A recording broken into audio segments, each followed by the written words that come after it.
Chapter 1605, Battle Array Activate. Chapter 1605, Battle Array Activate. In less than 2 minutes, Broken Flow's team found a 6-man party of cloaked players walking along a small forest path. All 6 players wore Zero Wings Guild emblem. Go. Don't let any of them escape. Broken Flow shouted in the team chat as soon as he laid eyes on the 6 Zero Wing members. Immediately, Broken Flow's 100-man team spread out, swiftly encircling Zero Wing's party and cutting off any escape route. Heaven's Burial? The 6 Zero Wing members readied their weapons as they were surrounded. You guys sure are unlucky to attract my attention. Broken Flow grinned at the 6 cloaked players. Immediately, he removed the level 45 Dark Gold Greatsword from his back and approached the 6 at a leisurely pace. At the same time, he pulled a potion from his bag and drank it. He then commanded, "Everyone, guard the area. Make sure no one escapes. I want to take proper care of these Zero Wing members." When Heaven's Burial's members heard Broken Flow's command, they couldn't help their growing excitement and anticipation. These players sure are unlucky. It seems like the commander wants to finish them off personally. The last time the commander took action, he even gave an expert party from a first-rate guild a miserable beating. Not only were those experts powerless to fight back, but the commander also forced them to lose multiple pieces of equipment. I wonder if we'll get to witness the commander's trademark combat technique again. Hopefully these Zero Wing members aren't too weak and can put up a good fight. Otherwise, we won't get a share of the loot. Heaven's Burial's members laughed as they ridiculed the trapped Zero Wing members. The guild had already declared that, during this hunt, not only would they earn GCPs for killing Zero Wing members, but they also got to keep whatever loot dropped from their kills. Although Zero Wings members had been ambushed countless times, the guild's experts had suffered minimal losses. Most of these experts still had their top-tier equipment. Even if the equipment they obtained wasn't suitable for their class, they could still sell the items and make a fortune. Despite the high demand for top-tier equipment, there was practically no supply. When ordinary players obtained a piece of top-tier equipment, they usually didn't sell it for coins even if they couldn't use it themselves. Rather, most players tried to trade one piece of equipment for another that they could use. Now that they had come across 6 Zero Wing experts, this was a golden opportunity to walk away with massive profit. Of course, Broken Flow didn't care about the equipment. Rather, he wanted to relieve some stress. Broken Flow had previously been defeated in a fight with Zero Wing's top-tier experts, and he had been waiting to restore his reputation for some time. Now, however, the guild had forbidden its members from fighting Zero Wing's top-tier experts. Naturally, Broken Flow was annoyed. However, killing Zero Wing's elite members was boring. Only Zero Wing's experts could pique Broken Flow's interest. You don't have to worry. Without my command, they won't move, Broken Flow told the 6 players from Zero Wing, who watched their surroundings warily. With a calm smile, he continued, "If you want to leave this place alive, there's only one way to do it: defeat me.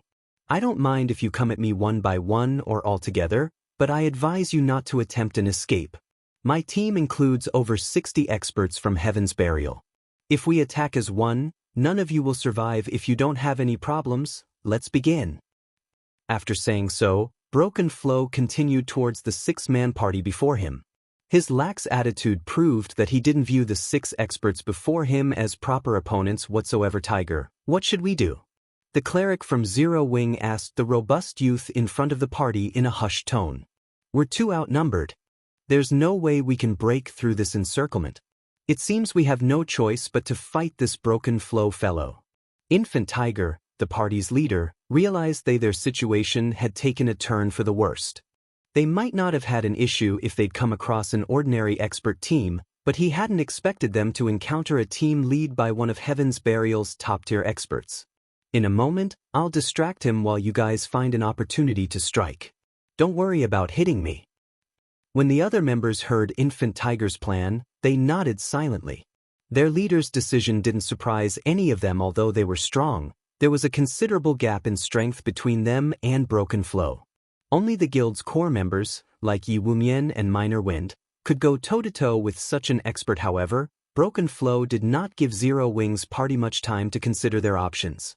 Once he was within 30 yards of the party, he abruptly accelerated and pounced like a ferocious tiger as it was freed from its cage. Broken Flow saw no value in Zero Wing's ordinary experts. He currently wore level 45 Dark Gold set equipment and wielded a level 45 Dark Gold greatsword. With his equipment standards, he'd even rank among the top in a super guild. As for his techniques, he had reached the refinement realm some time ago. He'd be a mainstay in any major guild if not for Singular Burial's prohibition. He'd even challenge Zero Wing's peak experts like Fire Dance and Aqua Rose so fast. Broken Flow's speed caught Zero Wing's members off guard. By the time they reacted, Broken Flow was already within 10 yards in the blink of an eye. Broken Flow circled around Infant Tiger, who stood at the forefront of the party, and swung his greatsword. As his greatsword soared towards the enemy berserker, it split into 3 copies that struck from different angles. Combat technique, Trishadao Interception. Just as Broken Flow's 3 sword lights were about to bite into Infant Tiger, who was at his wit's end, decisively activated the basic strength battle array. Immediately, the mana around Infant Tiger and the other 4 melee players in the Conqueror's armor went berserk. The 5 melee players felt as if their minds connected, their senses expanding in a way they had never before experienced. Despite Broken Flow's sword lights targeting his blind spots, Infant Tiger saw all 3 clearly. Suddenly, Infant Tiger turned and sidestepped, miraculously evading all 3 attacks without even turning to look at Broken Flow. Infant Tiger swung his own blade, sending an arc of silver slicing through Broken Flow's side. Broken Flow panicked. Since his attacks had missed, his stance was off balance, and his defense was riddled with holes. Instinctively, he activated Whirlwind Slash and rotated his body despite his awkward stance. Boom. When the 2 greatswords collided, brilliant sparks surrounded the fighters. Due to the impact, Broken Flow was forced back 2 steps. Infant Tiger, however, hadn't moved.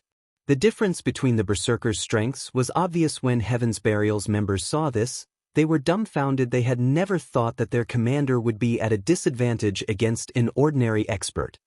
As for Broken Flow himself, he stared at Infant Tiger with a grim expression. Although he had only exchanged 2 moves with the enemy berserker, he realized that not only was Infant Tiger's strength higher than his, but the enemy's combat standards were also extraordinary. No ordinary expert could evade his 3 accurate and fast attacks. However, the situation also confused Broken Flow.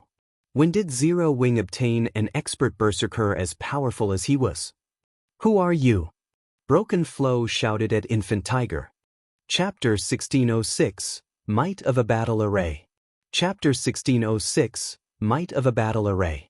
As Broken Flow questioned Infant Tiger's identity, he took a huge step backward. Star Moon Kingdom's general masses were no strangers to Zero Wing's top-tier experts, not to mention Heaven's Burial. In fact, Heaven's Burial was very familiar with the standards of the internal experts Zero Wing nurtured. However, Broken Flow had no recollection of Infant Tiger among Zero Wing's top-tier experts. The only possibility was that Zero Wing's top-tier experts had used disguise tools, playing the pig to eat the tiger and wound Heaven's Burial's expert teams. But before Broken Flow could listen to Infant Tiger's reply, the other 4 melee players from Zero Wing appeared beside him, launching their attacks. 2 berserkers executed the Tier 1 Cross Slash and Flame Slash, the Guardian Knight used the Tier 1 Justice Roar and Holy Slash, and the Shield Warrior raised his shield and used the Tier 1 Crumbling Mountain. When the 4 melee players attacked Broken Flow, they moved like a single entity. Their various skill flew towards Broken Flow's blind spots almost simultaneously. Their attacks were as fast as lightning was. Broken Flow was shocked yet again. When he sensed the 4 melee players' combination attack, he felt the threat of death looming over him. On instinct, he activated the Tier 1 Taboo skill, Hurricane's Descent, and created a powerful hurricane around himself using his greatsword. The Taboo skill incorporated both offense and defense in a perfect balance. Ping. A series of clangs echoed around the fight. The 4 melee players that had attacked Broken Flow were forced to retreat 2 or 3 steps, but once they stabilized, they launched another uniform assault, not giving the berserker a moment to catch his breath. This time, the Guardian Knight and Shield Warrior rushed at Broken Flow from the front, whereas the 2 Zero Wing berserkers approached from Broken Flow's sides. For a time, Broken Flow had to retreat as he desperately defended himself. While he did so, his HP continued to drain. The commander is actually... Heaven's Burial's members were utterly shocked as they watched Zero Wing's party suppress Broken Flow. Their previously playful expressions had vanished. None of these players were amateurs. They knew just how powerful their commander was, and even if they formed a 6-man party to challenge him, they wouldn't come close to killing Broken Flow. This wasn't due to the difference between their basic attributes, but the difference in their combat standards. If they tried to fight Broken Flow, he'd easily find and target their weak points. By the time they realized that they were under attack, it'd be too late to react. Moreover, Broken Flow could easily dodge and block their attacks. In the end, the Berserker commander would whittle down their HP and kill them. At most, Broken Flow would lose some HP when he blocked attacks or received a few hits that he couldn't dodge, but that'd be rare since he could use his positioning to prevent such situations. Yet, now, regardless of how Broken Flow shifted his stance, he couldn't avoid the 4 melee players' pincer attacks as they continued to shave away his HP. However, this wasn't the most frightening aspect of this fight. What Heaven's Burial's members found truly shocking was the fact that Broken Flow couldn't force his way out of the encirclement. No matter how he tried to counter the 4 melee players, the outcome was the same. His targets would either deflect or block his attacks, refusing to budge an inch. Broken Flow looked like some beast trapped in a steel cage. The spectating Heaven's Burial members weren't the only ones shocked. Broken Flow, who desperately fought for his life, was flabbergasted. Of the 4 melee players assaulting him, one had combat standards to rival Infant Tiger. This Zero Wing party actually had 5 Refinement Realm experts, even Super Guilds valued Refinement Realm experts, and they'd be top-ranked fighters in first-rate guilds. Yet, this 6-man party had 5 of these experts. If you weren't familiar with the combat styles of Kola, Shadow Sword, Turtledove, Yiwumien, and Zero Wing's other top-tier melee experts, he'd suspect that these 4 players were those experts in disguise. As Broken Flow continued to fend off the 4 Refinement Realm experts, whose basic attributes were even higher than his, a bitter taste filled his mouth. Although he had invited Zero Wing's party to attack him as one, he hadn't expected 4 Refinement Realm experts to gang up on him shamelessly. Even Infant Tiger danced around him, looking for the opportunity to land a fatal blow. What Broken Flow did not know, however, was that Infant Tiger and the others were just as shocked. They had never thought that the basic strength battle array would be this powerful. Not only did the battle array provide basic attributes akin to a miniature berserk skill, but their combat standards had also improved. Meanwhile, Infant Tiger wasn't moving around Broken Flow to land a fatal blow. Rather, he was helping his 4 companions by providing an additional view of the battle. By doing so, he gave his companions an accurate view of the enemy berserker's movements regardless of how Broken Flow retaliated. When Broken Flow noticed that his HP had fallen by 2/3, he dismissed his previous promise as he shouted, "Everyone, attack! Do not let any of these people escape." At the same time, Broken Flow activated his berserk skill to break away from the enemy encirclement. If he didn't escape now, Infant Tiger and the other experts from Zero Wing would kill him before reinforcements arrived. Unfortunately, Heaven's Burial's other members were still dazed even after Broken Flow issued the command. Their minds only reacted a short moment later, commanding their bodies to move as expected of Heaven's Burial. Its members' word is nothing more than a fart. Infant Tiger ridiculed Broken Flow. Hearing the insult, Broken Flow's expression twisted into something dark. Could Infant Tiger have any less shame? Although he had challenged Zero Wing's entire party by himself, how could he have known that 5 of the 6 party members were Refinement Realm experts? Moreover, their coordination was so seamless that they moved as if they shared one body. Against such coordinated attacks, this team could even defeat a Flowing Water Realm expert, much less Broken Flow. However, Broken Flow's call for help prompted Infant Tiger and the others to activate Power of Darkness. Once their basic attributes soared, they launched another ruthless assault against the Berserker. This time, however, they held nothing back. After Shurfeng had upgraded the Bible of Darkness, the Power of Darkness he granted his allies had grown stronger as well. Although Broken Flow's berserk skill was powerful, it was subpar compared to the improved Power of Darkness. In addition, Broken Flow's basic attributes were already lower than Infant Tiger and his companions. When both sides had activated their berserk skills, the gap between them only widened before the healers from Heaven's Burial could get within range. Zero Wings Guardian Knight and Shield Warrior slammed their shields into Broken Flow, forcing the berserker off balance. Infant Tiger and the other two berserkers then appeared behind their target, launching a joint assault chop. Flame Slash. Cross Slash. Even under normal circumstances, Broken Flow would struggle to cope with these three simultaneous attacks. In the end, all three attacks landed squarely, draining his remaining HP.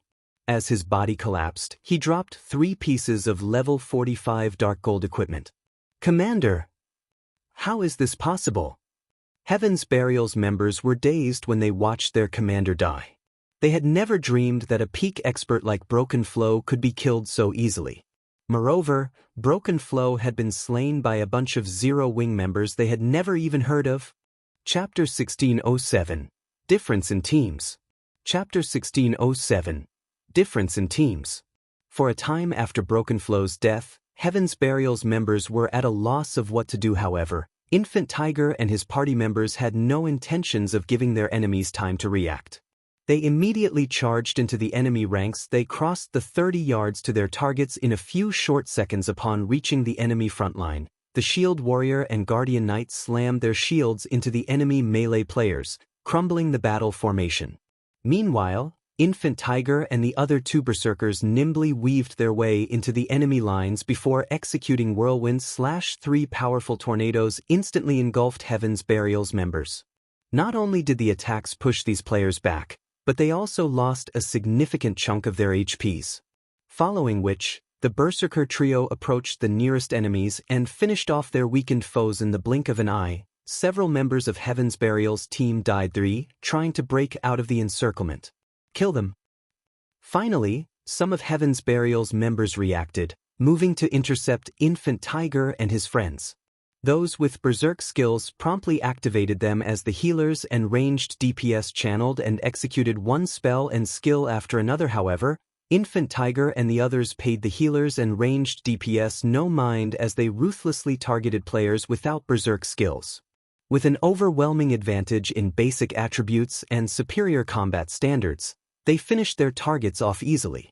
Even half HP MTs fell after 2 or 3 attacks. By the time Heaven's Burial's healers had launched their healing spells, their team had suffered over a dozen casualties. Moreover, the majority of the players that had died were MTs. In contrast, Zero Wing's 5 melee players were mostly unharmed despite being surrounded by so many melee players.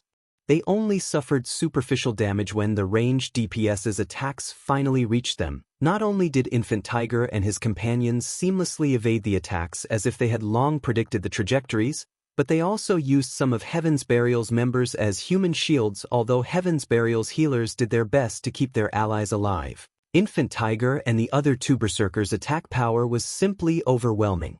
Every one of the 5 melee players' attacks dealt over -10,000 damage if not blocked in time. Furthermore, the 3 berserkers were capable of launching multiple attacks per second elsewhere on the battlefield. Although Heaven's Burial's members attempted to kill Zero Wing's lone healer, Zero Wing's 2 MTs had already moved to protect their comrade. Even when over a dozen melee players tried to corner the healer, Zero Wing's MTs easily repelled them all. In the end, they could only watch as the healer maintained Infant Tiger and the other Zero Wing berserkers' HP as the human meat grinders slaughtered their allies. As time passed, Heaven's Burial's 100-man team continued to lose members. In the face of Infant Tiger and the other 4 melee players from Zero Wing, Heaven's Burial's numerous experts were a joke. Just who are these people? When did Zero Wing find such experts? The more Heaven's Burial's members fought, the more frightened they became. At this point, the difference in both sides' strength was clear for all to see. No matter what kind of attacks they used, Infant Tiger and his companions effortlessly dodged or blocked them. In contrast, the Zero Wing berserkers' attacks always slipped past their defenses, landing direct hits and causing significant amounts of damage. And the more Infant Tiger and the others fought, the more familiar they became with the battle array. The battle array was too strong. Once they activated the battle array, They basically had a 360-degree view of their surroundings as long as they maintained proper positioning. Moreover, their improved physiques made it easy to cope with incoming attacks. In their eyes, Heaven's Burial's members were little more than children waving toy weapons. They had no problems predicting their enemies' attacks. They finally understood how God's Domain's peak experts were so powerful. They hadn't understood where the difference lay between them and these experts in the past, but now, they saw it clearly. They had to admit that being able to see everything around them and having control of their environment was intoxicating. It was no wonder why Shifeng had taken responsibility for their deaths. With this improved perception and control, they would be utter fools if they let a bunch of ordinary experts kill them. Only top-tier experts and peak experts with superior strength and techniques had any hope of defeating them. After 3 short minutes, only 20 players remained of Heaven's Burial's 100-man team. The survivors were fear-stricken as they stared at Infant Tiger and the other Zero Wing members. They felt as if these people before them were demons that had crawled up from hell, not players. Despite the cooperation of over 60 of their guild's experts, they had done nothing to Infant Tiger's 6-man party. In fact, they hadn't even dropped their enemies' HPs to below 50% throughout this fight. Meanwhile, when Infant Tiger and the others saw the corpses strewn across the ground, they couldn't help but feel a little proud. They had dreamed of defeating a 20-man expert team from Heaven's Burial, yet they had slain several times that retreat. Run away. Suddenly, the only thought Heaven's Burial's members had was of escape. Without hesitation, they turned and fled. Even with over 60 guild experts, they hadn't been able to do anything to Infant Tiger and his team. Now that they only had a bunch of elite members remaining, they were even less of a match for Zero Wing's party. They'd only throw themselves into the jaws of death if they continued to fight. If they died, they lose a level and a piece of equipment. Although the guild would offer compensation, it'd be far from enough to cover their losses. Don't think that you can get away so easily. Infant Tiger and the others chased after their fleeing enemies with a massive difference in basic attributes. Heaven's Burial's members couldn't escape Infant Tiger and his companions' pursuit even if they spread out as they ran. After another short moment, Heaven's Burial's 100-man team had been utterly annihilated. Meanwhile, as war barriers activated in the 4 high-resource maps Zero Wing's members occupied, panic ensued among the unrelated players in the maps. They all pulled up the official forums to discuss the matter. What's going on? Why aren't return scrolls working in the grieving swamp all of a sudden? This must be Heaven's Burial's doing. I've heard that Heaven's Burial is going all out to hunt Zero Wing's members. The guild has already dispatched over 8,000 expert members, not to mention the elites. It seems Heaven's Burial is finally getting serious. With 8,000 experts, they'll have no issues eliminating Zero Wing. Crap, they're really fighting each other. There's a fight between Heaven's Burial and Zero Wing's teams not too far from me right now. Heaven's Burial's 100-man team is amazing. It's completely overwhelming Zero Wing's 100-man team. The public had become interested in Heaven's Burial's hunt. No one had expected the guild to dispatch 8,000 experts to slaughter Zero Wing's members. Even a first-rate guild could, at most, field 3,000 experts. After all, the requirements to be considered an expert player in God's domain had become stricter than ever before. In the past, players would be considered experts once they reached the Trial Tower's 4th floor, but now, players had to reach the 5th floor. Some stricter guilds even required their experts to reach the 5th floor's middle stage. Yet, Heaven's Burial had nearly 3 times more experts than a first-rate guild. Guild leader, we've received a casualty report from Starmoon Kingdom. Daybreak Fog suddenly approached Singular Burial, who commanded the battle before them. Quietly she said, "Thus far, we've killed 1,809 Zero Wing members." That many? Didn't the battle start less than half an hour ago? Singular Burial nodded, satisfied, upon hearing the report. What about our casualties? Although the direct attacks were far more costly, they could deal a more severe blow to their enemy. Hearing Singular Burial's question, Daybreak Fog's expression darkened as she hesitated. Has something happened? When Singular Burial saw Daybreak Fog's reaction, apprehension welled within him. We've lost 3,237 members thus far. Among them, 923 are expert players. Daybreak Fog said, "How is that possible?" Singular Burial was dumbfounded when he heard these numbers. Immediately, he demanded, "What happened over there?" They had sent over 8,000 experts over to Star Moon Kingdom, and Zero Wing only had around 2,000 experts. Even if Fire Dance and Zero Wing's other peak and top-tier experts took action, they could never make up for the massive difference. Chapter 1608, Indiscernible Zero Wing. Chapter 1608, Indiscernible Zero Wing. Daybreak Fog could only shake her head helplessly in response to Singular Burial's question. Even she had been confused when she received the statistics report, wondering if someone had made a mistake when compiling the information. However, although someone could have miscounted the enemy's casualties, how could they do so with their own death counts? In other words, Zero Wing had indeed killed 3,237 of their members in less than half an hour. Moreover, nearly one-third were the guild's experts. Has no one discovered the reason behind this yet? Singular Burial growled, his brows twitching slightly in anger. Over 10% of their 8,000 experts had died in less than half an hour. If the other major powers learned that they didn't even know the cause of this grievous loss, they'd become a laughingstock. Unlike guild elites, a guild expended all of its precious resources into nurturing its experts. They were incomparably more valuable than the guild's elite members. A loss of one expert was a much larger impact than losing 10 elites. If a first-rate guild suddenly suffered nearly 1,000 expert deaths, the loss would be severe enough to hamper the guild's development. After all, experts were a guild's main combat power when obtaining top-tier equipment and contesting for resource maps. They were also the foundation when competing with other guilds. We still don't have any information, but I've sent people to investigate the matter, Daybreak Fog said as she expressed her frustration over the situation. Just as Singular Burial was about to say something more, he received a call. The caller was none other than Broken Flow, one of the commanders tasked with hunting Zero Wing's members. Has something happened? Singular Burial asked, curious about Broken Flow's anxiety. When Singular Burial noticed Broken Flow's current level, he asked in surprise, "How did you lose a level?" Singular Burial clearly remembered Broken Flow being level 50 before they embarked on the mission, yet now, the Berserker was only level 49. Broken Flow was one of Heaven's Burial's top-ranked experts, and with the level 45 Dark Gold set equipment he wore, he could contend with any of the Super Guild's top-tier experts, yet he had lost a level. Why wouldn't Singular Burial be surprised?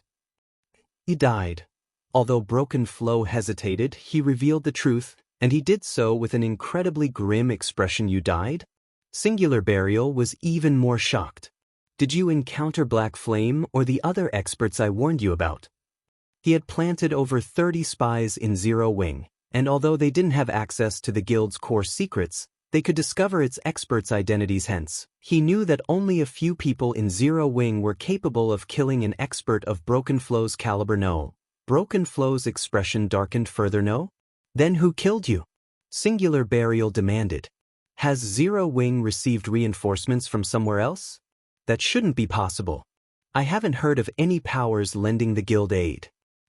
Zero Wing had formed a close relationship with both the Dragon Phoenix Pavilion's Phoenix Rain and the Secret Pavilion's Yuan Tiexin. If these two superpowers helped Zero Wing, he doubted that he could do anything to threaten the guild. The difference between Heaven's Burial's background and the two superpowers was just too massive. Moreover, Heaven's Burial lacked the home ground advantage in Star Moon Kingdom. He had paid close attention to the two superpowers, waiting to see if they would aid Zero Wing or not. However, he hadn't heard any news of either organization helping his enemy. This was one of the reasons that he had dared to hunt down Zero Wing's members. One of Zero Wing's expert parties killed me, Broken Flow explained after taking a deep breath. Zero Wing's expert parties? Realization dawned on Singular Burial. There were some capable players among Zero Wing's experts, and if Broken Flow were careless and underestimated them, he might get himself killed. Sighing and shaking his head disapprovingly, he continued, "You are too careless. Don't tell me that you only contacted me to tell me this?" Broken Flow nodded silently. Seeing Broken Flow's response, Singular Burial felt wrathful flames burn within him. Meanwhile, when Daybreak Fog heard Broken Flow's response from beside her guild leader, she noticed something odd about the Berserker's behavior. He had contacted the guild leader about such a small matter. Did he think that leading a guild was a leisurely job? But before Singular Burial could reprimand Broken Flow, the Berserker shared a battle video in the video chat. Guild leader, I was killed by an expert party from Zero Wing. I don't know how it's possible, but 5 of the 6 party members were Refinement Realm experts. Moreover, their basic attributes are extremely high. They were even higher than mine. Broken Flow explained. Zero Wing still has 5 Refinement Realm experts we don't know about. How? Singular Burial and Daybreak Fog denied Broken Flow's claims almost simultaneously. Only one out of several hundred players in God's domain could reach the Trial Tower's 5th floor. Among these experts, very few could overcome their limits, achieving extreme control of their bodies and entering the Refinement Realm. Refinement Realm experts were practically VIPs in first-rate guilds right now. Even super guilds struggled to nurture such experts. Whenever a new player reached the Refinement Realm, the various superpowers rushed to recruit them. Yet, Zero Wing had introduced 5 such Refinement Realm experts to the battlefield. No matter how Singular Burial and Daybreak Fog looked at it, Broken Flow's claims sounded more like fantasy than reality. However, by the time they finished watching the battle video, their expressions had turned grim indeed. As Broken Flow had said, every one of the 5 melee players from Zero Wing was slightly stronger than the Berserker. If 5 such expert formed a party, said party would wield terrifying killing power. Throughout Heaven's Burial, only Lei Jingyang's forces could likely stand against such a party. As Singular Burial was about to say something, Lightning Blade, the chief MT of Heaven's Burial's main force, contacted him as well. Guild leader, look at this video. Not long ago, I encountered an expert party from Zero Wing with 5 Refinement Realm experts. My team was no match for them, and in the end, only a few of my brothers and I managed to escape. We need to notify everyone right away and tell them to be careful of this 6-man party. Lightning Blade urgently reported. As they listened to Lightning Blade's report, Singular Burial and Daybreak Fog's expressions darkened further. A trace of shock flashed in their eyes. What is going on? Singular Burial was even more confused after watching the battle video. Lightning Blade had sent Daybreak Fog struggled to comprehend the situation. As well, both Broken Flow and Lightning Blade led 100-man expert teams, but their teams operated in different maps. Although the Refinement Realm experts Broken Flow and Lightning Blade had encountered wore black cloaks, they hadn't bothered to hide their appearances. The Refinement Realm experts in each party were also different classes. It was certain that Broken Flow and Lightning Blade had encountered different Zero Wing parties. This proved that Zero Wing had gained an additional 10 Refinement Realm experts. If these experts were split and assigned to 100-man teams, they would pose a huge threat to Heaven's Burial's teams. But as Singular Burial tried to think of a countermeasure for these new Refinement Realm experts, the other commanders began to report back. All of these commanders reported the same situation that Broken Flow and Lightning Blade had encountered. Every one of these commanders mentioned a 6-man party from Zero Wing consisting of 5 Refinement Realm experts. Chapter 1609, Heaven's Burial retreats in defeat. Chapter 1609, Heaven's Burial retreats in defeat. Singular Burial's expression when he finished watching the battle videos a subordinate had sent was indescribably grim. It wouldn't be a major issue if Zero Wing had simply acquired a few more Refinement Realm experts with Zero Wing's capabilities. It wasn't entirely impossible, but based on the latest reports, Zero Wing had collected 100 new Refinement Realm experts. For a moment, Singular Burial wondered if he were in a dream. He couldn't find it in himself to believe this was true, yet with the battle videos and the large number of casualties Heaven's Burial had suffered thus far, he had all the proof he needed. If Zero Wing had unexpectedly acquired 10 additional Refinement Realm experts, while it would give Singular Burial a headache, he could mitigate the problem by warning his subordinates to be careful during their hunt. However, 100 new Refinement Realm experts was a nightmare, not just a headache. Even now, veteran first-rate guilds only had a handful of Refinement Realm experts. Even Heaven's Burial only had 20 Refinement Realm experts right now.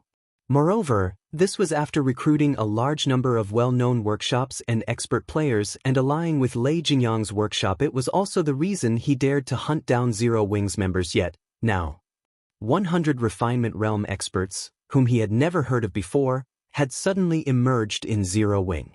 Why wouldn't he be terrified? Guild leader, what should we do now?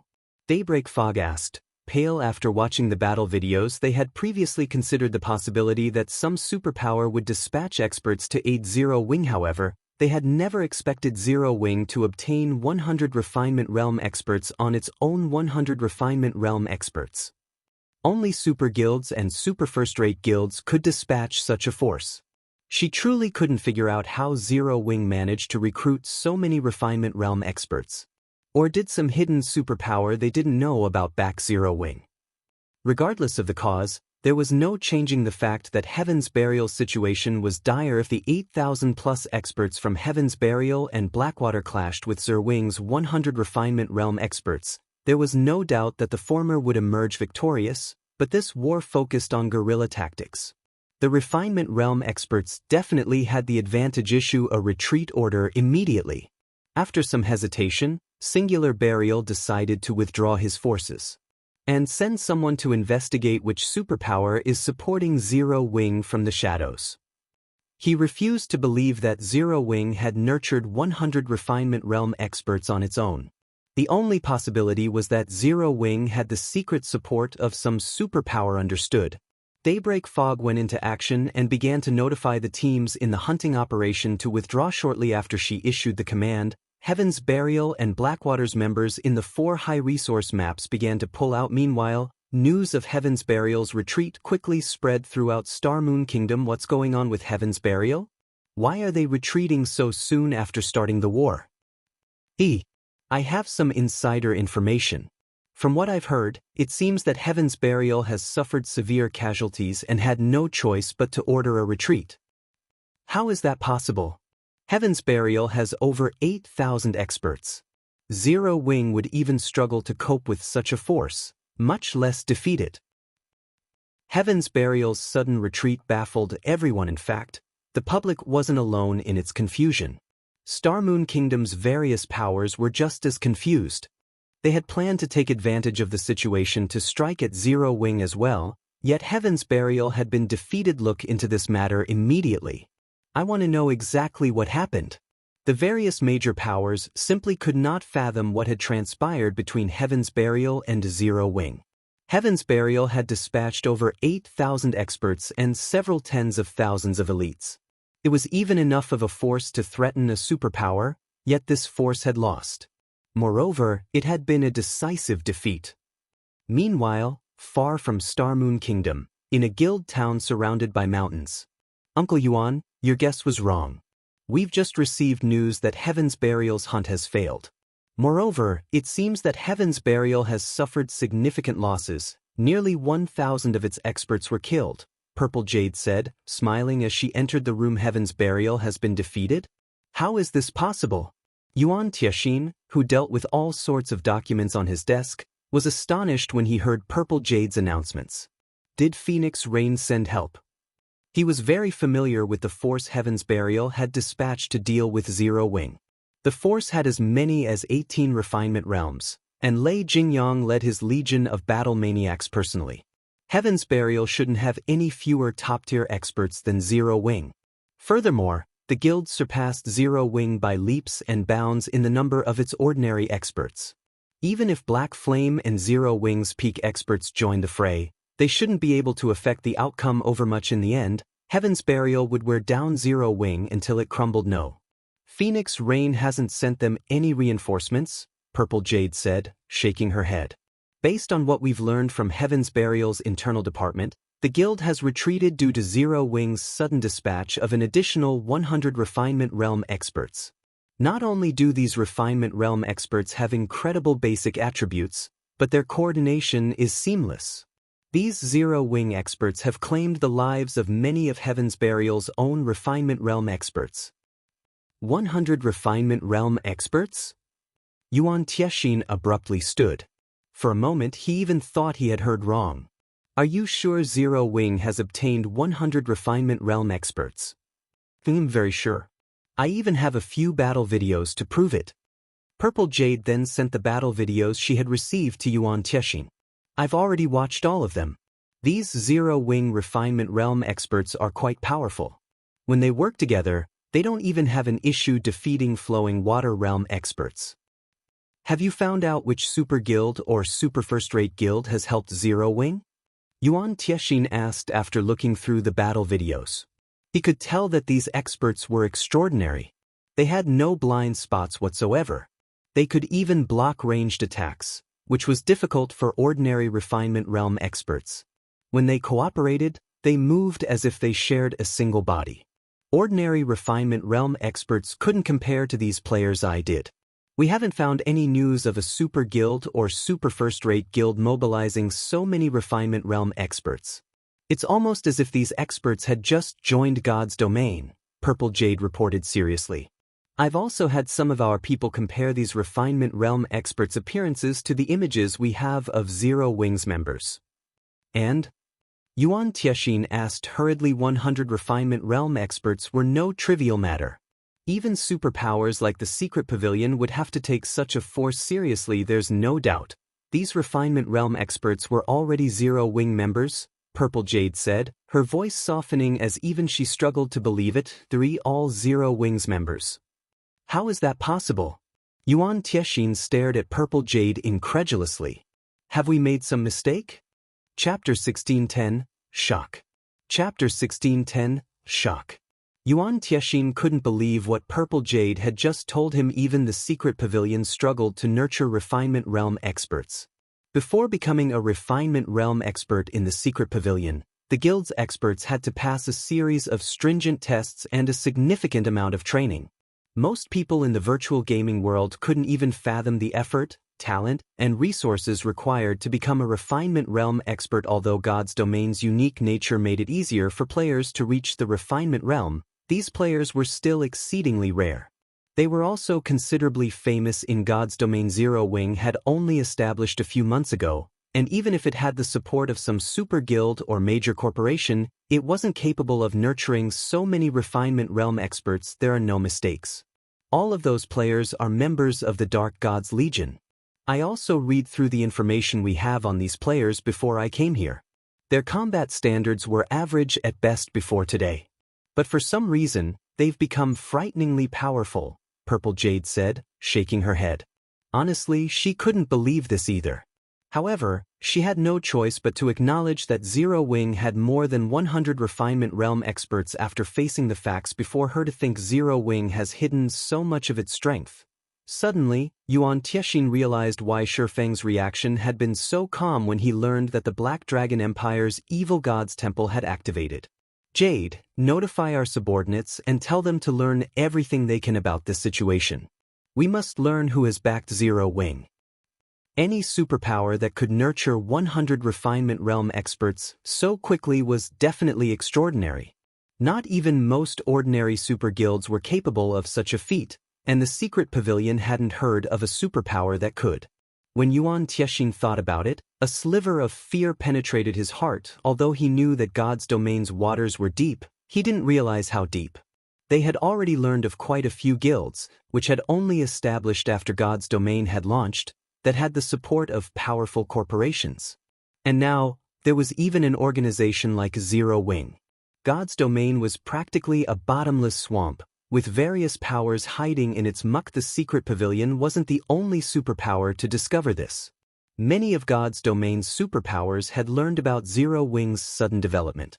After this, they all started to see Zero Wing in a new light. Although Zero Wing still had a low member count and lacked in many aspects compared to first-rate guilds, the fact that it had nurtured over 100 refinement realm experts made it far more powerful than first-rate guilds. Zero Wing had a high chance of becoming a super first-rate guild and one of God's domain's overlords in the future. Meanwhile, in the Star Alliance's residence in Star Moon City, Galaxy Past read the report he had just received from the Secret Pavilion in his spacious guild leader's office.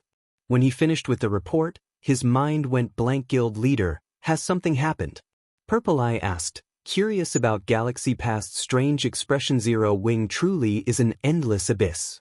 If Heaven's Burial hadn't mobilized such a large force, Star Moon Kingdom's various guilds would still be clueless about Zero Wing's true strength, Galaxy Past said, smiling bitterly as he forwarded the Secret Pavilion's report to Purple Eye. 100 refinement realm experts. Zero Wing must have been laughing at us while we made fools of ourselves. 100 Refinement Realm Experts? Purple Eye's jaw dropped as she read the report. She wasn't as ignorant as she had been in the past, and she was very familiar with the power of a Refinement Realm expert. Although she acknowledged her own talent, she still couldn't cross the final threshold and reach the Refinement Realm, even with the Secret Pavilion's help yet. Zero Wing had just revealed 100 Refinement Realm experts. And to think that the Star Alliance had actually worked with other guilds to take down Zero Wing in the past. Had Zero Wing utilized its true power back then, the consequences would have been unimaginable. Purple Eye finally realized why her rival, Gentle Snow, had chosen to join an upstart guild like Zero Wing. Sea of Death, Thunder Island. 100 Refinement Realm experts? Just how many secrets does Zero Wing have? Phoenix Rain was at a loss for words after reading the report. The fact that Shifeng and Zero Wing's experts had helped her secure a portion of Thunder Island's control was already incredible, and now, the guild had just revealed that it had over 100 Refinement Realm experts. Although Zero Wing had nowhere near as many Refinement Realm experts as the Dragon Phoenix Pavilion, a contingent of 100 Refinement Realm experts could still pose a threat to her and Nine Dragons Emperor. If Nine Dragons Emperor had known that this upstart guild had such a background, he would never have tried to stop it out. Black Dragon Empire, Lake Heart City. What?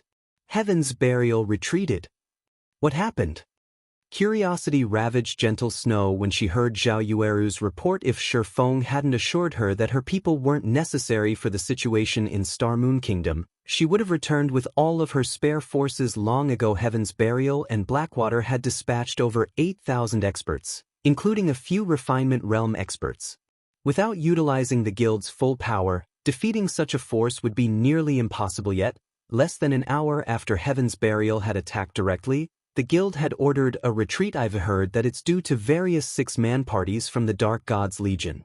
These Dark Gods parties slaughtered Heaven's Burial and Blackwater's 100-man expert teams.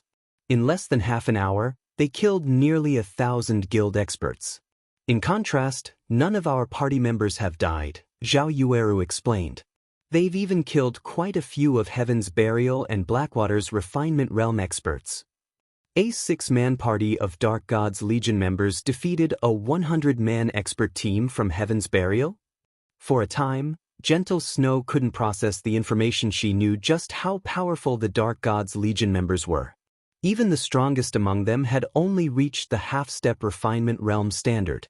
Even 6 of these players would be lucky to defeat a 20-man expert team from Heaven's Burial. After all, Heaven's Burial and Blackwater's experts were no noobs. They were all experts that had experienced numerous life-or-death battles. Yet, these Dark Gods Legion members had defeated 100-man expert teams with as few as 6 players. To Gentle Snow, this sounded like a fantasy. That's right. Everyone in the guild has been talking about it. I've watched the battle videos as well. Those Dark Gods parties are quite powerful. If not for my promotion to Tier 2, they might even be able to defeat me. Zhao Yueru nodded. I never realized that our guild had hidden such strength all this time. The Black Dragon Empire's first-rate guilds will have to think twice before turning against us. Zero Wing had lacked experts that could turn the tide of battle in the past, and because of that, the Black Dragon Empire's large guilds hadn't been afraid of striking against their guild. This was especially true for the guild's 9 Dragons Emperor secretly backed. However, now that the public knew that the Dark Gods Legion had such powerful members, even the Empire's various first-rate guilds would have to tread lightly when dealing with Zero Wing. While everyone raised a commotion over the defeat of Heaven's Burial's army, Aqua Rose relayed the shocking news to Shifeng, who had long since left Star Moon Kingdom Guild leader. What kind of magic did you use? How did you make all of these people so strong? Every one of them feels like they can take on a Refinement Realm expert of the same level right now. Aqua Rose asked curiously. She was quite familiar with the prowess of the Dark Gods members she had sent Shifeng, yet these players had grown so much stronger in the several hours since she had last seen them. If Shifeng claimed that he had nothing to do with it, she wouldn't believe him. Chapter 1611, Counterattack. Chapter 1611, Counterattack. Magic. When Shifeng saw Aqua Rose's excitement, he smiled and said, I don't know any magic. I merely gave each of them a piece of equipment. A piece of equipment? Aqua Rose could not help her confusion. How has a piece of equipment made such a huge difference?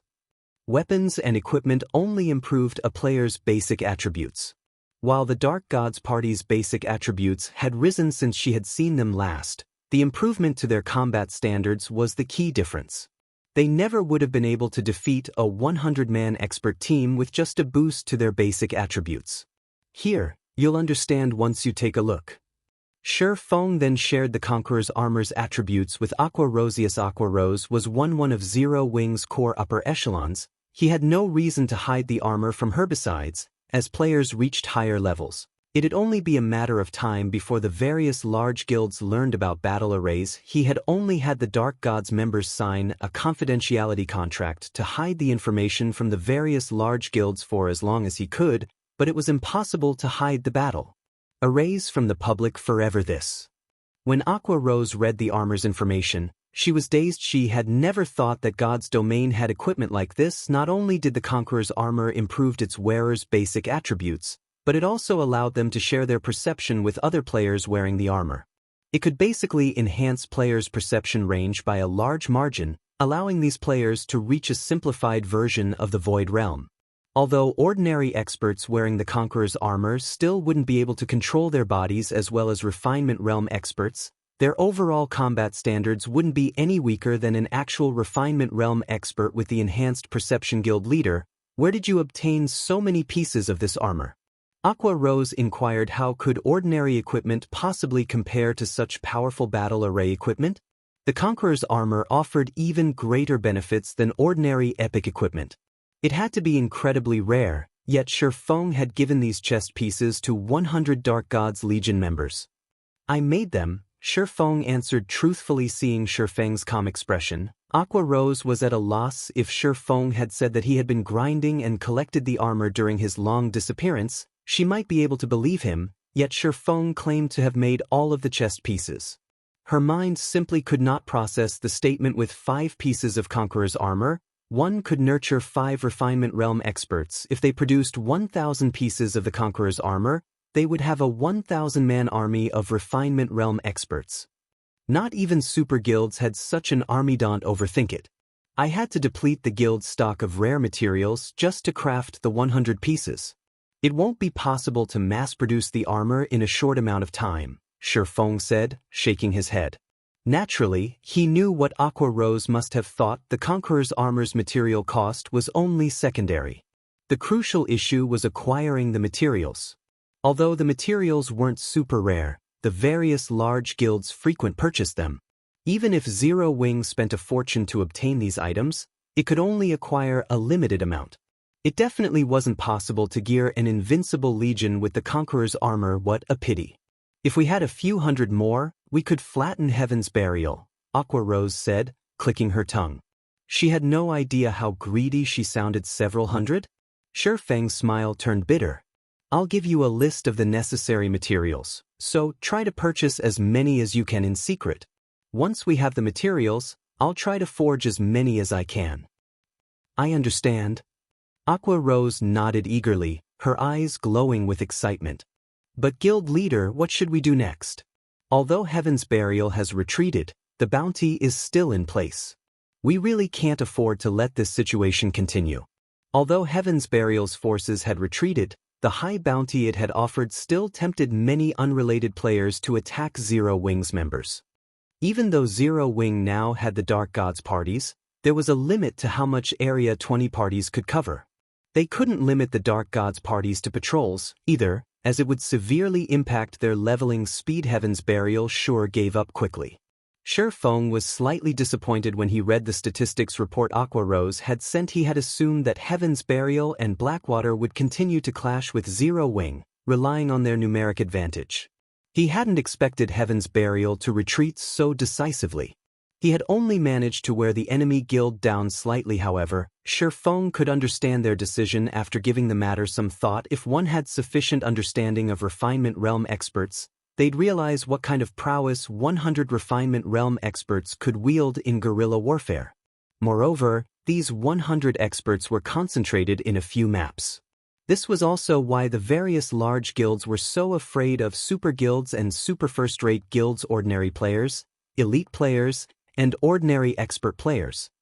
With enough money, a guild could recruit and nurture as many of these players as they wanted, but it was a slightly different story when it came to refinement realm experts and those who were stronger. Guilds couldn't necessarily recruit such experts just because it had the money to throw at them. Moreover, there was a qualitative difference between the power of a refinement realm expert and the power of an ordinary expert. Even in equipment with similar attributes, there would be a massive difference between the combat power refinement realm experts could display and that of ordinary experts without an overwhelming basic attribute advantage. Several, maybe more than a dozen, ordinary experts would need to work together to take down a refinement realm expert. This granted refinement realm experts a massive advantage in field battles. Normally, guilds could only cope with these experts' ambushes by dispatching their own refinement realm experts or organizing their players into large groups. However, it wasn't feasible to send its members out in teams of hundreds or thousands, as it would negatively impact their acquisition of EXP and equipment. Not even well-funded guilds would survive long if 100 experts interfered with thousands of its members' development. This was precisely why super first-rate and super guilds had maintained a solid footing in the virtual gaming world for so many years, finding it beneath them to bully first-rate and below guilds. Their strength was simply on a different level, of course. Refinement realm experts weren't enough to help a guild become an overlord in the virtual gaming world. Guilds also needed a large number of members to help with other tasks, such as occupying territory and harvesting resources. Since Heaven's Burial has retreated, we'll take the fight to them. It's about time we show Heaven's Burial that it's not the only power that can hunt players, Shifeng decided after giving the matter some thought. Notify Fire Dance and the others. Have them lead the Dark Gods parties to the Orc Empire and teach Heaven's Burial's members what it feels like to be prey. I want to see which of our guilds lasts until the very end. Due to its lack of experts, Zero Wing had only been able to defend against Heaven's Burial's brutal assaults, but now that it had the Dark Gods parties, it had no reason to hold back against its enemy. In his previous life, many super guilds and super first-rate guilds had often used this tactic, hindering a large group's development by sending small parties of refinement realm experts when they wanted to avoid wasting resources to deal with troublesome guilds. He didn't mind testing this tactic on Heaven's Burial. Alright, I'll let them know. Aqua Rose's excitement built when she heard Shifeng's order. They had taken a one-sided beating from Heaven's Burial and Blackwater for too long now. They hadn't been able to counterattack, which made them all feel powerless. They simply hadn't had enough experts to put up a fight. If they had sent ordinary experts into Heaven's Burial's territory, they'd send their people to the slaughter, rather than damage their enemy. Now that they had an additional 100 refinement realm experts, their ability to retaliate had increased several-fold, even if they couldn't deal any lasting damage to Heaven's Burial. Chapter 1612, Insane Guild. Chapter 1612, Insane Guild. After Shifeng had given Aqua Rose his commands, he disconnected the call and contacted Melancholic Smile. He had Melancholic Smile post an announcement on the official forums for Zero Wing, stating that the guild had doubled the bounty on Heaven's Burial's members once more. The bounty for killing a normal member had already risen to 40 silver, but they had just raised it to 80 silver. The bounty on elite members had also risen from 2 gold to 4 gold per kill, while the bounty on Heaven's Burial's expert players had risen from 20 gold to 40 gold. Moreover, Shifeng had Melancholic Smile use a provocative title for the forum post. Heaven's Burial, do you dare to face us? Now, players could instantly earn enough money to purchase a common mount from NPCs just by killing one of Heaven's Burial's experts. Even if they already had their own mount, they could afford an ordinary piece of level 45 fine gold equipment. Even expert players found the remuneration incredibly tempting. Even the expert players that broke their back to earn money couldn't earn 20 gold in a single day. Moreover, as long as they killed one of Heaven's Burial's experts, even their death would be a worthwhile exchange. Guild leader, have you lost your mind? Melancholic Smile's eyes nearly fell from their sockets when Shifeng told her to double their bounties on Heaven's Burial. Where is our guild supposed to find that much money? If they posted this new bounty, it would definitely inspire a lot of expert players to kill Heaven's Burial's members, and the number of bounties Zero Wing would have to pay out would be no laughing matter. With Zero Wing's current income, it simply couldn't support such a high bounty. Doubling the bounty was a self-destructive move, and Zero Wing would become a laughingstock. Relax. I'll figure out a source. If we really can't afford to pay, sell a portion of the weapons and equipment the Dark Gods party obtained. Shi Feng said the current bounty was quite a burden on Zero Wing, but it was only a small annoyance to Heaven's Burial. At this rate, Zero Wing's situation would only become more disadvantageous. Unfortunately, since there were too few of them, the Dark Gods parties weren't enough to deal a severe blow to Heaven's Burial, regardless of how many members they hunted down. Fortunately, the Dark Gods parties had reaped quite a harvest for the guild during its hunt.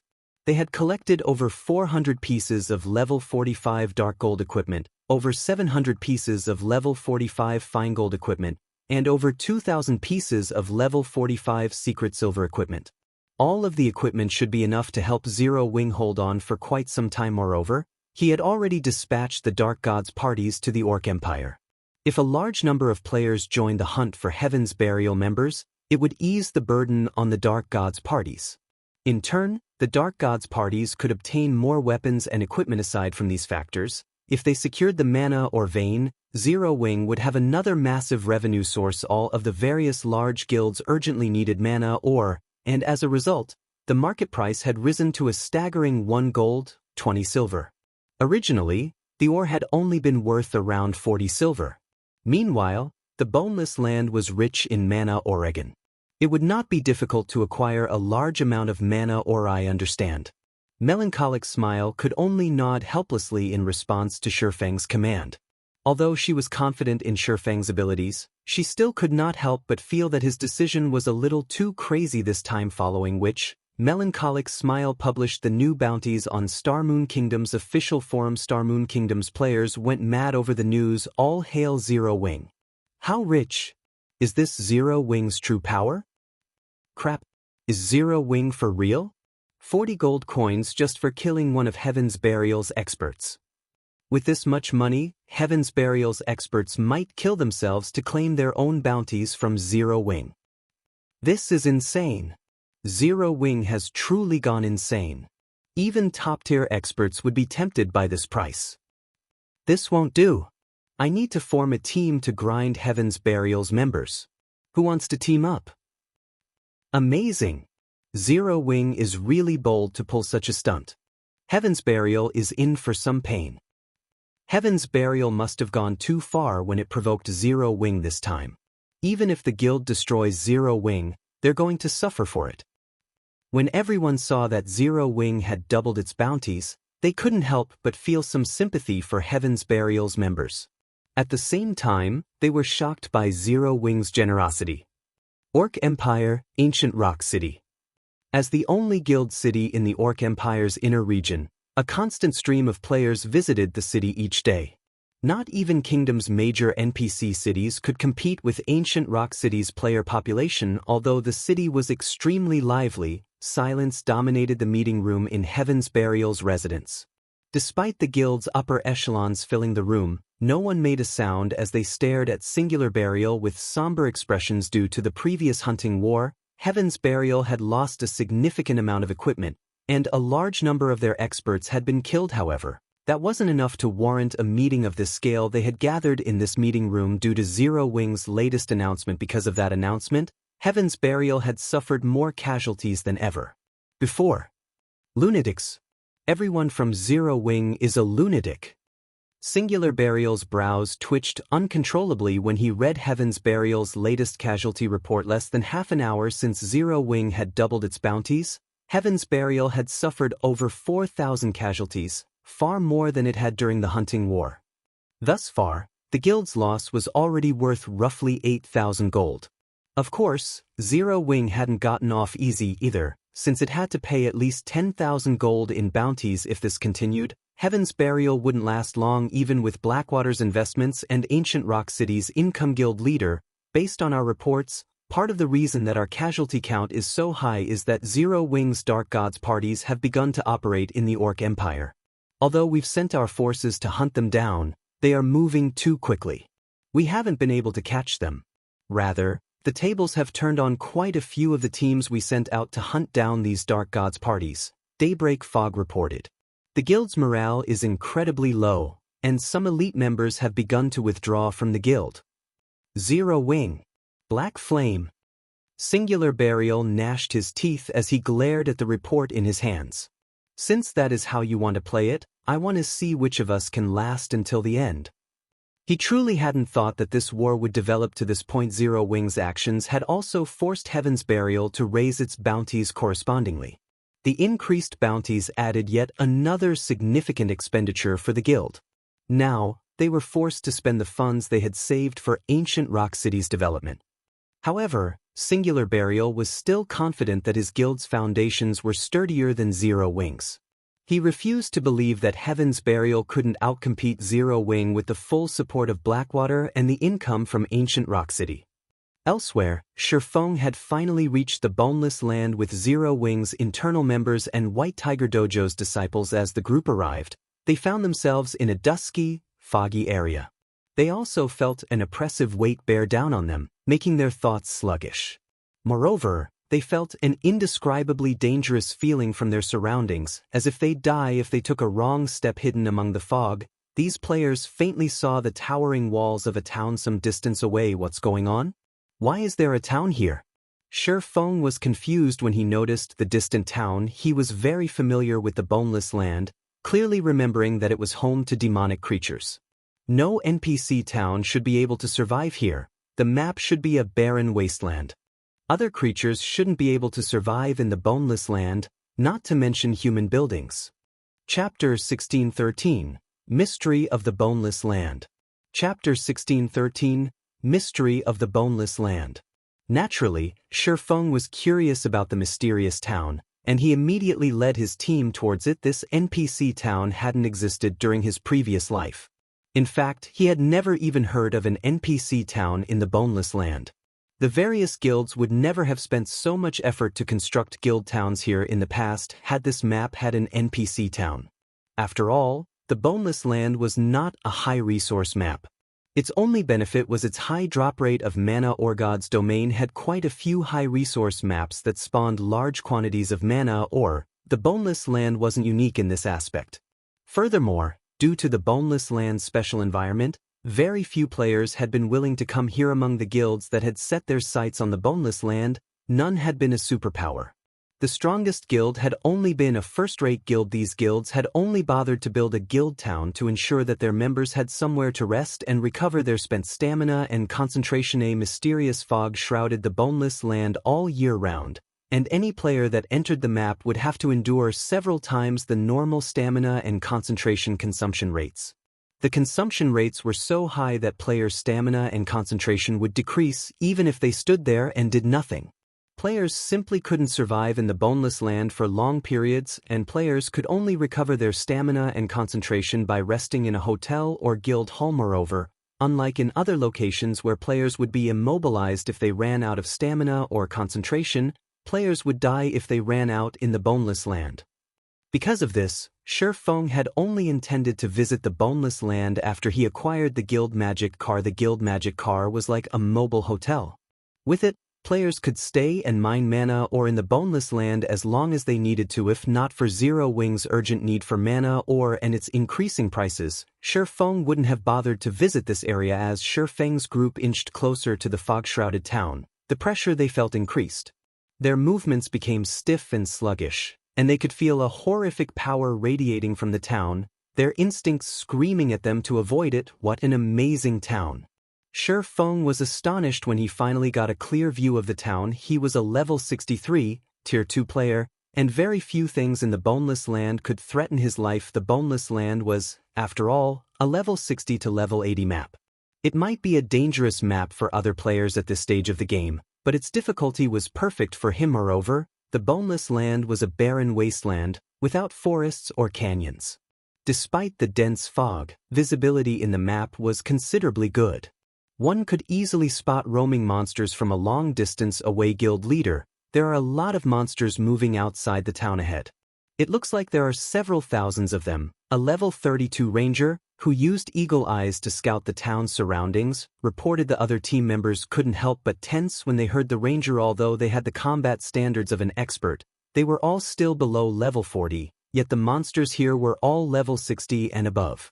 With such a huge level difference, a handful of monsters would be more than enough to annihilate their team of several hundred. If not for Shifeng's presence, they would have likely turned tail and run by now. Why wouldn't they be worried after learning that thousands of level 60+ monsters awaited them ahead? Although their levels were low, they'd still need a considerable amount of time to recover the lost EXP if they died several thousand monsters. Shifeng was slightly surprised. Why are there so many? Monsters in the Boneless land generally moved in groups of dozens. Very rarely would more than 100 gather in a single location.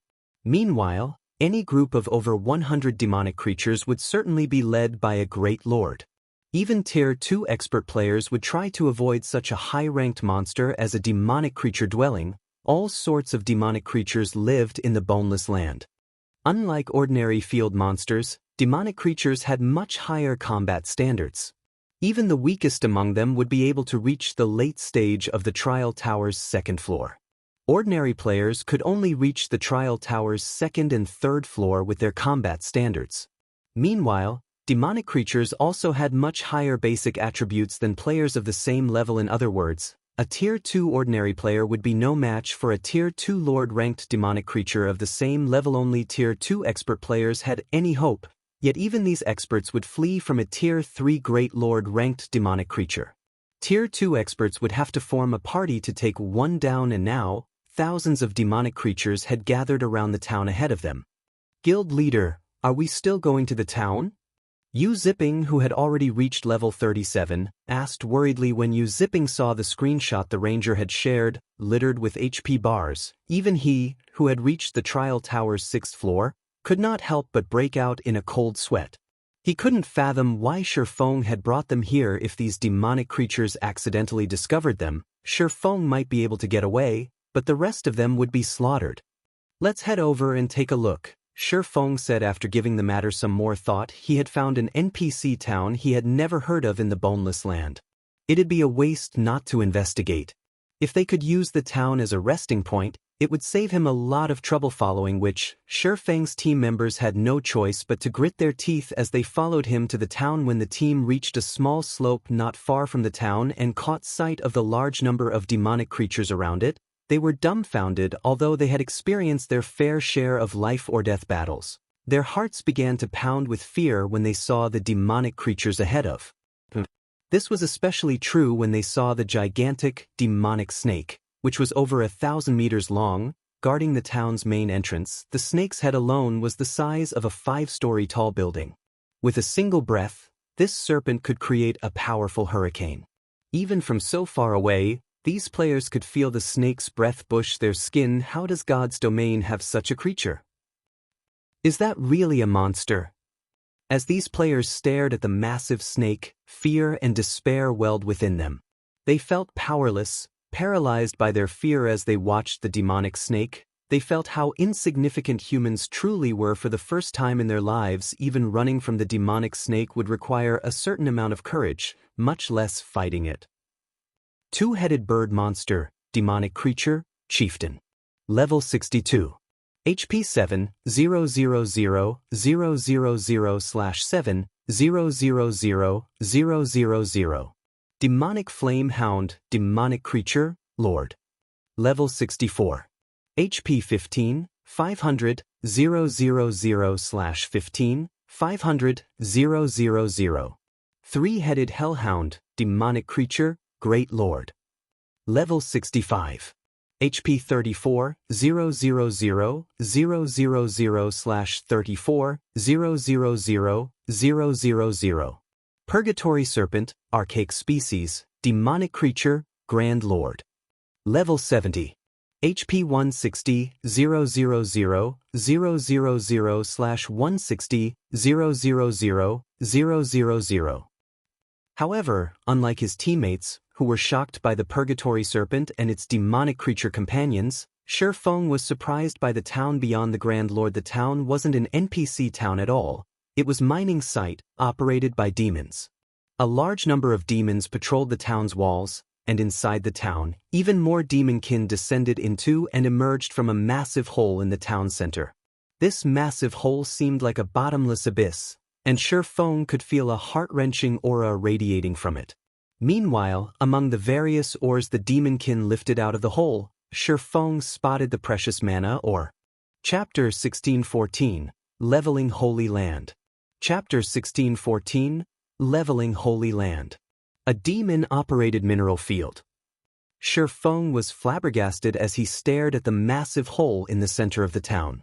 He had never realized that the Boneless land had a mineral field, and such a large one at that. Based on the size of the mineral field, Shifeng estimated that it was a medium mineral field. He had never heard of anything like this in the past. If people had known that the Boneless land had a medium mineral field, even super guilds would fight over it, not to mention first-rate guilds in God's domain. Mineral fields were categorized by size first. There were small mineral fields, like the one in Heaven's Burial's Red Iron Town. Small mineral fields had very small ore veins, and generally, 100 players and a full day were all one would need to mine a small mineral field dry for a single cycle. Even so, small mineral fields were extremely valuable. At the very least, a guild wouldn't lack the types of or the mineral fields spawn. The veins in medium mineral fields were slightly larger, requiring 300 players and a full day to mine the veins dry for a cycle. As for large mineral fields, a guild would need to put 1,000 players to work for a full day to drain the veins. Large mineral fields were gold mines, and any guild that owned one could make a fortune from it. While small mineral fields in God's domain were common, medium fields were extremely rare, and large mineral fields were as unique as a phoenix's feather. In the past, the various superpowers had fought over every medium and large mineral field they had found, even those that spawned common ores, such as iron ore. Meanwhile, the mineral field Shifeng stared at now clearly had more than low-end ore veins. Based on the ores the demonkins carted out, Shifeng knew that the mineral field housed an ancient bronze vein. Ancient bronze ore was not common in God's domain. However, demand for ancient bronze ore wasn't particularly high among players. This was because there weren't nearly enough ways to use ancient bronze ore again. Despite its rarity, it wasn't worth much. However, Eternium ore, a byproduct of mining ancient bronze ore, was highly sought after by forging players. Magisteel ingots, produced with Eternium ore, were extremely useful when forging. Not only could the ingots improving one's forging success rate, but they could also slightly enhance the crafted weapons and equipment's attributes.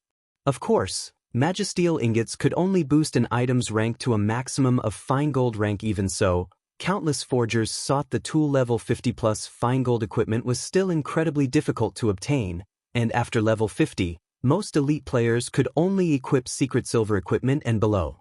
Past level 50, elite players would normally be equipped in secret silver equipment and below only. Hence, Magisteel ingots had a considerable market in the past. Magisteel ingot had sold for 2 gold per piece, yet plenty of players still fought over it. If one could lay claim to this medium mineral field, they could make a fortune with the mined Eternium ore. Considering the situation, Shifeng couldn't help but harbor thoughts of capturing this mineral field, although he didn't know why a mineral field had suddenly spawned in the Boneless land. He was sure that this was a golden opportunity. Setting the Eternium ore aside, he could earn a fortune with the steady supply of mana ore this mineral field could provide.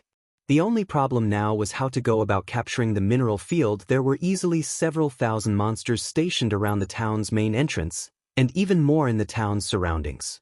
In addition, the monsters inside the town were even more powerful. The town's demon supervisors were all great lords, and these were only the monsters on the surface. The town's true guardians were likely far stronger. Guild leader, a monster patrol is moving our way. We need to hurry and leave this place, the scouting ranger reported nervously as he watched the red dots on the system map. The rest of the team nodded in agreement. The monster patrols were a secondary issue. The main problem was the purgatory serpent sleeping by the town's main entrance. This was the first time any of them had seen such a large monster since joining God's domain. Its aura was so strong that they even struggled to breathe. The consequences would be unimaginable if they fought the monster patrols and accidentally attracted the purgatory serpent's attention. None of them wanted to stay here for a moment longer. A patrol squad? When Shifeng saw the red dots on his system map, he suddenly smiled and said, This is a good thing. For now, we'll level up here. Level up here? Everyone turned towards their guild leader in confusion. Trying to grind and level up in such a place was suicidal. However, none of them realized that Shifeng's true goal was the demon's mineral field. Leveling up would simply be a side benefit. In Shifeng's opinion, they first had to defeat the monsters around the town. Otherwise, these monsters would rush to aid the guardian boss in the town as soon as they began the battle. If that happened, they would definitely team-wipe. Shifeng had been pondering a way to lure the surrounding monsters in small numbers, but it seemed that the monsters had solved that problem for him. The approaching patrol squad had less than 100 monsters, led by a hill-sized, Great Lord-ranked three-headed hellhound. Immediately, Shifeng retrieved the Bible of Darkness and used demon summoning naturally. He had a reason for daring to lead a bunch of low-level players to the Boneless land. If it were any other location, it'd likely be impossible for Shifeng to protect so many players by himself, but the Boneless land was home to demonic creatures. To these monsters, the Bible of Darkness was like an Achilles heel. Here, the Bible of Darkness could display its full potential. After Shifeng summoned a level 78, Tier 3 Tomahawk Demon, he directed the demon to charge at the approaching patrol squad. Although one level 78, Tier 3 demon wasn't enough to take out nearly 100 level 60+ demonic creatures, it could distract them for a short period. Furthermore, Demon Ruler's passive effect increased demonic creatures' attributes under Shifeng's command by 30%, while also weakening enemy demonic creatures' basic attributes by 30%. In moments, the Tomahawk Demon slaughtered the patrol squad's weaker monsters. At the same time, its HP continued to decrease. In the meantime, Shifeng wasn't idle as he tried to use the Demon Ruler's active effect, granting him temporary control of up to 3 demonic creatures on the three-headed hellhound. Failure. Sure enough, it won't be that easy. The outcome of his attempts to control the hellhound didn't particularly surprise Shifeng. After all, the skill only had a low success rate of 10%. Fortunately, he had the Tomahawk Demon to occupy the patrol squad. Demon Ruler's active effect could only be used once every 5 minutes. A congratulatory prompt only popped up in his notification window after Shifeng's 6th attempt. System, congratulations. You have taken control of the three-headed hellhound. You have 2 hours of control. As Shifeng took control of the three-headed hellhound, thanks to Demon Ruler's passive effect, the hellhound's basic attributes rose by 30%. Its HP also increased from 34 million to 44,200,000. With control of the three-headed hellhound, Shifeng had a much easier time defeating the remaining monsters in the patrol squad.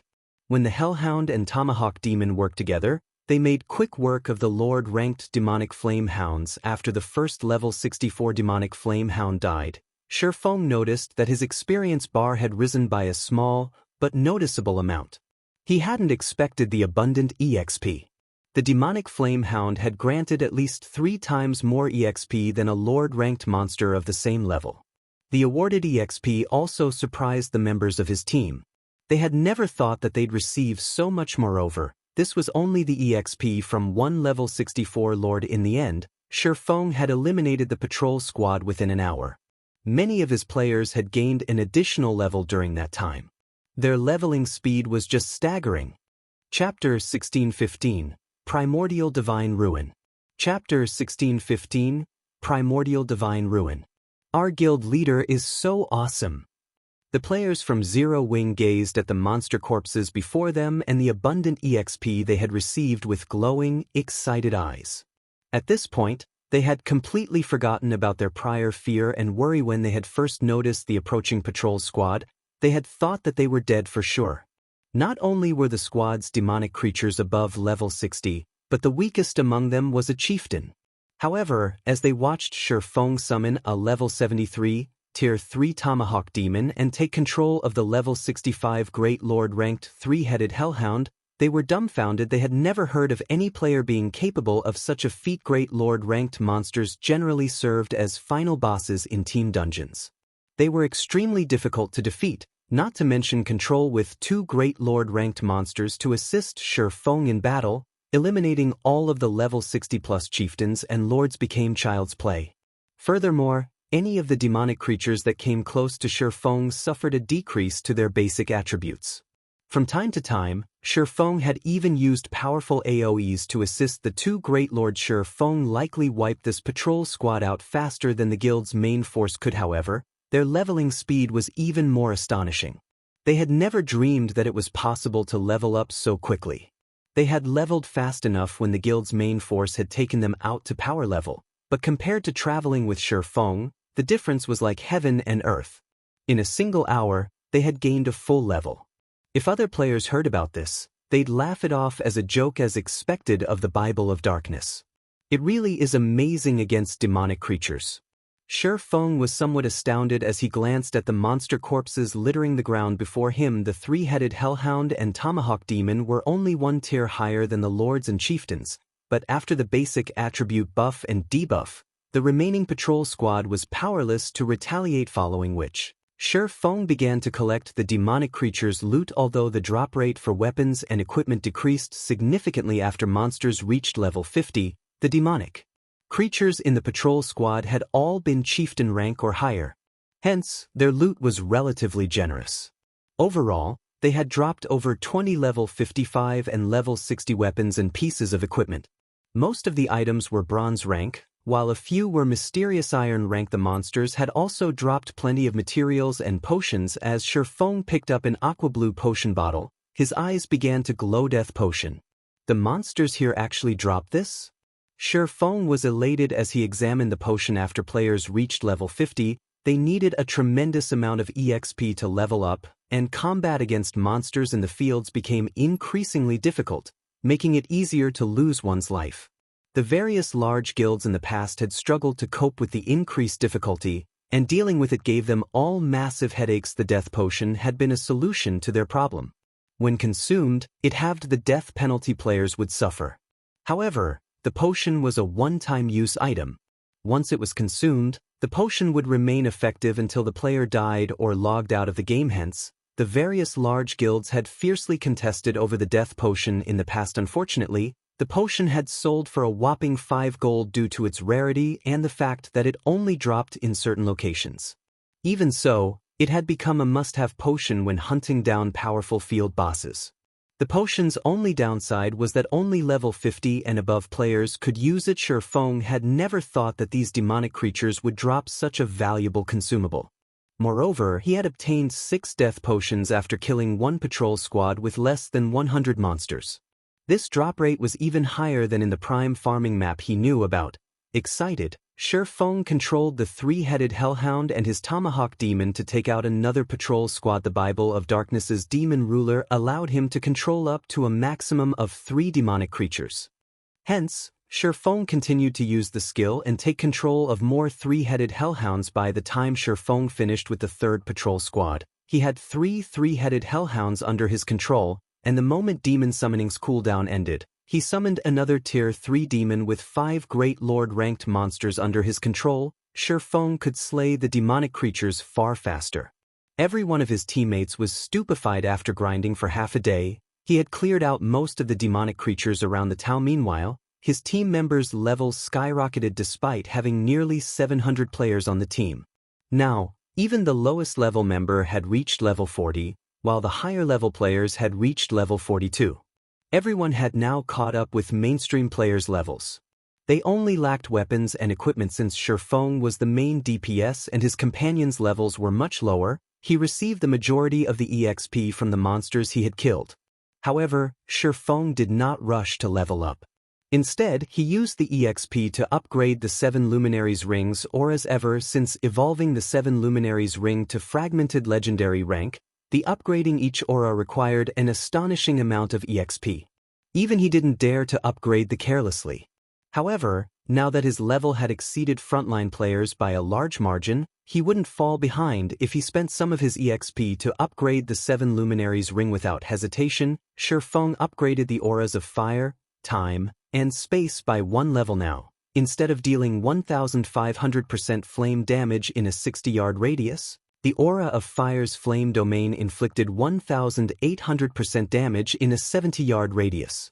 The skill's cooldown hadn't changed, remaining at 5 minutes. As for the aura of time's forbidden domain, its AoE had increased from a 500-yard radius to a 600-yard radius. Its duration was still 30 seconds. The aura of time-space movement had increased from a teleportation distance of 600,000 yards to 700,000 yards, and Spatial Gate's teleportation distance had increased from 300,000 yards to 350,000 yards. Both skills' cooldowns hadn't changed, though Spatial Gate's duration had increased from 1 minute to 1 minute, 20 seconds. Although the skills hadn't undergone qualitative transformations, they had improved various aspects for Shifeng. While he had killed the demonic creatures surrounding the town, Shifeng had also acquired over 600 pieces of equipment.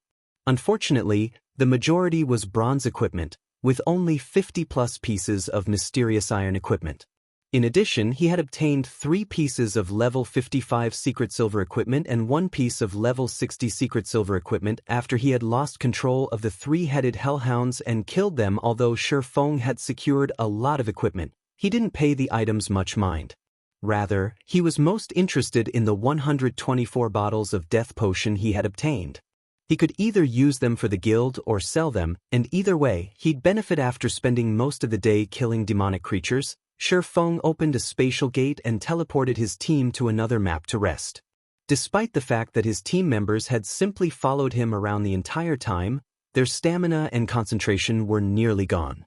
If they did not leave the Boneless land now, they'd all die here. As Shifeng moved everyone to another map, Aqua Rose contacted, excitement and anxiety written across her face. Guild leader, something new has happened in the Orc Empire. I don't know who triggered it, but a massive tower has suddenly risen in the Empire's outer region. And elves are guarding it. Based on what we've learned thus far, it seems the tower is a primordial divine ruin. Apparently, it contains plenty of treasure and level 50+, top-tier equipment. Some players have even spotted epic treasure chests. Moreover, we've learned from the NPCs there that if we clear the tower, we'll receive a ticket to travel to the primordial battlefield. Players can learn advanced combat techniques there. Starmoon Kingdom's various large guilds and those from other countries are frantically gathering at the Divine Ruin. Should we send some of our people over? As Aqua Rose spoke about the primordial Divine Ruin, her eyes sparkled.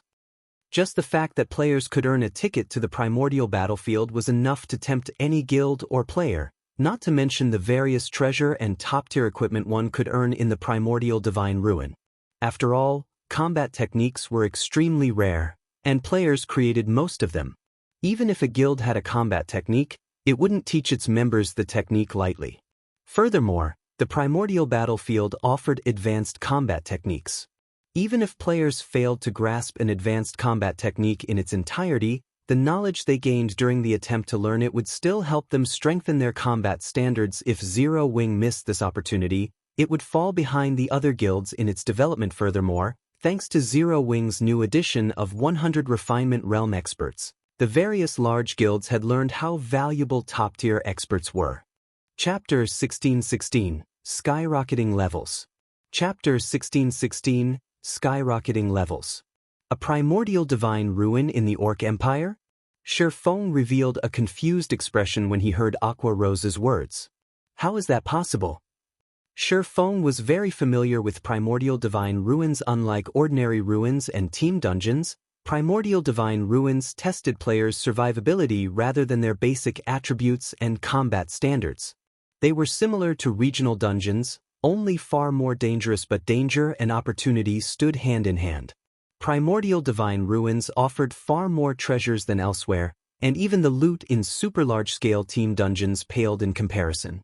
Combat techniques, in particular, didn't drop in team dungeons. Among the many players that had grasped combat techniques in the past, a large majority had learned their techniques from the primordial battlefield. In fact, 80% of the advanced combat techniques players had learned had originated from the primordial battlefield. Whenever a primordial divine ruin had appeared in God's domain, bloodbaths had followed. Primordial divine ruins were similar to team dungeons, as only a limited number of players could enter the ruins at a time.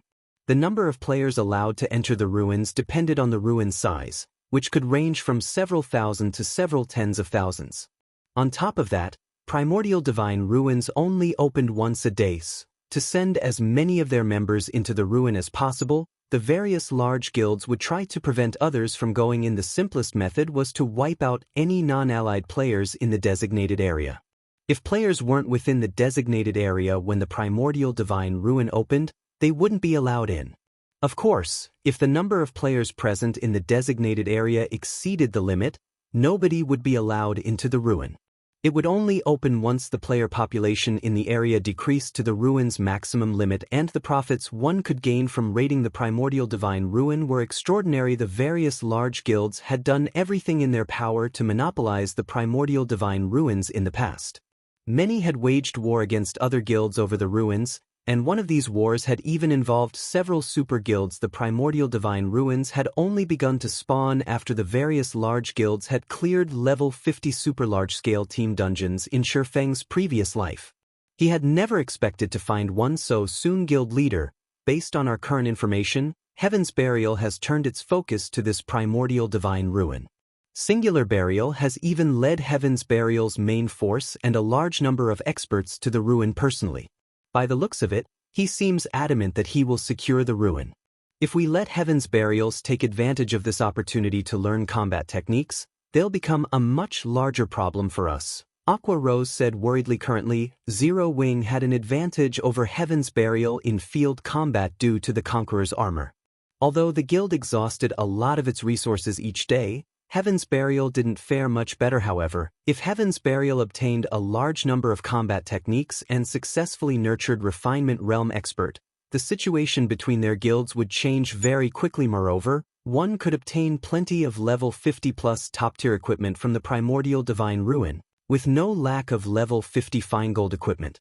Usually, these items only dropped in 100-man Hell Mode team dungeons, yet they were common in the Primordial Divine Ruins. In fact, the ruin would even drop level 50 dark gold equipment. Although many Superpowers members had already reached level 50, most of them wore a combination of level 45 and level 50 equipment. Zero Wing was no exception. If a guild could gear its level 50 members in sets of level 50 top-tier equipment, it could increase its overall combat strength. No. Ignore the Primordial Divine Ruin for now. Instead, start raiding level 50, 100-man team dungeons and improve everyone's equipment. Also, have our members challenge their Tier 2 promotion quests if they can, Shifeng said, shaking his head and rejecting Aqua Rose's suggestion. We're not going to take part in the competition? Aqua Rose frowned, confused about Shifeng's decision. The Primordial Divine Ruin was a shortcut that allowed players to obtain level 50 top-tier equipment quickly, yet Shifeng had decided to forego this opportunity, focusing on raiding level 50, 100-man team dungeons for the equipment instead. If they did this, Heaven's Burial's members would definitely have better equipment than theirs. Relax, we're talking about a Primordial Divine Ruin. How could it possibly be that easy to raid? Even if we get inside, we'll have to fight off the other guilds. It's more practical to grind for weapons and equipment in team dungeons. Moreover, securing level 50 equipment is our priority right now. Without proper weapons and equipment, Zipping and the others will be useless to the guild even after they reach level 50, Shifeng explained, chuckling. Raiding a Primordial Divine Ruin was no less difficult than raiding a super large-scale team dungeon of the same level. These sites focused on adventures for Tier 2 players specifically, and right now, the various large guilds only had a small number of level 50 players. Trying to raid a Primordial Divine Ruin with that level of power was a joke when they reach level 50? Aqua Rose was somewhat astonished. But they're only a little over level 30 right now. Isn't it too early to prepare for this? As far as she knew, Zipping and Zero Wing's other internal members had yet to reach level 40. They'd still need a considerable amount of time before they reached level 50.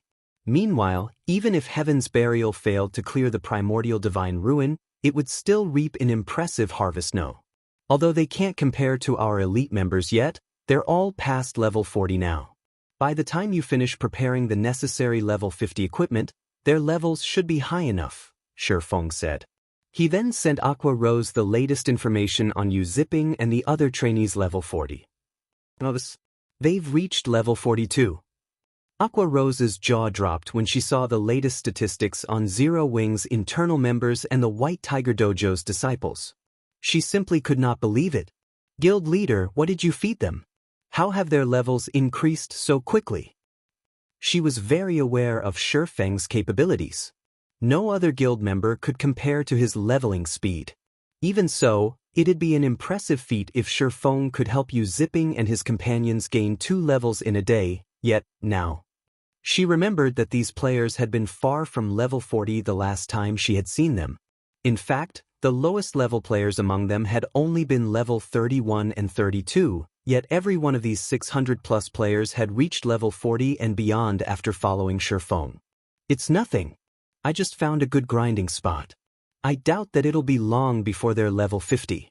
At that time, I'll leave the equipment issue to you, Shifeng said, smiling. All right, leave it to me. I'll make sure that they all have proper sets of level 50 equipment as soon as they're the right level. Aqua Rose said, nodding enthusiastically after recovering from her stupor. You zipping and the others were bona fide experts. A few of them were even a step away from the refinement realm. They only lacked levels and equipment.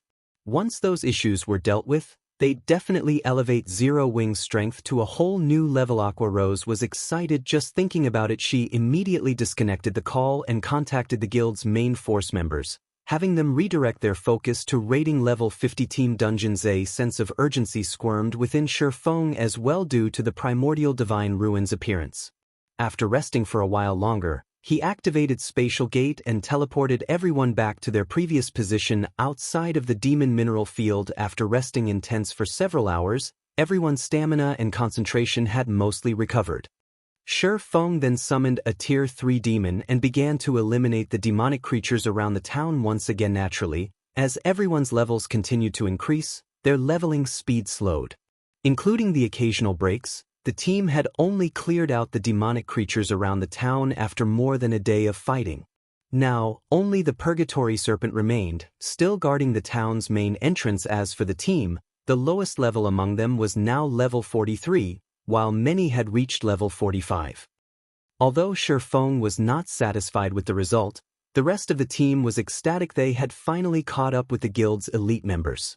Now, they could participate in the guild's large-scale operations. However, before they could celebrate, the Purgatory Serpent, which had entrenched itself in front of the town's entrance, opened its eyes. A resplendent glow radiated from its eyes, and mesmerizing divine ruins and curses began to cover the serpent's long body. A moment later, the Purgatory Serpent released a furious roar, and the players suddenly felt suffocated. How can this monster be so powerful? Guild leader, is that monster? As they watched the changes overcome the Purgatory Serpent, they thought of a possibility evolution. Chapter 16:17, Initial Display of Might. Chapter 16:17, Initial Display of Might. The Purgatory Serpent's body was starting to glow as well, its aura growing more intense. Even from over 1,000 yards away, the players from Zero Wing could feel the power of the snake's aura, and they couldn't help but shudder. At this moment, it felt as if the Purgatory Serpent was this realm's overlord. Everyone gulped nervously as they watched the serpent, fear flashing in their eyes. The confidence they had gained while leveling up had drowned in the Purgatory Serpent's terrifying aurates evolving. Shifeng's eyes twitched as he watched the 1,000-meter-long Purgatory Serpent before him. Monster evolution was common in God's domain, particularly in field maps. In fact, players oftentimes considered themselves lucky if they ran across a monster during its evolution. Normally, the various large guilds monopolized field bosses, not giving other players the chance to raid them. However, evolved monsters were a different story. Monster evolutions were random, and when a monster evolved and its tier increased, it would become the equivalent of a field boss. Moreover, when players killed a recently evolved monster, it would drop better loot than usual. However, an evolving Grand Lord ranked archaic species was no laughing matter. The Purgatory Serpent's combat standards had already been quite high originally. It was likely one of the strongest bosses in the Boneless land. Even a team of Tier 2 experts of the same level would struggle to defeat it, and they might even team wipe. If the Purgatory Serpent evolved into a Tier 4 mythic monster, it would definitely be the strongest boss in the Boneless land. It would become a taboo monstrosity, something that most players would avoid as an archaic species. If the Purgatory Serpent reached mythic rank, its combat power would even surpass an ordinary mythic monster. One such incident had occurred in Shifeng's previous life. A level 80 Grand Lord ranked archaic species had suddenly evolved, and with its evolution, its map had become a forbidden land to players. The map had only been liberated from the level 80 boss's tyranny after a super guild had sent a team of 1,000 level 100 experts in to raid it. The team had also included over a dozen Tier 3 experts. The super guild had only killed the Tier 4 mythic ranked archaic species after sacrificing over 70% of the 1,000-man team and nearly half of the team's Tier 3 experts. Although this Purgatory Serpent was only level 70, if it evolved into a Tier 4 mythic monster, it'd likely be impossible to defeat until players reached level 100. Guild leader, should we retreat? Once this monster finishes its evolution, its perception range will definitely increase. We might not be safe here, Zipping suggested while he had witnessed Shurfeng's prowess when working with 5 level 65+ Great Lords. He was no longer a noob. He knew that the most a Great Lord of the same level could do against a Tier 4 mythic monster was by some time. The 5 Great Lords under Shurfeng's control had no hope against the evolved Purgatory Serpent retreat. Frustration flashed in Shurfeng's eyes as he glared at the Purgatory Serpent. The demon mineral field waited for him, and it was even a medium mineral field that spawned ancient bronze Oregon. Although the mineral field was not as valuable as a manatite vein, it was worth enough. It would be especially helpful to Zero Wing, which currently lacked mana. However, he also had no way to defeat a Tier 4 mythic ranked archaic species. This was nothing like his encounter with a Silvermoon Rat in the Dark Canyon. The Silvermoon Rat had only been a Lord-ranked monster with 18 million HP. Killing it before its evolution had completed had been entirely possible. However, the Purgatory Serpent was a level 70 Grand Lord-ranked archaic species. It had a massive 160 million HP. The Purgatory Serpent was already a challenging foe in its original state. Now that it was evolving, it had become far stronger. Guild leader, Zipping asked again after Shurfeng's long silence. No. We still have a chance. After watching the Purgatory Serpent for some time, Shurfeng noticed that runes on the serpent's body progressed very slowly. Immediately he commanded, "Everyone, get ready and follow me." Nothing ventured, nothing gained. When he had cleared out the monsters around the town, he had felt that his mission was too easy. The monsters hadn't been nearly as difficult as he had expected. However, now that he thought about it, the Purgatory Serpent's evolution might not involve luck at all. Rather, it may have been organized by the system. This was an opportunity the system presented for the players. How else could he explain why the Purgatory Serpent had suddenly begun to evolve as soon as he cleared out the nearby demonic creatures? The only explanation was that the system wanted players to defeat the Purgatory Serpent while it evolved. If players failed to defeat the Purgatory Serpent and allowed its evolution, players would have no hope of acquiring the demon mineral field until after they reached level 100. What? The guild leader wants us to fight the Purgatory Serpent? As everyone watched Shurfeng dash towards the Purgatory Serpent, they began to wonder if he was a little too mad. They were only level 40+ players, still wearing level 35 equipment. Starting a fight with the Purgatory Serpent would be suicidal, but since their guild leader had issued the command, they had no choice but to grit their teeth as they approached the boss. In seconds, the team was within 1,000 yards from the evolving Grand Lord. The aura they felt radiating off of the Purgatory Serpent was much more intense as the players' movements became somewhat sluggish. Meanwhile, Shurfeng retrieved one miniature ballista after another from his bag. In total, he took out 30 miniature ballistas. He had initially prepared these war weapons to help him take out troublesome, high-rank bosses in the Boneless field, but due to the Bible of Darkness' amazing benefits, he hadn't found an opportunity to use the massive siege weapon split into 5-man groups. 2 groups will take turns manning each of the miniature ballistas. Leave the rest to me. Healers, follow me, Shurfeng instructed. Following which, he approached the Purgatory Serpent alongside his 5 Great Lords. Every monster evolution in God's domain took a considerable amount of time. Moreover, the higher tiered a monster was, the longer its evolution process would take to complete. In the case of a Grand Lord-ranked archaic species like the Purgatory Serpent, it should need roughly 30 minutes to finish evolving. In other words, the system had only given them half an hour to eliminate the Purgatory Serpent. If they failed, they could return and challenge the boss again after reaching level 100. By then, however, the various superpowers would likely have discovered this area when Shifeng's group was within 300 yards of the Purgatory Serpent. The evolving Grand Lord opened its amber eyes abruptly and glared at Shifeng and the others. It roared angrily, radiating a dense killing intent that even made Shifeng uncomfortable. However, despite its show of aggression, the serpent showed no intention of attacking. Instead, it diligently absorbed mana from its surroundings as it continued to evolve. It seems to be focusing on its evolution. Shifeng smiled, feeling that their chance of success had risen. Monsters could not move while they evolved. If they moved, their evolution would require more time. The process might even fail. Meanwhile, between dealing with them and continuing with its evolution, the Purgatory Serpent had obviously chosen the latter option. This gave Shifeng enough time to prepare. In a moment, I want every healer to focus on healing the Tomahawk Demon and pay attention to your positioning, Shifeng commanded. Following which he and his 5 great lords charged at the Purgatory Serpent. As the rest of the team watched the swordsman charge towards the boss, they couldn't help but gape. They wouldn't have been overly surprised if Shifeng had used the great lords under his control as meat shields, but he had actually joined the assault. Moreover, he led the charge himself. He was simply insane. They were dealing with a level 70 Grand Lord ranked archaic species here. Even the strongest MT at this stage of the game would die after 2 or 3 hits. What they didn't know was that Demon Ruler's passive effect only had a 200-yard range. If Shifeng weren't within range of the Grand Lord, he wouldn't be able to weaken it. However, Shifeng didn't lead the charge due to Demon Ruler's range. Rather, he did so because he wanted to use Disintegration Field, which only had a pitiful range of 100 yards. The Disintegration Field was also why Shifeng thought that they had a chance of victory. He hadn't truly witnessed the Disintegration Field's power after recasting the Disintegration armor. He did not know how much the skill could suppress the Purgatory Serpent. Shifeng stood within 100 yards of his target in the blink of an eye.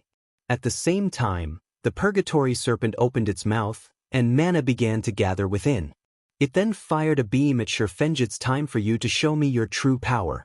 Shifeng then took the Disintegration armor from his bag and activated Disintegration Field. Immediately, a dark gray energy rippled from the Disintegration armor, quickly reaching the Purgatory Serpent.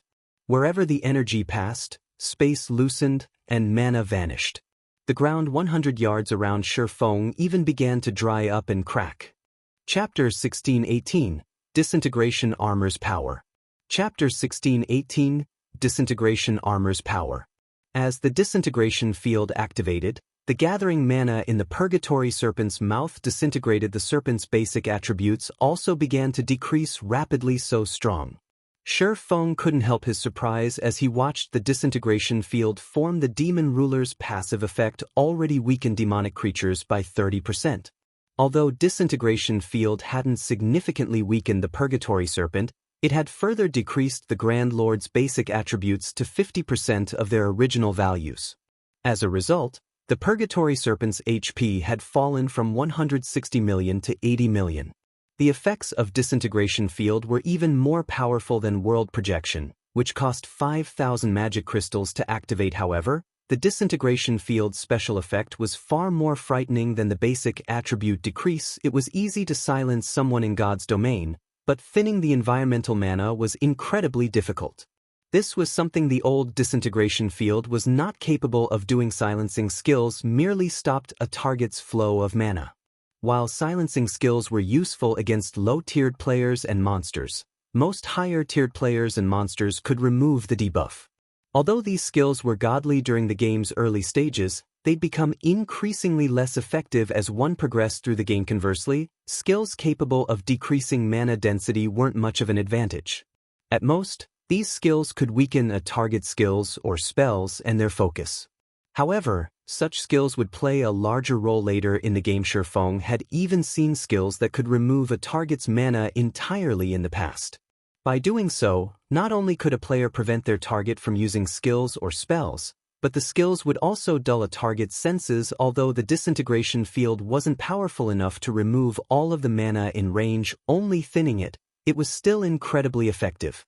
At the very least, it was stronger than ordinary silencing skills against high-tiered monsters and players. What did the guild leader just do?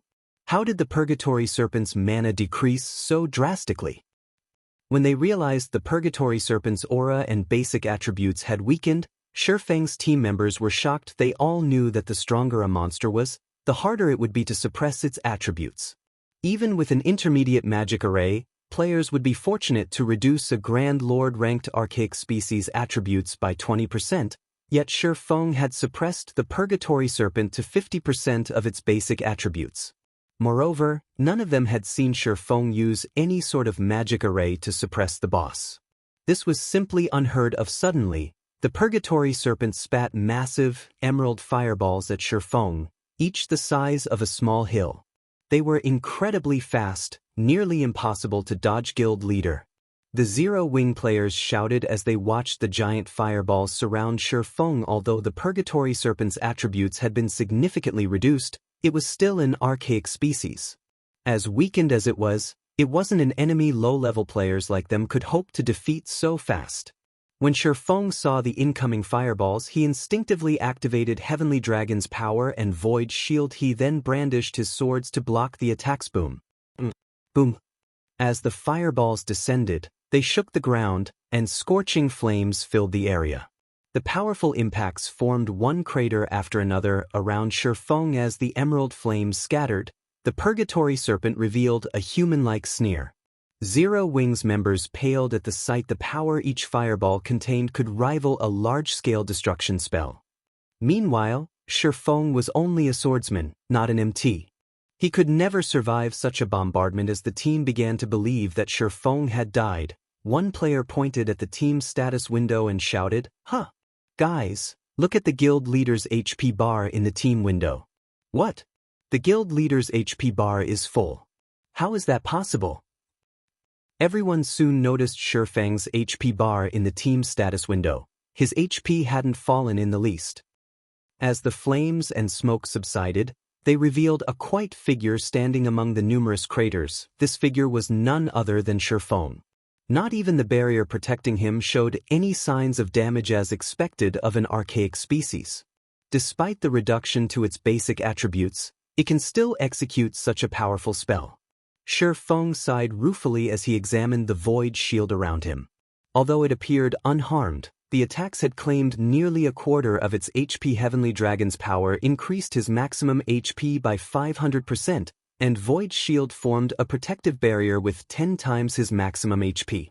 In other words, the Void Shield could absorb over -4 million damage, yet one of the Purgatory Serpent spells had devoured nearly a quarter of that. Had he not activated Void Shield in time, the attacks would have burned him to ash even with Heavenly Dragon's power active. While the Purgatory Serpent had attacked Shifeng, the Tomahawk Demon and the other Great Lords under Shifeng's control had surrounded the Grand Lord and moved outside of the Disintegration field's range without hesitation. All 5 Great Lords assaulted the Purgatory Serpent with one Tier 3 skill after another. The Purgatory Serpent cried out in agony as the powerful attacks found their mark, and damages of around -700,000 began to appear above the Grand Lord's head.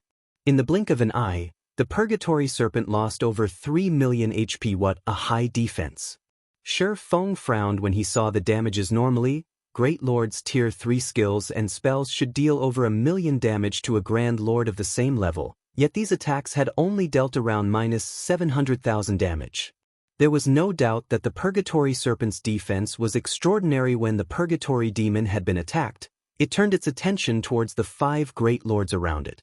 With a furious bellow, the serpent rammed its head into the Tomahawk Demon. Due to the Purgatory Serpent's massive size, the Tomahawk Demon didn't have any time to dodge. It had no choice but to defend itself with its battle axe, and upon collision, it was sent flying over several dozen yards away, losing over 300,000 HP in the process. The difference between the monster's strength was obvious at a glance. The Grand Lord's shifting body also struck the other Great Lords, though they didn't receive as much damage as the Tomahawk Demon. For a time, the Purgatory Serpent overwhelmed the 5 Great Lords, and they continuously lost HP. This snake's strength is really something. It can practically rival a mythic monster of the same level. The Purgatory Serpent's strength astonished Shifeng. Fortunately, not only had the Grand Lord's basic attributes decreased by 50%, but it was also stuck in its position. Otherwise, Defeating the 5 Great Lords would be child's play with the Purgatory Serpent's combat power. Once his 5 Great Lords had secured the Purgatory Serpent's aggro, Sure Feng gave the command to the Distant Zero Wing members to begin their attacks with the miniature ballistas immediately. The 30 miniature ballistas surrounded the Grand Lord and fired when the exploding arrows, which rivaled Tier 2 spells in power, struck the Purgatory Serpent. The Grand Lord's HP swiftly decreased.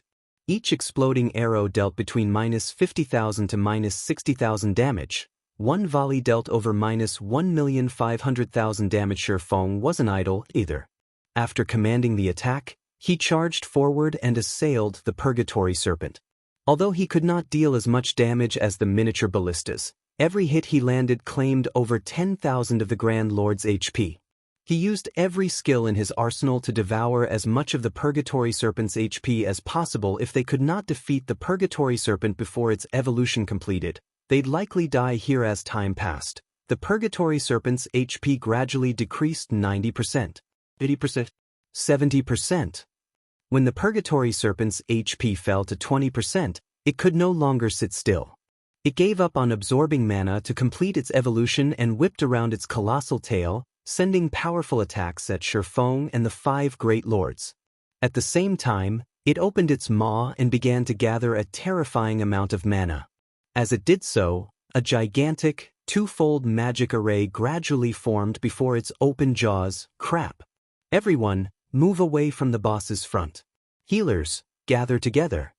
When Sure Feng saw this, he rushed towards the healers and activated Absolute Domain. However, Sure Feng's warning had little effect as the Purgatory Serpent gathered mana too quickly. By the time Sure Feng reached the core of the healer group, the Purgatory Serpent had released its death breath, firing a blistering, black beam from its mouth. Any player or miniature ballista in the beam's way was vaporized instantly with a single attack. The Purgatory Serpent had severely injured 3 Great Lords, destroyed 11 miniature ballistas, and killed over 200 players. Everyone was dumbfounded. They never thought that the Purgatory Serpent would be so powerful. Despite abandoning its chance to evolve, it doesn't have much HP left. Attack with everything you've got, Sure Feng commanded, breathing a sigh of relief when he noticed that 2 of the Great Lords could still attack. The team's healers were also unharmed. Although trying to pin down the Purgatory Serpent with 2 Great Lords was pushing his luck, they should be able to survive the Grand Lord's attacks with the help of the healer's healing spells and his life domain, albeit barely. However, the Purgatory Serpent's strength and speed had increased significantly after it abandoned its evolution. If the Tomahawk Demon weren't careful and received a direct hit, it would lose hundreds of thousands of HP instantly, 1 or 2 million if it received a skill or spell attack. Despite life domain's healing, the Tomahawk Demon still rapidly lost HP. In contrast, the Purgatory Serpent's HP decreased very slowly, 15%, 10%, 6%. As the Purgatory Serpent's HP fell to 4%, the Tomahawk Demon could no longer hold on, and it died, leaving a single uninjured Great Lord and 3 wounded Great Lords to tank the Grand Lord. From time to time, the Purgatory Serpent cast its spells, instantly killing the Distant Zero Wing members. Now, less than half of the team was standing, and only 10 of the miniature ballistas remained intact. When Heavenly Dragon's power's duration ended, Sure Feng followed up with Power of Darkness. He used every attack method he had to whittle down the Grand Lord's remaining HP, yet, as if the Purgatory Serpent refused to lose any more HP, it took the team a long time to drop it to 1%. When the Purgatory Serpent only had 1% of its HP remaining, Sure Feng's team began to lose members even faster. When Sure Feng noticed his DPS drop, he gritted his teeth and activated Blade Liberation. He then swung Killing Ray at the monstrous Purgatory Serpent. Purgatory Pentaslash. Sure Feng landed 5 consecutive hits with his sacred sword, each stronger than the last. With all 5 attacks, Sure Feng had shoved the Purgatory Serpent's massive frame back by over 10 yards. The ground even trembled under the might of his attacks. Once Sure Feng's chain attack ended, the Purgatory Serpent's HP fell to 0. Like a puppet with cut strings, the Grand Lord collapsed to the ground, shattering the earth beneath it. Chapter 1619, Frightening Aura. Chapter 1619, Frightening Aura. It's dead. The boss is finally dead. The surviving Zero Wing members breathed a sigh of relief as the Purgatory Serpent fell. Originally, they had nearly 700 players on the team, but now, less than 200 remained. Only 6 of the 30 miniature ballistas had survived the fight as well. Had the raid lasted any longer, the Purgatory Serpent would have likely annihilated them. Fortunately, they secured victory in the end. After the Purgatory Serpent died, the surviving players watched their experience bars rapidly fill. In the blink of an eye, many of them leveled up. Even those that had gained over half of a level. However, these players were more surprised about the loot the Purgatory Serpent had dropped. Although the Grand Lord had not evolved to mythic rank, it had been in the middle of its evolutionary state. Hence, the quality of its loot had improved slightly. Moreover, Shifeng had activated Divine Providence before dealing the final blow. Both factors resulted in the Purgatory Serpent dropping an abundant amount of loot. Overall, the boss had dropped over 80 items, and every one of them glowed with a dazzling light that instantly captured the player's attention. In addition, a towering pillar of light rose for the pile of loot, lasting nearly 5 seconds before it faded. Crap. What kind of loot is that? How can items cause such a phenomenon? Epic rank? No. An epic item wouldn't cause such a commotion. I wonder if it's a rumored legendary rank item? Forget legendary items. I could become so much stronger if I could get my hands on an epic item. My development would skyrocket. Everyone stared at the small mountain of loot, dumbfounded.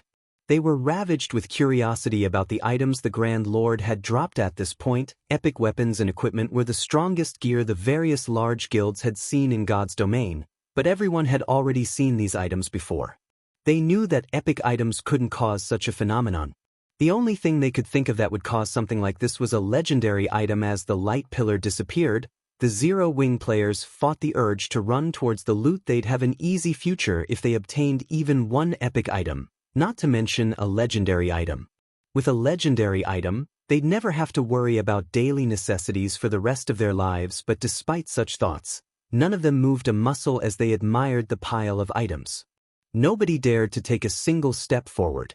Even the outsiders, the White Tiger Dojo's disciples, stayed where they stood. First, this was a guild operation, and any items obtained during the operation belonged to the guild.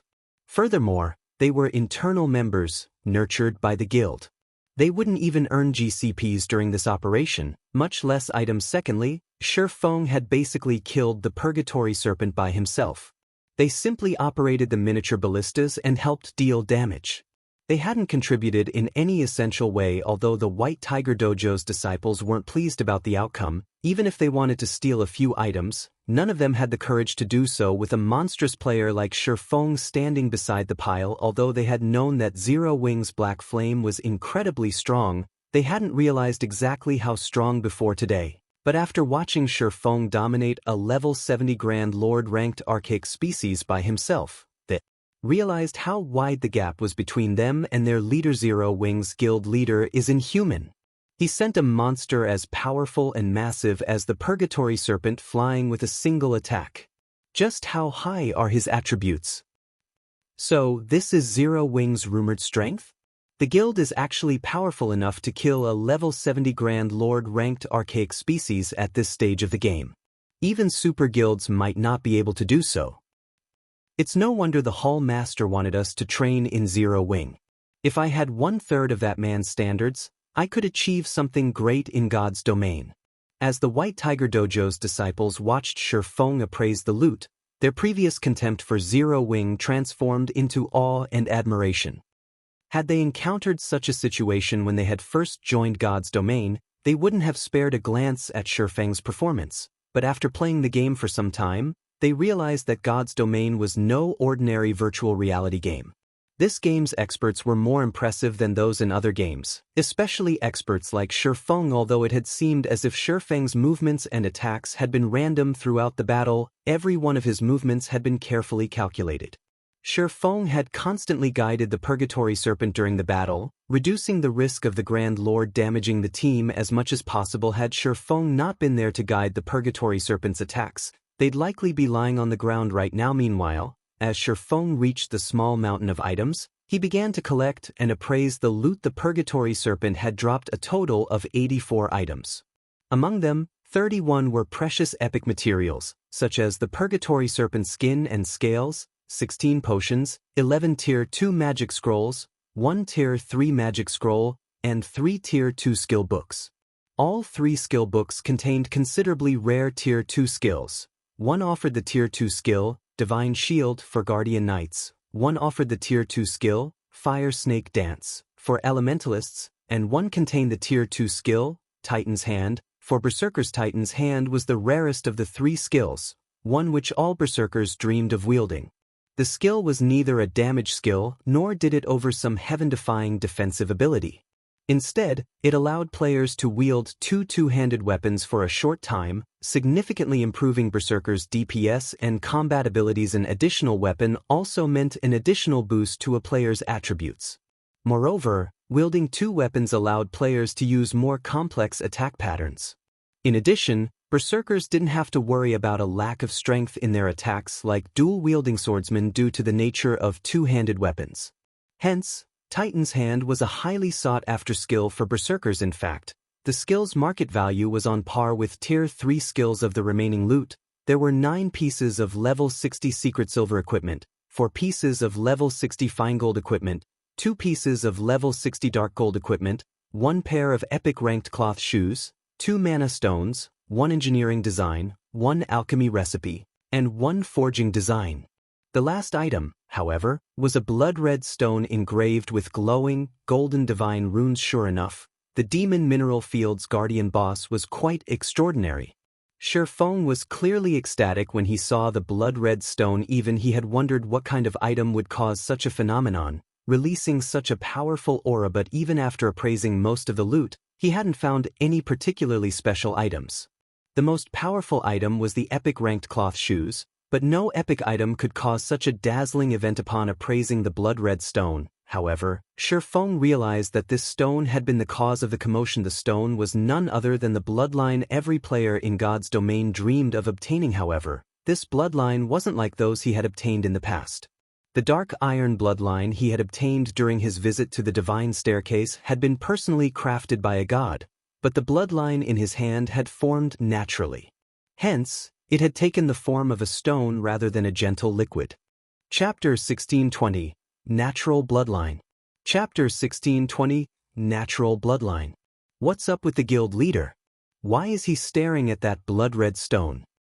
Is there something special about it? What's so special about a stone? It's just raw material. I wonder what kind of equipment the Purgatory Serpent dropped? It'd be insane if it dropped a piece of legendary equipment. Don't be crazy. No matter how you look at it, a Grand Lord will never drop a legendary item. Though, it might have a high chance of dropping a fragmented legendary item. If our guild obtains a fragmented legendary item, the super guilds will go mad with jealousy. The players from Zero Wing launched into a discussion about the Purgatory Serpent's loot, growing particularly excited as they talked about the possibility of a fragmented legendary item dropping. Players in the various large guilds had begun to reach level 50, and some of the guilds had already obtained a few epic items. However, no one had heard of a guild obtaining a fragmented legendary item. If Zero Wing found a fragmented legendary item, it would become the guild's prized treasure, serving as a symbol of the guild's strength. Such an item would definitely elevate the guild's reputation, since it would be the first guild in God's domain to possess such an item. Almost everyone who played virtual reality games paid attention to weapons and equipment. Apex weapons and equipment in particular were highly sought after. If news spread of Zero Wing's procurement of a fragmented legendary item, even players in other kingdoms and empires would learn of their guild, much less Star Moon Kingdom's players. A flood of players would visit their guild residences to join Zero Wing, making it much easier for the guild to recruit experts and continue to increase its strength. A fragmented legendary item? Sherfong could not help but chuckle when he overheard the hushed conversation. Zero Wing had acquired fragmented legendary items long ago, and the guild actually had more than one. Although they were correct that a fragmented legendary item could improve Zero Wing's reputation, great wealth brought great misfortune. Although the guild's fame would skyrocket if the public knew that Zero Wing possessed fragmented legendary items, it would also earn the guild an endless number of enemies. Hence, he had forbidden the guild's upper echelons speaking about these items to the public. Moreover, the blood-red stone in his hand was far more valuable than a fragmented legendary item. Bloodlines were extremely rare in God's domain, even rarer than fragmented legendary items. When a bloodline was found, even super guilds would use every weapon in their arsenal to obtain it, and the resulting bloodbaths would be horrendous. Obtaining a bloodline increased a guild's chance of nurturing an apex expert. Moreover, as players reached higher levels, the bloodline's benefits would become more prominent. After a certain level, these benefits would even surpass those of a fragmented legendary item. Furthermore, the stone in his hand was a naturally occurring bloodline, not an artificial bloodline crafted by ancient gods. There were two types of bloodlines in God's domain. The first type included the ancient gods' creations, the main bloodline source in God's domain. The second type involved naturally occurring bloodlines. The first type formed by drawing on the ancient gods' power, and in terms of potential, these bloodlines were slightly weaker than their natural counterparts. Regardless, both types of bloodline had their own advantages. Those created by the ancient gods catered to specific aspects. For example, Shi Feng's Dark Iron bloodline improved his compatibility with melee skills, helping him increase his skill compatibility rates. On the other hand, natural bloodlines weren't as specialized, but in return, they provided greater boons to basic attributes. Due to the nature of these bloodlines, players who used them were generally known as humanoid monsters. To players who wanted to push the limits of their basic attributes, natural bloodlines were invaluable. Shi Feng couldn't believe he had actually obtained a natural bloodline from killing a level 70 Grand Lord. Even though it had been an archaic species, it shouldn't have had a chance of dropping one, yet it had. If the demon players in the World Summit found out about this, they'd die of envy. Despite the various demon players trying desperately to ascend the divine staircase, they struggled to earn enough shrine points to purchase a bloodline, yet Shi Feng had obtained one after killing a single monster. Moreover, the raid had been relatively easy, with one boss and no mobs. Moreover, this stone was top tier among basic bloodlines. It was called the Shadow Bloodline. Shadow Bloodline weakens presence and aura significantly. Effects double when in darkness. Improvements focus on agility, followed by strength, endurance, intelligence, and vitality. Although the Shadow Bloodline's benefits to a player's combat power weren't as apparent as the ancient gods' bloodlines, it would undoubtedly increase an assassin or ranger's survivability. Decreasing one's presence and aura wasn't just effective against other players, but monsters would also struggle to notice the player. Rangers and assassins with the Shadow Bloodline would be able to explore high-level maps with ease, and they could enter places that players normally avoided. They could enter places that players normally could not. Set foot into the Shadow Bloodline alone was more valuable than the Purgatory Serpent's combined loot. This trip was definitely worth it. Shi Feng could not help but smile at the Shadow Bloodline. Neither epic equipment nor precious tools could help nurture a true apex expert, but the Shadow Bloodline could. In fact, it might even help a player become a Tier 6 God-ranked expert. Even if he gave the Shadow Bloodline to an ordinary assassin or ranger in the guild, he could instantly nurture an astonishingly powerful expert, let alone experts like Fire Dance. When Shi Feng finally finished admiring the Shadow Bloodline, he stored it in his bag. He had no intention of informing the others about the item. After he finished with the remaining loot, he instructed his team to rest up and prepare to enter the town. No one gave Shi Feng's decision much thought. They simply did as they were told while the healers resurrected the dead. Meanwhile, the magic barrier around the town had vanished after the Purgatory Serpent's death. Players could now enter the town without hindrance. Of course, chaos ensued in the town. The demonkin, who had been mining the ores, ran around in a panic while the demon supervisors angrily suppressed the undisciplined demonkin. Demonkin, demonic creature, chieftain. Level 70. HP 9, 000/9, 000/000. Demon supervisor, demonic creature, great lord.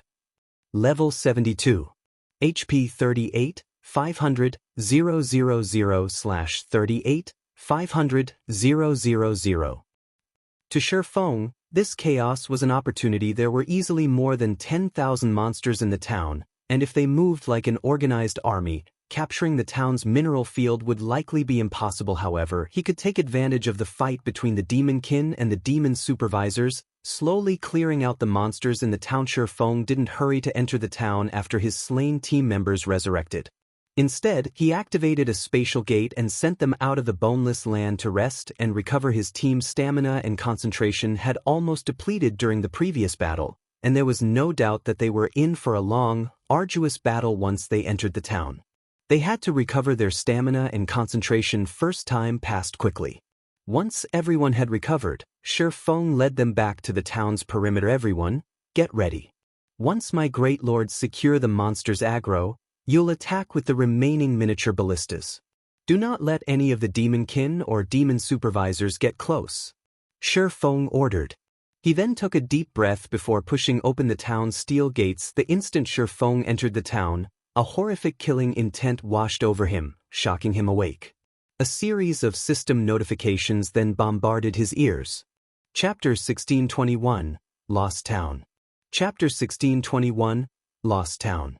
When the demon town's rune-covered gates opened, it felt as if some seal on the town had been removed as a chilling aura of killing intent surged out of the town's gate. What kind of town is this? Why does it have such a powerful aura? Crap. My attributes are decreasing. As the players from the White Tiger Dojo and Zero Wing prepared for battle some distance away, they couldn't help but shudder the moment Feng opened the gates. There was a massive difference between the aura they felt as the gates opened and the aura they had felt while looking at the demon town from the distant hillside. If the aura they had felt before was air, the aura they felt now was as heavy and dense as sea water. Not only did the powerful aura bring with it an intense mental pressure, making it hard for them to think, but their attributes had also begun to spiral downward. In the blink of an eye, their basic attributes had decreased by 30%. Feng, who had already entered the town, wasn't surprised by the sudden change. However, he was surprised by the system notifications he had received. System, congratulations. You have discovered a lost town. System, congratulations. You have triggered the epic ranked main storyline quest, Demon's Nest. System, do you wish to accept this quest? If you abandon this quest, the lost town will disappear due to its broken seal. You have 1 hour to consider. If you do not make a decision within the hour, the quest will automatically be abandoned. Why is there a lost town here?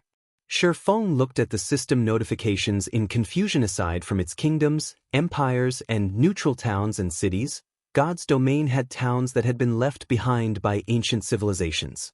Unfortunately, these towns didn't have official names since their history had been lost, leaving them with the title of Lost Town. Lost towns weren't like ordinary towns. All of the lost towns contained power and abilities, which other towns didn't have, that their ancient civilization had left behind.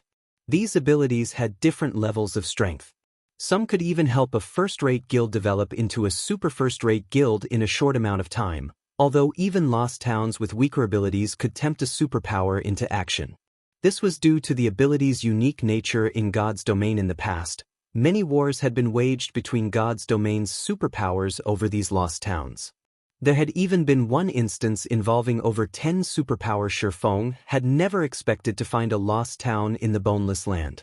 The mineral field was nothing compared to the town itself. It's no wonder why I hadn't heard of a town in the Boneless land in the past. This restriction is likely the reason that no one ever found it. Feng could not help but smile bitterly at the system notification. Regardless of how powerful a lost town was, they were all incredibly difficult to claim. There was no turning back if one missed the opportunity. Once a lost town disappeared, it was gone forever. The players that had found the Boneless land's lost town had likely failed the quest, causing its disappearance. If that were the case, it was only natural that no one had ever heard of it. Of course, Feng accepted the quest, although he did not know what this lost town's function was. Zero Wing would miss out on a golden opportunity to grow stronger if he abandoned it. System, congratulations. You have accepted the epic ranked main storyline quest, Demon's Nest. Quest content. You are required to collect 100 darkness stones to reseal the anchor within 10 natural days. If you fail to do so, the Demon King of a specific planar world will hunt you endlessly. You will also permanently lose 100 points from all attributes and 10 levels. Quest reward unknown. Feng nearly spat blood when he read the quest content. He finally understood why the players who had discovered the Boneless Land's lost town had failed the quest to acquire it. This quest was beyond difficult. It was a joke. Darkness stones were like mana stones. They contained a frightening amount of power of darkness, which demon players could use to improve the power of darkness within. In the past, demon players had even spent up to 500 gold per darkness stone. Yet, this quest required him to gather 100 darkness stones within 10 natural days. This quest was asking for the impossible. Darkness stones were immensely rare, and normally, on mythic ranked dark creatures had a chance of dropping them. Even if he were extremely lucky, and every mythic dark creature he killed dropped one, he'd still have to kill 100 of them. With his current standards, killing one mythic dark creature would be impossible, let alone 100. Not even super guilds could accomplish such a feat. Mythic monsters weren't easy to find, and mythic-ranked dark creatures were an even rarer sight. Hunting down 100 mythic-ranked dark creatures in 10 days would be nearly impossible. When Feng saw the penalty for failing the quest, he was speechless. The penalty was extraordinarily ruthless. While he could accept losing 10 levels and 100 points in every attribute, dealing with a Tier 5 Demon King's tenacious hunt was no laughing matter. Meanwhile, he wasn't nearly powerful enough to kill a Demon King.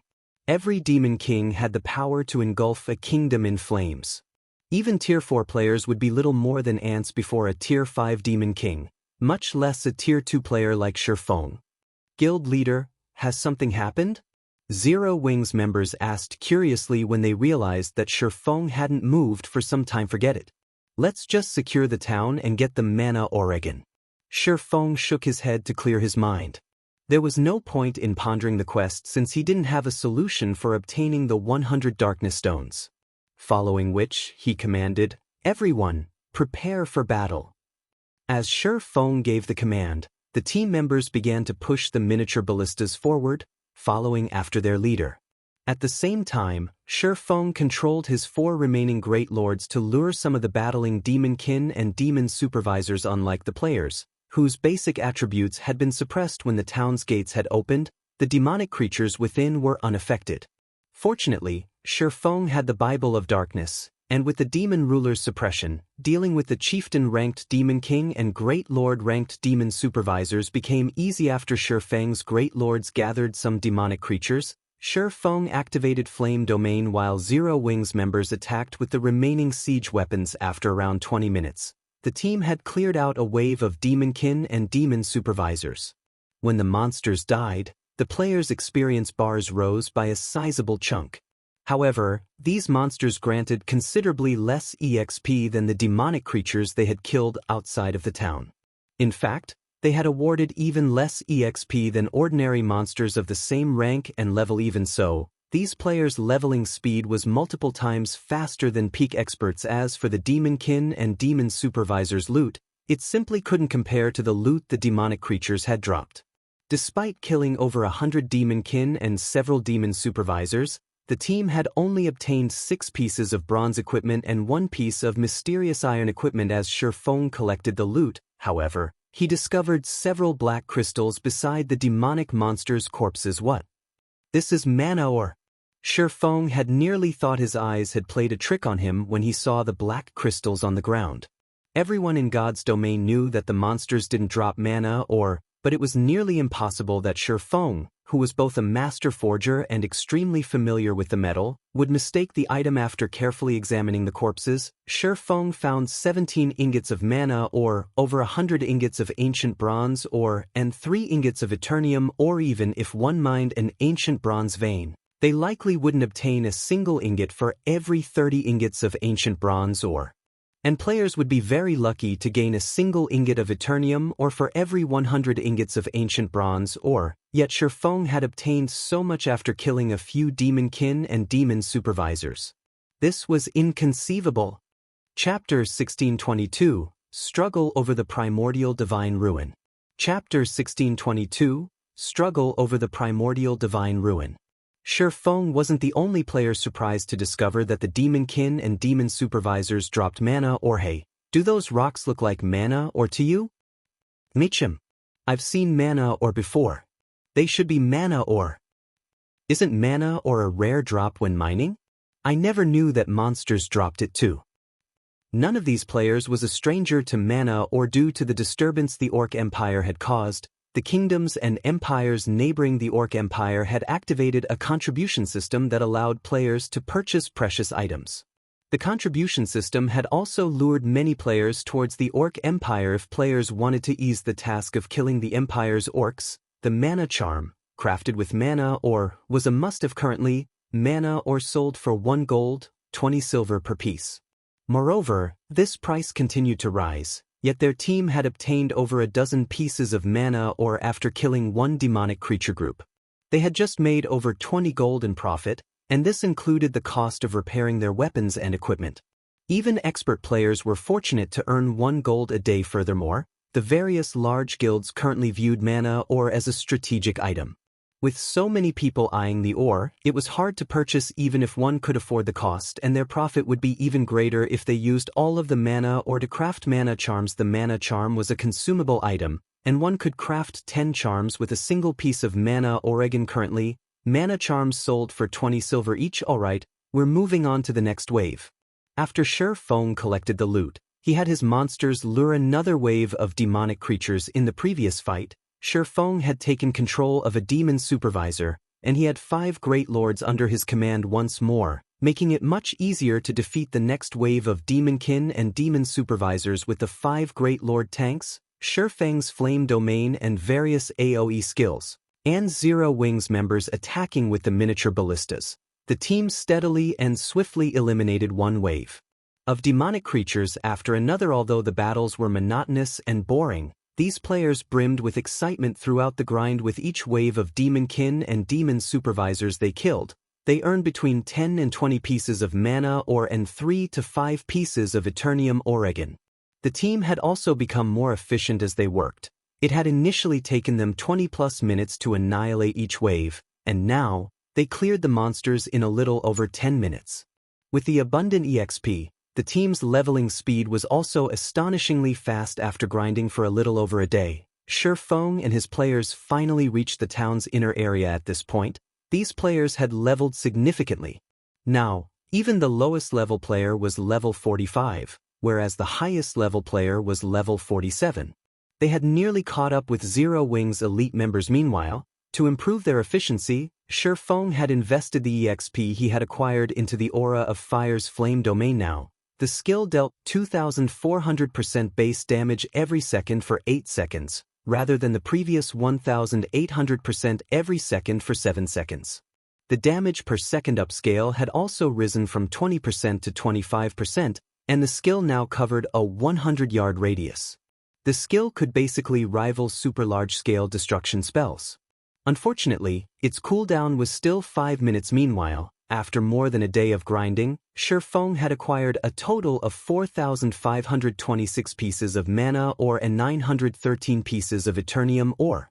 The monsters had actually dropped more mana ore than what Zero Wing had in its warehouse by a considerable margin. While Sher Fong massacred demonkin and demon supervisors, Aqua Rose and Gentle Snow had kept him updated with several situation reports. Their reports mainly focused on the Primordial Divine Ruin in the Orc Empire. The various large guilds had fought tooth and nail over the ruin after its sudden appearance.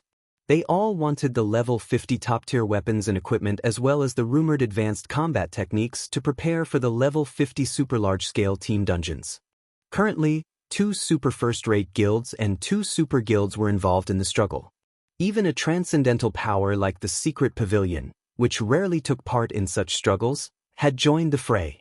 Naturally, plenty of first-rate guilds joined the fight. As well, the situation at the ruin was utter chaos. Meanwhile, only 10,000 players were allowed into the Primordial Divine Ruin each day, but over 1 million players had gathered in the area, with the weakest on par with the guild elite members. The war over the Primordial Divine Ruin was the most intense in God's domain thus far. Over 30,000 expert players had already died, not to mention the elite players. When the ruin had last activated, the 5 superpowers had claimed 70% of the available slots. Surprisingly, Heaven's Burial had secured 1/3 of the remaining 30%. The various first-rate guilds had shared the remaining 20%, and none of the second and third-rate guilds had claimed a single slot. Guild Leader. Although Heaven's Burial has suffered significant casualties while it explored the Primordial Divine Ruin, they've also obtained plenty of level 50 fine gold and dark gold weapons and equipment. Their top-tier experts' combat power has improved massively. I've also heard that they've obtained 2 basic combat techniques and plenty of magic array scrolls, designs, and recipes. Although our guild has suffered about the same losses as Heaven's Burial in the field battles, I'm afraid that we'll be in danger soon if Heaven's Burial continues to grow stronger. Why don't we send some of our members to explore the ruin as well? Aqua Rose was sorely tempted to loot the Primordial Divine Ruin. Although the Conqueror parties slaughtered Heaven's Burial's members, Heaven's Burial and Blackwater weren't simple enemies. To counter the Conqueror parties, the 2 guilds had employed many Refinement Realm experts, sending them out to ambush Zero Wings members in the 4 high-resource maps. They had even sent some of these Refinement Realm experts to ambush the Conqueror parties. Meanwhile, both guilds had suffered tremendous losses. If Zero Wing hadn't partnered with several first-rate guilds and raked in a massive profit with Zero Wing City's teleportation function, the guild would have crumbled long ago. How is the equipment collection coming along? Shi Feng asked. We've only collected a small fraction of the required amount thus far. I'm afraid that it'll take some time before we have 700 full sets of level 50 weapons and equipment, Aqua Rose said, sighing powerlessly. The guild's consumption of weapons and equipment was severely high right now. Trying to set aside level 50 elite weapons and equipment for 700 players under such circumstances was incredibly difficult. She had even involved Gentle Snow's main force in the task. Disregard the Primordial Divine Ruin for now and focus on collecting weapons and equipment. Once we have the items ready, we'll have an easier time dealing with the guild's issues, Shi Feng instructed. I'll think of a way to gather as much as possible. Aqua Rose could only nod in frustration. She had to admit that Zero Wing's foundations were significantly weaker than Heaven's Burial. The difference between the guild's expert count and capital was like heaven and earth. Even the Conqueror parties only helped reduce the massive gap slightly.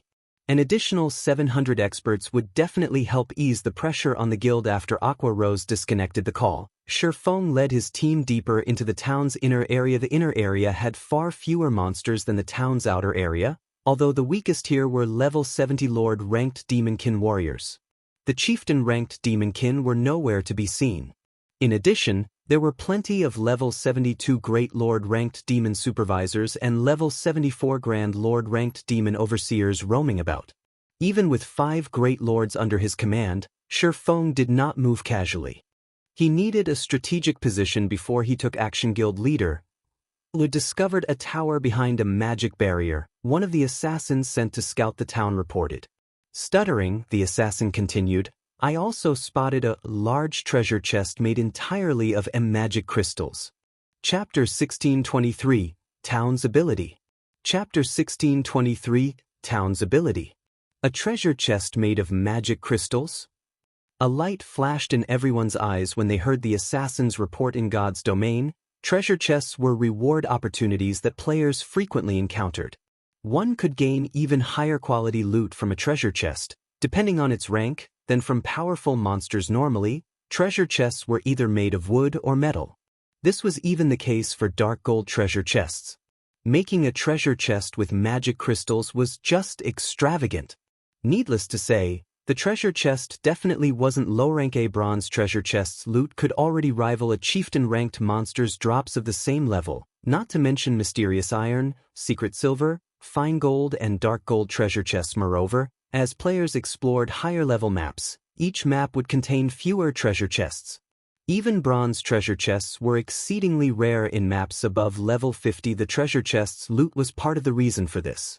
Rather than containing loot on par with the drops from a chieftain-ranked monster of the same level, a bronze treasure chest would contain items on par with a lord-ranked monster of the same level in level 50+ maps. Magic crystals? Shock gripped Shi Feng's heart when he heard the assassin's report. Immediately, he demanded, what color are the runes on the chest?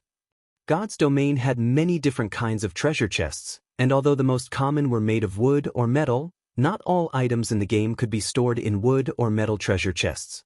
Certain special items needed to be stored in high mana density environments. For these items, the system used chests made from magic crystals. Such treasure chests were insanely rare in God's domain, and naturally, they were far more valuable than ordinary chests. All of the items in such chests were unique in God's domain. There were no duplicates of these items. These magic crystal treasure chests also had a different ranking system than ordinary treasure chests. Their ranks were based on the color of the runes engraved on the crystal. The runes came in silver, gold, and purple. Silver was at the bottom of the list, while purple runes offered the best items. Gold. The assassin answered after taking a closer look. Gold? Shi Feng was instantly ecstatic. Alright, we'll head over right away. In God's domain, a silver magic crystal treasure chest was the equivalent of a fine gold or dark gold treasure chest. A gold magic crystal treasure chest was on par with an epic treasure chest, and a purple magic crystal treasure chest was the equivalent of an inferior legendary treasure chest or higher. Shi Feng had only ever seen silver magic crystal treasure chests in the past, never gold. But he had heard rumors that Chaos Star, one of God's domain's 12 sacred elementalists, had opened a gold magic crystal treasure chest. This was also precisely the reason that he had secured his position as one of the 12 sacred elementalists. Moreover, unlike the other 11, who had been replaced from time to time, Chaos Star had held his position. Unfortunately, nobody knew what he had obtained from the gold magic crystal treasure chest.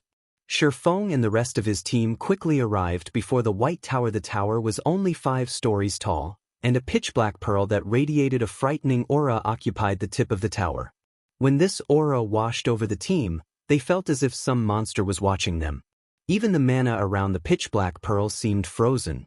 There was no flow of mana around the pearl whatsoever. Numerous divine runes had been carved along the tower's walls, and they created a light blue defensive barrier around the tower, which seemed impenetrable. However, unlike most people, Shi Feng knew that the barrier wasn't an ordinary defensive magic array. The magic array carved into the tower's walls had survived since ancient times. Current magic arrays simply couldn't compare. Moreover, based on the array's complexity, Shi Feng guessed that it was beyond a master magic array. Not even a Tier 4 existence would be able to scratch the barrier, forced to stand aside as they gazed at it. Interestingly, no monsters were anywhere near the tower. The roaming demon supervisors and demonkin warriors only stared at it for a moment before moving on. None of the demonic creatures dared to come within 100 yards of the White Tower. Meanwhile, placed on the tower's open-air top floor sat a magic crystal treasure chest, and as the assassin had reported, the treasure chest was covered in golden runes. The treasure chest also radiated so much mana that it created a white mist around it. Seeing this phenomenon, even a fool would realize that the chest was far from ordinary.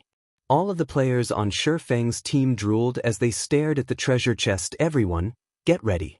We'll eliminate the surrounding monsters first, Shi Feng immediately commanded. Although he did not know why none of the monsters would approach the tower, there were still over 500 of them in the area.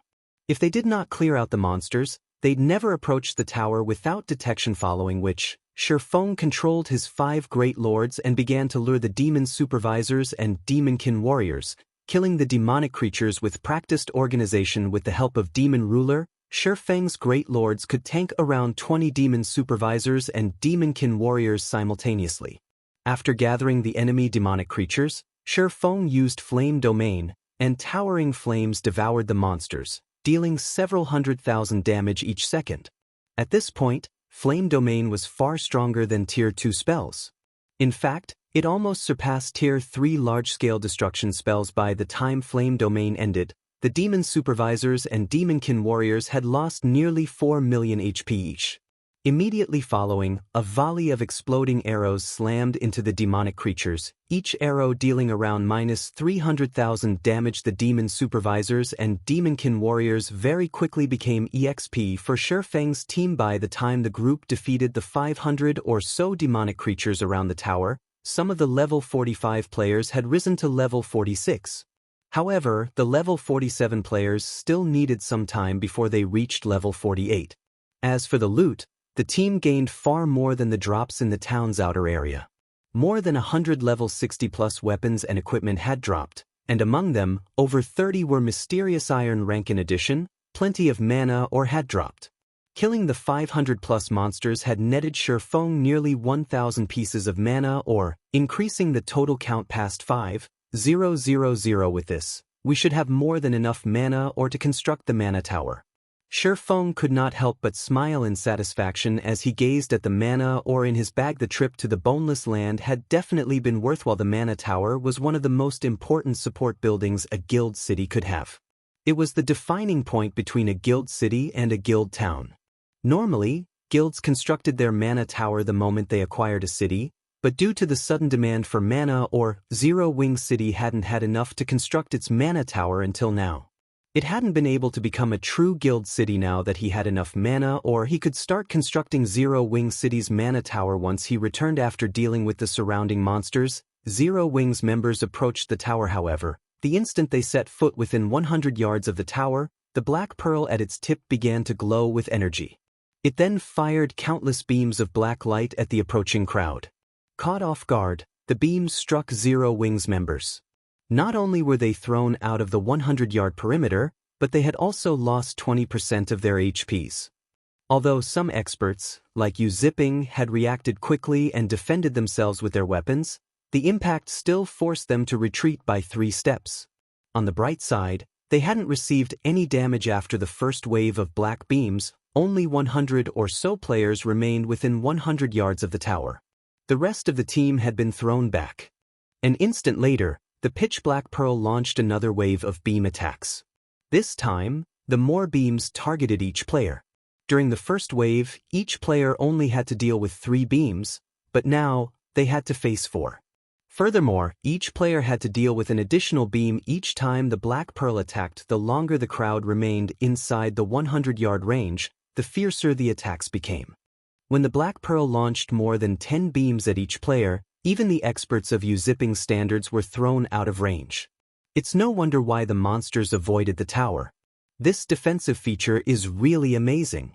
Realization dawned on Shifeng as he watched his teammates fly backward. At the same time, he was overwhelmed by ecstasy. Every lost town had its own unique ability in God's domain. Clearly, this defensive feature was this lost town's ability. Although Shifeng had only watched the defensive feature for a few moments, he had grasped the feature's true purpose. In reality, the defensive feature wasn't meant to keep enemies away. Rather, it was a training device to help players improve their combat standards. This was an extremely rare ability, even among God's domain's various lost towns. Chapter 1624, Gap. Chapter 1624, Gap.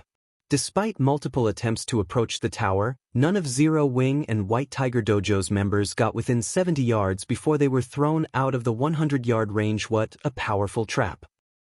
Crap. The system is definitely doing this on purpose. It put that treasure chest on display up there just to taunt us. This is ridiculous.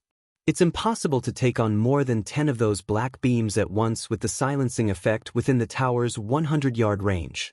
Those beams are so fast too. Everyone looked at the pitch black pearl on the tip of the tower with resentment. They felt that the system was toying with them. Among their nearly 700 players, Yu Zipping had the best performance.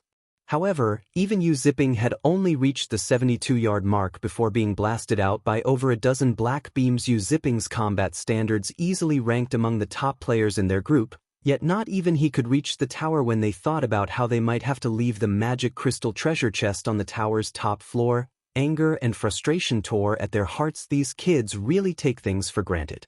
Shifeng, who had remained motionless, shook his head and laughed when he overheard his team members grumbling. Following which, he started to make his way towards the tower. As Shifeng approached the tower, everyone turned their gazes towards him. Guild leader Black Flame is going to try to reach the tower, too? With his level of skill, I wonder how far he'll get. This trap is too difficult. Although Guild leader Black Flame is superbly strong, I doubt that he'll get past the 50-yard mark. I'm not so sure about that. We already had to face over a dozen beams before we even reached the 70-yard mark. At the 50-plus range, I bet that the tower will fire over 30 beams. Even if Guild leader Black Flame has frightening attributes, dealing with so many attacks should be impossible. I don't think he'll even get past the 60-yard mark. As the White Tiger Dojo crowd watched Shifeng approach the tower, they started a quiet discussion amongst themselves. They were curious to see the capabilities of Star Moon Kingdom's mythical expert. Truthfully, They had been displeased when the White Tiger Dojo had sent them to train with Zero Wing. They were bona fide fighting experts in the real world, yet they were training under a virtual expert.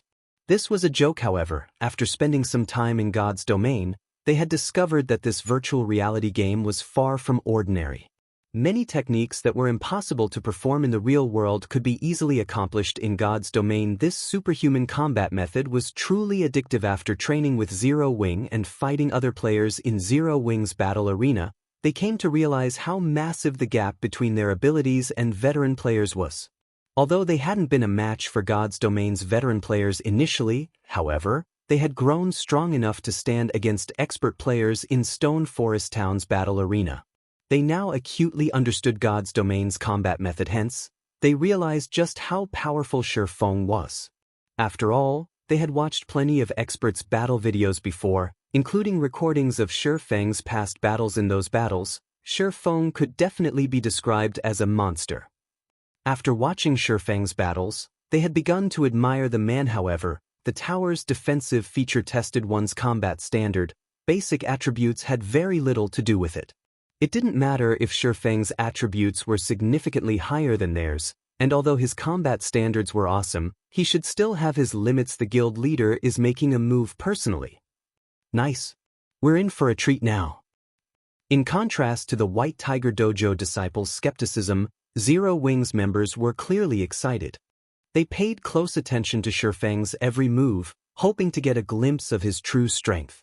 Normally, they didn't get to see this, and in the previous battles, Shi Feng had mostly relied on his 5 great lords. They barely caught a glimpse of Shi Feng's true capabilities. Experts like Yu Zipping watched Shi Feng curiously as well. They were all eager to learn how much of a gap existed between them and their guild leader. Shi Feng quickly arrived at the 100-yard mark, but unexpectedly he didn't sprint towards the towers as the previous players had. Instead, he continued leisurely even once he was within the Black Pearl's attack range. What is the guild leader trying to do? Could he be testing the waters? Shi Feng's actions confused his team members. They had already gotten a clear grasp of the Black Pearl's attack method during their previous attempts. Not only did the strength of Black Pearl's attacks increase as they moved closer to the tower, but it also launched attacks more frequently. If someone wanted a better chance of reaching the tower, they needed to move quickly. They also needed to block the orb's attacks, yet Shi Feng was. Before anyone could react, the Black Pearl began to attack Shi Feng. Suddenly, 2 beams of light shot towards Shi Feng's vital points. Just when the 2 beams were about to hit, Shi Feng stopped abruptly and turned slightly. He didn't bother to unsheathe either the Abyssal Blade or Killing Ratio. Shio!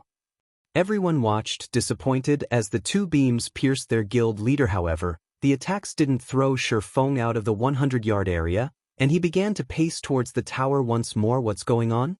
Did he dodge them?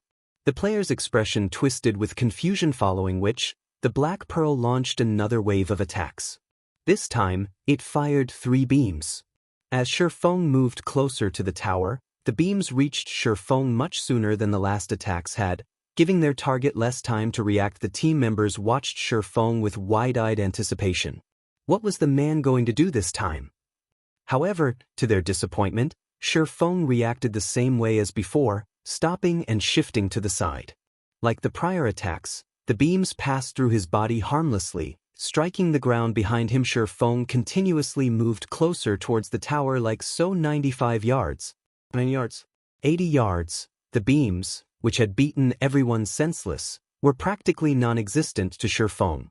They pierced through him harmlessly, again and again, blasting small craters into the ground behind him. Shi Feng quickly reached the 72-yard mark, Yu Zipping's record distance. However, he hadn't even used his weapons to defend himself once since he began his approach. In fact, he hadn't even touched his weapons. Is the Black Pearl broken? Has the system made some mistake? The White Tiger Dojo disciples gaped in shock as they watched Shi Feng steadily move closer towards the tower as if he were strolling across his backyard. In their opinion, Shi Feng hadn't done anything whatsoever all this time. The only explanation they could think of was that the system had made an error. They had never thought that Shi Feng would be so lucky. Seeing this, some curious White Tiger Dojo disciples decided to attempt the test again. However, when they allowed the black beams to strike, they were instantly thrown backward. Impossible. How is the guild leader doing it? Why aren't the Black Pearl's attacks hitting him? The White Tiger Dojo spectators' eyes fall from their sockets as they watched as their companions were blasted past the 100-yard mark. So, this is the difference between the guild leader and me?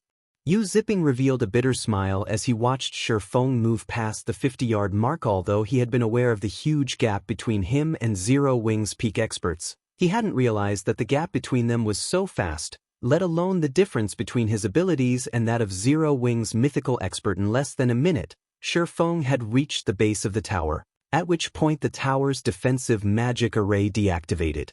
Chapter 1625, Jackpot. Chapter 1625, Jackpot. As the White Tower's defensive magic array transformed into particles of light and vanished, time seemed to have frozen around the tower. Both Zero Wing's members and the White Tiger Dojo's disciples stared with blank faces. He passed it. Am I dreaming? He didn't even use his weapons. That must be it. We must be dreaming. How could such a thing even be possible? No player could dodge that many attacks. Could guild leader Black Flame actually be an NPC in disguise? For a time, the players shared their guesses about Shi Feng. They simply couldn't wrap their minds around what had just happened. They hadn't even made it to the 70-yard mark before they had been sent flying back to the starting point. Yet Shi Feng had walked through the area as if strolling through his backyard. Even when he had neared the 50-yard mark and faced over 30 beams, he slowly and steadily continued forward. Regardless of how fast the Pitch Black Pearl's attack rate had become, Shi Feng's speed was unaffected. When Shi Feng crossed the 50-yard mark, the beams had changed their attack trajectories in the middle of the attacks.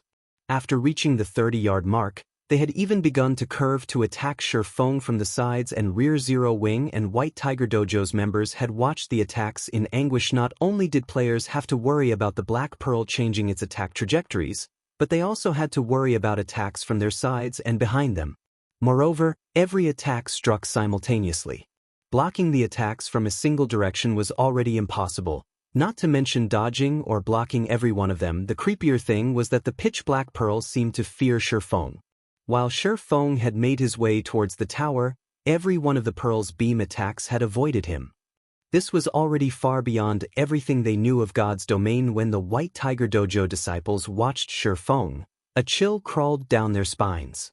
Aside from their reverence, they were afraid and excited to learn more about a realm they had never discovered before. Although not everyone was willing to acknowledge that Shi Feng had cleared the test, there was no doubt that the White Tower's defensive magic array had disappeared. There was also no doubt that what has just occurred wasn't a dream, but reality. Zero Wing's guild leader is actually so powerful?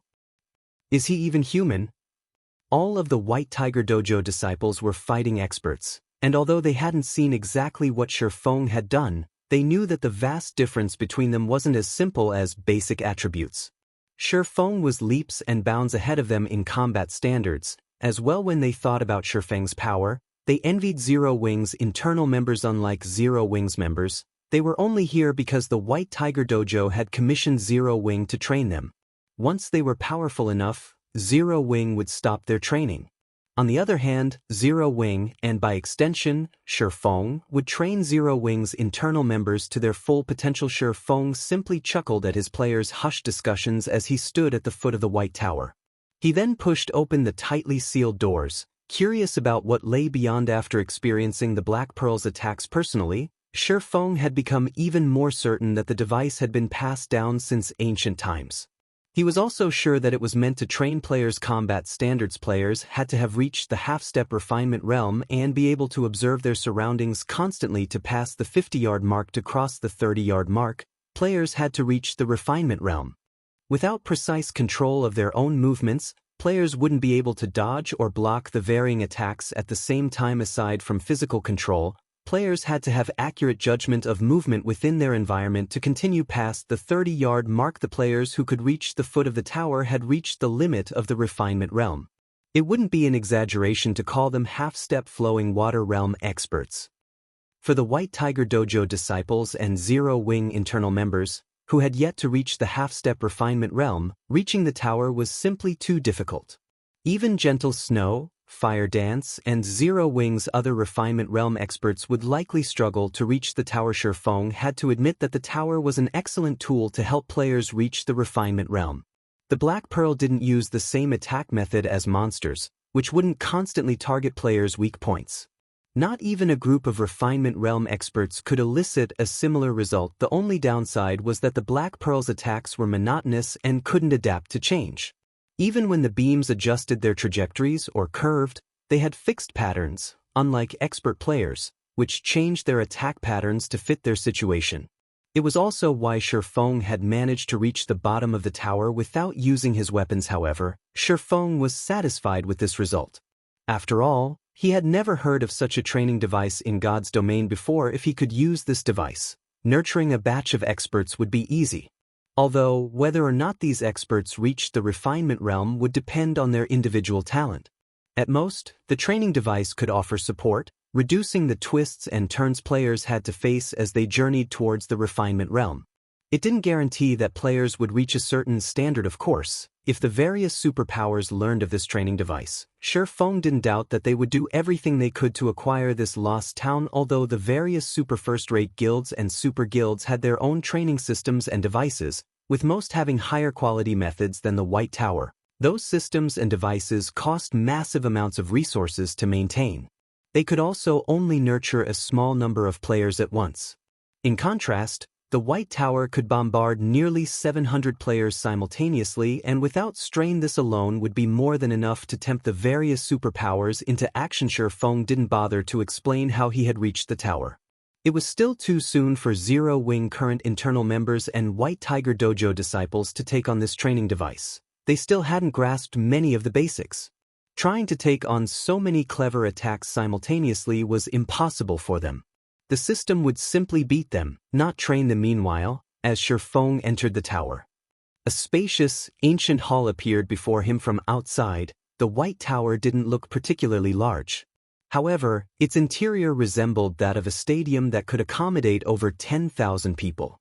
Various ancient weapons had been put on display in the hall, and it resembled an armory. Shifeng was in awe as he gazed at the weapons around him. Every single weapon in this hall radiated a dense amount of mana. At a glance, it was obvious that these weapons were far superior to the ordinary weapons most players used at this stage of the game. This is an armory? Shifeng was confused as he gazed at the weapons on display. He then approached one of the weapon racks, picking up a spear to inspect. When he read the spear's attribute panel, Shifeng was instantly ecstatic. He was so excited that goosebumps began to cover his skin. Mana weapons. Is every weapon here a mana weapon? Shifeng surveyed his surroundings in shock. There were easily over 10,000 weapons in the hall. God's domain had many different kinds of weapons and equipment, most of which fell into three main categories. The first was the common type. It referred to the weapons and equipment most players currently used. Players of the same class could trade and use weapons and equipment of this type. In battle, their durability would decrease, but they could be repaired out of combat. The second type was the unique type. Specific players could use these weapons and equipment. Even if another player picked one up, the item would be useless to them. Similar to the common type, these weapons and pieces of equipment would lose durability in combat but could be repaired and used indefinitely. The third type was the expendable type. Like the common type, those of the same class could trade and use expendable type weapons. While they wouldn't lose durability in battle, they couldn't be repaired. Once their durability was exhausted, they would be useless. The majority of God's domain's players and NPCs used common type weapons and equipment.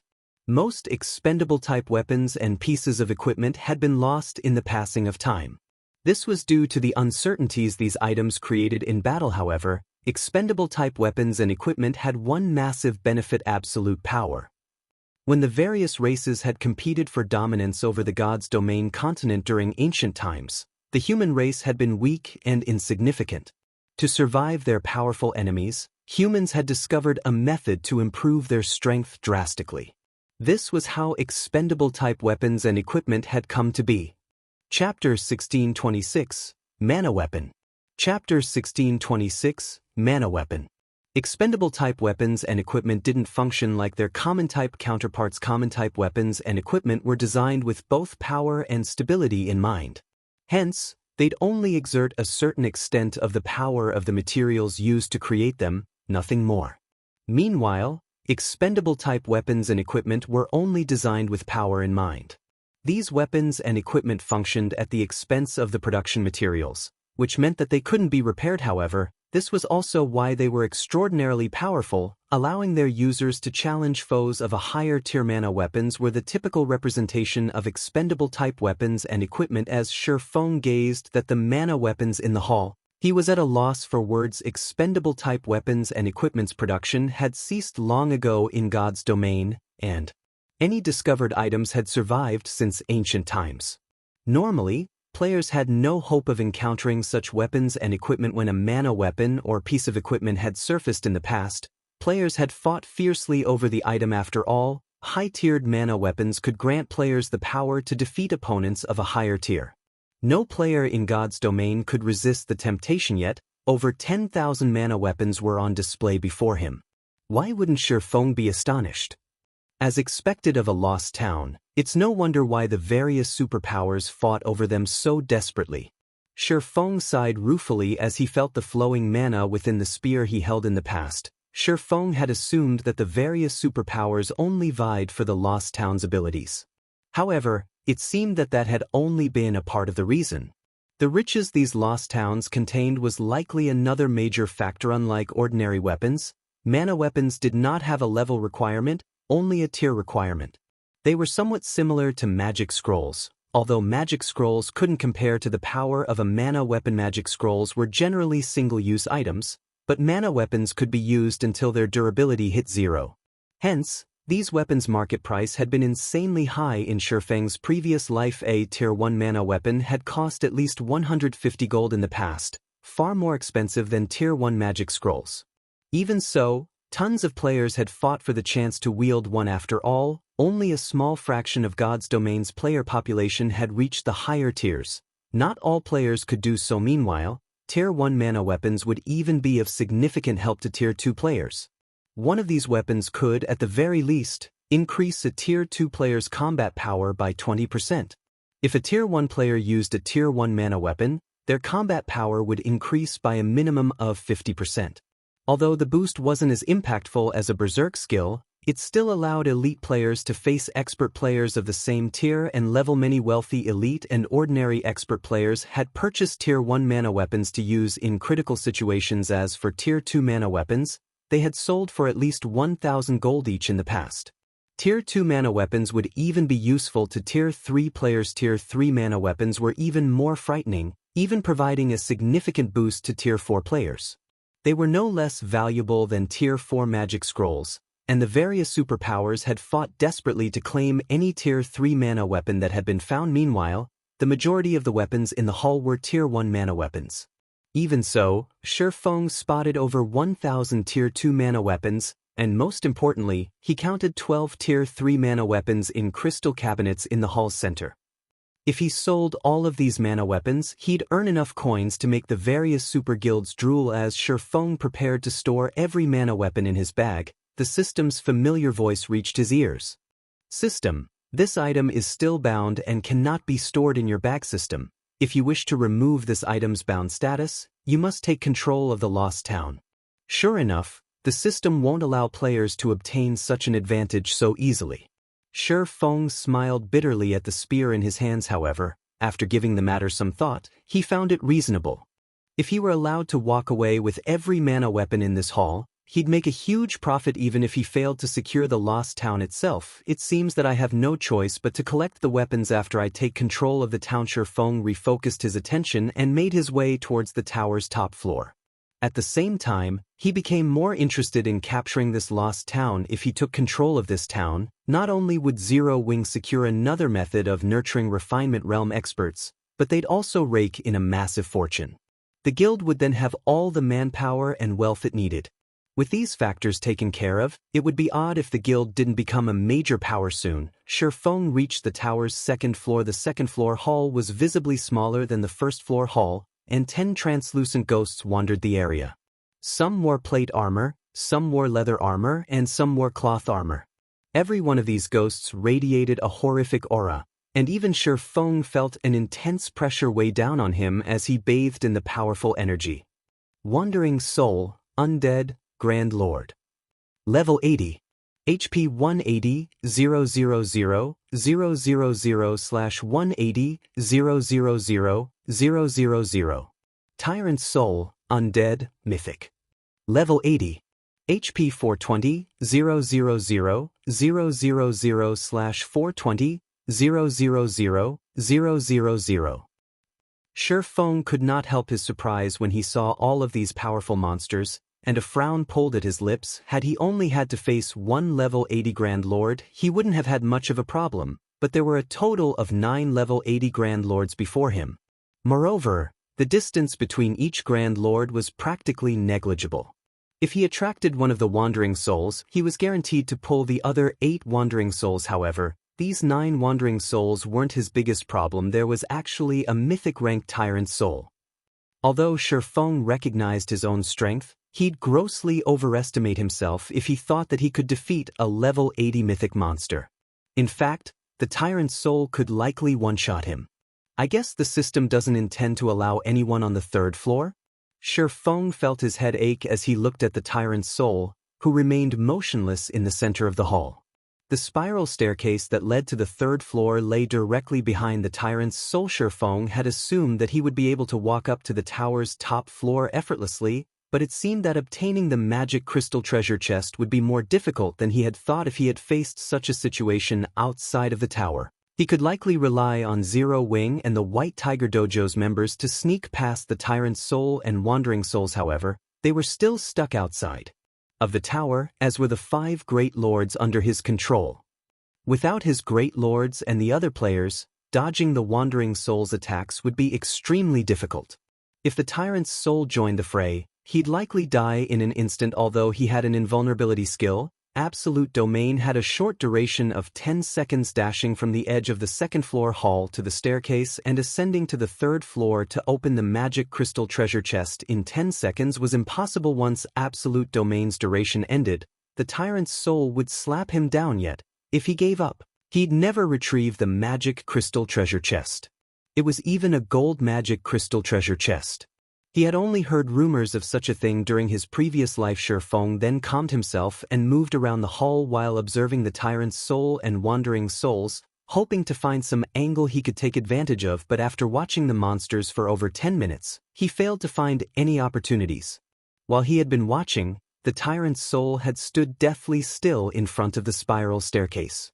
If he attempted to approach the staircase, the mythic-ranked boss would likely discover him. With no external factors to take advantage of, Shi Feng was forced to flip through his bag, hoping that he'd find something useful. As Shi Feng began to consider giving up, he noticed that he still had a Tier 3 defensive magic scroll. He had obtained the scroll from the Purgatory Serpent. As his gaze touched upon the scroll, Shi Feng's hopes rekindled. A Tier 3 defensive magic scroll could even block a Tier 4 existence's attacks for a short time. With the scroll and his Absolute Domain, it wasn't entirely impossible to secure the magic crystal treasure chest. Now, the only problem was the Tyrant's Soul's exact strength. If it were too powerful, it wouldn't need much time to break through the defensive magic scroll's barrier, and Shi Feng's death would be certain. After considering his options for some time, Shi Feng decided that it was worth a try. If he died, he'd lose 1 level at most. 1 level was a small price to pay for a gold magic crystal treasure chest, following which, Shi Feng used Phantom Kill and had his doppelganger carefully cross to the opposite side of the hall. Meanwhile, Shi Feng readied the Tier 3 defensive magic scroll before activating the aura of Wind's Gale Domain and charging forward. When Shi Feng was within 100 yards of the Tyrant's Soul and Wandering Souls, a cold glint flashed in the 10 monsters' eyes. They charged at Shi Feng like ferocious beasts. The Tyrant's Soul moved like lightning. Before Shi Feng had even crossed 5 yards, the mythic monster had appeared before him. The Gossamer boss had already conjured a blue lightning blade in its right hand and swung it down toward Shi Feng.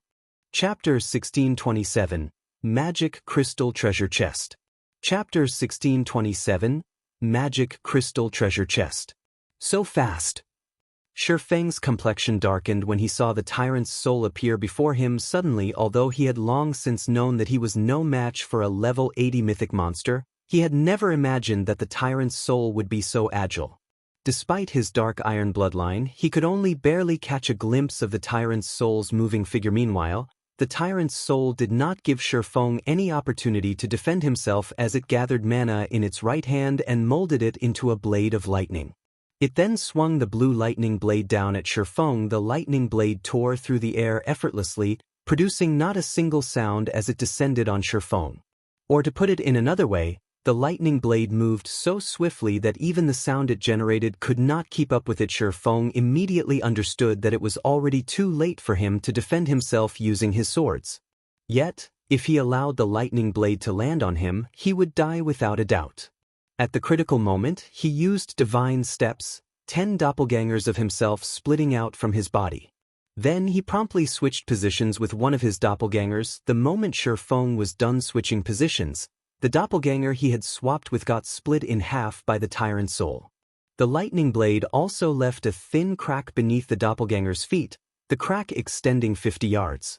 Only a brief moment later did the sound of air being torn apart enter his ears. For a moment, Shifeng was even under the illusion that the Tyrant's soul's attack had split the entire second floor in half. Right then, when Shifeng looked at the Tyrant's soul, which was clad in a set of dark gold-colored runic armor with a pitch-black crown on its head, he could not help but doubt it was actually a mythic monster. Mythic monsters were indeed powerful and possessed superb basic attributes.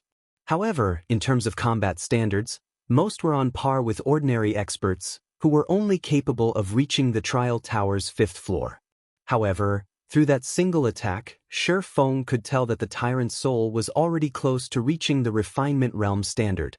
It had no excess actions in its movements. Including the absolute speed it possessed, the Tyrant's soul could slaughter even a party of Tier 3 experts of the same level. If not for divine steps, he would have no doubt been killed instantly just now. Not daring to waste any time, Shifeng immediately dashed towards the spiral staircase while having his 10 doppelgangers distract the Tyrant's soul. Although the doppelgangers summoned using divine steps were incapable of attacking, they were also invulnerable. No matter how the Tyrant's soul attacked them, they would remain unaffected. Hence, they definitely had a chance to delay the Tyrant's soul for a brief moment. After all, regardless of how powerful a monster was, their intellect was still far from comparable to NPCs, much less to players in the blink of an eye. Shifeng had shaken the Tyrant's soul off his tail. However, after he moved forward for just a few steps, the 9 wandering souls reached him. Even Shifeng would be troubled when pitted against 9 level 80 Grand Lords. Fortunately, unlike the Tyrant's soul, which remained basically unaffected by Shifeng's Gale domain, the wandering souls had their movement speeds reduced considerably. In addition, Gale domain boosted Shifeng's speed significantly. Purely in terms of movement speed, Shifeng was superior to the wandering souls. Hence, he could evade the attack trajectories of the wandering souls relatively easily. For safety's sake, though, he still activated Defensive Blade. Although the combat standards of the 9 wandering souls were far from comparable to the Tyrant souls, these were still at the trial tower's 4th floor. Ordinary experts would still get killed instantly if they went up against the Grand Lords. Shifeng was only relying on his advantage in speed and his grasp of his surroundings to just barely dodge the attacks of the wandering souls. However, as the wandering souls outnumbered him greatly, even he could avoid only a portion of the attacks sent at him. He had to rely on Defensive Blade to block the rest. Following which, Defensive Blade's block count continuously decreased as Shifeng neared the spiral staircase 10 times. 5 times. When Defensive Blade's block count was close to depleted, Shifeng was still over 20 yards away from the staircase. At this time, the 9 wandering souls gave up on trying to engage Shifeng in a melee and switched to spells to attack him. Suddenly, dozens of shadow blades formed in midair. They even no shadow sanctions, the fastest tier 3 spell available? Shifeng frowned. There were weak spells and strong spells. Likewise, there were slow spells and fast spells. Shadow sanctions was the fastest tier 3 spell available in the game. Although it packed a weak punch and barely dealt any damage against monsters and players of the same level and tier, when used against a player that was inferior in terms of both levels and tiers, it could easily become a lethal spell. Not to mention, all 9 wandering souls were using the same spell. Even a tier 3 player of the same level would get killed if they were careless in the next moment. under the control of the Wandering Souls, the dozens of shadow blades flew towards Shifeng Xiu.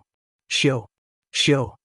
Just when the shadow blades were about to reach Shifeng, he switched positions with the doppelganger he summoned using Phantom Kill and appeared on the other side of the spiral staircases for his doppelganger. The numerous shadow blades instantly annihilated it. Close 1. Shifeng felt extremely fortunate that he had not tried to defend against those shadow blades.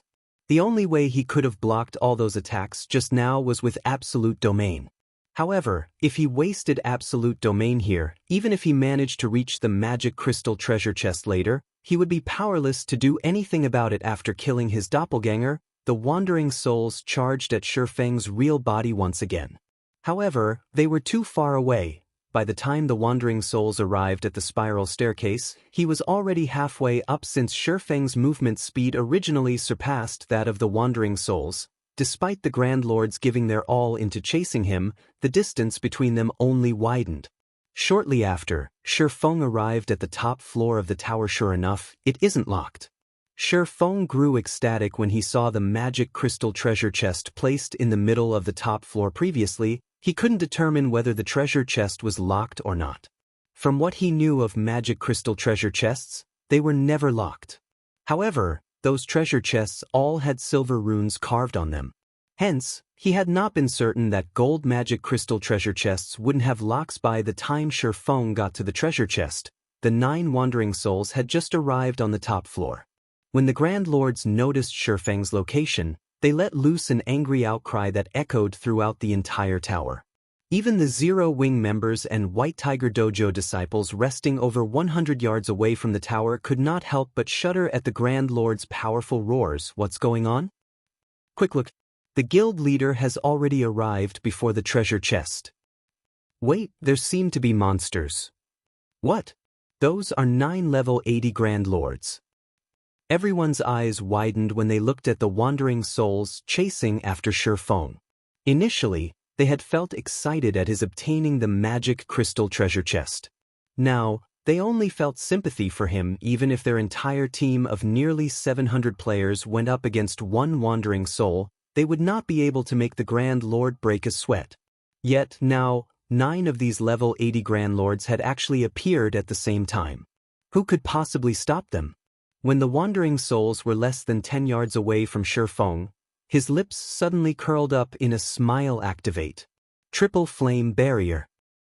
In the next moment, Shifeng unfurled the Tier 3 magic scroll in his hand and completed the activation chant. Suddenly, emerald flames emerged from the ground around Shifeng and formed a pyramid that enveloped him completely. When the 9 Wandering Souls bombarded Shifeng with spells, their spells were all burnt into oblivion by the emerald flames.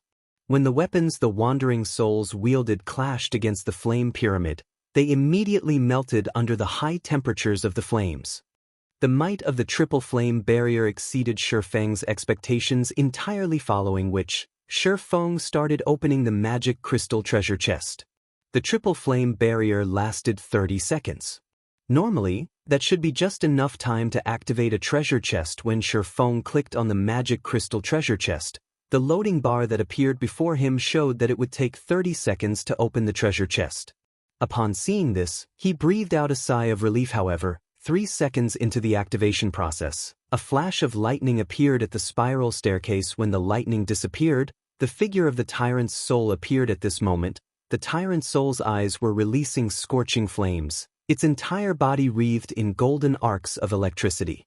As soon as the Tyrant soul appeared, it immediately began chanting an incantation while writing divine runes in the air. In the next moment, a magic array with a 100-yard radius formed in the sky above the Tyrant soul. Several plasma balls the size of hills started coalescing below the magic array. Under the mythic monster's guidance, the plasma balls then rained down on Shifeng one after another. Chapter 1628, Tyrant. Chapter 1628, Tyrant. What with the appearance of the massive magic array and the hill-sized plasma balls that blotted out the sky above the tower, it felt as if Armageddon had descended. Loud crackling sounds echoed throughout the space around the White Tower. The frightening pressure from the massive magic array made the hearts of the players standing below the tower palpitate, their breathing becoming somewhat stifled when the crowd below the tower saw the Tyrant's soul, which hovered in midair, their mouths gaped in shock. A mythic. That's a mythic monster. We're doomed. Why is there such a powerful monster here? Whether it was Zero Wing's internal members or the White Tiger Dojo's disciples, they rarely ever raided dungeons, much less fought against incomparably powerful bosses. The strongest monster they'd fought against thus far was the Purgatory Serpent. Meanwhile, just the Purgatory Serpent alone had already made them despair. Their reaction to the mythic monster before them went without saying. Looking at the Tyrant's soul, although everyone knew that the mythic monster's target wasn't them, their minds still could not help but conceive the thought of turning around and fleeing. Meanwhile, when Shifeng looked at the descending plasma balls, his complexion darkened significantly. Although he had long since known that his doppelgangers could only delay the Tyrant's soul for a short time, he had not expected the mythic monster to be ruthless enough to use Thunder Plasma, a Tier 4 spell. As soon as it appeared, Tier 4 spells originally already possessed frightening destructive power, but Thunder Plasma was even one of the top-ranking Tier 4 spells available in the game. The spell's power was very close to rivaling that of a Tier 4 curse. Even Tier 4 monsters would be heavily injured if struck by this spell at this moment. However, it was already too late for Shifeng to do anything about the situation. While activating a treasure chest, players were not allowed to move away. As long as they shifted their position, they would have to redo the activation process. Not to mention, now that the plasma balls were already descending on him, he wouldn't be able to escape getting struck unless he moved out of the spell's 100-yard radius. In the next moment, numerous plasma balls bombarded the triple flame barrier one after another. Boom. Boom. Each time a plasma ball landed on the triple flame barrier, the emerald flame pyramid trembled violently. With each subsequent blast, the emerald flames also weakened. The sound of each impact echoed throughout the lost town. The intense shockwaves created were palpable even for the crowd standing over 100 yards away from the tower. Thunder Plasma lasted for a total of 6 seconds. By the time the spell ended, cracks had appeared in the formerly sturdy triple flame barrier. The emerald flames had also dimmed considerably. Upon seeing that the triple flame barrier was still standing, Shifeng could not help but breathe out a sigh of relief. As expected of a spell known for having power approaching that of Tier 4 curses, its might really is frightening. After taking a glance at the triple flame barrier's remaining duration, Shifeng could not help but smile bitterly. The barrier originally should have been able to last 30 seconds. Only a few seconds had passed since he activated it. Yet after the bombardment from Thunder Plasma, the system actually notified him that the triple flame barrier's remaining duration was just 12 seconds. Despite the triple flame barrier's duration remaining completely unaffected even when receiving the assault of the Wandering Souls, a single attack from the Tyrant's soul had depleted the barrier's energy so significantly. If the Tyrant's soul executed another attack of similar power, the triple flame barrier would definitely break. Fortunately, Thunder Plasma was a spell with a very long cooldown. Even if the Tyrant's soul was a mythic monster, it wouldn't be able to use Thunder Plasma again anytime soon. However, even while Shifeng was having such thoughts, the Tyrant's soul began chanting an incantation and writing divine runes once again. Compared to when it was casting Thunder Plasma, the Tyrant's soul spent much more time casting this spell. It invested a total of 6 seconds into it. After the mythic monster was done chanting, a new magic array appeared in the space above the tower. Although this magic array's AoE was not as large as Thunder Plasma's magic array, it was a bona fide twofold magic array, a silver magic array and a pitch-black magic array. As the two magic arrays intermingled, they sucked the lost town dry of its ambient mana. For a moment, everyone inside the town felt their perception and vision blur. Is there a need to be so desperate? Shifeng was at a loss for words when he saw the twofold magic array in the Sky Tier 4 curse, Thunder God's Annihilation. Although the curse's AoE was much smaller, in terms of power, it was much stronger than even ordinary Tier 5 spells. Even Tier 5 creatures would dread this curse.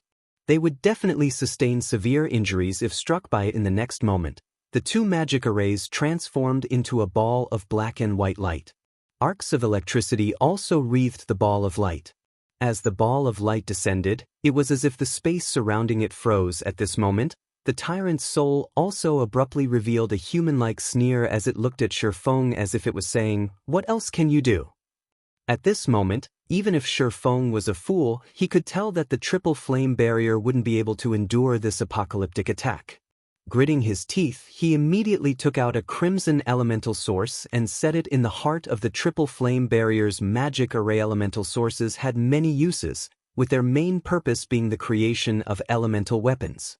However, Feng could not care less right now. If he wanted to have any chance to acquire the magic crystal treasure chest, his only choice was to use the fire-type elemental source.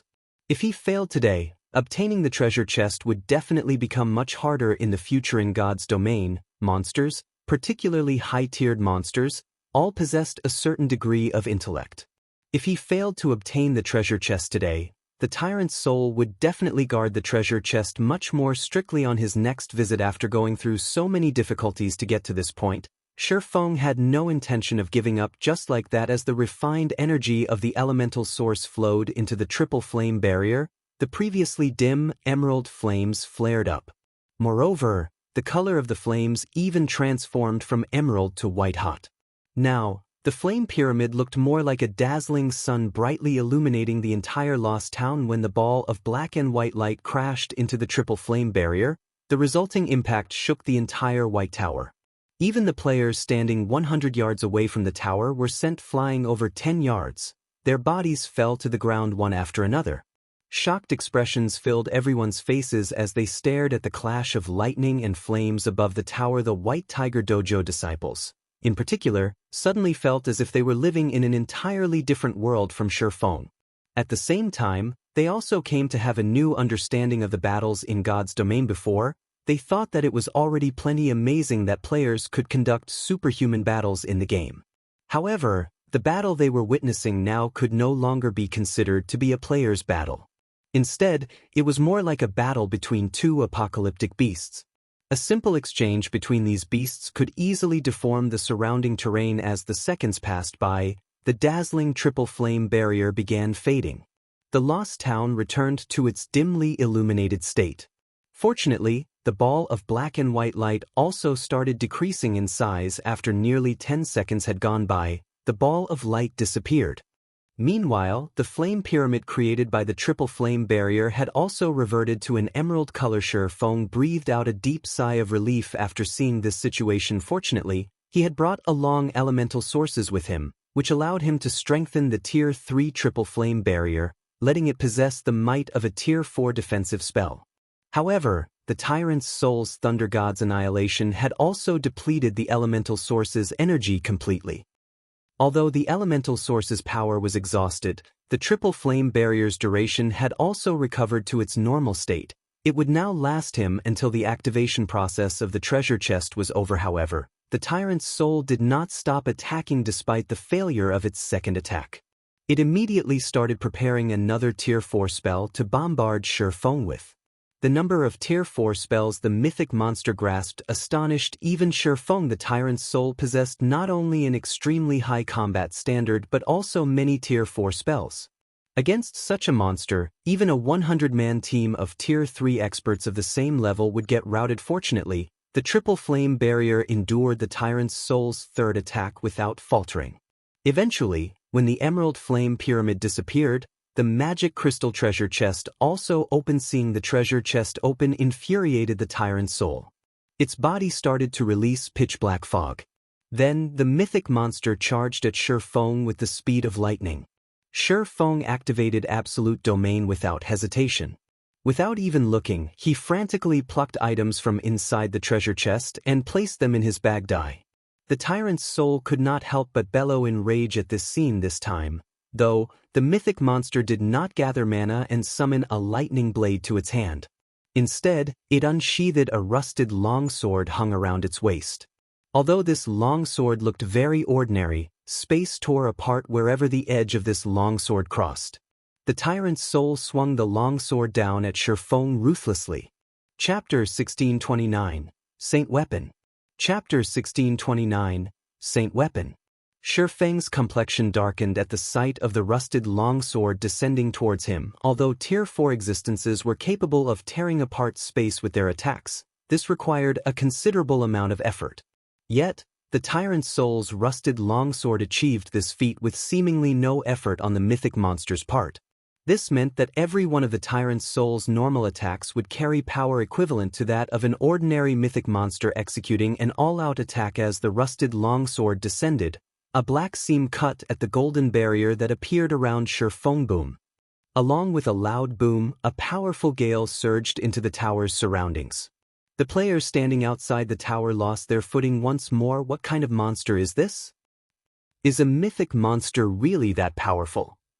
Everyone could not help but gape in shock as they gazed up at the Tyrant's Soul. Just the shockwave from one of the Tyrant Soul's attacks reduced them to such a miserable state. If they fought the mythic monster, the consequences would be unimaginable. As the dust above the tower settled, Shifeng, who had activated Absolute Domain, emerged, apparently intact. However, the impact resulting from the attack had driven him back several steps before he could stabilize himself. What is that sword?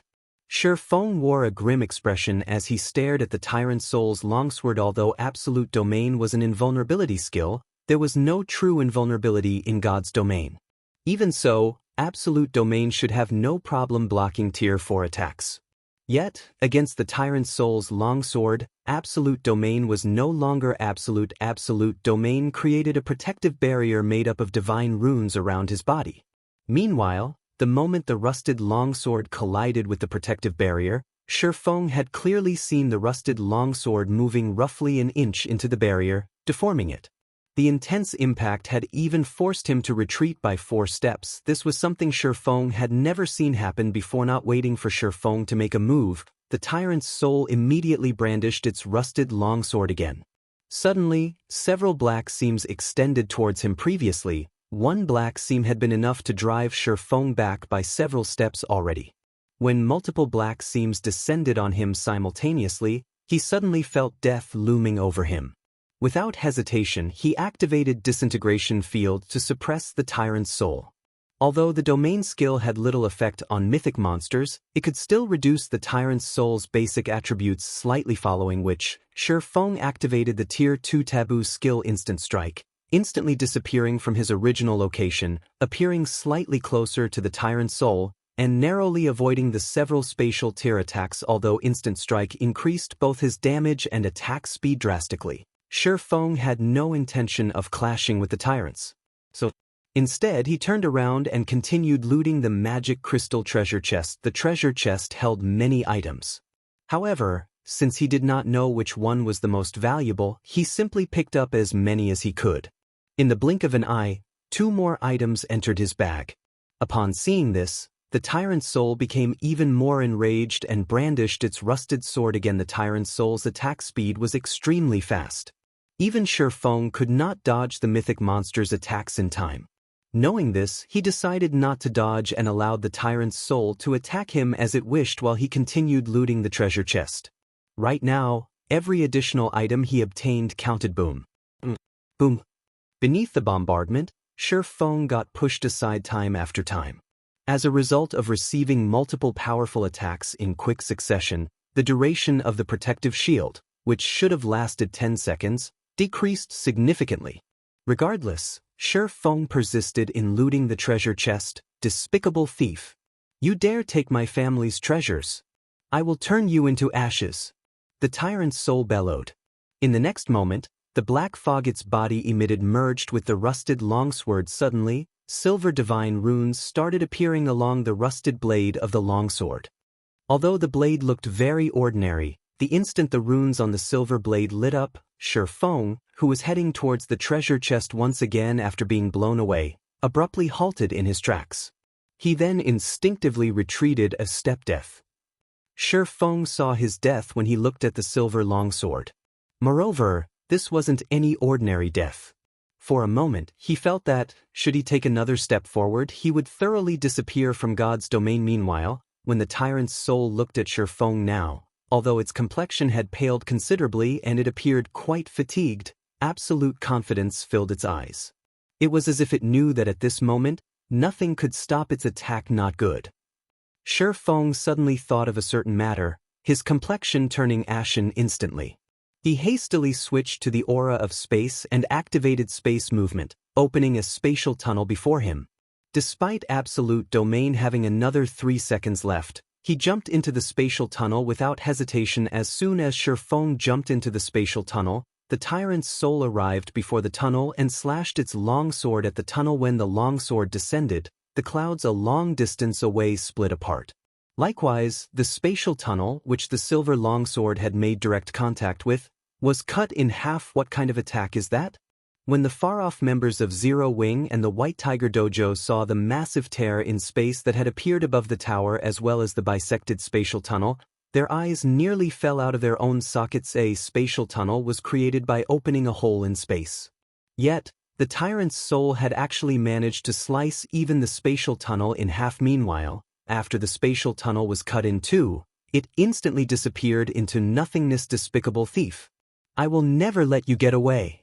The Tyrant's soul bellowed in rage when it saw Shifeng escaping successfully, its voice echoing throughout the lost town. When the members of Zero Wing and White Tiger Dojo, who stood at a distance, felt the killing intent the Tyrant's soul radiated, they felt as if their bodies had petrified. They did not dare to move even in the slightest. Meanwhile, beside a flowing stream located in a map neighboring the Boneless land, Shifeng suddenly appeared.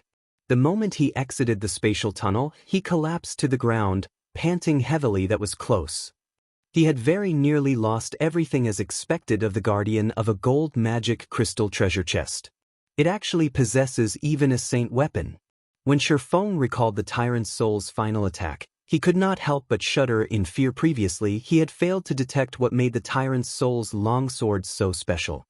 He simply felt that it was a very powerful weapon. However, the moment he saw the divine runes on the silver longsword lighting up as well as sensed the monstrous amounts of mana the weapon exuded. Aside from a tier 5 mana weapon, he really could not figure out what other weapons could replicate such a feat. Mana weapons were originally meant to suck dry the potential of their raw materials and exhibit power beyond one's imagination. However, the higher tiered a mana weapon was, the more difficult it was to produce it. Among them, Tier 3 mana weapons were labeled as higher-order mana weapons, while Tier 5 mana weapons were labeled as saint weapons.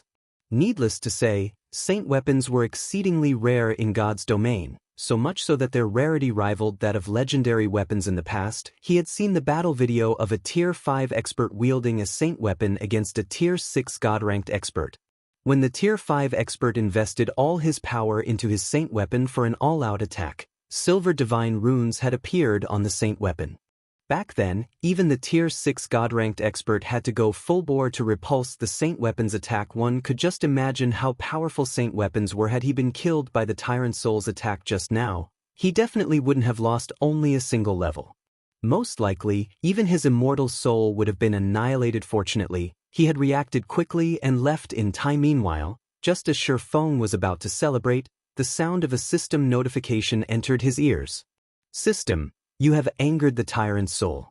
The Tyrant's soul has used soul pursuit on you and will send a soul doppelganger after you once every day. Chapter 1630, Abundant Harvest. Chapter 1630, Abundant Harvest. Shifeng could not help but frown as he read the system notification. Soul pursuit was a type of curse. It was one of the most common in God's domain and very challenging to deal with.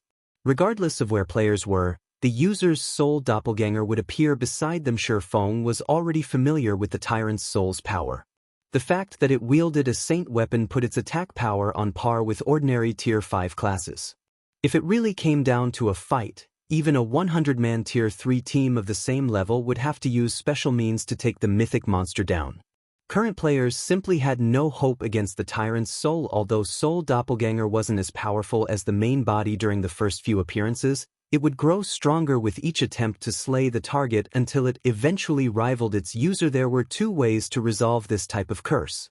The first was to kill the main body, while the second was to kill the final Soul Doppelganger, which would be as strong as the main body. There were no other ways to stop Soul Pursuit. Clearly, the first method was impossible for Shifeng right now, and the second would require a long, arduous battle with the Tyrant's soul, would only complicate his future development. As Shifeng tried to think of a way to deal with the Tyrant's soul's persistent pursuit, his head began to ache. If the Soul Doppelganger only showed up once every 3 or 5 days, he could cope, but he hadn't expected the Tyrant's soul's curse to hound him once every In other words, he would have to defeat the Tyrant's soul's soul doppelganger once every day. Moreover, it would appear at random. Although he could hide in an NPC city and let the city's guards deal with the Tyrant's soul's doppelganger, he wouldn't accomplish anything if he did. Feng could only shake his head with a bitter smile about his situation. He had never thought that looting a magic crystal treasure chest would be so problematic. The most frustrating part was that he had only managed to grab 5 items from the magic crystal treasure chest.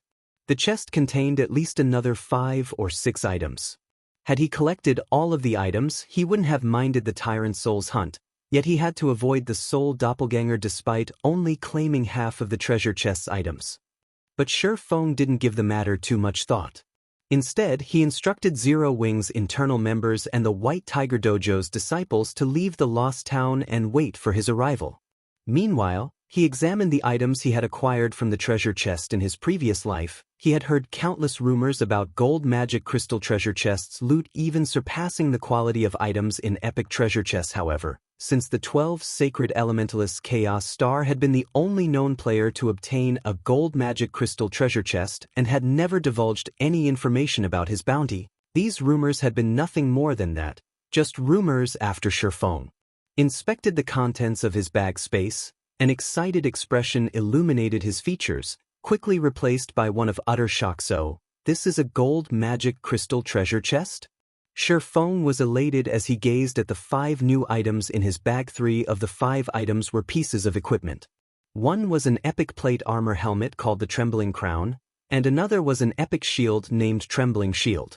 Both pieces of epic equipment belonged to the Trembling set, a bona fide epic ranked set equipment. When a player equipped 2 pieces of this set, the user would receive a passive skill called Tough Body, which increased the player's endurance and physique by 10% while reducing incoming damage by 20%. An epic set equipment. Acquiring a single epic weapon or piece of equipment was already difficult for God's Domain's current superpowers, not to mention epic set equipment. Even 10 years after God's Domain's launch, epic set equipment had been considered the best available in the game. After all, fragmented legendary and legendary items were simply too rare. Even though Feng only had 2 pieces of the Trembling set, the effects these pieces provided would significantly improve a player's combat power. If one of the guild's MTs equipped these 2 pieces, their combat power would definitely undergo a qualitative transformation. Needless to say, the stronger the guild's MTs were, the more they'd benefit the guild's development.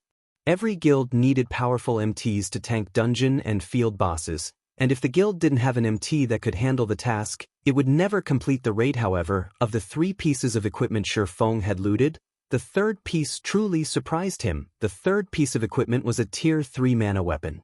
Unfortunately, the Tier 3 mana weapon was a 2-handed sword, not a 1-handed sword. Edgeless Blade, 2-handed sword, Tier 3 mana weapon. Equipment requirement, Tier 2.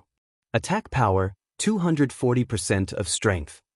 All attributes, increases according to user's level and tier. When equipped, user's body will transform into a mana body, gathering nearby mana to them and strengthening their perception. Improves physique by 15%. Increases strength by 40%, agility by 30%, endurance by 20%. Increases critical rate by 10%. Decreases stamina consumption by 15%. Increases the power of all skills by 20%.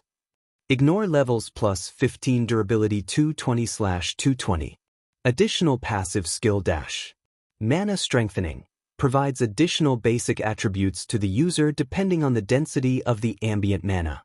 The higher the ambient mana density is, the higher the basic attributes provided will be. Basic attributes can increase to a maximum of 20% additional active skill dash. Limit Blade. By absorbing the user's power and sacrificing a fraction of the weapon's durability, the Edgeless Blade will increase the user's strength attribute by 200% for 1 attack. Each attack costs 1 durability. As this sword is a mana weapon, it cannot be repaired. Weapon will automatically disappear when durability reaches 0. A Tier 3 mana weapon could even provide a tremendous boost to Tier 3 players, and although it was a consumable item, it was even more valuable than epic weapons. The weapon's sole active skill, Limit Blade, was particularly valuable. Although the 200% increase in strength didn't seem much compared to its significant cost, the weapon's attack power was based on the user's strength. Hence, the 200% increase to strength provided a formidable boost to the user's destructive power. If a Tier 3 player equipped this weapon, they could even stand against Tier 4 opponents of the same level. Epic weapons had no chance of achieving such a feat. However, the edgeless blade was only the third most valuable of the items Shifeng had obtained. The second most valuable item was a Tier 3 combination skill called Fiery Thunderstorm, which required 5 magical class players to perform. This combination skill could even rival a Tier 4 spell. Guilds wouldn't even sell a combination skill of this power for 100,000 magic crystals. After all, the skill that could be a trump card when challenging Tier 4 mythic monsters. Tier 4 magic scrolls were extremely rare in God's domain, but combination skills could be used indefinitely, and such scrolls could never compare to the value of Fiery Thunderstorm. Unfortunately, Fiery Thunderstorm was a single-target spell, not a large-scale destruction spell. Even so, Shifeng was quite satisfied to find this spell in his bag. At the very least, he now had a weapon to deal with Tier 4 mythic monsters. The last of the 5 items was a unique crystal. It was also what shocked Shifeng the most. A burning, purple flame danced within this crystal, and arcs of golden electricity flickered around the flame. The purple flame radiated an intensely tyrannical aura, and Shifeng shuddered as he gazed at it. This flame was also an item Shifeng had been looking for a long time now. It was a Tier 3 mysterious flame called the Purple Thunder Flame. Chapter 1631. Tier 3 Mysterious Flame. Chapter 1631. Tier 3 Mysterious Flame. The crystal-encased, dark purple flame was extremely eye-catching in Shifeng's bag space. I've really struck gold this time. Shifeng was overjoyed as he gazed at the Purple Thunder Flame. This flame was easily worth more than the other items he had obtained from the magic crystal treasure chest combined. Players would only encounter a Tier 3 mysterious flame if they were lucky enough, and even Shifeng only knew the whereabouts of a small number of them.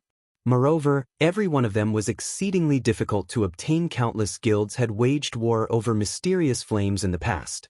Even super guilds had gone all out to slaughter each other over Tier 3 mysterious flames. The stronger a mysterious flame was, the more it would help forger and alchemist subclasses. These tools would help forgers and alchemists produce high-rank items with ease. Shifeng had never expected that, despite only looting half of the gold magic crystal treasure chest's items, he'd actually acquire a Tier 3 mysterious flame. If he looted the rest of the treasure chest's items, how great would his harvest be?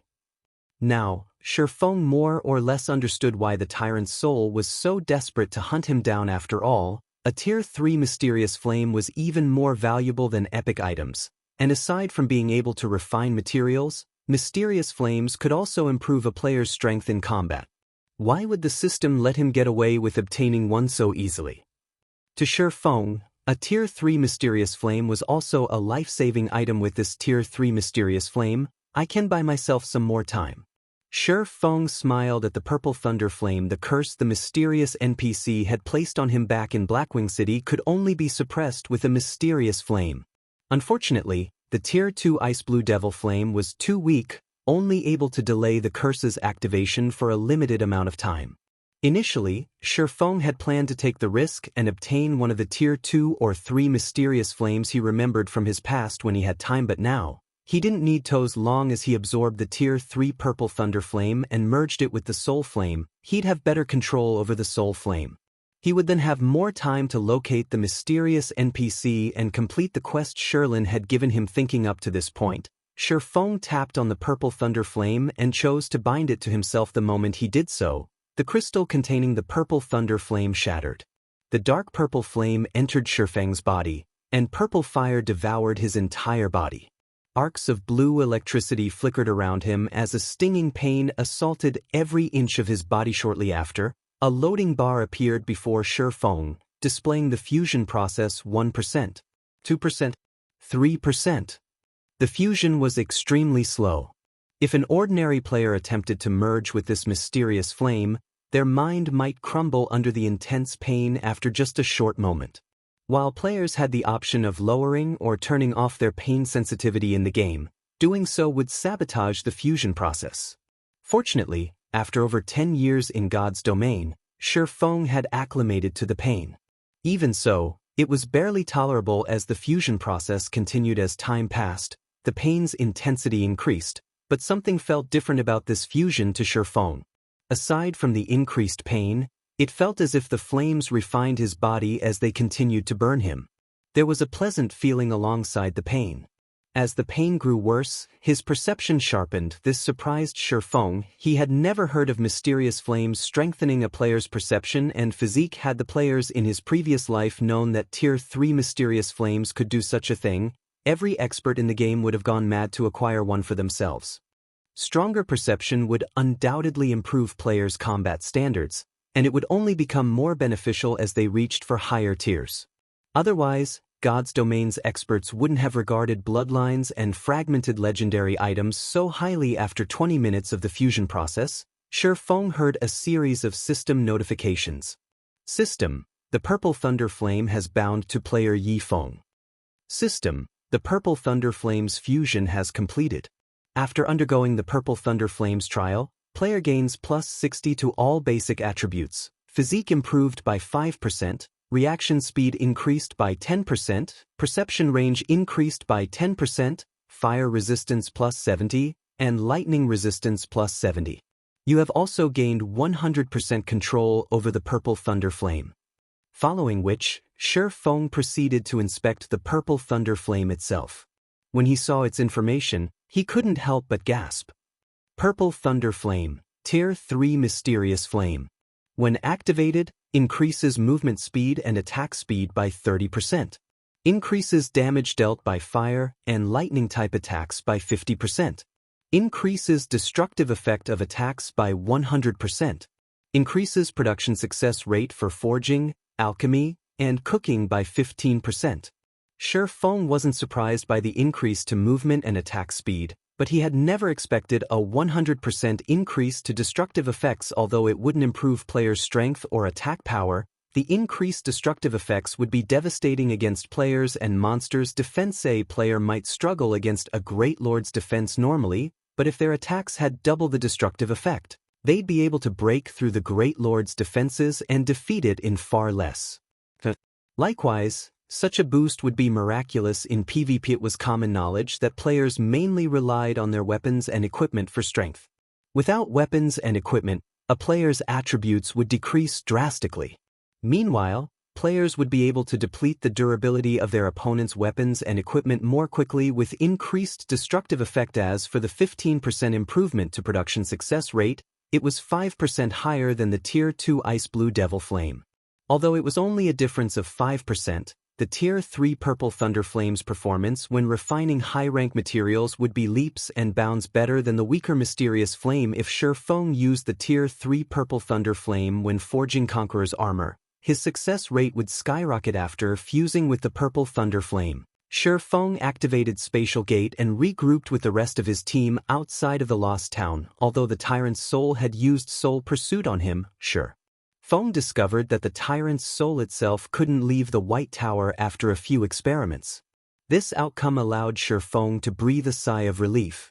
At the very least, he wouldn't have to lead his team elsewhere to grind and level up. After regrouping with his team, he continued to kill the demonic creatures in the Lost Town's inner area, steadily raising everyone's levels while grinding for mana and Eternium. Or after grinding for another 2 days or so, Feng and the others finally cleared out every demonic creature in the Lost Town.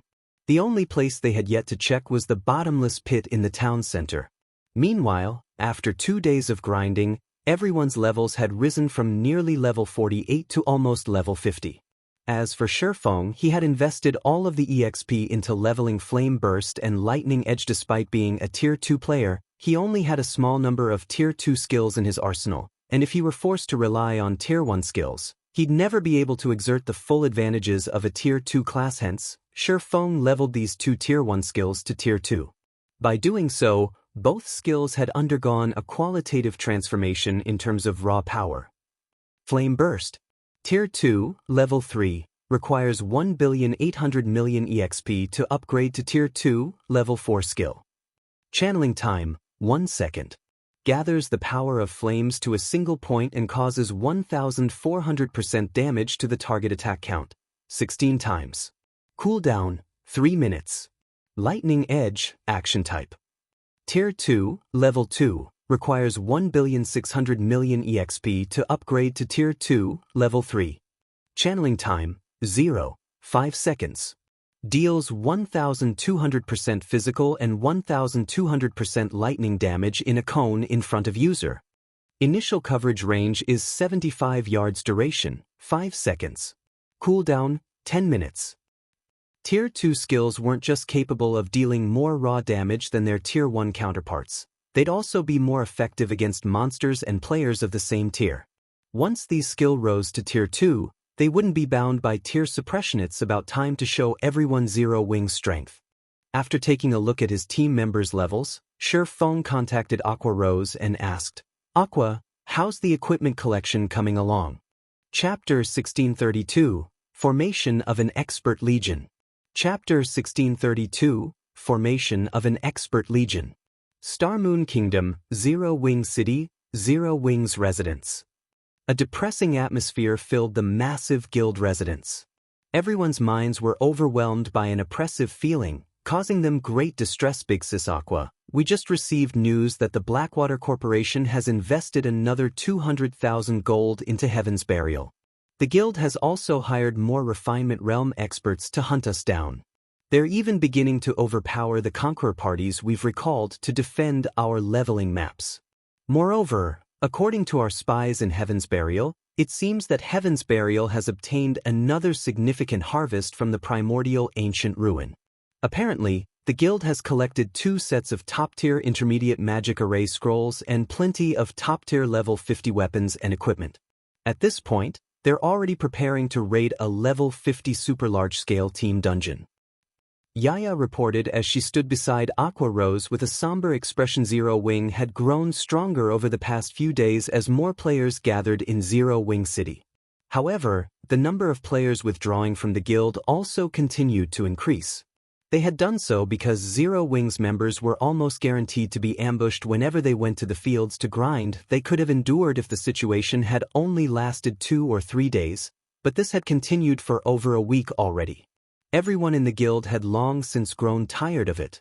Their leveling speed and equipment acquisition rate had suffered severely, as well. To make things worse, Heaven's Burial had grown rapidly in every aspect despite the ongoing war. Many Zero Wing members' wills began to falter.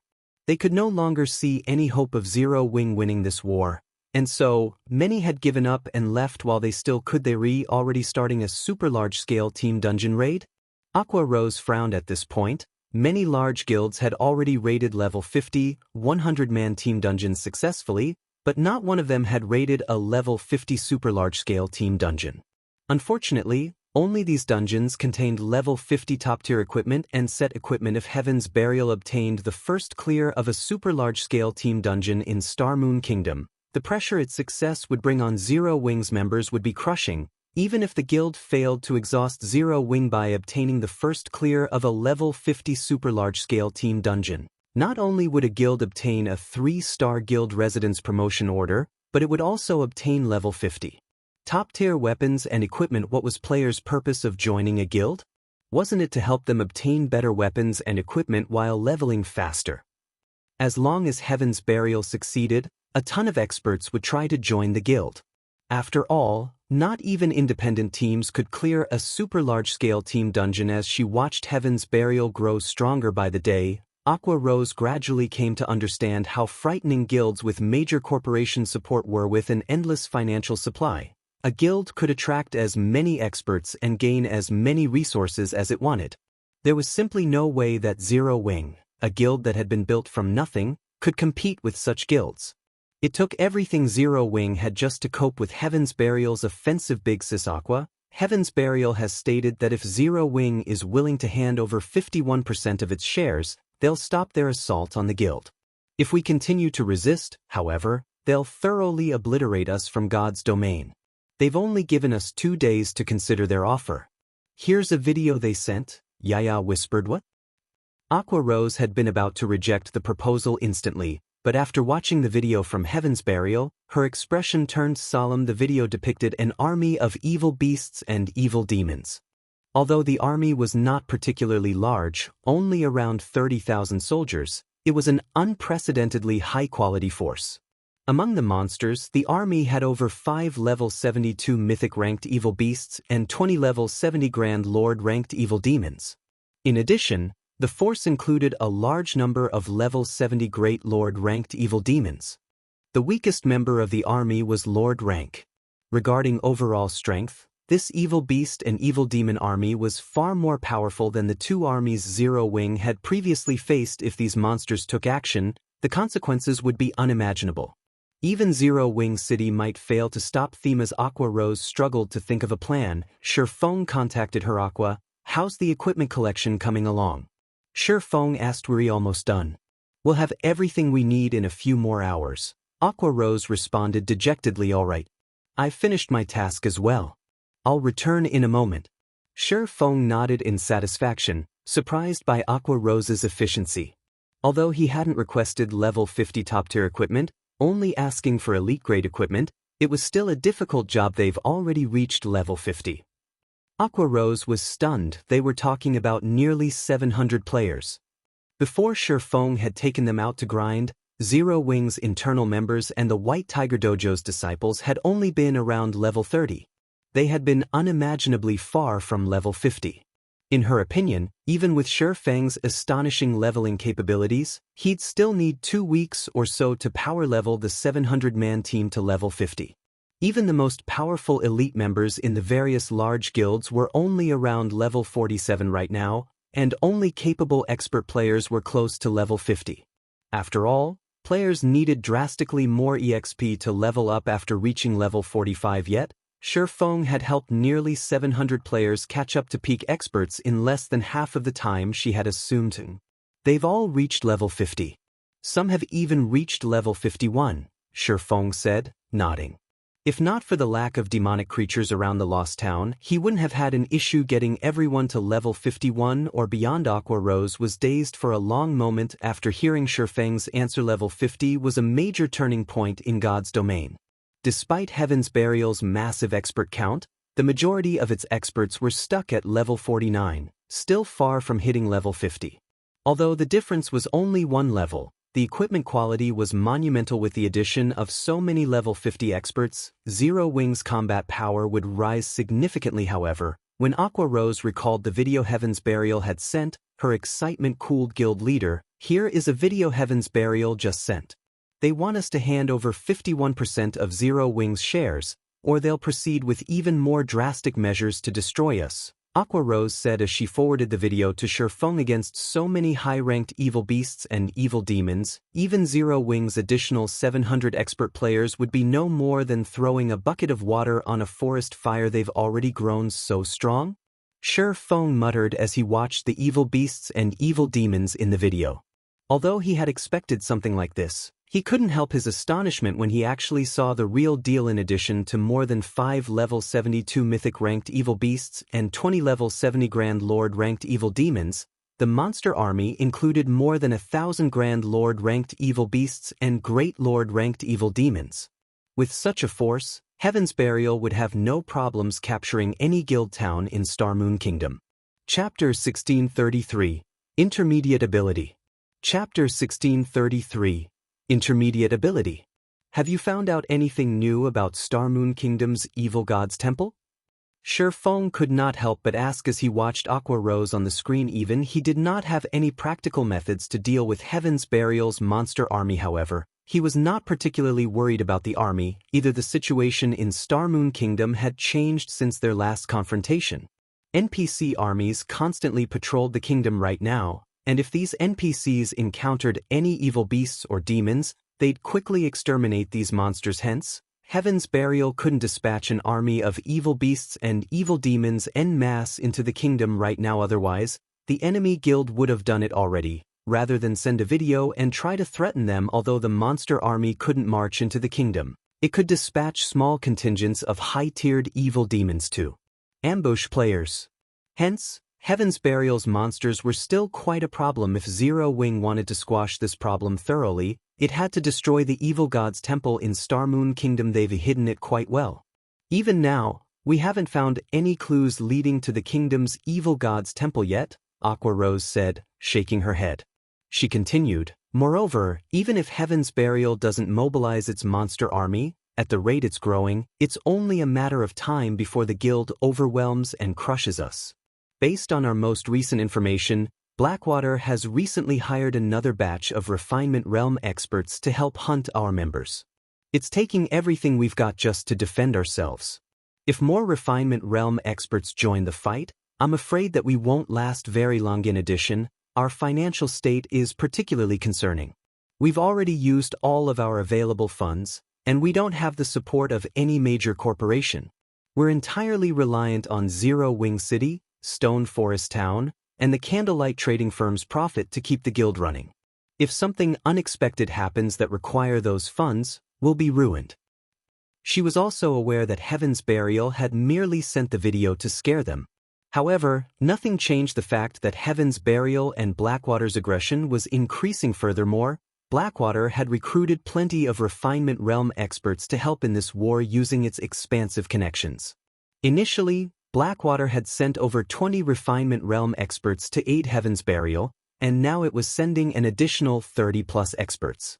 Although the total count was still far less than the Conqueror parties, these Refinement Realm experts would be more than capable of keeping the Conqueror parties busy. With the Conqueror parties distracted, Heaven's Burial's other experts could attack without worry. Because of this, Zero Wing suffered severe casualties. The remuneration the guild paid out every day was astronomical. If any other guild had to pay such a price, it would have long since gone bankrupt. I understand. I'll have everyone return immediately, so your team should get ready to receive them.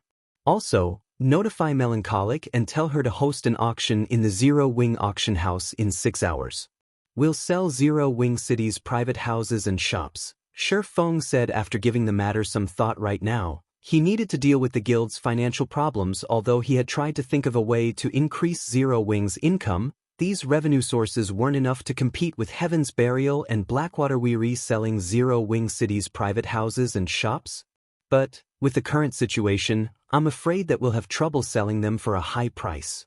Aqua Rose understood Shi Feng's intentions.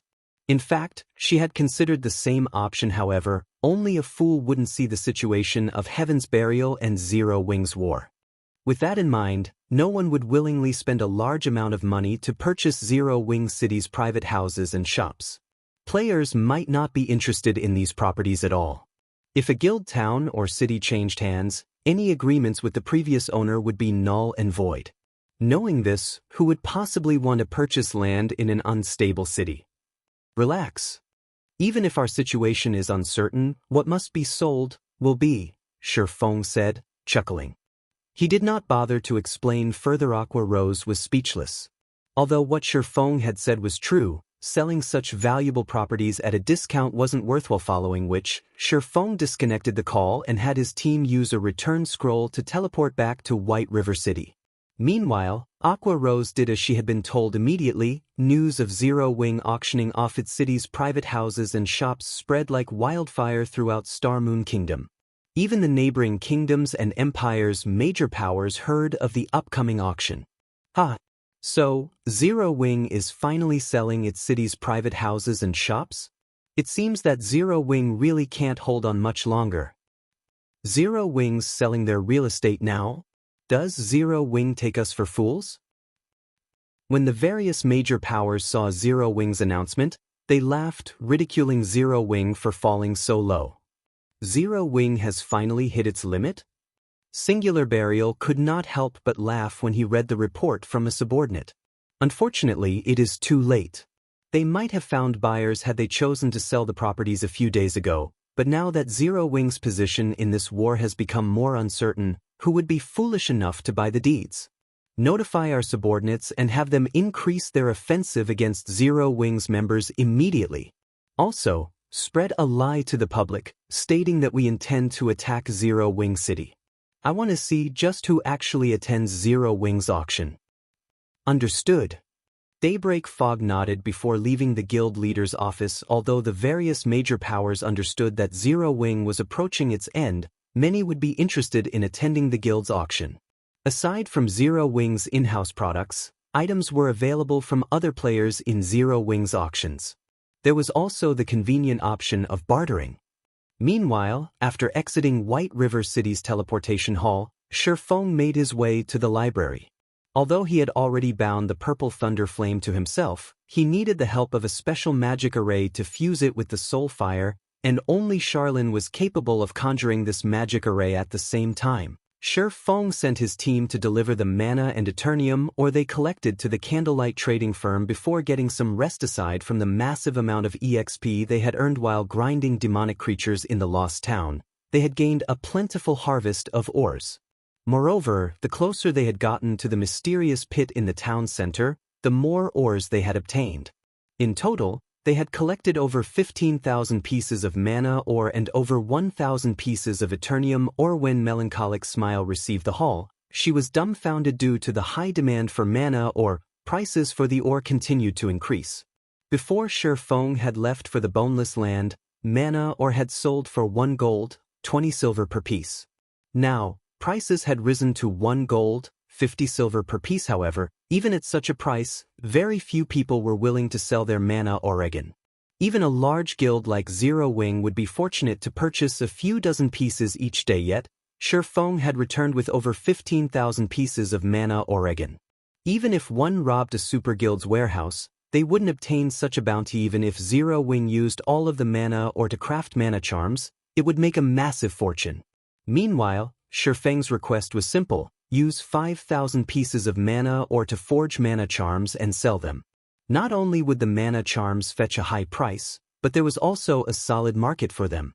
With the money the guild earned, it could construct the mana tower in Zero Wing City. The largest problem when constructing a mana tower was the required materials.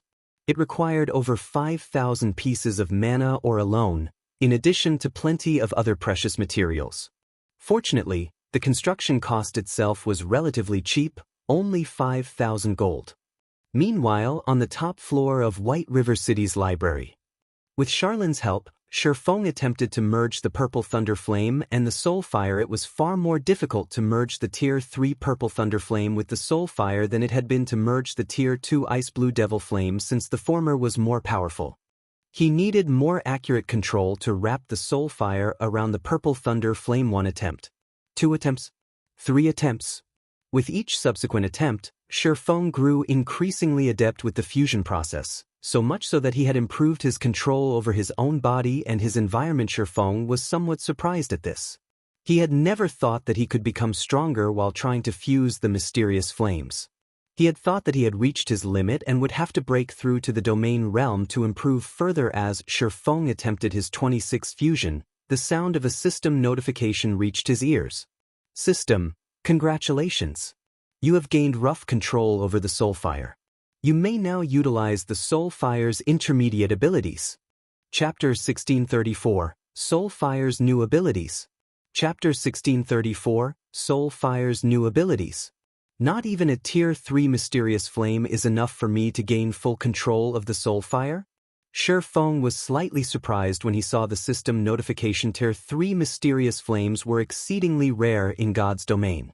As far as Shifeng knew, there should only be one Tier 3 Mysterious Flame in Star Moon Kingdom. When this mysterious flame had appeared in his previous life, practically every large guild in the kingdom had fought over it. Yet, despite fusing such a rare mysterious flame, he still didn't have full control of the Soul Fire. At this point, Shifeng began to wonder if there was a high chance that the Soul Fire was actually a Tier 4 Mysterious Flame. Shifeng had only ever heard of Tier 4 Mysterious Flames in God's domain's legends. The power of such a flame alone would be more than enough to injure a Tier 4 existence severely. With the Soul Fire's unique ability to burn a target's soul to nothing, it would be a terrifying weapon against both monsters and players. This was especially true for players. The immortal soul was the root of players' existence in God's domain. In NPC's eyes, players were only able to resurrect after death due to their immortal souls. If a player's immortal soul were extinguished, that player would be finished. However, it was extremely difficult to destroy a player's immortal soul. Hence, the soul fire should only be capable of damaging a player's immortal soul. Even so, it would be more than enough to prevent the target from logging into God's domain for some time. It would be a nightmare for any expert player. After all, in God's domain, one either improved or regressed. The game had countless players, and not being able to log in for several days would cause one to fall behind their rivals. Not bad. You've actually fused the purple thunder flame so quickly. With your current control over the soul fire, you can weaken the soul chain's corrosion further. Locating that mysterious individual should become much easier, Charlene said, chuckling at her phone. However, you must still be careful. Although you've extended your time limit to 108 days after fusing with a Tier 3 mysterious flame, God's domain is very large.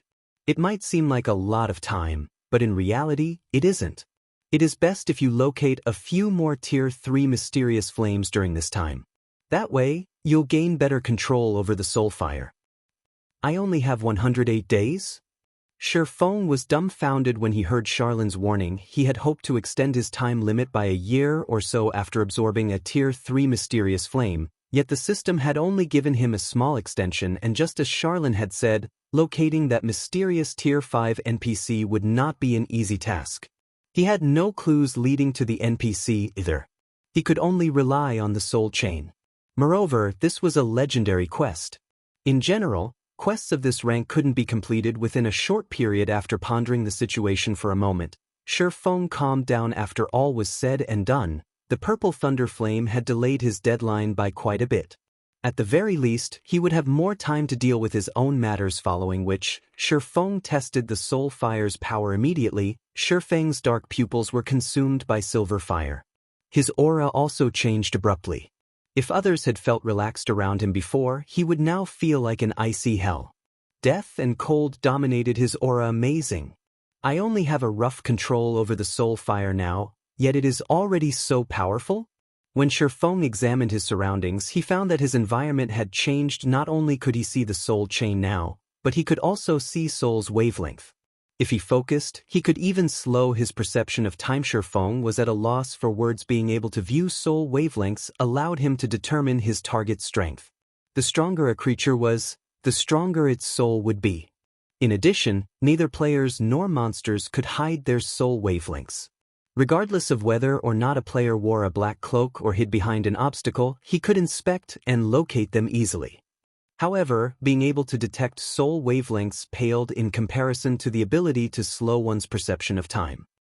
Now, he could see fast-moving objects far more clearly as long as he focused.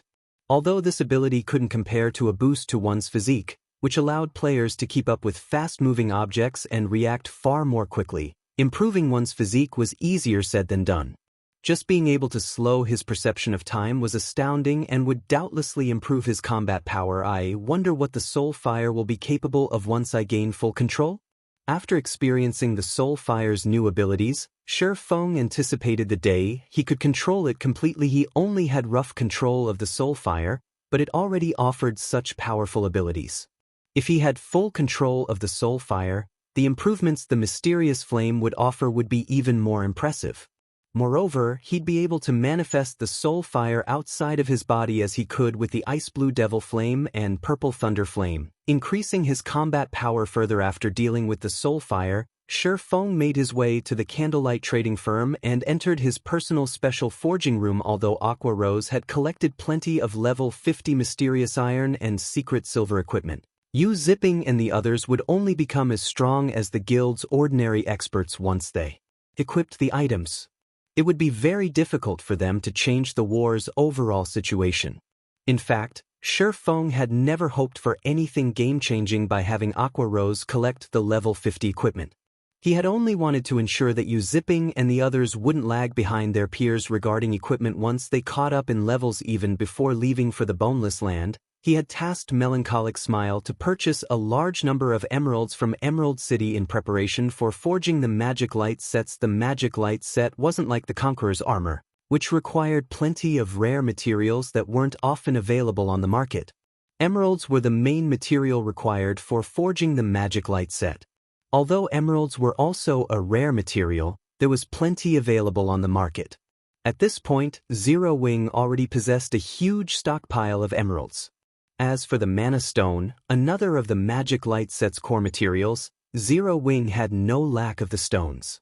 They could be produced indefinitely as long as the guild had enough magic crystals, hence, producing the Magic Light Set was much easier than the Conqueror's armor. Only, the cost was somewhat high, with each attempt costing 300 gold, 6 times the cost of forging the Conqueror's armor. Because of this, Shifeng had only dared to produce a few sets for Zero Wing's main force members. However, things had changed. Not only did he now have the dark gold ranked black steel insignia, but he also had the tier 3 purple thunder flame. His success rate for forging the fine gold ranked magic light set had risen to 55%, but that wasn't the most important factor. During his trip to the Boneless land, he had acquired a large amount of Eternium ore, which he could use to make Magisteel ingots. Aside from increasing forging success rate, Magisteel ingots could increase fine gold weapons and equipment's basic attributes. After reaching his special forging room, Shifeng began to refine Eternium ore with the purple thunder flame, transforming the ore into Magisteel ingots. The purple thunder flame increased the Magisteel ingot's purity far more than an ordinary flame could.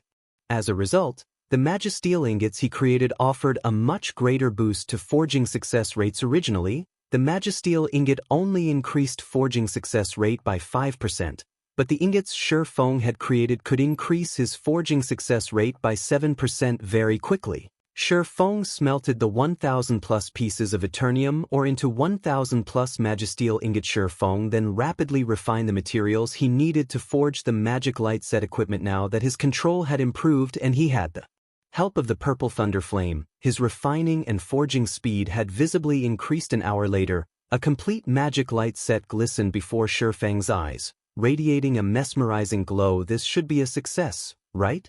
Shifeng wondered as he gazed at the immaculate magic light set before him. He then clicked to inspect the set's attribute panel. Chapter 1635, Mana Tower Constructed. Chapter 1635, Mana Tower Constructed. Each attempt to forge the magic light set cost 300 gold, which meant that each failure also cost 300 gold. Not even super guilds would play around with so much money. If not for his considerably high success rate, Shifeng wouldn't have dared to attempt the set's mass production. When Shifeng clicked to inspect the magic light set's attribute panel, a system notification appeared. System, magic light set has been successfully forged. Forging proficiency increased by 15 points. Obtained 6 million EXP. Its attributes sure have improved considerably. Shifeng was delighted when he saw the set's attributes. Level 50 fine gold set equipment was best players could hope for at this stage of the game, since level 50 dark gold equipment only dropped from super large scale team dungeons.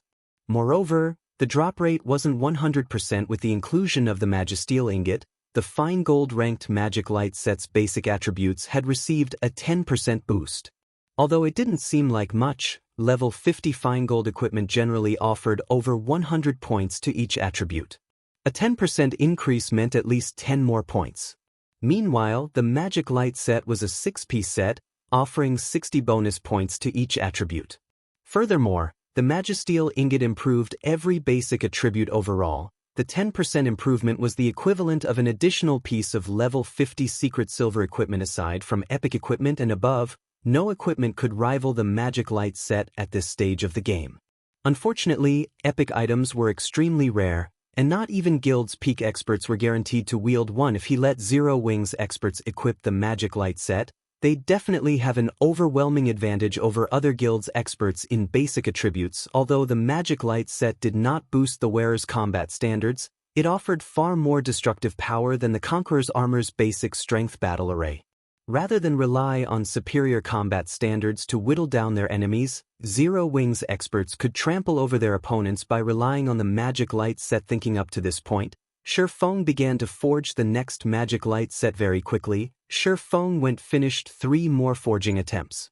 Among them, 1 was a complete failure, while 2 had succeeded. Shifeng's success rate even surprised him. As Shifeng was about to continue, Melancholic Smile contacted him. Guild leader, the mana tower you've requested has been built in Zero Wing City, but it needs too many magic crystals to operate every day. Should we activate it now? Melancholic Smile asked worriedly. Not only had they spent 5,000 gold to construct the mana tower, but they had also spent 5,000 pieces of mana Oregon. She had assumed that the mana tower would bring in additional income for Zero Wing City, but once it had been constructed, she had discovered that activating it cost 3,000 magic crystals, and its continued operation would cost 1,500 magic crystals per day. This was a significant expenditure to any guild, especially Zero Wing. Although the 4 Towers of Elements' teleportation function and Zero Wing's battle arenas had earned the guild some magic crystals, they couldn't afford to squander what they had. It's fine.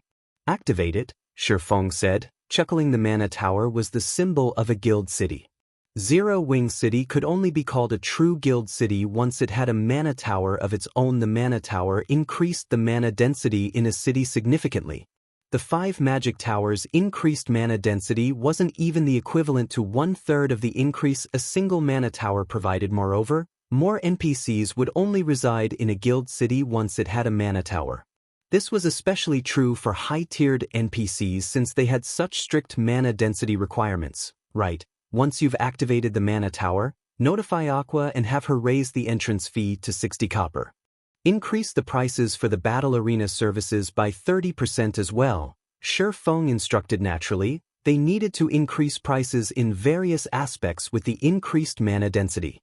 After all, the rise would offer players more benefits. This melancholic smile was stunned. It had not been easy to increase Zero Wing City's player population to 2 million. It might not be an issue if they increased the prices of the city services a little, but players would definitely refuse such massive leaps. Zero Wing City's player traffic would doubtlessly decrease. Relax. Once the mana tower is active, Zero Wing City will be worth the price, Shifeng explained briefly. Of course, he understood Melancholic Smile's concerns. However, Melancholic Smile still had her doubts, but she still sent a subordinate to activate the mana tower. Following which, she notified Aqua Rose about the city's price increases. When Aqua Rose received the message, she even wondered if Shifeng were joking. Their 30 copper entrance fee had already elicited quite a few complaints, yet Shifeng wanted to double it. At this stage of the game, ordinary players only earned several silver coins per day after deducting repair fees. Including the expensive teleportation fee to travel to Zero Wing City, ordinary players would likely struggle to justify paying a 60 copper entrance fee. Furthermore, Zero Wing City wasn't located anywhere close to level 50 high-resource maps. Hence, the city's double EXP buff held little attraction to ordinary players. However, as Aqua Rose considered such issues, she felt the city's mana density rise rapidly. Even players who weren't sensitive to mana could clearly feel the increase. Naturally, they gained more mental clarity as well. What's going on? Why do I feel so refreshed? Why has the city's mana density suddenly increased? What? The city's mana density has at least doubled. What did Zero Wing do? Quick look. The mana density isn't the only thing that has increased. The accumulation rate for the double EXP buff has also risen.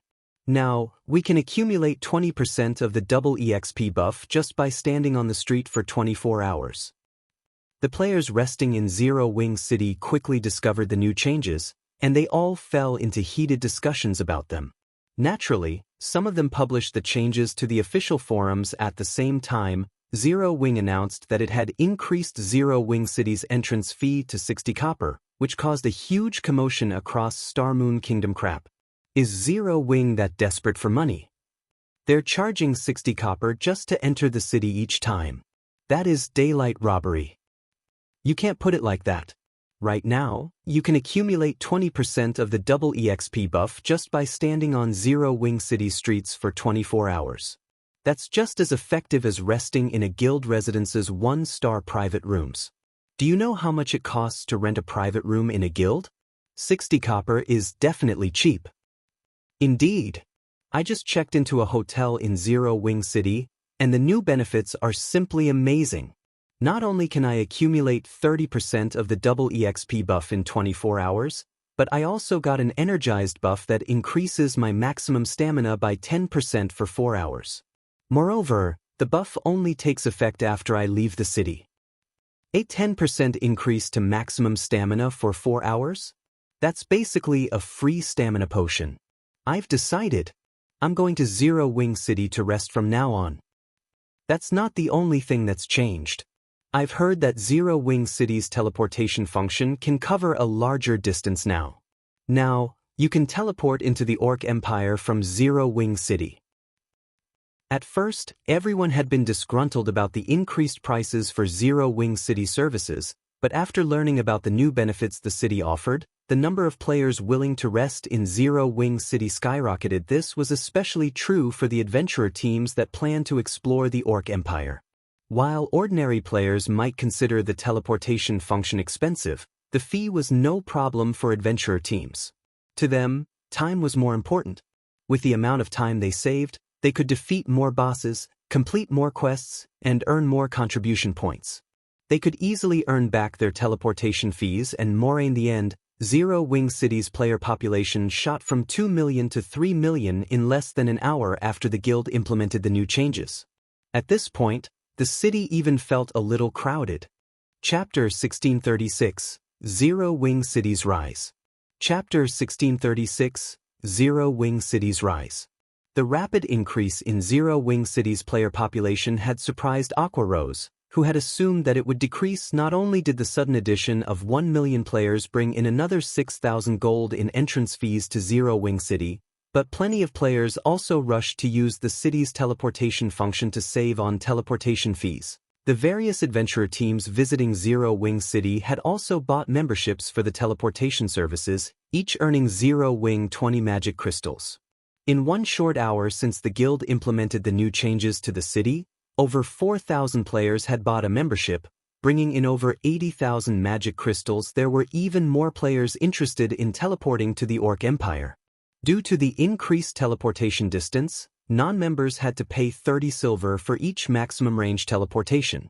Even after deducting the teleportation cost, Zero Wing still earned 18 silver from each traveling player during the past hour. Over 6,000 non-members had teleported to the Orc Empire, handing over 1,000 gold to Zero Wing. Aqua Rose and Melancholic Smile were stupefied. Previously, Melancholic Smile had worried that they wouldn't be able to earn back the cost of the Mana Tower, but the city's teleportation function alone had raked in over 1,000 gold.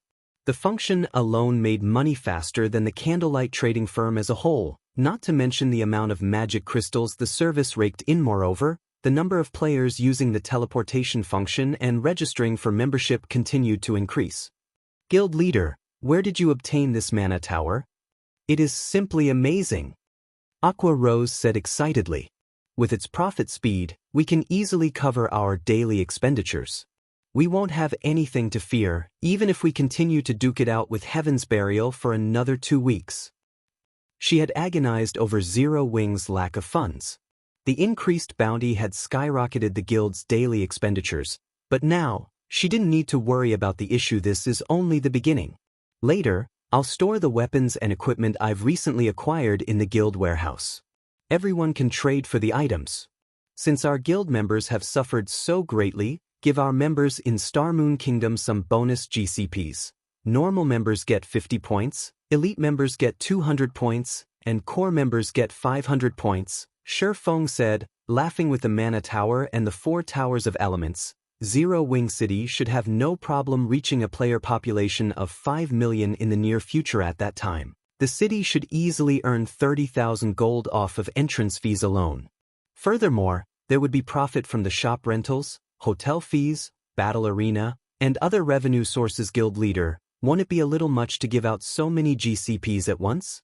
Aqua Rose could not help but gasp when Shi Feng told her to award so many GCPs to their guild members. Although the value of Zero Wing's GCPs had recently decreased, each point was still worth nearly 20 copper.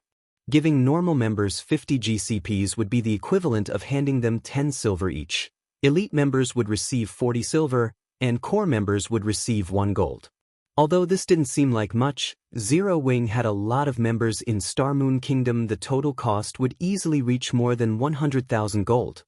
Although players couldn't exchange these points for coins, there weren't many weapons and pieces of equipment in the guild warehouse available for purchase. It's fine. Our members have worked hard lately. Moreover, who says our guild doesn't have any weapons and equipment? Shi Feng said, chuckling. However, he did not bother to explain further. Instead, he sent you zipping a message, instructing him and the others to deposit the weapons and equipment they had obtained during their visit to the Boneless land into the guild warehouse. After disconnecting the call with Aqua Rose, they had obtained over 6,000 level 55 plus pieces of equipment from all of the demonic creatures they had slain in the Boneless land. Although the majority of the items were bronze rank, there were several hundred pieces of mysterious iron equipment and dozens of pieces of secret silver equipment. Meanwhile, Shifeng's statement has confused Aqua Rose. She had no idea what Shifeng planned to do about this situation. However, she followed his instructions and published the announcement on the guild's notice board. Very quickly, this announcement caused a commotion in the guild chat. Vice guild leader, is this true? The guild is actually awarding us so many GCPs? Doesn't the guild lack funds right now? If the guild gives us so many points, what will it do about coins? Many of the guild members were surprised by Shifeng's generosity. Although each player only received a small reward, the total cost of giving all of them bonus GCPs with how many members the guild had would be massive. In reality, the guild didn't need to reward its members. Many were already satisfied with the benefits the new residents in Zero Wing City offered after the mana tower had been constructed. Now, due to the increased mana density in the city, members could accumulate 25% of the double EXP buff after resting for 20 hours in the guild hall, 35% if they rented a private room. Moreover, players would even accumulate the buff while they were offline. This sudden improvement had skyrocketed the guild members' morale.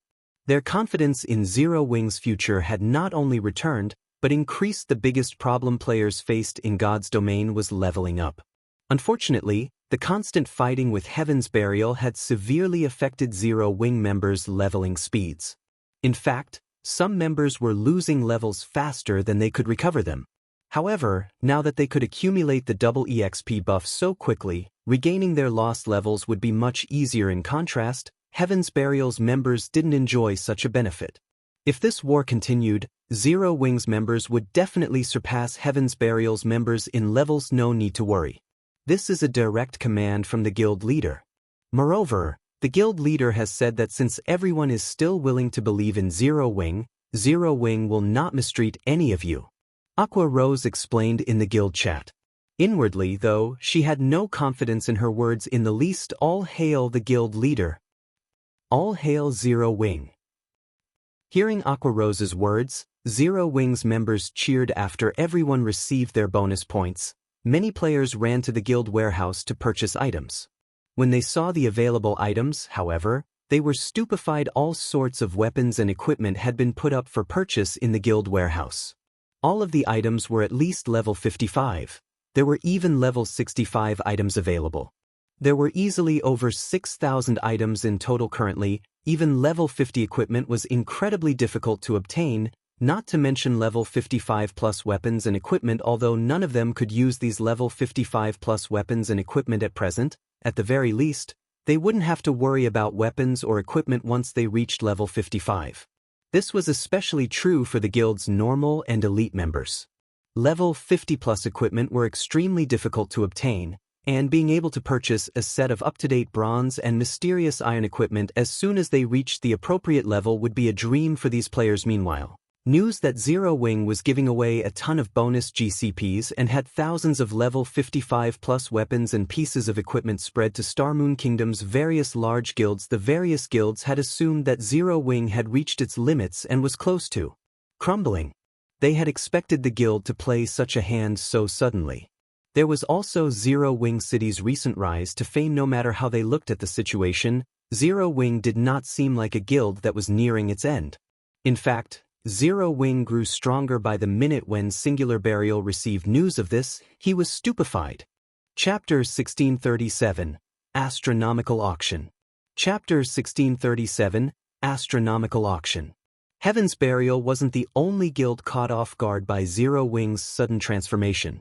All of the various large guilds were astonished. They hadn't realized that Zero Wing had such a solid foundation. This was especially true regarding the mana tower in Zero Wing City.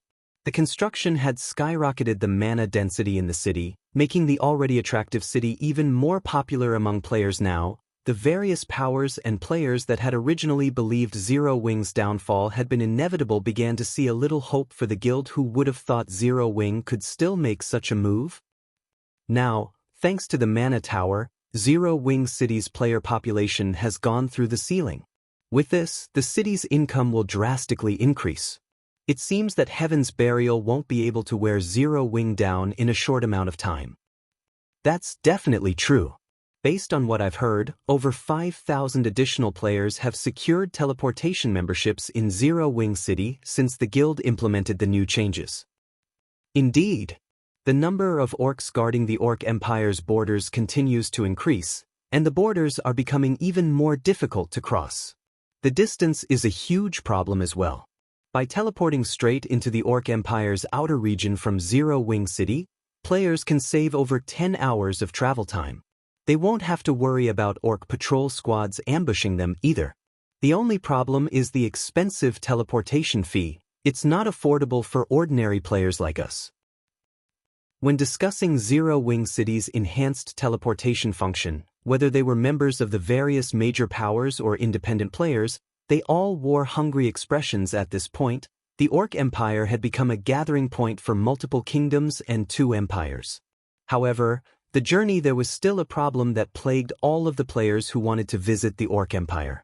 Unlike Heaven's Burial's members, who could teleport to Ancient Rock City directly, other players had to travel for a minimum of 10 hours just to get from their respective countries to the Orc Empire's outer region. To make matters worse, they could only grind in the area for a limited time before they had to return to a city or town to rest due to the Empire's poor environment. Although there were guild towns and a guild city within the Orc Empire, these places had a limited number of hotels. There wasn't nearly enough accommodation for every player adventuring in the Orc Empire. This meant that the majority of the players visiting the Orc Empire were forced to return to their country's NPC cities to rest, spending another 10 or so hours to travel back to the Orc Empire. However, Zero Wing City had changed everything. Not only could players save precious time while traveling across the Orc Empire's borders, but they could also circle around the powerful Orc patrol squads and mutated orcs. Because of this, the number of players who gathered in Zero Wing City continued to increase. The only problem these players had to face was the money they'd have to spend to get to the Empire. There was also the matter of traveling to Zero Wing City. Although players could teleport to Zero Wing City via Evernight City, they still had to cross quite a distance to get from Starmoon City to Evernight City. Fortunately, this problem was practically negligible compared to the potential benefits of saving so much time during their travels. As a result, the various major powers and adventurer teams that hadn't initially been interested in Zero Wing's latest auction rushed to Stone Forest Town's Zero Wing auction house. Currently, despite there still being over an hour before the auction officially began, players already crowded into the spacious advanced auction house, many of which were members of the various large guilds. There were also plenty of well-known adventurer teams from the multiple kingdoms and 2 empires that neighbored the Orc Empire. Big Sis Aqua. More than 50,000 players have already arrived to participate in the auction. At this rate, we might even have 70,000 participants by the time the auction starts, Yaya said excitedly as she read the statistics report in her hands. Although Zero Wing was about to host its auction, not just anyone could take part. They had to fulfill certain conditions. First, if one wished to enter the auction venue, they needed a minimum of 100 gold in their bags. If one wished to use the VIP rooms, then they had to have a minimum of 10,000 gold. The advanced auction house was even larger than the Candlelight trading firm in White River City. Not only could the largest auction hall house 100,000 people, but it also had 100 VIP rooms. Even so, all of the VIP rooms had been claimed.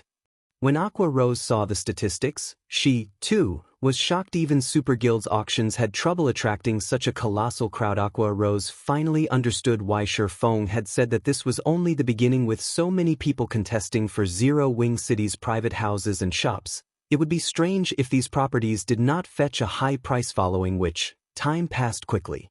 Under Aqua Rose's guidance, Zero Wing's auction began smoothly. Although this was an impromptu auction, the available items were still of considerable quality, all of which were quite valuable to guilds and players. In fact, Zero Wing even intended to offer plenty of level 45 dark gold and level 50 secret silver equipment. Next up is our auction's first finale item, Zero Wing City's private houses. The first private house is located behind Zero Wing City's battle arena. The starting bid will be 1,500 gold, with each increment being no less than 50 gold. As Aqua Rose, the auction's host, finished speaking, the crowd stirred. The players in the VIP rooms, in particular, who had, thus far, shown no interest in the items for auction, stared longingly at the image on the large display above the stage. Crap. Zero Wing actually dares to ask for such a price. Even the private houses in major NPC cities don't cost 1,500 gold. Is Zero Wing that desperate for money?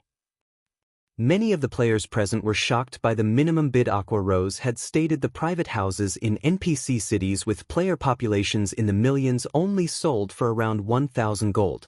A few of the private houses in strategic locations only sold for a little more than that. Meanwhile, players didn't have to worry about attacks or sieges in NPC cities, but it was a different story for a guild city. There was no telling when another major power would attempt to take the city for itself. Zero Wing was simply insane for trying to sell an unstable private house for such a high price. Honestly, even Aqua Rose considered the price somewhat high, but Sher Feng had determined the minimum bid, 1,500 gold and not a coin lower. Hence, she had no choice but to go along with his wishes. However, after the auction's guests discussed the private houses in hushed tones, voices began to echo throughout the auction hall one after another as they began to place their bids. 1,600 gold. 1,700 gold. 1,800 gold. The rapidly increasing prices flabbergasted everyone. After a short moment, the price had risen to 2,200 gold. The bids only slowed after reaching this point. In the end, Remnant Cloud, the commander of the Fire Cloud Fox Adventurer team, won the first private house for 2,550 gold. Because of the winning bid, the spectating major powers envied Zero Wing. A single private house barely took up any of a city's land, yet Zero Wing had earned so much money from a single private house. At the same time, many of them pitted Remnant Cloud for his foolish decision. Although Zero Wing's situation had improved significantly, its chances of defeating Heaven's Burial were still slim. Purchasing a private house for so much money was foolish. However, as the various large guilds' upper echelons entertained such thoughts, the second private house sold for 2,700 gold. In total, Zero Wing had sold 15 private houses. Every one of them had sold, with the cheapest going for 2,450 gold and the most expensive earning 2,800 gold. The price could already rival that of high-potential lands in NPC cities. As for Zero Wing City shops, the minimum bid was a frightening 5,000 gold, with each increment being no less than 100 gold. In the end, of the 5 shops that had sold, the cheapest sold for 7,800 gold, while the most expensive one had gone for 8,500 gold. During this single auction, Zero Wing had gained a net profit of more than 120,000 gold. When Aqua Rose saw the final numbers, she even wondered if she were dreaming. Guild leader, with this much money, we can purchase a large amount of level 45 equipment and replenish our warehouse. We can definitely help our guild members recover their full strength. Aqua Rose's eyes glistened when she saw the profits the auction had raked in. It had been a long time since she had seen so much money. No. Set the guild warehouse's replenishment aside for now. First, prioritize the NPC shop's construction, Sher Feng said, shaking his head. He had never intended to sell Zero Wing's precious lands just to help the guild's members recover their lost weapons and equipment. Although the guild members' items were quite important, they paled in comparison to the NPC merchants' shops. NPC shops were the lifeblood of a guild city. Only after gaining NPC shops could a guild city start its endless cycle of development. I understand. I'll get to it immediately. Hearing Sherfeng's words, Aqua Rose recalled the NPC merchants that had visited Zero Wing City to discuss business. Due to the guild's lack of funds, they had delayed the NPC shop's construction, but now that the guild had money to spare, it was indeed time to address the issue. Chapter 1638, 3-Star NPC Shop. Chapter 1638, 3-Star NPC Shop. Star Moon Kingdom, Zero Wing City. Since there was no need for players to construct NPC shops personally, tall buildings began to rise in Zero Wing City. As soon as Aqua Rose made the necessary payments, the shop's 2-star NPC merchants required usually only had 2 or 3 floors, costing between 500 and 1,000 gold to construct. As for the shops for the 2-3-star NPC merchants, one had 5 floors, while the other had 6 floors. Each had cost over 2,000 gold to construct 15 minutes after Aqua Rose made the payments. The NPC shops were complete. The added buildings made Zero Wing City look far more prosperous. The 2-3-star NPC merchants' shops, which were both located in the heart of Zero Wing City, were particularly eye-catching. The architecture of these shops was even more gorgeous than the candlelight trading firm. One could tell that these two shops were extraordinary at a glance. Meanwhile, one of the shops functioned as a grocery store, while the other focused on magica. When did these two NPC shops get here? These buildings are so extravagant. Quick, let's go in and take a look. Many passers-by quickly took notice of the two NPC shops in Zero Wing City Central District, and they couldn't help but take a closer look when these players entered the shops. They were stunned by what they saw. Each of the two shops offered all kinds of items, some of which couldn't even be found in Kingdom's capital cities. Moreover, many items, which they had never seen before, were on display in crystal cabinets. At this, a complete set of basic magic array scrolls. You can actually find something like this in a shop? Crap. This is a Tier 1 AoE attack magic scroll. Amazing! This is a bronze pickaxe. If I had, my mining efficiency would increase like crazy. What? This shop even has basic traps. Everyone's eyes nearly fell from their sockets when they saw the items on display in the dozens of crystal cabinets in the magic store's first-floor hall. Basic magic arrays were rare on the market, mostly because it was extremely difficult to collect a complete set. Normally, only the various large guilds were capable of collecting a complete set. To independent players and adventurer teams, basic magic arrays were treasures that they could only gaze at longingly. The Tier 1 magic scrolls were also extremely rare and could save players' lives during critical moments. The basic traps were also considerably effective against both players and monsters. Every one of these items was incredibly scarce on the market, yet they were actually for sale in these NPC shops. Moreover, the items' prices were slightly lower than market price. Quick. Notify the commander. We must get this basic magic array no matter what. Hello, guild leader? I just found some bronze tools in a grocery store in Zero Wing City. For a time, the players visiting the 2-3-star NPC merchants' shops busily contacted their companions or superiors, reporting the shop's available items. What? Zero Wing City actually has such shops. I'll have someone bring the money immediately. Keep an eye on those items. The various major powers' upper echelons were wrought with desire over the new NPC shops in Zero Wing City. They promptly issued commands to acquire these items, no matter the cost. In less than 10 minutes, the two NPC shops were overcrowded with players, becoming even more popular than the candlelight trading firm. News of these NPC shops quickly spread throughout Star Moon Kingdom. Many players might not regard the double EXP buff as important or have any interest in the Orc Empire, but every player was interested in obtaining rare items. This was especially true for tools that could help players defeat powerful monsters, such as Tier 1 magic scrolls and basic magic arrays. Usually, only guilds had the opportunity to use such items.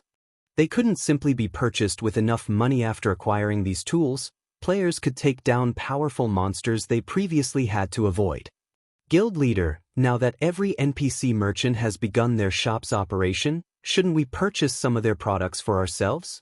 Although Aqua Rose had known about the NPC shop's products, she couldn't ignore the temptation now that they were available for purchase. Some of the rare items in these shops were even rare in capital cities' auction houses.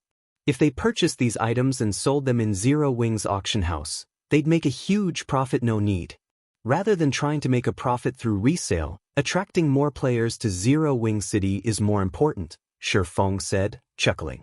He could sympathize with Aqua Rose's desire, but doing so would be penny-wise and pound-foolish. NPC shops were a guild city's lifeblood because they sold rare items every day, which attracted a constant stream of players to the city, increasing its popularity. The increased popularity would then help boost the city's various revenue sources. The resulting additional entry fees alone would outstrip the profits they could earn from reselling the NPC Shop's items. After giving the matter some thought, Aqua Rose saw the reasoning in Shifeng's decision. Less than half an hour after the NPC Shop's grand opening, they had attracted over 300,000 more players to Zero Wing City. That was more than 1,800 gold in entrance fees. As time passed, even more players would visit Zero Wing City, and at this rate, there was no need to resell items. Pull out some funds to purchase these materials. Buy as many of them as you can, as long as the prices aren't more than 10% higher than market value.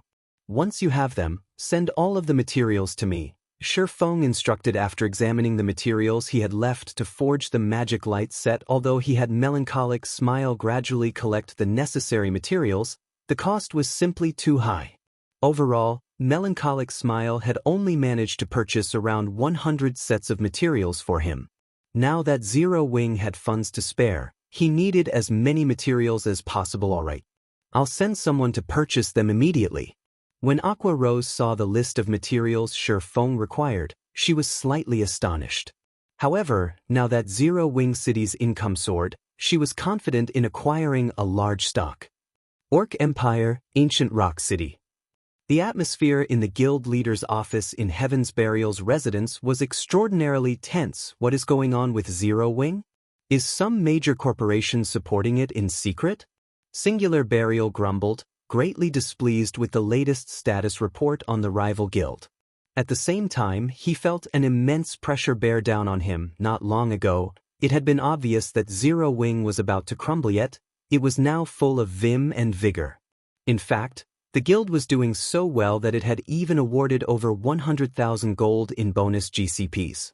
The large number of NPC shops that had recently risen in Zero Wing City was even more impressive. Singular Burial couldn't help but wonder if Zero Wing were somehow growing richer as the guild fought Heaven's Burial guild leader. Our people are keeping a constant eye on this matter, but we haven't discovered any major corporation supporting Zero Wing from the shadows. Blackwater has also confirmed this, Daybreak Fog said, shaking her head as she answered Singular Burial with absolute certainty. We are sure that Zero Wing's recent income stems from Zero Wing City. Zero Wing City? Singular Burial's expression darkened when he read the statistics report on the guild city. Although he hated to acknowledge it, Zero Wing City had far more potential than he had expected. He had never thought that a guild city could develop so quickly, nearly surpassing Ancient Rock City. This is interesting. It would seem that Zero Wing's foundations are much sturdier than we imagined, Lei Jingyong, who currently sat nearby, commented, laughing. However, this is all they can accomplish. Since they refuse to surrender, can we now take action? Indeed. Young Master Lei, you can use the evil demon army to obliterate Zero Wing. Singular Burial nodded. Sneering, he continued, it's about time we show them how frightening our evil demon army truly is. Chapter 1639, Start of the War. Chapter 1639, Start of the War. Star Moon Kingdom, White River City. Due to Zero Wing City's sudden rise in fame, many independent players from the neighboring kingdoms had gathered before Zero Wing's residence in White River City, hoping to join the guild. Although Zero Wing didn't fare so well against Heaven's Burial right now, it was only a matter of time before Zero Wing City surpassed Heaven's Burial's Ancient Rock City at the rate it was developing. Zero Wing City's teleportation function and numerous NPC shops were so attractive that even independent players and well-known adventurer teams considered settling down, long-term, in the city. Currently, many adventurer teams and guilds deeply regretted not participating in the auction for Zero Wing City's private houses. Some adventurer teams and guilds had even offered to purchase Zero Wing City's private houses for a much higher price, but unfortunately, no one was willing to hand over the private houses they had won in the auction. While Zero Wing gained more momentum, Shifeng continued to forge magic light sets. The magic light set was a 6-piece, level 50 fine gold set equipment. Its forging procedures were extremely complex and difficult to accomplish. However, as Shifeng completed more sets, he became increasingly familiar with the forging process. With the help of the Purple Thunder Flame, he needed even less time to complete each set. Normally, a master forger would need nearly an hour to complete one attempt. Feng, on the other hand, only needed around 40 minutes now. Moreover, his practical success rate had risen to 60%. He could successfully forge 6 sets out of 10 attempts due to Feng's familiarity with the forging process. Most of the remaining 40% only had a few minor defects, coming out as either secret silver or mysterious iron rank. Only 10% of the failures were unusable, while the secret silver and mysterious iron sets were considered failures. The pieces were still valuable to level 50 expert players. Furthermore, the failures still retained their set effects, which made them half a rank stronger than ordinary equipment of the same rank. Since Feng had no intention of keeping the magic light sets a secret, he dropped the failures in the guild warehouse and only kept the successful sets on Hima's. Feng prepared for his 27th attempt. Aqua Rose contacted him. Guild leader, Heaven's Burial has made a move. Currently, Heaven's Burial's Lei Jingyang is leading a massive number of evil beasts and expert players to attack our members in the 4 high-resource maps. We're too outnumbered. We simply can't hold them back. We've already lost a lot of expert members. Although I've already ordered a temporary retreat, it seems that Heaven's Burial had prepared for that. Our members won't be able to get out easily, Aqua Rose anxiously reported as she sent Feng a few videos. Each of the recordings displayed Heaven's Burial's expert teams leading 20 to 30 Lord-ranked and above evil demons. Although the evil demons did not have as much HP as evil beasts of the same rank, they possessed superior intellect. A single level 70 Lord-ranked evil demon was more than capable of cornering a 20-man team of ordinary experts, let alone 30 of them. Any of Zero Wing's 100-man expert teams would be basically annihilated if they came across these evil demons. Only 1,000-man teams might have some hope of resistance at this point. Only the 100-man teams under the Conqueror Party's leadership or those led by the guild's Tier 2 experts could defeat Heaven's Burial's expert teams. However, Heaven's Burial had sent over 5,000 evil demons to hunt down Zero Wing's members. The Conqueror Parties and Tier 2 experts weren't enough to keep the enemy teams in check. In the half an hour since the attacks had begun, Zero Wing had suffered over 5,000 casualties. Heaven's Burial really is cautious. Feng could not help his frown. If Starmoon Kingdom's armies discovered the Evil God's Temple's forces in their territory, they'd immediately move to destroy them. Due to the Orc Empire's invasion, Starmoon Kingdom's armies were spread across the kingdom. It'd be very easy to take advantage of the kingdom's power to deal with Heaven's Burial. However, Heaven's Burial had only sent their high-mobility evil demons to attack. Moreover, these evil demons had spread out. Even if the kingdom's armies reached them in time, they'd only be able to kill a few before the rest of the evil demons escaped. It was practically impossible to deal a heavy blow to this evil demon army. Moreover, the evil demon army was particularly skilled in guerrilla warfare. Players had no hope against them, let alone a single guild. This was also why the Evil God's Temple had very nearly wiped out an entire empire in Feng's previous life. When Zero Wing had clashed with the evil demon and beast armies previously, the guild had held the terrain advantage. It had also had the help of defensive magic arrays, defense turrets, NPC guards and soldiers, and other such tools. But now, Zero Wing had none of that. As long as the evil demon army continued to hunt players in the fields, Zero Wing's members wouldn't be able to grind and level up. Ha! Boss Lei, these evil demons are amazing. Not even Zero Wing's expert teams can hold a candle to these monsters. A burly ranger exclaimed, laughing as he watched the evil demons crush a 100-man expert team from Zero Wing. A short distance away with just 40 evil demons, they had forced a Conqueror Party-led expert team to retreat. He had never thought this situation would be possible. Keep a close eye on them. Make sure none of them escape, Lei Jingyang said, laughing. He, on the other hand, wasn't surprised in the least. He had personally fought a great Lord-ranked evil demon before. Without a berserk skill, he was no match for the evil demon, barely able to defend himself. If a group of evil demons ganged up on him, even an expert of his caliber would quickly fall. Although Zero Wing had stood toe-to-toe with Heaven's Burial in this war of attrition thus far, the outcome had been determined long ago. Zero Wing never had a chance of victory. Meanwhile, news that Heaven's Burial had dispatched an evil demon army against Zero Wing quickly reached the major powers. Seeing the numerous evil demons spread across the high-resource maps Zero Wing's members occupied, Even Super Guild's upper echelons couldn't help but frown. It seems that Heaven's Burial has gathered a powerful evil demon army. Even with Zero Wing City's rise in popularity, Zero Wing's legacy will soon end. Yuan Tianxin could not help his rueful sigh as he read the latest report on the war between Zero Wing and Heaven's Burial. According to the report, Heaven's Burial had dispatched 20 Grand Lord-ranked evil demons to Star Moon Kingdom. Every one of these Grand Lords was an absolute nightmare for players. The guild had also dispatched 500 Great Lords and thousands of Lord-ranked evil demons. This army would be invincible in the fields. Star Moon Kingdom's NPC armies were the only hope of exterminating these monsters now. Unfortunately, by the time the kingdom's armies arrived, the evil demons would have likely escaped. Had Zero Wing agreed to the secret pavilion's conditions, there might be a solution to this problem, but the guild had lost any possibility of escaping this predicament. As Zero Wing's members retreated from the various high-resource maps, Heaven's Burial published a post on Star Moon Kingdom's official forum. Zero Wing, do you dare face us in a final stand? This sentence instantly caused an uproar in Star Moon Kingdom. It seems that Zero Wing really isn't much after all. It's even afraid of putting up a good fight. Zero Wing members, do you guys dare to come out and fight? Or are you going to continue to hide in your city? Heaven's Burial's members clamored on the forums, provoking Zero Wing's members to a fight in the fields. Naturally, Zero Wing's members were incredibly frustrated. Although they wanted to fight, they'd be surrounded by evil demons if they ventured into the fields.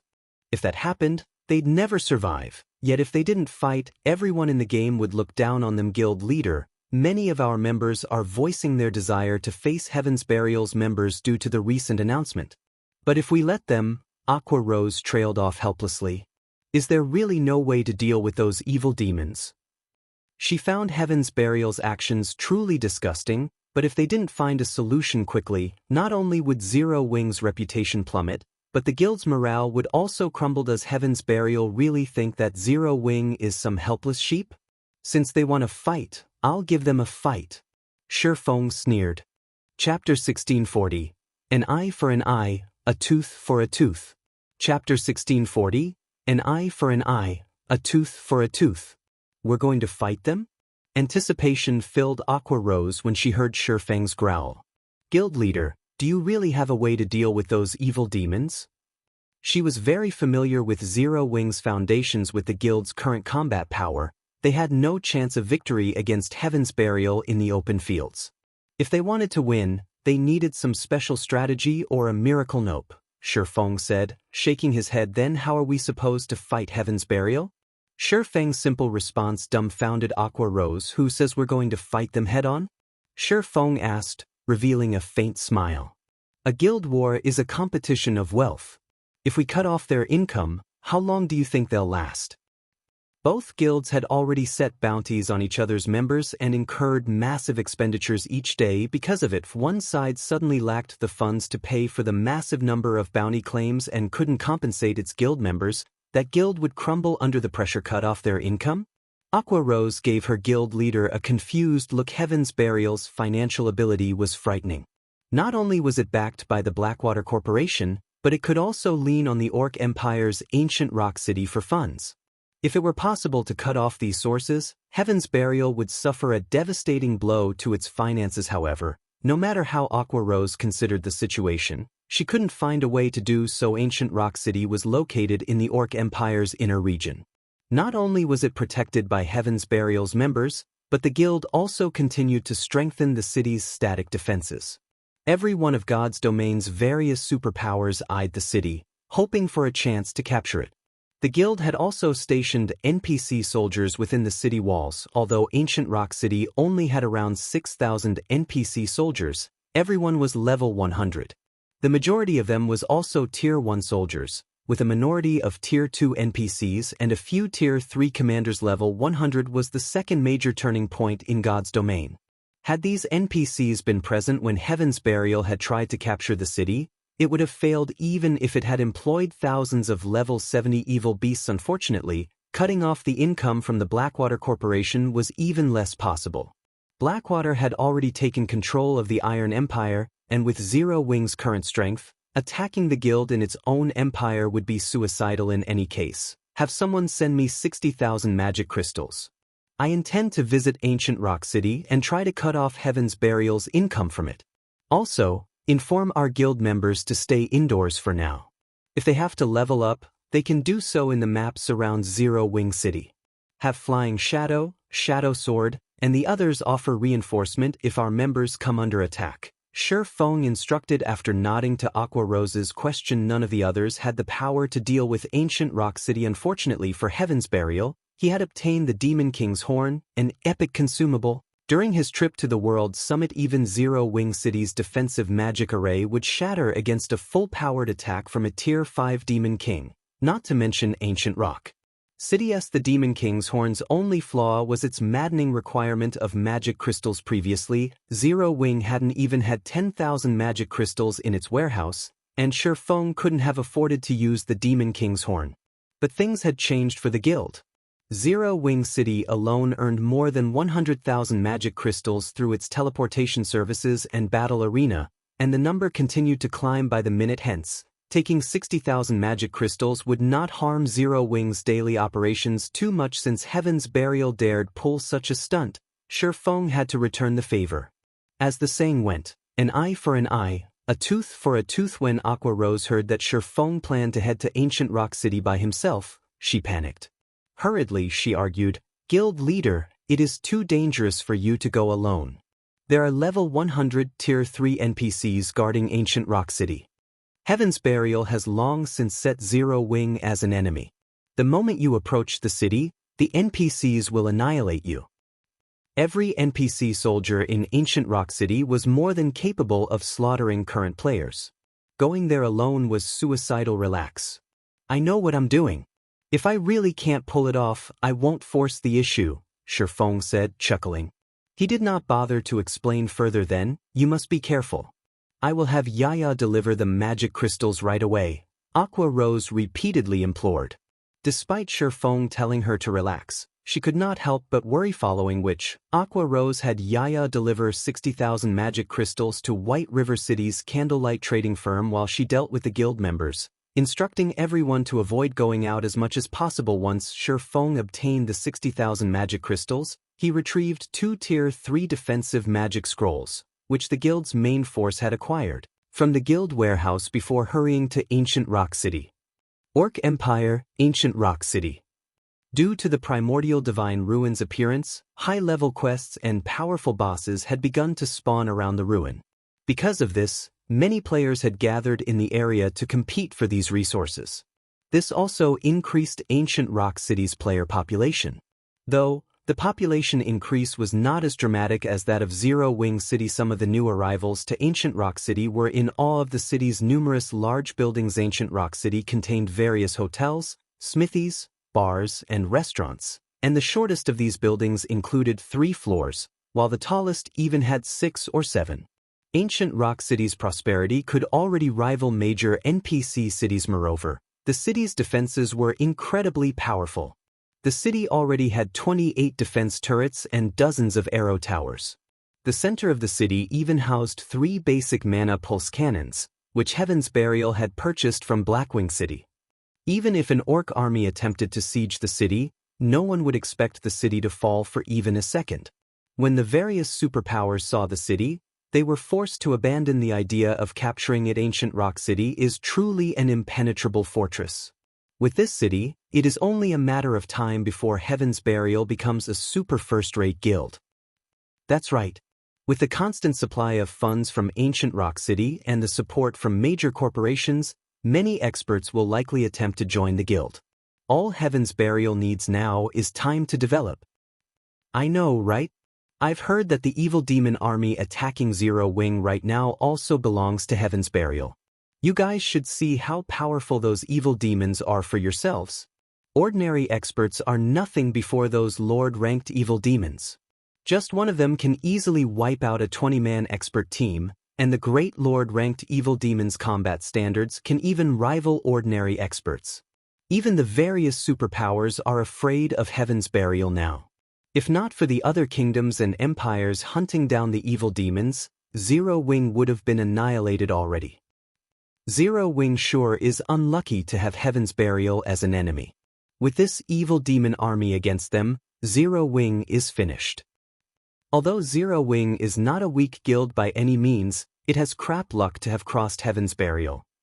I've heard that Heaven's Burial plans to recruit more members soon. Why don't we join Heaven's Burial after our meal? If we're late, it might become even more difficult to join the guild later. I guess you're right. Count me in. As the players in Ancient Rock City discussed Heaven's Burial, many expressed their admiration and envy. Heaven's Burial had both money and strength. It was only a matter of time before it took control of the several kingdoms neighboring the Orc Empire. Not even super guilds could stop the guild's growth now. Meanwhile, in Heaven's Burial's residence in Ancient Rock City, Singular Burial wore a delighted expression as he sat in his office. When he read the latest report, an indescribable joy filled his heart. So what if your city earns a lot of money? Black Flame.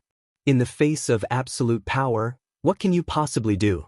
Singular Burial laughed maniacally. After a series of battles, Heaven's Burial had killed over 15,000 Zero Wing members. Although most of them were normal members, it had been a significant blow to Zero Wing. At the moment, Zero Wing's members hid in towns and cities, most not daring to leave the safety to grind. Heaven's Burial immediately sent a team to kill any that did the moment they were discovered. Although some players had snuck past Heaven's Burial, they couldn't affect the overall situation. If this persisted, it wouldn't be long before Zero Wing's members began to withdraw from the guild. Once that happened, Zero Wing would truly be finished. As Singular Burial prepared to meet with his guild's upper echelons to discuss their next moves, Shi Feng secretly snuck across Ancient Rock City's walls. Although Heaven's Burial had already set Zero Wing's members as enemies, Shi Feng had the Nightwalker's cape equipped. If he wished to escape detection, not even Tier 3 NPCs would find him. The only problem was that he still wasn't allowed to enter the city. Fortunately, he didn't need toes expected of one of the Orc Empire's cities. It's certainly more prosperous than Zero Wing City, Shi Feng muttered to himself, smiling as he observed Ancient Rock City through its gates. It seems that Heaven's Burial has improved the city's defenses quite a bit. I wonder if it can withstand a Tier 5 large-scale destruction spell? As Shi Feng muttered, he activated Gale Domain and flew above Ancient Rock City. Chapter 1641, Demon King's Descent. Chapter 1641, Demon King's Descent. 20-meter-tall walls surrounded Ancient Rock City, strengthened by magic runes. Even powerful players would not be able to scale these walls. Furthermore, a defensive magic array protected Ancient Rock City, so even if players managed to climb the walls, the magic array would stop them in their tracks. Normally, players could only enter Ancient Rock City through its main entrance. If players with nefarious intentions couldn't even break past these two defenses, they'd have no hope of getting past the NPCs patrolling the city, and their attempts would be for naught. Due to the Orc Empire's unique environment, players consumed stamina and concentration more quickly in the area. The only way they could recover their lost stamina and concentration was to enter a magic array enclosed town or city. Currently, a long line of players waited patiently outside of Ancient Rock City's main entrance. They would only be permitted entry after they had been inspected by the city's NPC soldiers. This inspection is really annoying. Heaven's Burial actually refuses to let cloaked players into the city and is adamant that we reveal our identities. They're likely afraid of players from enemy factions sneaking into the city. There are so many superpowers keeping an eye on Ancient Rock City, and if they decided to take action within the city's walls, Heaven's Burial's losses will be no laughing matter. They're overly worried. Causing trouble in Ancient Rock City is easier said than done.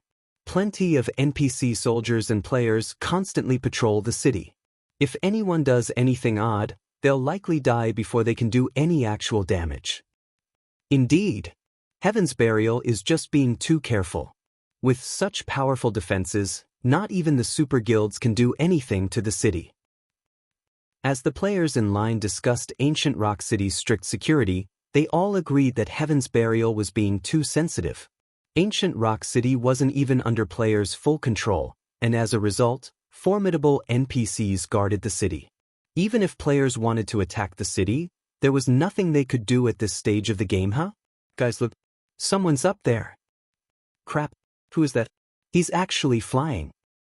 What's he trying to do? He isn't trying to attack the city, is he? Attack the city? Are you kidding me? Ancient Rock City's defensive magic array isn't just for show. Current players can't go up against it. He must be trying to get a better look at the city's situation.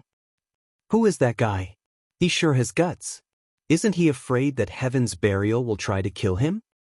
When the crowd queued up to enter Ancient Rock City saw the figure in the sky, they couldn't help their growing curiosity. The players outside of Ancient Rock City weren't the only ones to notice Shurfeng. The players within the city's walls noticed him as well, and his appearance instantly caused a commotion. Meanwhile, in Heaven's Burial's residence, guild leader, someone has suddenly appeared above the city. By the looks of it, he seems to be a player, a level 49 ranger announced after entering the guild leader's office. Should we send the patrol squads to eliminate him? Normally, they didn't bother with players as long as they didn't try to cause any trouble. However, this unknown player dared to look down on Ancient Rock City from above. This was a blatant insult to Heaven's Burial. If they did not teach this player a lesson, it could impact the guild's prestige. Someone's looking down on the city from above? The Rangers' report surprised Singular Burial slightly. Do you know who it is? This was the first time they had encountered such an arrogant player since Heaven's Burial had taken control of Ancient Rock City. We've tried to investigate, but he's wearing a black cloak, so we can't see the player's identity, the ranger said, shaking his head. Interesting. This person must be tired of life to act so wildly in Heaven's Burial's territory. Although I don't know what they intend to do, I don't want to see them leave this place alive. Notify our subordinates immediately and have them display the guild's strength, Singular Burial said, sneering as he looked at the cloaked image of Shurfeng. Understood. The ranger left to notify the NPC and player patrol squads to take action. Normally, NPC soldiers wouldn't take long to deal with an intruder when an enemy appeared in a city, but since this mysterious individual had hidden his identity and hadn't done anything just yet, they'd only be prevented from entering Ancient Rock City. The NPCs would not attempt to remove the player. However, these NPCs would launch an attack if they received a direct command. Current players were little more than flies to level 100 NPCs. Shortly after Singular Burial issued the command, the NPCs on the city walls set their sights on Shurfeng as he hovered above the city. One of the Tier 3 commanders immediately launched a Tier 3 spell, while the Tier 1 soldiers beside him pulled out their bows and fired at Shurfeng. It seems that Heaven's Burial is really angry. They actually commanded the NPCs to attack. That person is in for a beating. I know, right? It really makes you wonder what is going through that person's mind. Does he really think Ancient Rock City's NPC soldiers there for decoration? As everyone watched the Tier 3 spell and hundreds of arrows soar towards the hovering intruder, Shurfeng finished his preparations. He then unfurled the Tier 3 defensive scroll in his hands and activated it immediately. Dark blue streams of air danced around Shurfeng, encasing him. Not only did the air streams strike the incoming arrows down, but they also blocked the Tier 3 spell. In the end, Shurfeng emerged from the volley unscathed. He's still alive. Everyone was stunned when they saw Shurfeng unharmed against a level 100, Tier 3 NPC's Tier 3 spell. Even a player of the same rank and level would take significant damage. The other NPCs had also fired hundreds of arrows at Shurfeng, yet, despite such a domineering assault, Shurfeng hadn't taken any damage. Contrary to expectations, Shurfeng didn't try to escape after the NPC's first volley ended. Rather, he pulled an item from his bag. The instant he revealed this item, the surrounding mana surged towards Shurfeng as he began to chant an incantation. The mana around him concentrated into liquid. In seconds, a pitch-black magic array, covering a 2,000-yard radius, appeared above Ancient Rock City.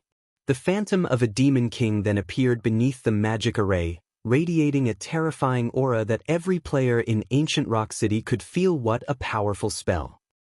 What is that person trying to do? He couldn't really be trying to siege the city, right? This is insane. That person is definitely crazy. This is Ancient Rock City we're talking about.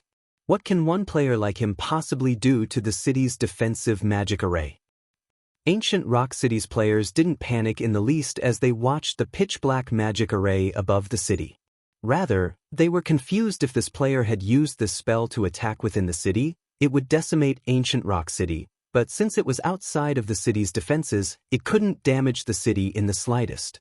At most, it would expend some of the defensive magic array's energy. As everyone questioned Shifeng's sanity, the black magic array in the sky completed its formation. At the same time, the Demon King released a furious bellow and summoned numerous flaming meteors, raining them down on Ancient Rock City Tier 5 spell, Hell Meteor. The instant the hill-sized meteors met the city's defensive magic array, a deafening boom echoed throughout the city. As one meteor after another crashed down, cracks began to snake across the magic barrier around Ancient Rock City. As the cracks continuously spread, the defensive magic array protecting the city eventually shattered and disappeared. Chapter 1642, Shocking All Sides. Chapter 1642, Shocking All Sides. As the players within the city watched the defensive magic array around Ancient Rock City transform into particles of light and disappear, their expressions froze. How is this possible? What's going on here? Ancient Rock City's defensive magic array was destroyed. For a time, everyone struggled to process and accept the fact that the defensive magic array had actually broken. Although they were not particularly familiar with the strength of a city's defensive magic array, they knew that normal spells would be utterly useless against it. Even Tier 4 spells would barely have an effect. When Heaven's Burial had tried to capture Ancient Rock City, the guild had spent many hours bombarding the city's defensive magic array. It had even employed Tier 4 mythic-ranked evil beasts to assault the barrier. This same, peerless magic array had crumbled under a single attack. It felt like some kind of joke. What did that person do? Is he some kind of high-tiered NPC? Curiosity filled Ancient Rock City's players as they watched Shifeng's cloaked figure. Meanwhile, the eyes of the various players from visiting superpowers within the city glowed as they watched the defensive magic array fire chants. This is our change. Quick, notify the guild leader. Thus far, the superpowers hadn't given up on securing Ancient Rock City for themselves. Its daily income was so astronomical that not even super guilds could ignore the temptation. However, nobody had been able to do anything against the city. Its defenses were simply too powerful. Aside from the city's level 100 NPCs, the city's defensive magic array was impossible for these superpowers to overcome. They'd also have to contend with the defensive magic array protecting the city lord's mansion now. However, Ancient Rock City's defensive magic array was gone. City's defensive magic arrays weren't like the defensive arrays players could summon with magic array scrolls. Once shattered, the protective barrier would need a long time to reform. Depending on the mana supply, forming another magic array could take anywhere from 24 to 48 hours. During this time, Ancient Rock City would be without the protection of a defensive magic array. Aside from the city's defensive structures, the various superpowers only had to overcome the NPCs defending the city. It was entirely possible to steal Ancient Rock City out from under Heaven's Burial. The various superpowers members who rested in Ancient Rock City immediately contacted their supervisors to report the city's situation. In almost no time, everyone had heard the news of Ancient Rock City's defensive magic array shattering, causing quite a commotion among the various major powers in the Orc Empire. What? Someone has broken Ancient Rock City's defensive magic array? How did they do it? Hurry up and look into it. We must know that person's identity. This is a good opportunity. Heaven's Burial has been relying on Ancient Rock City to suppress us in the Orc Empire. Now that the city has lost its defensive magic array, we definitely have a chance of taking Heaven's Burial's place. Mobilize all of our members in the Orc Empire and tell them to gather in Ancient Rock City. Call in all of our elite members grinding elsewhere, too. We can't let the other guilds get ahead of us. For a time, the various superpowers developing in the Orc Empire began to gather their forces in Ancient Rock City. 24 hours was more than enough for their forces to make it to Ancient Rock City. Without the defensive magic array in their path, they just needed to distract the NPC soldiers and destroy the City Lord's tablet, which was inside the City Lord's mansion. Once that was complete, the city would become ownerless, and a city order would appear. If they could get their hands on that city order, they would claim Ancient Rock City for themselves. Meanwhile, silence dominated the guild leader's office in Heaven's Burial's residence when Singular Burial had initially looked out his office window and noticed the absence of the city's defensive magic array. He had been stunned for a long moment. Once he recovered from the shock, his expression turned somber as he radiated a chilling aura that even decreased the room's temperature. Everyone in the room shuddered as this aura overwhelmed them. Kill him. I don't care who he is. I want him dead. The Singular Burial bellowed as he glared at Shifeng's figure hovering over the city. Ancient Rock City was Heaven's Burial's foundation. The guild had sacrificed too much to obtain it. Now that the city's defensive magic array had fallen, the various superpowers, which had eyed Ancient Rock City for a while, wouldn't miss this opportunity. They would launch fervent assaults against the city, and although Singular Burial was confident that his guild could repel these usurpers, Heaven's Burial would suffer immeasurable losses in the upcoming battle. It might even cripple the guild's development. Understood.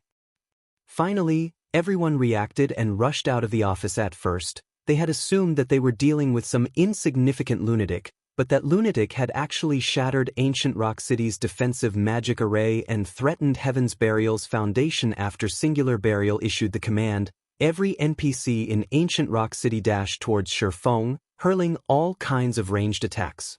At the same time, the city's defense turrets and arrow towers began to bombard the flying swordsman. But despite such powerful attacks flying at him from different directions, Shifeng didn't try to evade them. Instead, he flew straight towards the city lord's mansion.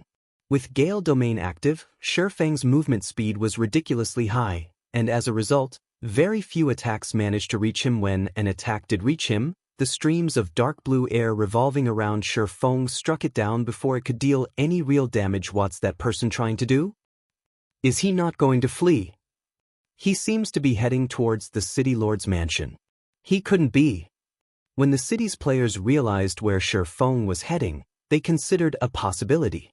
Although they thought that the chance of such an occurrence was minuscule, and the action was utterly suicidal, they couldn't help but shudder at the thought sieging the city lord's mansion. No matter how they thought about it, no single player could achieve this feat. The city lord's mansion had its own defensive magic array. Only, it didn't require as much energy as the barrier that protected the entire city. Even so, Tier 3 or 4 attacks couldn't easily bring it down. Could he be capable of using that spell again? Everyone gulped in trepidation at the thought. The spell Shifeng had used was absurdly powerful. The fact that he had already used it once was impressive enough. It would simply be unfair if he could use it again. No. He definitely can't use that kind of spell a second time. He must be bluffing. Singular Burial's eyes were bloodshot as he watched Shifeng soar closer to the city lord's mansion, refusing to believe that such a thing was possible. It wasn't long before Shifeng stopped above the city lord's mansion. With his lips curing into a smile, he raised the Demon King's horn once more and sacrificed another 30,000 magic crystals to the item. Suddenly, the same gigantic, pitch-black magic array appeared, enveloped the city lord's mansion. A Demon King's phantom then materialized beneath the array. No. This is impossible. Madness struck Singular Burial as he watched the Demon King cast Hell Meteor again. Quick, kill him. Don't let him finish the spell. At this point, everyone from Heaven's Burial realized the severity of their situation. Without hesitation, they tried to tear Shifeng from the sky with Tier 3 magic scrolls. Some even used Tier 4 magic scrolls, hoping to kill this intruder as quickly as possible. It's too late. Shifeng smiled at the defensive magic array around the city lord's mansion. Lightly, he swung the Demon King's horn down, gesturing at the mansion. Chapter 1643, Destroying a City Alone. Chapter 1643, Destroying a City Alone. As Shifeng swung down the Demon King's horn from his position above Ancient Rock City's city lord's mansion, the pitch-black magic array looming over the building released a blinding light. In response, hill-sized meteors began to emerge from the array and rain down on the city lord's mansion. Unlike the previous attack, the players outside of the mansion weren't protected by a magic array. They could clearly feel the heat waves from the blazing meteors. One meteor after another crashed into the defensive magic array protecting the city lord's mansion, causing the barrier to crack. Although the array had a constant supply of energy, its recovery rate couldn't keep up with the damage it received. As a result, more cracks began to spread across the barrier. No.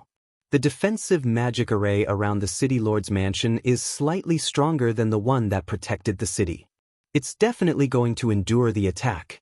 Singular Burial silently prayed as he watched the powerful bombardment. The City Lord's mansion was the heart of the city. Hence, the defensive magic array constructed to protect it was even stronger than the one that had protected the city.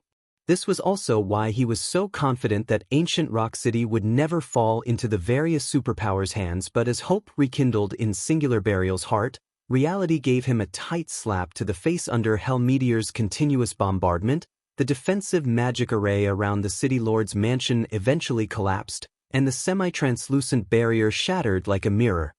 Is this a joke? Who is that guy? He actually destroyed 2 defensive magic arrays in a row. How is this possible? That's the City Lord's mansion's defensive magic array that we're talking about.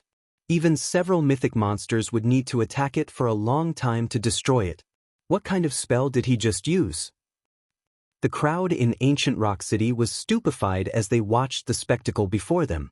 Even Heaven's Burial's members had forgotten to attack the intruder as they stared at the now unprotected City Lord's mansion with dumbfounded expressions. Nobody could believe their eyes. Not even the City Lord's mansion's defensive magic array could stop Shifeng's attack. What these players didn't know was that the attack Shifeng had executed with the Demon King's horn contained a Demon King's full power. The attack ranked at the peak of Tier 5. A normal city's defensive magic array would have no trouble blocking Tier 3 attacks. It could even withstand Tier 4 attacks, which would only exhaust an, albeit considerable, portion of the array's energy reserves. However, the Demon King's horn's attack far exceeded the threshold of any city's defensive magic array.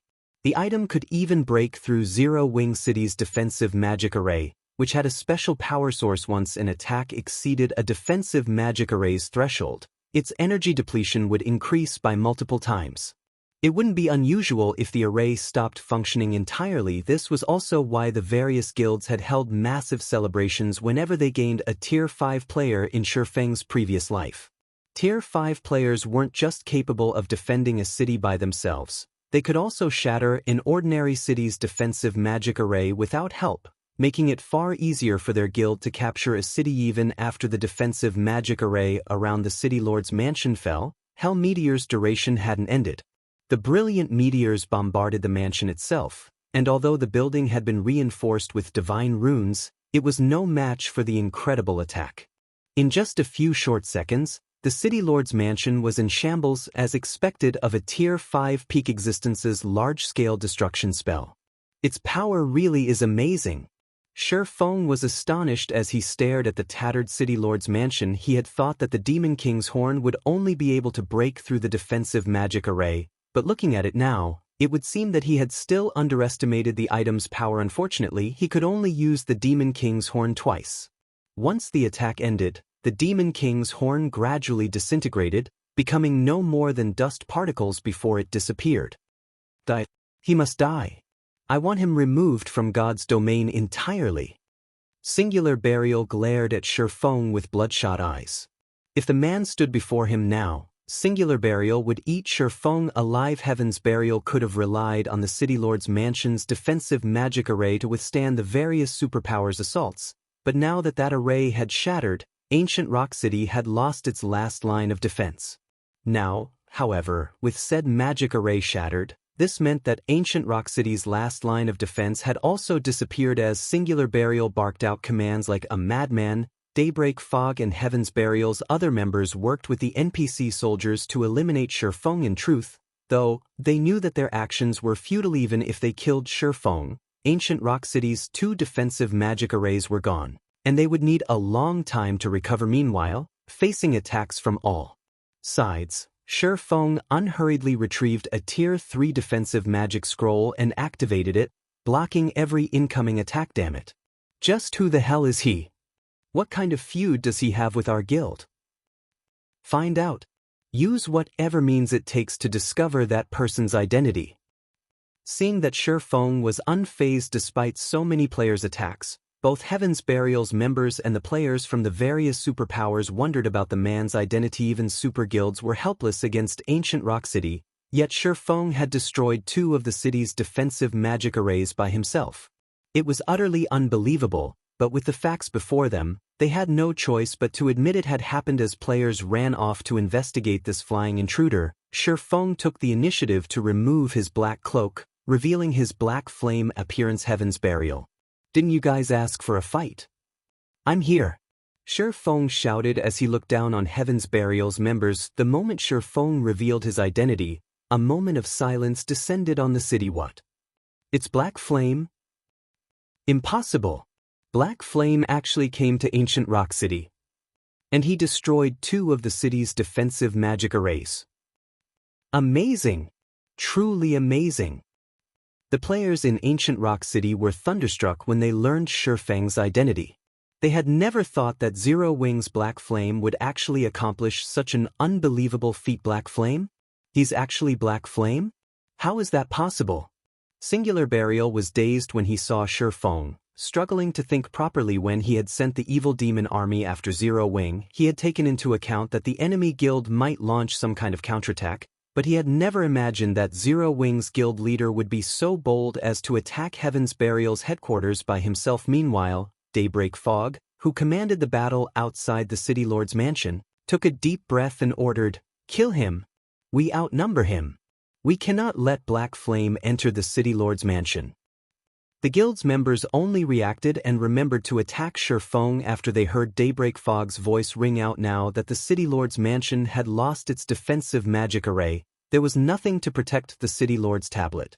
If they allowed Shifeng to destroy the tablet and obtain the city order that would then appear, Heaven's Burial would suffer unimaginable consequences. There was no way that Shifeng, who hovered above them all, would emerge unscathed with so many attacks from both players and NPCs. However, Shifeng had no intention of entering the City Lord's mansion. Instead, he swiped his right hand across the empty air before him. In response, a spatial tear appeared in front of him, blocking the incoming attacks before every player's eyes. In Ancient Rock City, Shifeng entered the spatial tear and vanished.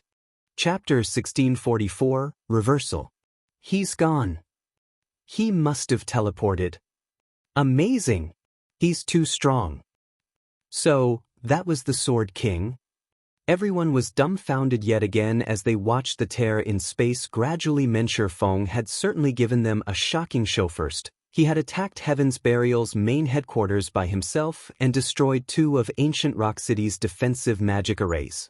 Then, despite the fact that he had been surrounded by Heaven's Burial's members and Ancient Rock City's NPC soldiers, he had left without taking a single point of damage. Meanwhile, Heaven's Burial's members had been utterly powerless during all of this. They had only been able to watch as it had all happened. Not even super guilds could impact Ancient Rock City, yet Zero Wing's Black Flame had flipped the city upside down on his own. The man's capabilities were simply terrifying.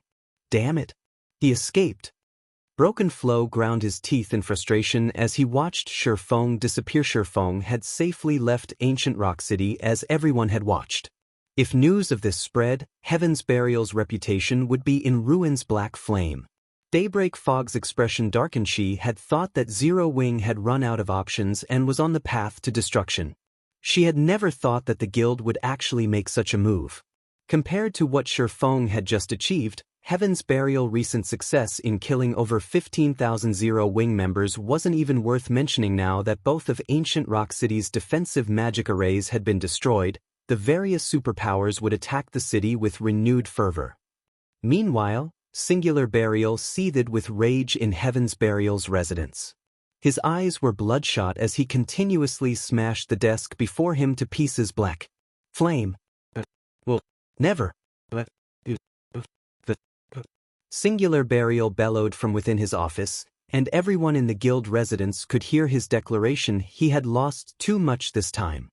Without the 2 defensive magic arrays, the various superpowers' armies could charge into Ancient Rock City without trouble. Ancient Rock City had just begun to take shape. The guild hadn't even fully fortified the city yet.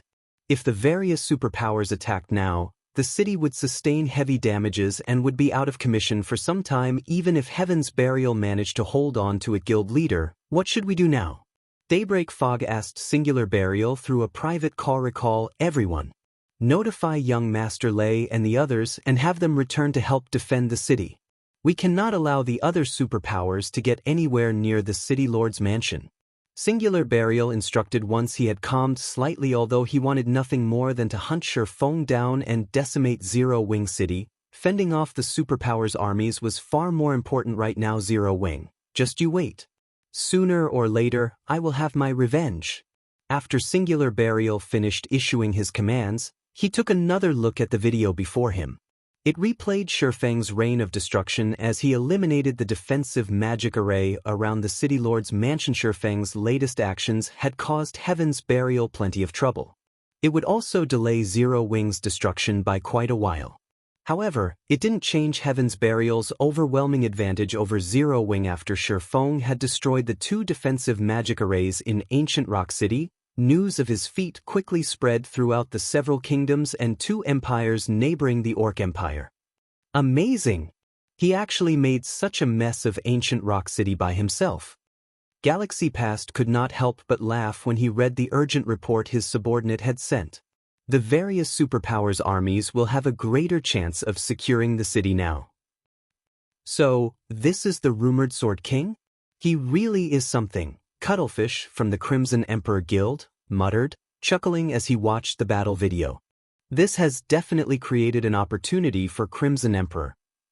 Meanwhile, in the Dragon Phoenix Pavilion's residence on Thunder Island, Blue Phoenix, who wore a set of elegant, dark purple mage robes, burst into the guild leader's office, wearing an excited expression. Big Sis Rain, big news.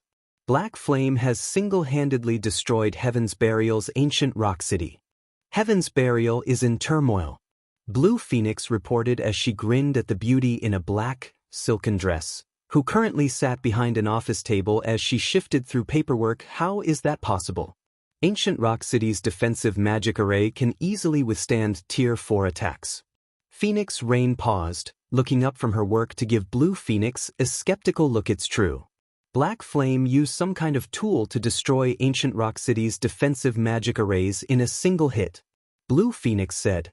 She then sent Phoenix Rain a battle video. In the video, Shi Feng attacked Ancient Rock City's defensive magic array, casting Hell Meteor repeatedly and shattering both defensive magic arrays in minutes. Just how many secrets does Zero Wing have? Phoenix Rain's eyes widened in shock as she watched Shi Feng use the same devastating attack twice in a row. With such a powerful attack and Shi Feng's ability to move about freely, no guild town or city could hope to stop him. Even super guilds would fear the swordsman. However, what Phoenix Rain didn't know was that Shi Feng could only use the Demon King's horn twice. Once he expended those uses, it would disappear. He'd have to rely on his luck to obtain another such item. After all, tools that allowed players to cast Tier 5 spells were as rare as a phoenix's feather in God's domain. Elsewhere, Shi Feng arrived in a deserted mountain range after using space movement. He then took out a return scroll and teleported back to White River City. As he strolled down the city streets, he could hear countless players discussing Ancient Rock City. Because of the latest events, Zero Wing's reputation had reached an all-time high. It seems my plan has been quite effective. Seeing that Zero Wing's reputation had soared among the masses, Shi Feng was considerably satisfied with his latest operation. Although he had exhausted the Demon King's horn and spent 60,000 magic crystals, he had put Heaven's Burial at risk. Even if the guild defended their hold on Ancient Rock City, it wouldn't see any more of the city's profits for some time. To make matters worse, both Heaven's Burial and Zero Wing still incurred massive expenditures every day due to the ongoing war. If Heaven's Burial wasn't careful, the guild might disintegrate in the next few days. As Shi Feng was about to return to the candlelight trading firm to resume forging magic light sets, Aqua Rose contacted him. Guild leader, you're too ruthless, Aqua Rose said, clearly excited as she addressed Shi Feng. Heaven's Burial is definitely in trouble. According to our latest reports, over 10 superpowers are marching their armies towards Ancient Rock City as we speak. They have a combined force of around 700,000 elite players. Heaven's Burial is going to have its hands full trying to defend Ancient Rock City, let alone deal with us. Heaven's Burial isn't our only enemy. We still have to worry about the Blackwater Corporation. Have we seen any movement from Blackwater recently? Shi Feng asked, nodding her agreement with Shi Feng's statement. Aqua Rose calmed herself and answered, "It seems that Blackwater has turned its focus to raiding the Primordial Divine Ruin. It has even reduced the number of experts hunting our members to send more players to explore the ruin." The Primordial Divine Ruin? Feng fell into deep thought for a moment. The Primordial Divine Ruin was an excellent location to obtain combat techniques native to God's domain. If one collected enough of them, the result from learning them all could even rival the advanced combat rooms in Stone Forest Town's battle arena. While Feng considered the situation, the sound of a system notification attracted his attention. System announcement: someone has successfully triggered the new expansion pack, Primordial Trial. The Primordial Divine Ruin within the Orc Empire will undergo further activation. In 10 hours, the Primordial City's gates will open on the Primordial Divine Ruin's 5th floor. Please prepare. Chapter 1645, Primordial City. Chapter 1645, Primordial City. Feng wasn't the only player to receive the system notification. Players in the Orc Empire and those in the neighboring kingdoms and empires were also notified a new expansion pack. Someone triggered an expansion pack related to the Primordial Divine Ruin? How lucky! What's going on? What's this Primordial City?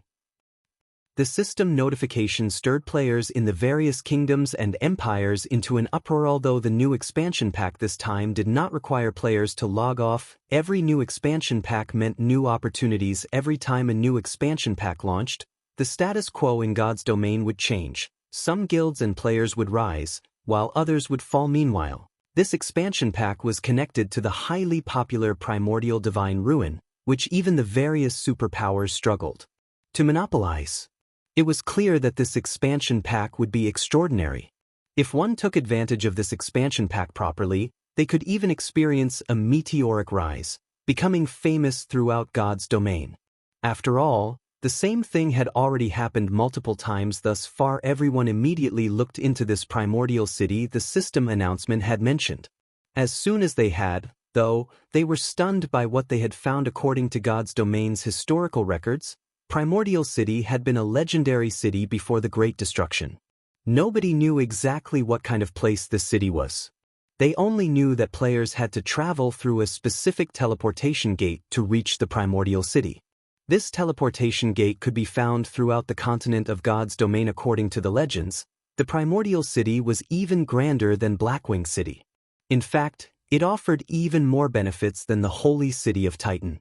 Countless opportunities awaited players, including hidden classes and combination skills that had been lost in time. After learning more about Primordial City, the potential benefits tempted many top adventurer teams. They began to partner with other teams to explore the Primordial Divine Ruin. Since the various large guilds had monopolized the ruin since it had appeared, adventurer teams and independent players hadn't dared to consider exploring it. The risks far outweighed the gains. Although it was possible to obtain combat techniques within the Primordial Divine Ruin, doing so was incredibly difficult. At the very least, no lone adventurer team had any hope of survival in the ruin. It would need the strength of multiple adventurer teams. Unfortunately, even if multiple teams worked together, they'd have to address the problem of loot. No one wanted to take a loss, and because of this, it was unlikely that multiple adventurer teams would cooperate. Most importantly, a single adventurer team's strength was insignificant in the eyes of the various superpowers. Not even first-rate guilds would take top adventurer teams seriously. However, the situation had changed, and their only goal now was entry into the Primordial City. In that case, it was definitely possible that the various top adventurer teams could work together without incident. As for how many players each team got into the Primordial City, that would depend on them. The various superpowers were now focused on Heaven's Burial's ancient rock city, and even if they were interested in the Primordial City, they'd only be able to spare a portion of their forces to raid the ruin. This gave the top adventurer teams a greater chance of entering the Primordial Divine Ruin and proceeding towards the Primordial City Guild leader. The Primordial City is amazing. Aqua Rose was astonished when she read the report on the new city. Not only was the Primordial City's foundations stronger than those of the Holy City of Titan, but it was also a holy ground for players who wanted to grow stronger. If players could enter the Primordial City, they would grow significantly stronger very quickly. Primordial City? Shi Feng was just as surprised by the system announcement. He had never expected the opportunity to enter the Primordial City to arrive so soon in the past. The Primordial City had made its appearance in God's domain after mainstream players had reached level 70. Everyone had known the city's importance, and it had caused a major struggle between the game's major powers. Even so, they had all underestimated how beneficial the Primordial City would become for players. Though, they eventually learned the truth. Aside from the ability to obtain hidden classes, combat techniques, skills, and spells in the Primordial City, the city's most valued aspect was its ability to help players complete their class promotions much faster. It was common knowledge that class promotions became more difficult as players reached higher tiers. In fact, some players might never even reach Tier 2. Meanwhile, Primordial City offered a special product called a Primordial Soul. When used, it provided a buff that improved players' physiques for a certain amount of time. With an improved physique, players would have a much easier time completing their promotion quests. As for using the Primordial Soul for PvP, that was not possible. This was because the Primordial Soul's buff would vanish the moment any other players were within 1,000 yards of the user. Hence, players could only use the Primordial Soul when they soloed monsters or quests. Even so, the Primordial Soul had become highly sought after in God's domain. Unfortunately, it wasn't easy to obtain a Primordial Soul since the city only sold a limited number each day. Once they were bought out, the item would only restock the next day. It was a limitation the system had set to avoid too many players completing their promotion quests too easily. Although Zero Wing had plenty of level 50+ players, only a small number had actually reached Tier 2 thus far. It was safe to say that, aside from Shi Feng, no one knew about the Primordial Souls yet. If he could enter the Primordial City and monopolize the Primordial Souls sold, Zero Wing could gain a new batch of Tier 2 experts in a short amount of time. If Zero Wing could form a large enough team of Tier 2 experts, defeating mythic monsters of the same level would be possible even without powerful tools. Tier 2 experts were also the foundation to challenge super large-scale Hell Mode Team Dungeons. Aqua, notify Fire and Blackie and have them gather the main force and Dark God's Legion immediately. It's about time we make a trip to the Primordial Divine Ruin, Shi Feng said after giving the matter some thought. Wonderful. I've been waiting for you to say that, Guild Leader. Aqua Rose was ecstatic when she heard Shi Feng's command. However, she quickly realized a problem, saying worriedly, Guild Leader, the various superpowers are paying close attention to the Primordial Divine Ruin right now. Moreover, it's in Heaven's Burial's territory. If we head to the ruin, even with the Dark God's Legion, I'm afraid that the Primordial Divine Ruin was near the boundary between the Orc Empire's inner and outer regions. It was not far-fetched to consider the area part of Heaven's Burial's territory. The location was also one of the reasons that Heaven's Burial had always secured around 1/10 of the available entry slots into the ruin despite so many powerful competitors. Now that Shi Feng had destroyed Ancient Rock City's defensive magic arrays, Heaven's Burial would give them a piece of its mind if they dispatched forces to the Primordial Divine Ruin. Even if they dispatched both Zero Wing's main force and the Dark God's Legion, they would only have 1,000+ players. If they tried to face the superpowers elites and experts, they'd likely have a very difficult time securing enough slots. Relax. You Zipping and the others will join us as well, Shi Feng said, chuckling. While we're on the topic, how is the equipment collection coming along? We've collected the necessary weapons and equipment. I'll have someone send them over in a moment. But even if we include you Zipping and his team, our members are still... Aqua Rose said worriedly. Even if they included Zero Wing's internal members and White Tiger Dojo's disciples, they'd still have less than 2,000 players. Compared to the tens of thousands of elites and experts the superpowers had dispatched, such a small force wasn't worth mentioning. However, Shi Feng remained firm on his decision. In God's domain, quantity wasn't the most important. Rather, quality meant everything. Chapter 1646, Team Strengthens. Chapter 1646, Team Strengthens. After receiving Aqua Rose's answer, Shi Feng disconnected the call and focused on forging magic light sets. He only had 10 hours before the Primordial City's gates opened, which coincided with the Primordial Divine Ruin's activation time. It would not be easy to put together a powerful team in so little time, so he needed to make use of every second. Meanwhile, Aqua Rose contacted Zero Wing's members. She also sent someone with the level 50 weapons and equipment to White River City, instructing them to hand the items over to Yu Zipping and the others. With this, Zero Wing instantly gained nearly 700 powerful experts. This development, more or less, brightened Aqua Rose's mood. Normally, large guilds nurtured expert players very slowly, producing 200 or 300 experts per month. Some guilds' development was even slower, losing experts rather than gaining them.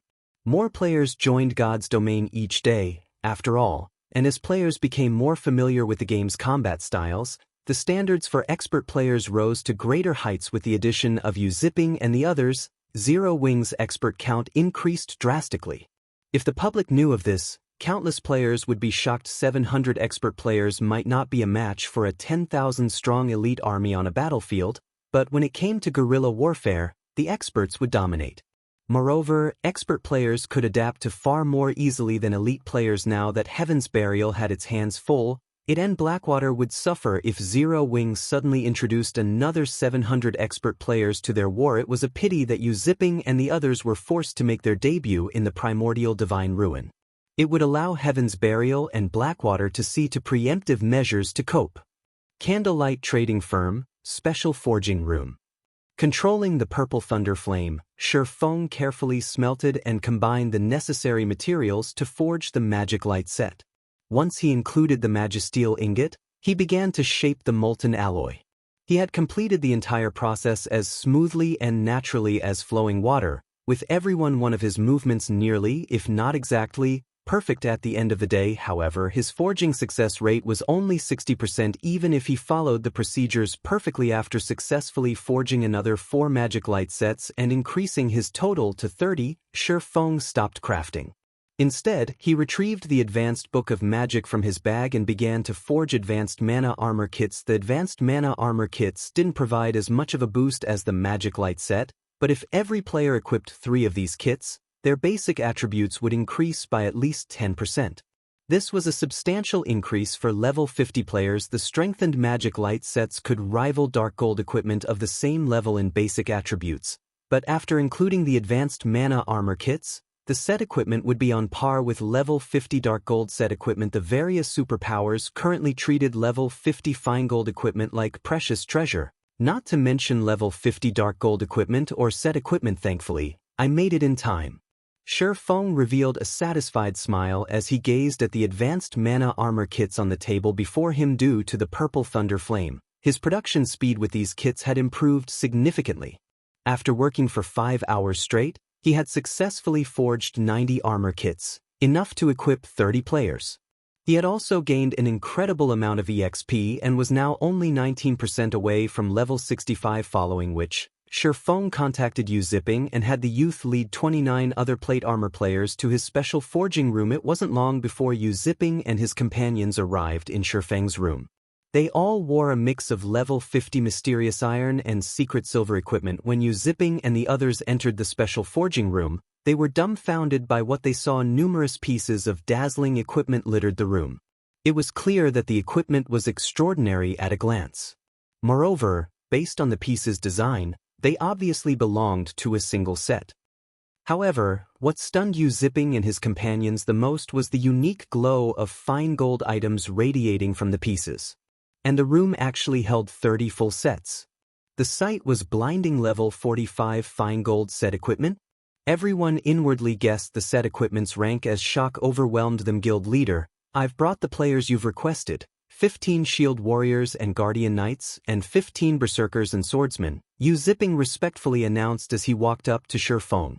After seeing the sight before him, his admiration for the swordsman had solidified. It was obvious that Shi Feng had personally handcrafted fine gold sets in the room. At this stage of the game, countless experts dreamed of equipping level 45 fine gold set equipment.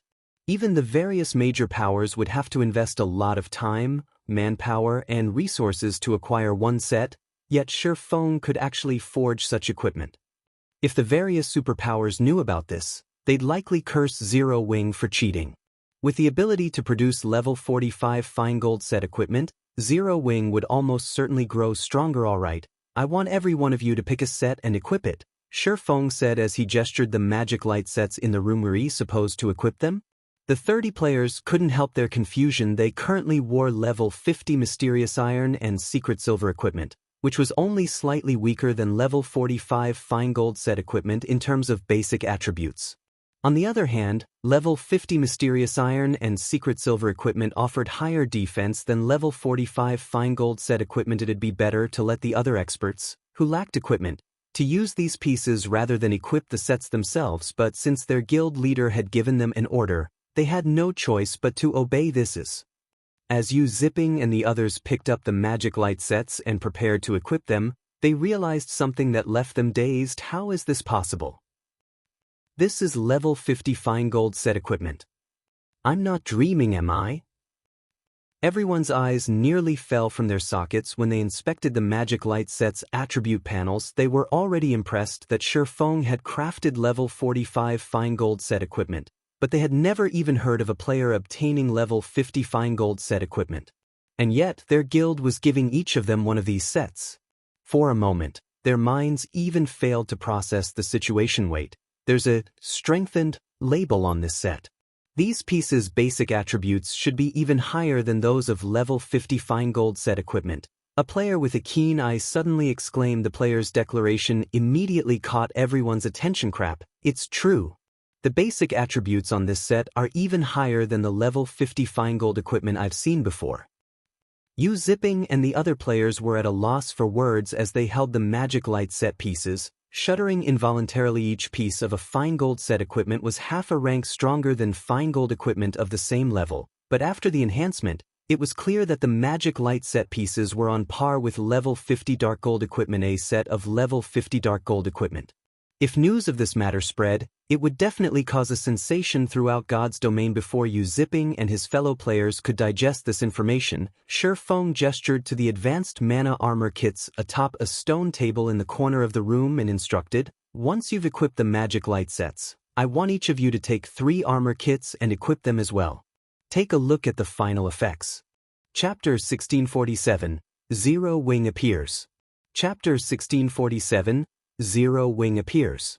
When Shifeng finished speaking, Zipping and the others turned towards the advanced mana armor kits, their eyes bulging and bloodshot. Although they weren't the guild's frontline members, they knew how valuable the advanced mana armor kits were. After all, only Shifeng was capable of crafting these armor kits. There was an extremely limited number available, and even guild members struggled to purchase them with GCPs. Not only did guild members have to spend an exorbitant amount, but they also needed to be elite members or higher to purchase the advanced mana armor kits. In addition, each player was limited to 3 armor kits. Even now, the various major powers offered extraordinary prices to purchase advanced mana armor kits, yet these players had the chance to equip these armor kits. This was simply a dream. However, when they thought about how each of them had just received a magic light set, they quickly recovered their senses. Amazing. These basic attributes are incredibly high. That's right. My basic attributes have risen by over 30% with everything equipped.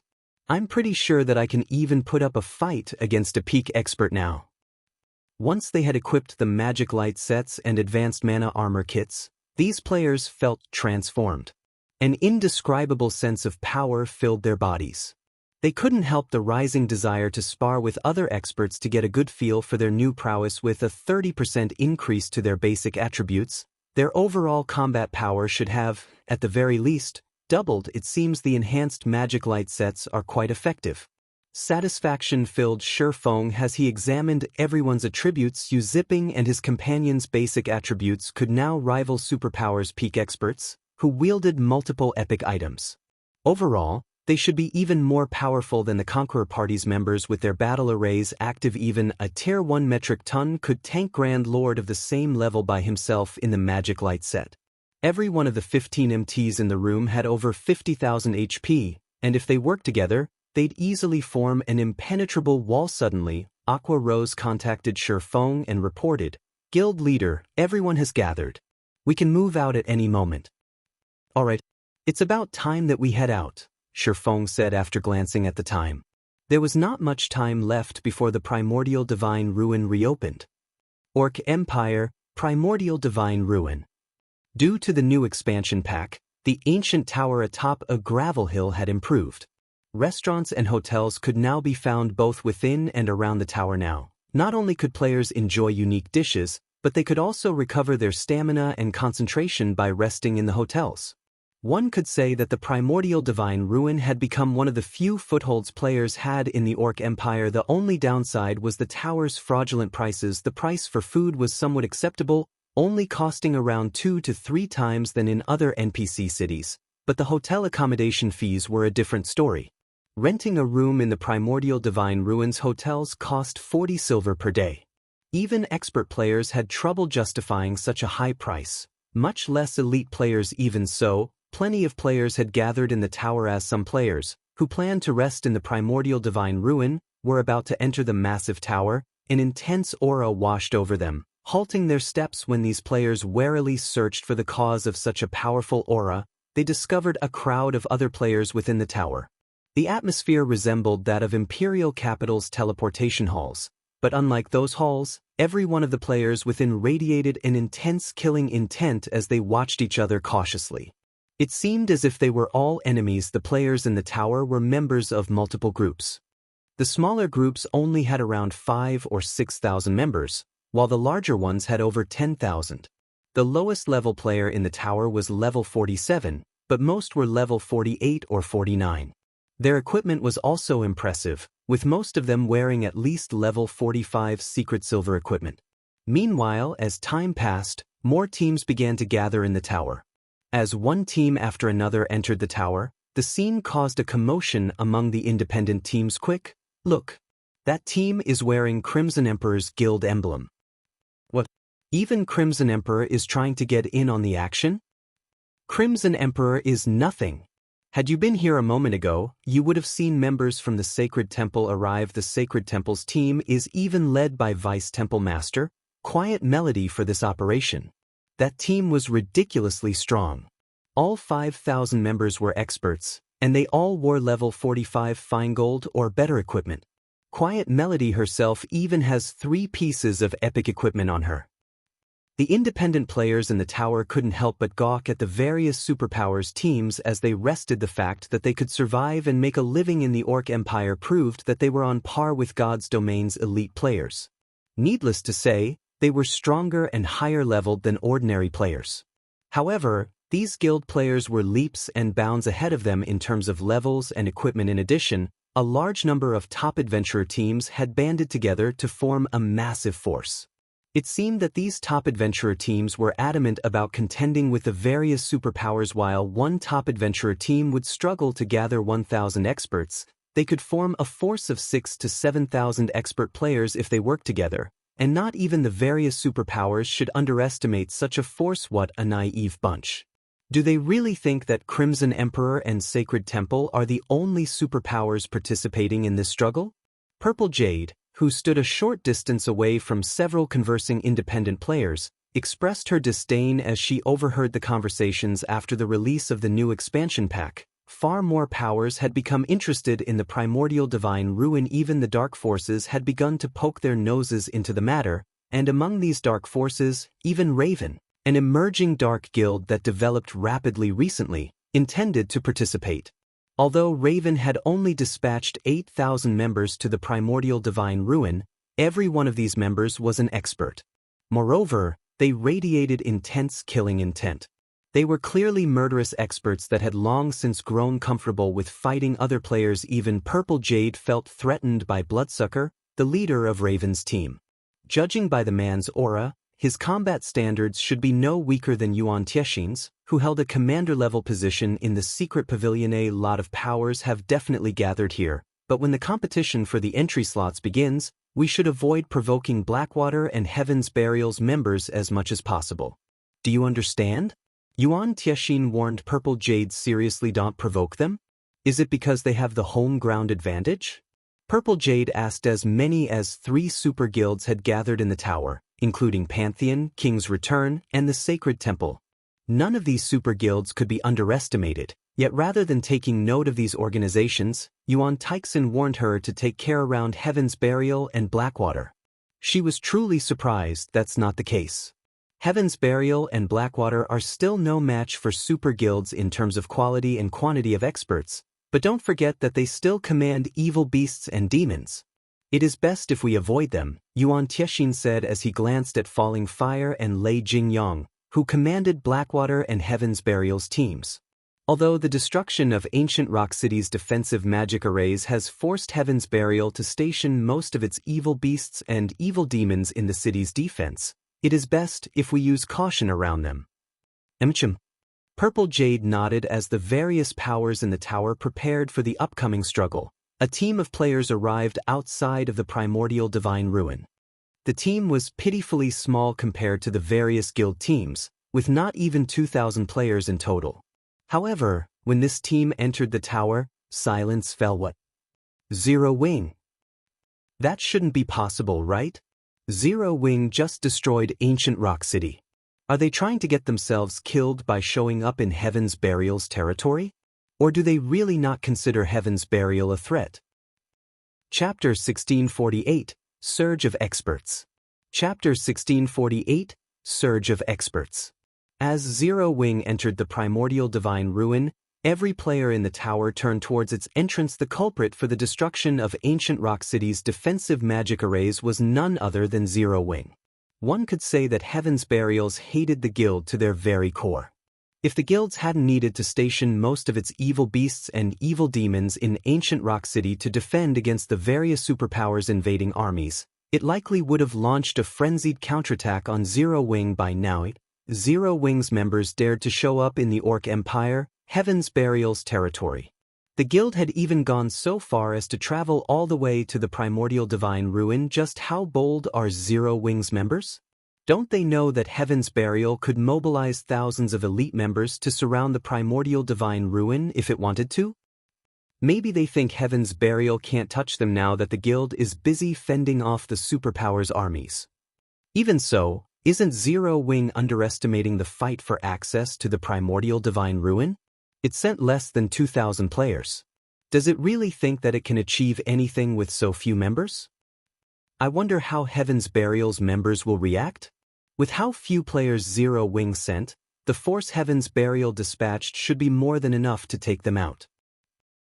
Everyone spoke in hushed whispers as they watched Zero Wing's members approach the tower. Uncle Yuan, what do you think is going through Black Flame's mind? This is the Primordial Divine Ruin. Even if Heaven's Burial can't use its full force right now, it still has command of the evil beasts and demons.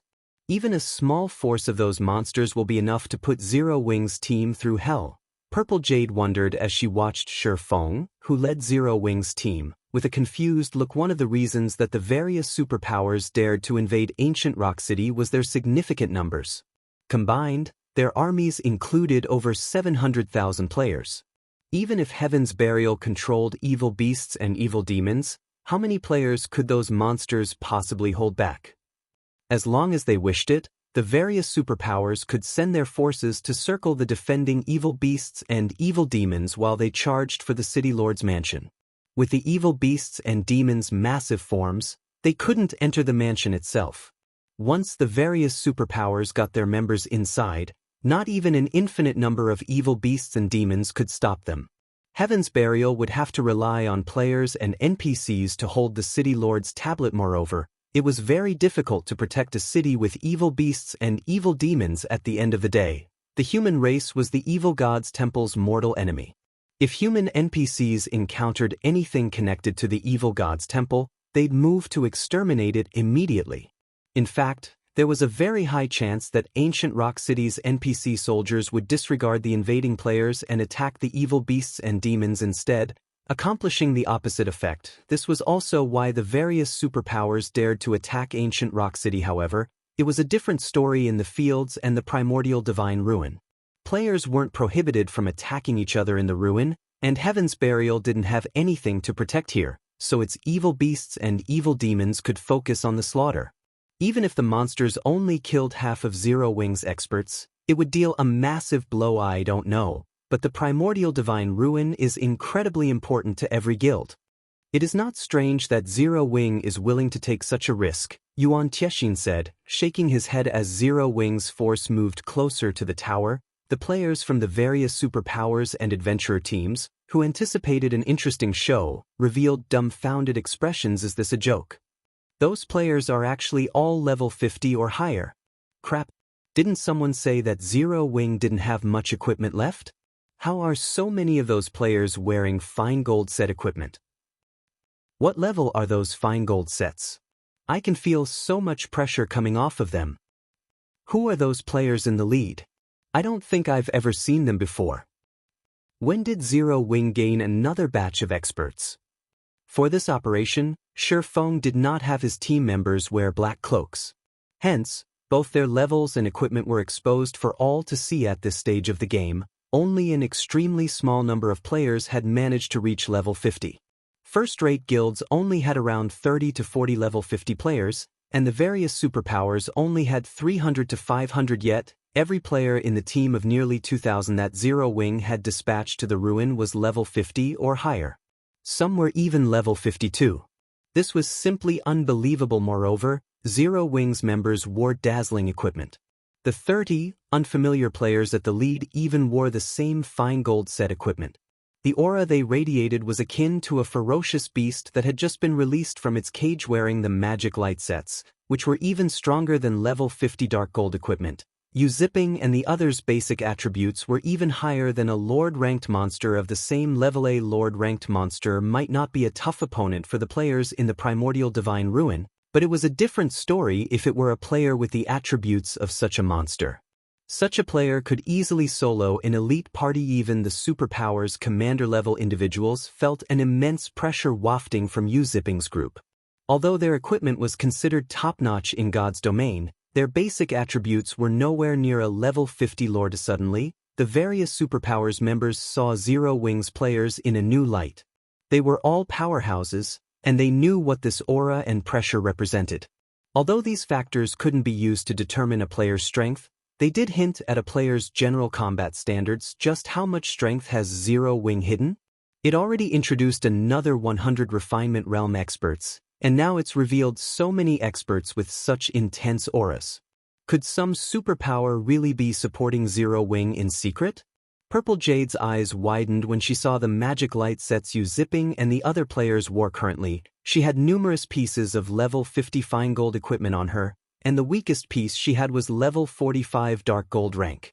In addition, she carried an epic weapon and a piece of epic equipment. Overall, her lineup was among the best in the game right now. Zipping and his companion's basic attributes seemed higher than hers. Her basic attributes ranked among the top in the secret pavilion. What kind of power was the secret pavilion? It was an organization which only a small number of super guilds could compare to, yet Zero Wing had just revealed 30 never-before-seen experts with even higher attributes.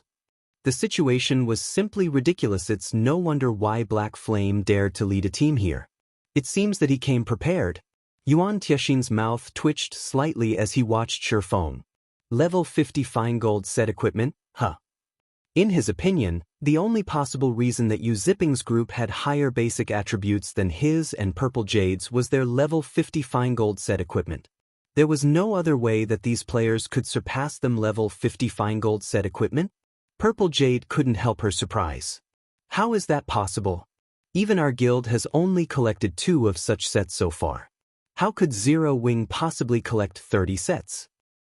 Level 50 equipment was already extremely difficult to gather, let alone level 50 fine gold set equipment.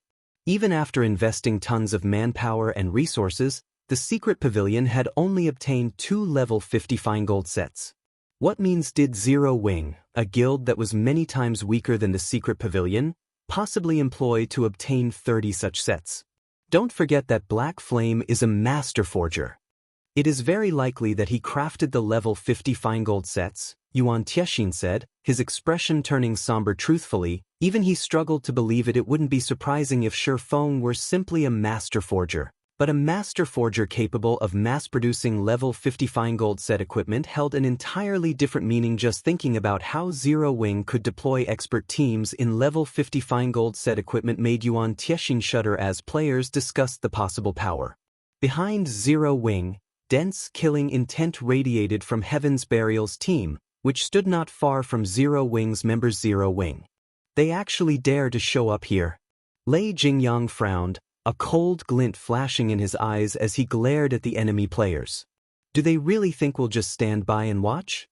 Chapter 1649. Power of the Magic Light Set. Chapter 1649. Power of the Magic Light Set. Inside the tower, as Shifeng's group approached the teleportation zone, which would teleport players into the Primordial Divine Ruin when it activated, the killing intent Heaven's Burial's members radiated grew more intense. In fact, Heaven's Burial's members weren't the only ones to react this way.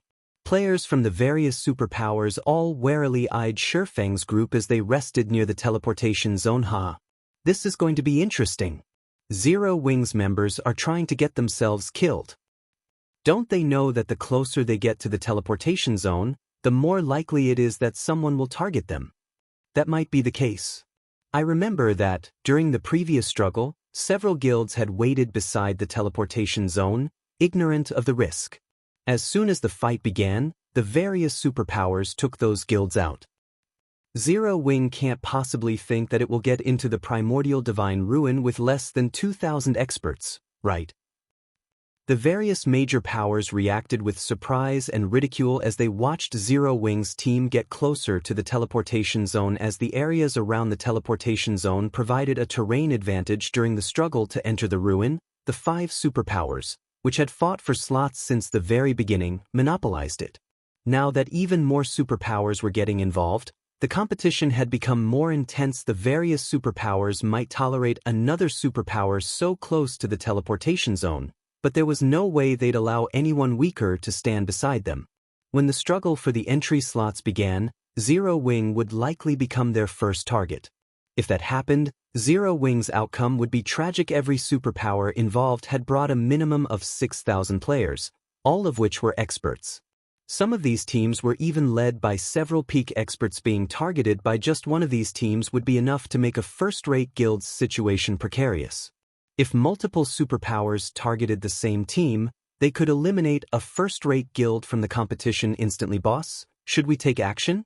A level 50 assassin in silver leather armor asked Lei Jingyang as he nodded towards Shifeng and the other players from Zero Wing. Although Zero Wing had only dispatched experts to the Primordial Divine Ruin, the team had less than 2,000 members. On the other hand, Heaven's Burial had dispatched 3,000 experts and 10,000 elites. It had even sent the entire Thunder Legion. Annihilating 1,000 or 2,000 experts would be a piece of cake for them. Furthermore, Blackwater had sent along 4,000 of its experts with this. They had a combined force of 7,000 expert players and 10,000 elite players. Zero Wing's team had no chance of victory. Brother Fire, what is your opinion on the matter?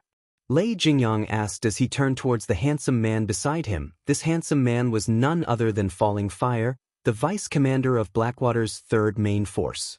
The man wielded a crimson staff and was enveloped in translucent flames.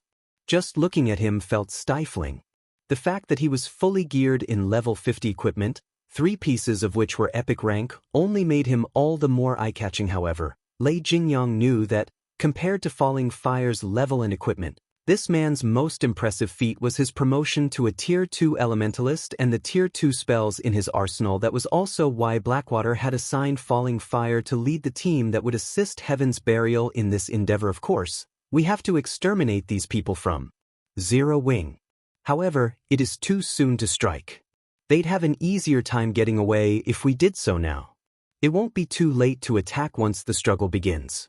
Even if Zero Wing's members try to flee, they'll never get away while entrenched in the chaotic battlefield.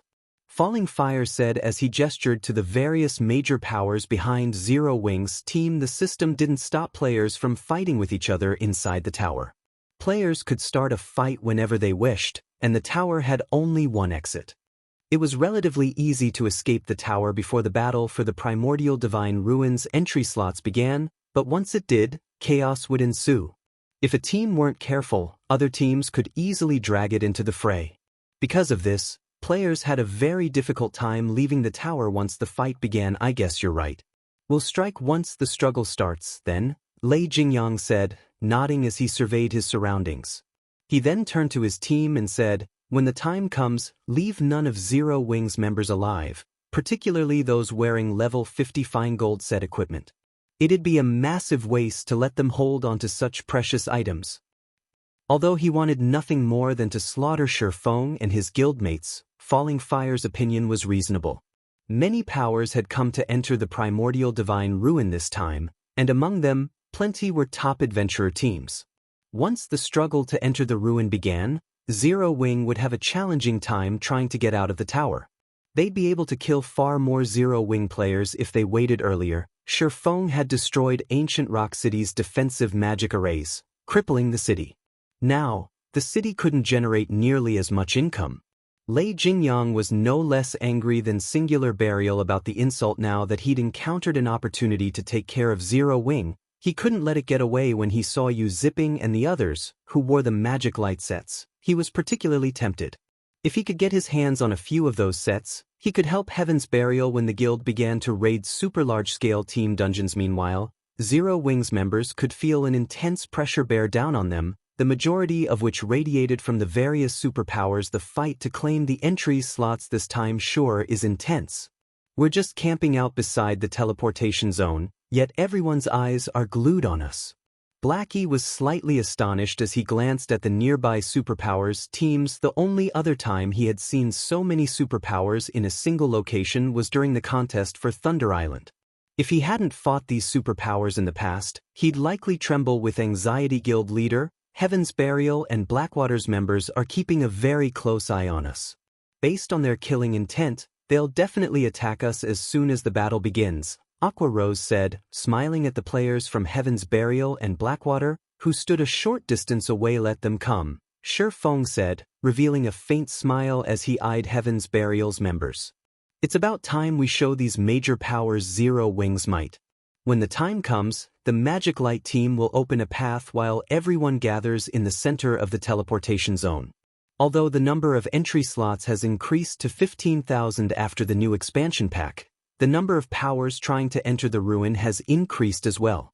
Avoid fights whenever possible. Understood. Zero Wing's members nodded in response to Shifeng's command, their expressions hardening. This was especially true for Zero Wing's internal members and White Tiger Dojo's disciples, who were about to participate in such a high-intensity war for the first time. They even felt as if they were dreaming. Shortly after Shifeng fell silent, a circular, light blue barrier formed around the edge of the teleportation zone.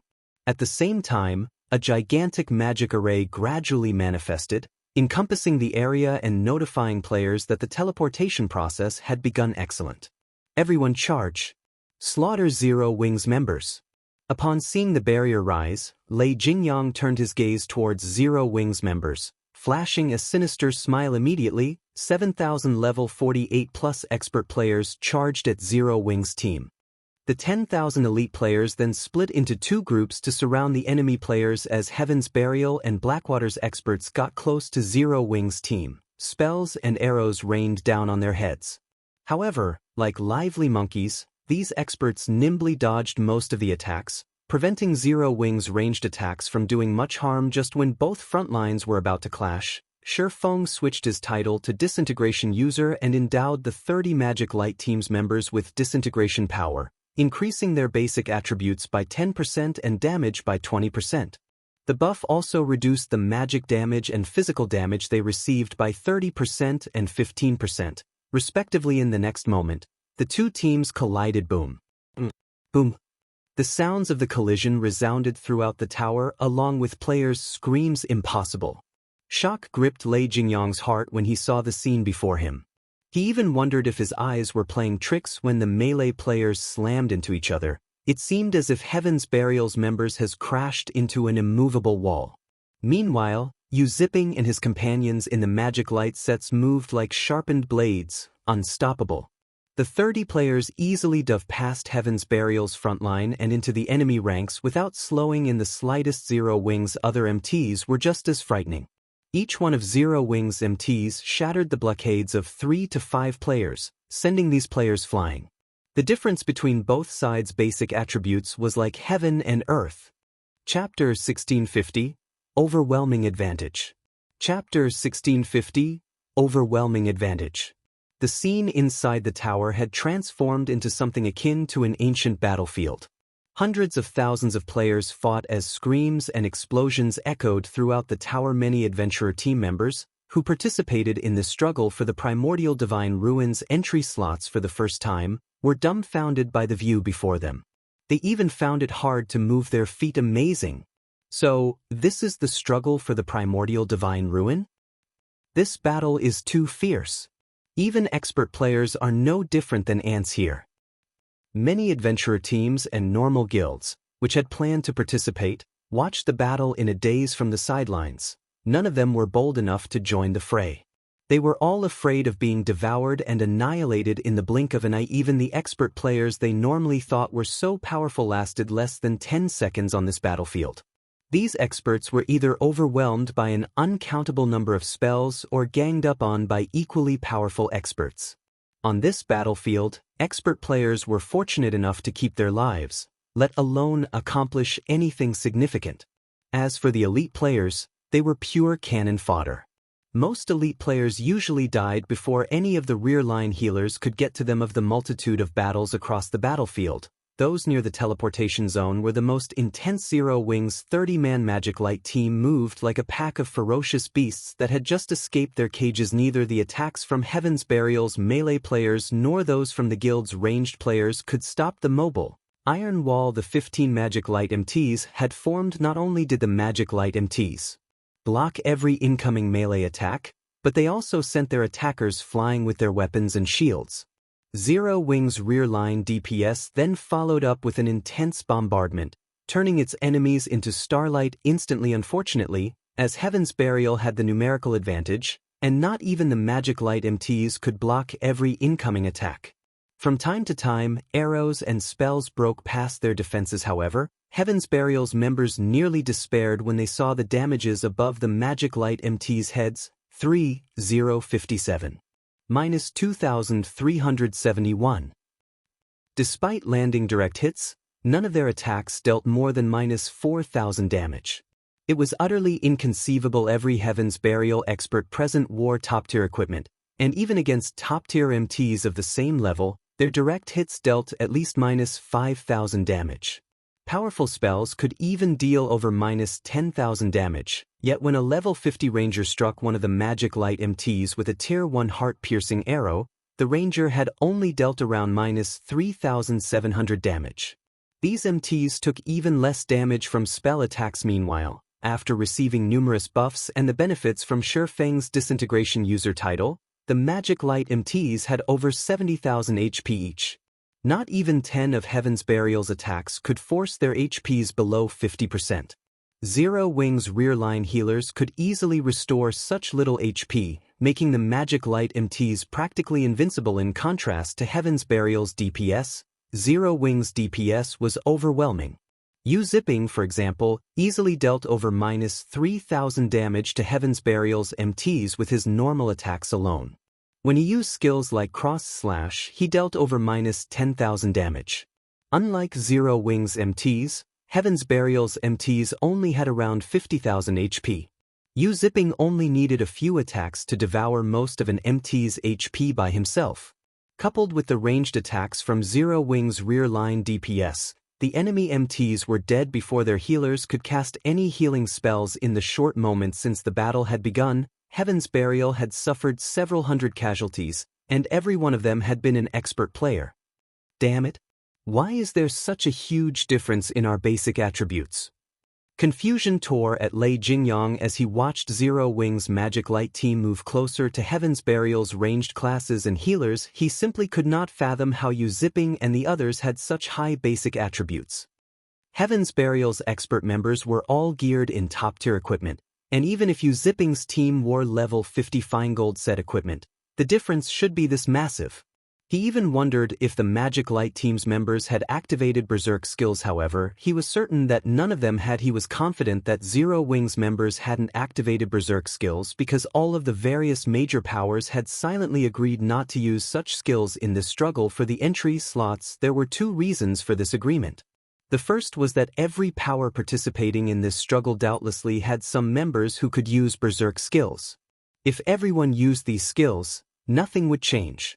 Berserk skills' long cooldowns was the second reason. On the off chance that they'd encounter trouble in the Primordial Divine Ruin, they'd likely be annihilated if they couldn't use their berserk skills. However, Lei Jingyang didn't know that, although Yu Zipping and his companions appeared to be wearing level 50 fine gold set equipment, the Magic Light set's basic attributes could rival level 50 dark gold set equipment. This was the reason that the gap between their basic attributes was so vast. This fight was on par with a player in a full set of secret silver equipment trying to contend with a player in dark gold equipment. Such a massive gap was only natural when both sides had similar combat standards. Moreover, the Conqueror Party's performance was also impressive. Although the Conqueror Party's basic attributes weren't as high as the Magic Light team members, their combat standards were higher. When they worked together, they could exhibit even greater combat power. Hence, the destruction the Conqueror Parties caused on the battlefield was in no way inferior to the Magic Light teams. Even Lei Jingyang's prided Thunder Legion was forced back. Meanwhile, the various superpowers' upper echelons, who had kept a constant eye on Zero Wing, were astounded. Despite Zero Wing's less than 2,000 players, it actually overwhelmed and suppressed Heaven's Burial and Blackwater's combined army of 7,000 experts and 10,000 elite players. Boss, we can't hold on for much longer. At this rate, they'll chase us out of the teleportation zone. One of the Thunder Legion members on the front lines hurriedly shouted through the team chat. No. All of you, get ready. Lei Jingyang said, grinding his teeth as he took 5 dark gray crystal balls from his bag. He had planned to save these as a trump card to surprise the other superpowers. He had never expected to need them so soon. Following which, he turned to Falling Fire beside him and said, Brother Fire, I'll have to rely on you for cover fire. Relax. Although they have superior basic attributes, they're all Tier 1 players. They're nothing compared to Tier 2 players, Falling Fire said, disdain flashing in his eyes as he watched the distant Zero Wing members. Good. Lei Jingyang then began to chant an incantation to activate the 5 crystal balls. Suddenly, the 5 gray crystal balls shattered, and 5 dark gray magic arrays appeared around Lei Jingyang. Shortly after, 5-meter-tall figures emerged from these arrays. They were humanoid creatures covered in sharp spikes and radiating dense evil energy. These 5 humanoid creatures were none other than Grand Lord-ranked evil demons. The frightening aura these Grand Lords radiated stunned everyone in the tower. Level 70 Grand Lords. Such monsters were on par with natural disasters to current players. So, this is Heaven's Burial's trump card? Yuan Tiexin's expression darkened upon seeing the evil demons. When Heaven's Burial's members saw the Grand Lord-ranked evil demons, however, excitement lit up their faces, and their morale skyrocketed. Although the combined force of Heaven's Burial and Blackwater's players appeared exceptionally powerful, it was nothing compared to the superpowers' forces. They had only dared to contend with the superpowers because of this trump card. However, Lei Jingyang wasn't a member of the Evil God's Temple. He couldn't summon evil demons directly and control them. He could only rely on flame blood, asking the cleric to spend the evil god's temple points he had struggled to accumulate on 5 evil demon crystal balls. Each evil demon crystal ball allowed players to store 1 evil demon within, and even non-evil god's temple players could use the crystal balls to summon and control the stored evil demon. However, the cost was painful. The evil demon crystal ball was a consumable item, and once the evil demons were stored inside, they would become so as well.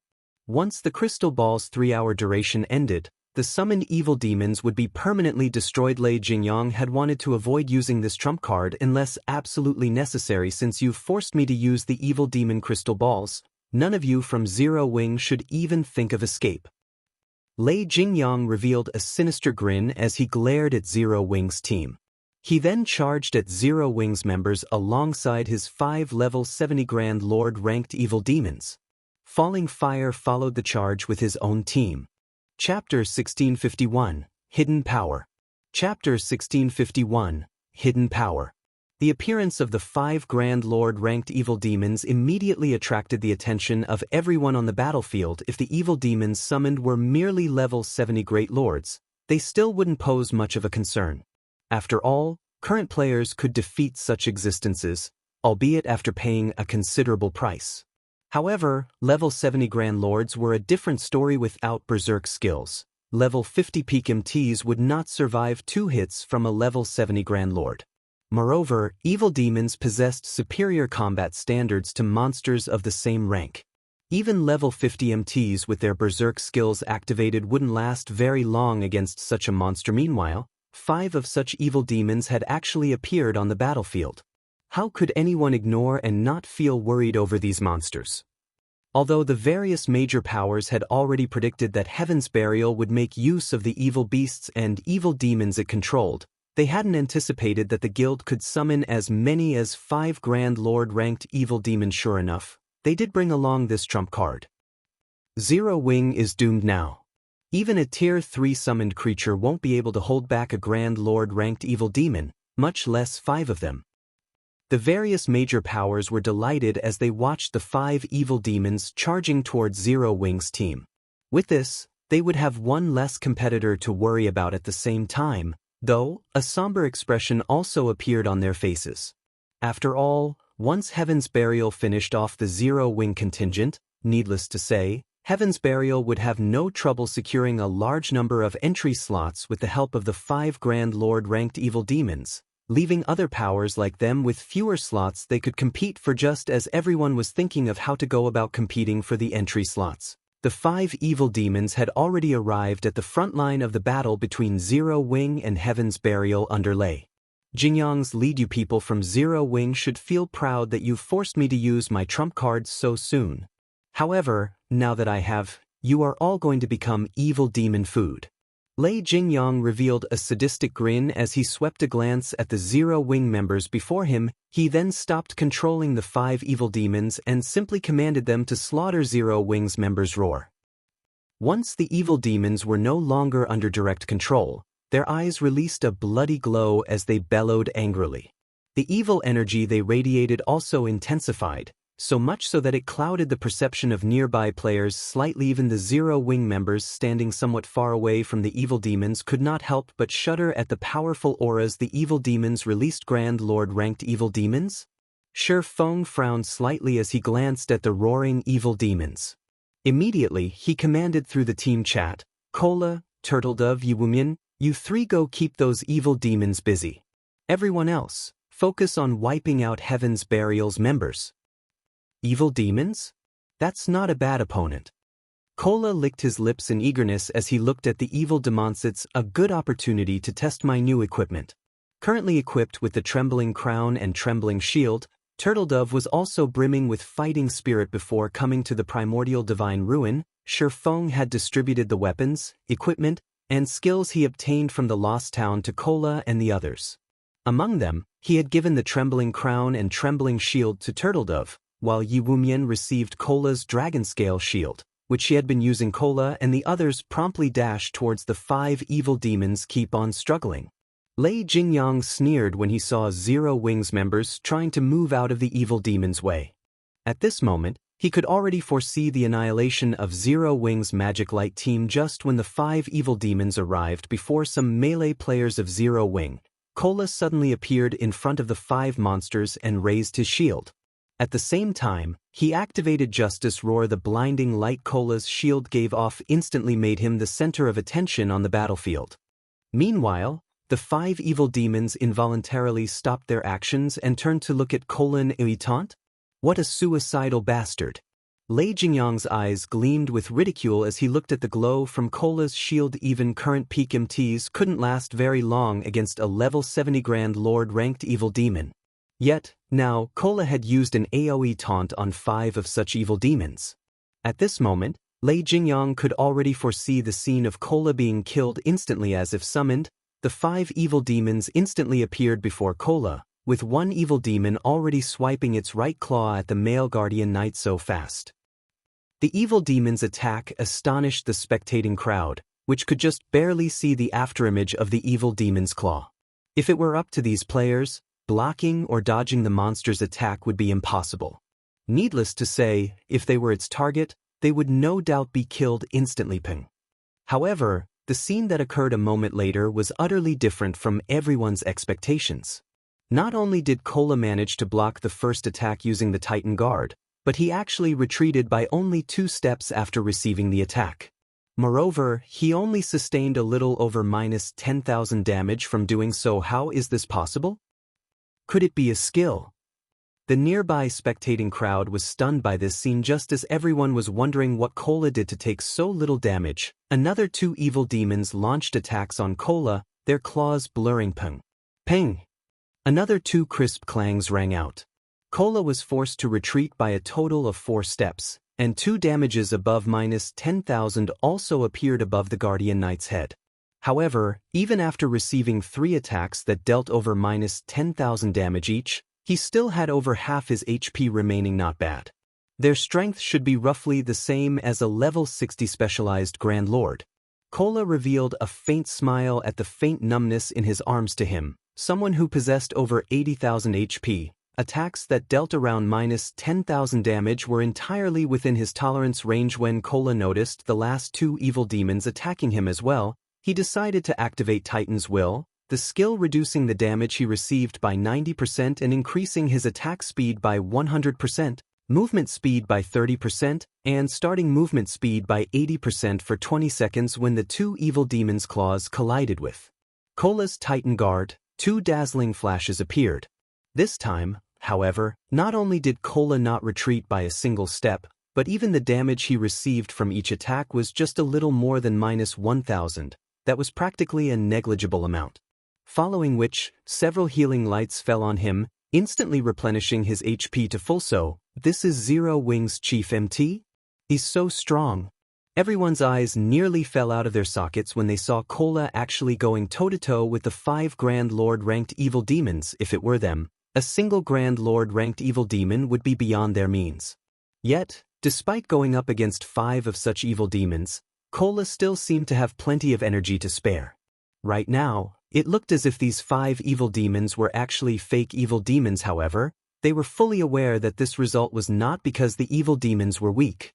Instead, Cola was simply too strong. Just the shockwaves resulting from the clashes were enough to force the nearby players to retreat involuntarily. With this, one could imagine how much strength both sides possessed. However, before everyone could recover from their shock over Cola's performance, 2 more players joined him, each one of them pinning down 1 evil demon.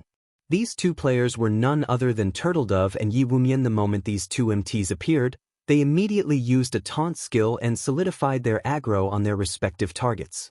Very quickly, 2 evil demons peeled away from Cola.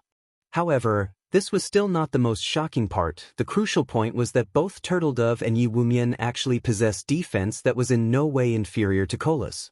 In fact, when the female Guardian Knight Turtledove blocked an attack from her Grand Lord, she received only a little over -8,000 damage, which was far less than the damage Cola received. This showed that her defense was above even Cola's. As for HP, due to the various team buffs, Yi Wumian had over 75,000 HP. Meanwhile, Turtledove, who was equipped with epic set equipment, possessed over 80,000 HP, just like Cola. Meanwhile, due to Cola, Turtledove, and Yi Wumian's appearance, the evil demons, whom everyone thought would be able to create a huge ruckus, were now thoroughly suppressed. Damn it. How can their defense be so high? Lei Jingyang was momentarily stupefied when he saw this scene. However, a possibility that made his entire body shudder came to mind soon after. Could they have been promoted to Tier 2 as well? Chapter 1652, Tier 2 vs Tier 2. Chapter 1652, Tier 2 vs Tier 2. Inside the teleportation zone, the 5 level 70 Grand Lord ranked evil demons furiously attacked the MT trio from Zero Wing, their speed extremely fast. Many expert players present inside the tower could not keep up with the monster's movements, yet Cola and the other MTs blocked every attack of the evil demons using their shields. Moreover, they did so very casually. Meanwhile, any expert player that accidentally came into proximity of their battle would get killed by the battle's shockwaves. They're able to stop even 5 Grand Lord-ranked evil demons? Purple Jade wore an incredulous look on her face as she watched Cola, Turtledove, and Yi Wumian going up against the evil demons. Even the peak MTs of the secret pavilion would need to activate their berserk skills to go up against a level 70 Grand Lord. However, Cola and the other 2 MTs could actually hold back the evil demons without using any berserk skills. Moreover, they were even at a numerical disadvantage. Zero Wing is truly extraordinary. It's no wonder Rain is so adamant in working together with the guild. Quiet Melody, who was commanding the Sacred Temple's members in battle, could not help her surprise when she sent a glance at the distant evil demons. Now, she more or less understood why Phoenix Rain had decided to partner with Zero Wing early on in the game. Phoenix Rain's insight was indeed many times more acute than Nine Dragons' Empress. Meanwhile, Zero Wing's members also had their morale boosted further after seeing the MT Trio's performance. Brimming with fighting spirit, they started putting even more effort into suppressing Heaven's Burial's members. Damn it. How is this possible? Lei Jingyang was filled with envy as he looked at Cola and the other two MTs. Why does Zero Wing possess 3 Tier 2 MTs? Not only did Heaven's Burial receive financial support from major corporations, but it had also managed to recruit plenty of expert players. Despite all this, the entire guild had only 3 people that succeeded in their Tier 2 promotion even until now. The guild had invested everything it had to help these 3 players complete their promotion quests after they reached level 50. Moreover, unlike other classes, MT classes faced much more difficulty with their Tier 2 promotions. Although Heaven's Burial had attempted to help its MTs with their promotions, all of those MTs failed. On the other hand, Zero Wing actually possessed 3 Tier 2 MTs. The value of Tier 2 MTs was much greater than that of Tier 2 players of other classes. After all, the majority of a guild's weapons and equipment came from dungeons. If a guild possessed powerful MTs, it would have a much easier time raiding dungeons. Boss, what should we do? Those 5 Grand Lords are all pinned down right now. We're also still getting pushed back by Zero Wing. At this rate, we'll be chased out of the teleportation zone. The level 50 ranger commanding the battle asked worriedly. Although their side had an overwhelming advantage in numbers, Zero Wing's members were simply too powerful. Thus far, their side had already lost over 1,000 players. In contrast, Zero Wing's death toll amounted to only a little over 100. Most importantly, the 30-man Magic Light team had yet to suffer a single casualty. All ranged DPS, change targets, and focus fire on those 3 MTs of Zero Wing. I refuse to believe that Zero Wing will have another method to stop the evil demons once we get rid of the 3 of them. Lei Jingyang commanded through the team chat. After saying so, Lei Jingyang personally led a team of 20 experts, followed by Falling Fire's team, and charged at Cola, Turtledove, and Yi Wumian. Although it was indeed surprising that Zero Wing possessed 3 Tier 2 MTs, both Falling Fire and he were Tier 2 players as well. If they went up against the MT trio, they would not necessarily be the one to lose. Not to mention, Cola and the other 2 still had to tank 5 evil demons very quickly. Lei Jingyang and the others arrived within 40 yards of the Mount Trio die. Like throwing a javelin, Lei Jingyang hurled the great sword he carried at Cola, arcs of silver electricity appearing around the weapon as it left his hand. In mid-flight, the great sword suddenly split into a dozen serpents made out of silver lightning. Meanwhile, unlike normal spells and arrows which could only move in a straight line, the serpents slithered nimbly through the air towards Cola, their movement patterns changing constantly. The boss is getting serious. Zero Wing's members are dead now. The eyes of the Thunder Legion members glowed when they saw this scene. The attack Lei Jingyang had just executed was a trademark move of his, a combination of his precision control and the additional skill of his great sword. Electric Serpent Bites. Each electric serpent summoned possessed 120% of the user's strength. They also moved ridiculously fast, so much so that even top-tier experts would have trouble coping with just one of the serpents. Going up against a dozen electric serpents simultaneously would be a struggle even for peak experts of the same level, who would have no choice but to retreat temporarily. As for Falling Fire, who stood beside Lei Jingyang, he was not one to be outdone either. As he completed an incantation, 9 crimson magic arrays appeared on the ground around him. The ambient fire-type mana immediately began surging towards these 9 magic arrays frantically. Shortly after, Falling Fire tapped the butt of his staff on the ground. Tier 2 curse, Spark Impact. In the next moment, the 9 magic arrays started launching small meteorites one after another into the air. After reaching a certain altitude, the meteorites then changed trajectories and flew straight towards Cola. The power pact within each meteorite was visibly stronger than that of Lei Jingyang's electric serpents. Their speed was on par with the electric serpents as well. The working together to attack me? Despite seeing the electric serpents and small meteorites rapidly approaching him, Cola showed no sign of panic whatsoever. Instead, he gave the ground a mighty stomp, taking a defensive stance, and activated Titan's Heart. The instant Cola used Titan's Heart, a yellow, earthen barrier formed around him, shielding him from the electric serpents and small meteorites. Boom. Boom. Boom. Let's see how you people from Zero Wings stop the evil demons now. Lei Jingyang laughed in ridicule as he looked at Cola's position. Although Cola had activated a life-saving skill, Lei Jingyang's electric serpent bites possessed extraordinary attack power. It was not something that could be received head-on. Not to mention, the Tier 2 curse that Falling Fire used possessed even greater power. Falling Fire likewise laughed as he looked at the dust surrounding Cola's position. He then turned to look at Turtledove and Yi Wumian. However, as the dust settled, a figure emerged standing where the electric serpents and meteorites landed. Meanwhile, this figure was none other than Cola. At this moment, Cola's surroundings had already been charred black. However, Cola himself remained completely unharmed. In fact, not only had his HP not decreased by the slightest, but it had even increased quite significantly. As not dead, Lei Jingyang and Falling Fire were stunned. Both of them had used their respective aces in the hole, each of which was easily capable of instant killing a player of the same level. Yet, Cola actually managed to survive both attacks without taking any damage. In fact, aside from blocking their attacks, Cola had also fended off the attacks of 3 evil demons. What powerful attacks! They actually managed to deplete half of my protective energy. Cola could not help being startled when he looked at the remaining energy of his barrier, as Titan's Heart created an energy shield that had an HP equivalent to 10 times his own. Had he tried receiving all those attacks without Titan's Heart, even if he activated Protection Blessing, he still would have gotten killed instantly. An invulnerability skill? Both Lei Jingyang and Falling Fire shared the same thought as they looked at Cola. In God's domain, although invulnerability skills were extremely rare, some still existed. Meanwhile, every one of them was extremely troublesome to deal with. However, after Lei Jingyang and Falling Fire exchanged glances, they sprang into action again, targeting Turtledove. This time, no matter how strong an invulnerability skill was, once its duration was up, it would disappear. Hence, all they needed to do now was attack other MTs instead of Cola.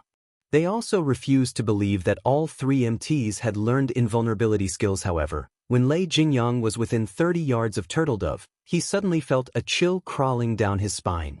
Immediately, he tightened his grip around his white bone greatsword and activated Whirlwind/Dang.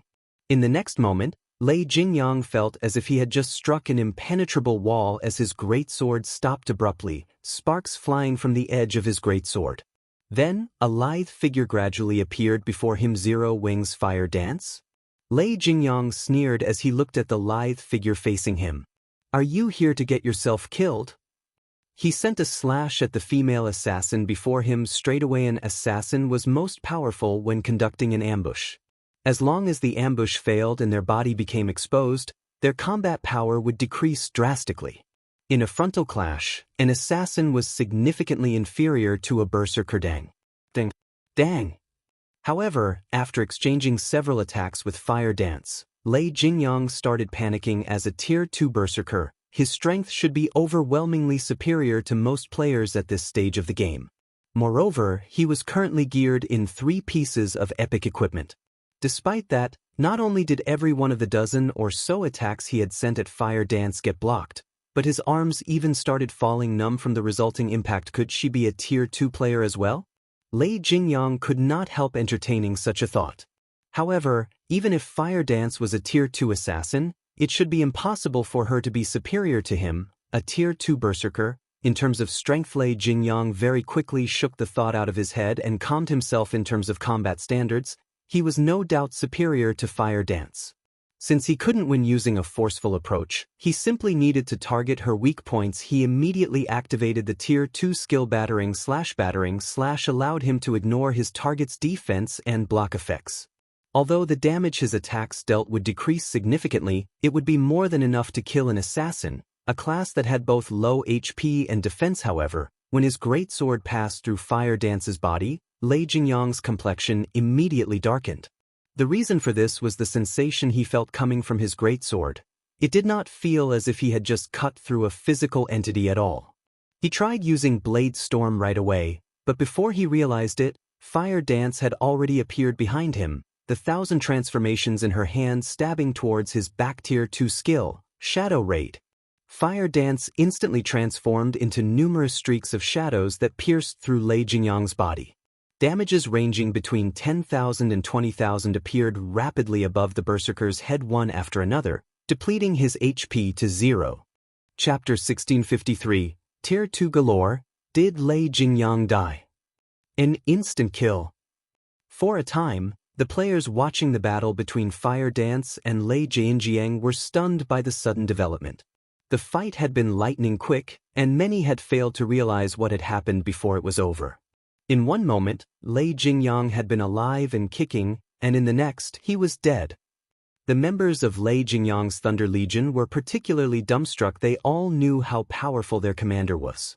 Not only did he wield 3 pieces of epic equipment, but he was also one of 3 Tier 2 players in Heaven's Burial. The Berserker had over 53,000 HP as well, which was in no way inferior to Tier 1 peak MTs of the same level. If Tier 1 experts like themselves had to face Lei Jingyang, they'd never be enough to take down the Berserker even with a 20-man team yet. An assassin had killed their commander with a single move. No matter how they looked at the situation, it felt unreal. Only Shifeng knew how possible the feat truly was. After all, Fire Dance wielded a fragmented legendary weapon, which no epic weapon could compare to. Moreover, the assassin class was famous for its explosive damage, dealing significant amounts in a very short time. Meanwhile, Shadow Raid was Fire Dance's strongest explosive skill. If she landed a hit with the skill, even a Tier 2 Guardian Knight or Shield Warrior of the same level would stand on the precipice of death, if not die instantly, let alone a Tier 2 Berserker. After Lei Jingyang died, Heaven's Burial's members fell into a panic, confused about what to do next. Along with Lei Jingyang's death, the 5 Grand Lord-ranked evil demons he had summoned had disappeared. This was like salt in an open wound to Heaven's Burial's members. Kola, Turtledove, and Yi Wumian had already embedded their strength into their enemies' minds. Lei Jingyang's followers doubted that they had the strength to surpass a Grand Lord-ranked evil demon. Useless trash. He actually died so quickly. A deep frown pulled at Falling Fire's face as he watched Lei Jingyang's corpse transform into particles of light. He had never expected Zero Wing to have a Tier 2 assassin and 3 Tier 2 MTs. Immediately he shouted through the team chat, "Everyone, retreat. Leave the teleportation zone for now. We'll re-enter from another side." At this stage of the game, it was extremely difficult for players to reach Tier 2. Even Blackwater, with its abundant resources, had only nurtured a few Tier 2 experts thus far. Yet, not only did Zero Wing have 3 Tier 2 MTs, but it had a Tier 2 assassin as well. This left him truly confused. Even if Fire Dance took part in the battle, Heaven's Burial and Blackwater should have been able to resist Zero Wing by relying on the 5 Grand Lord-ranked evil demons, but now, Lei Jingyang was dead and the evil demons had vanished. Even if they had the numeric advantage, they had lost any momentum against Zero Wing due to the loss. Their chances of victory were now slim. Regardless of whether or not they continued to fight, the wisest decision now would be leaving the teleportation zone temporarily and trying to get back in from another side. With the limited number of entry slots, Zero Wing shouldn't bother chasing them. On the off chance that there were less than 15,000 players in the zone after Zero Wing left it, the guild would miss the opportunity to enter the Primordial Divine Ruin.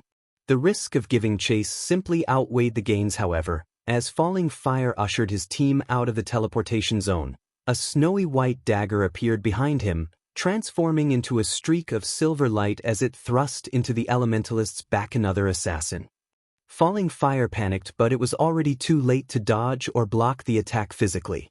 Instinctively, Falling Fire activated Blink, vanishing from the dagger's attack trajectory in the most critical moment and reappearing 15 yards away.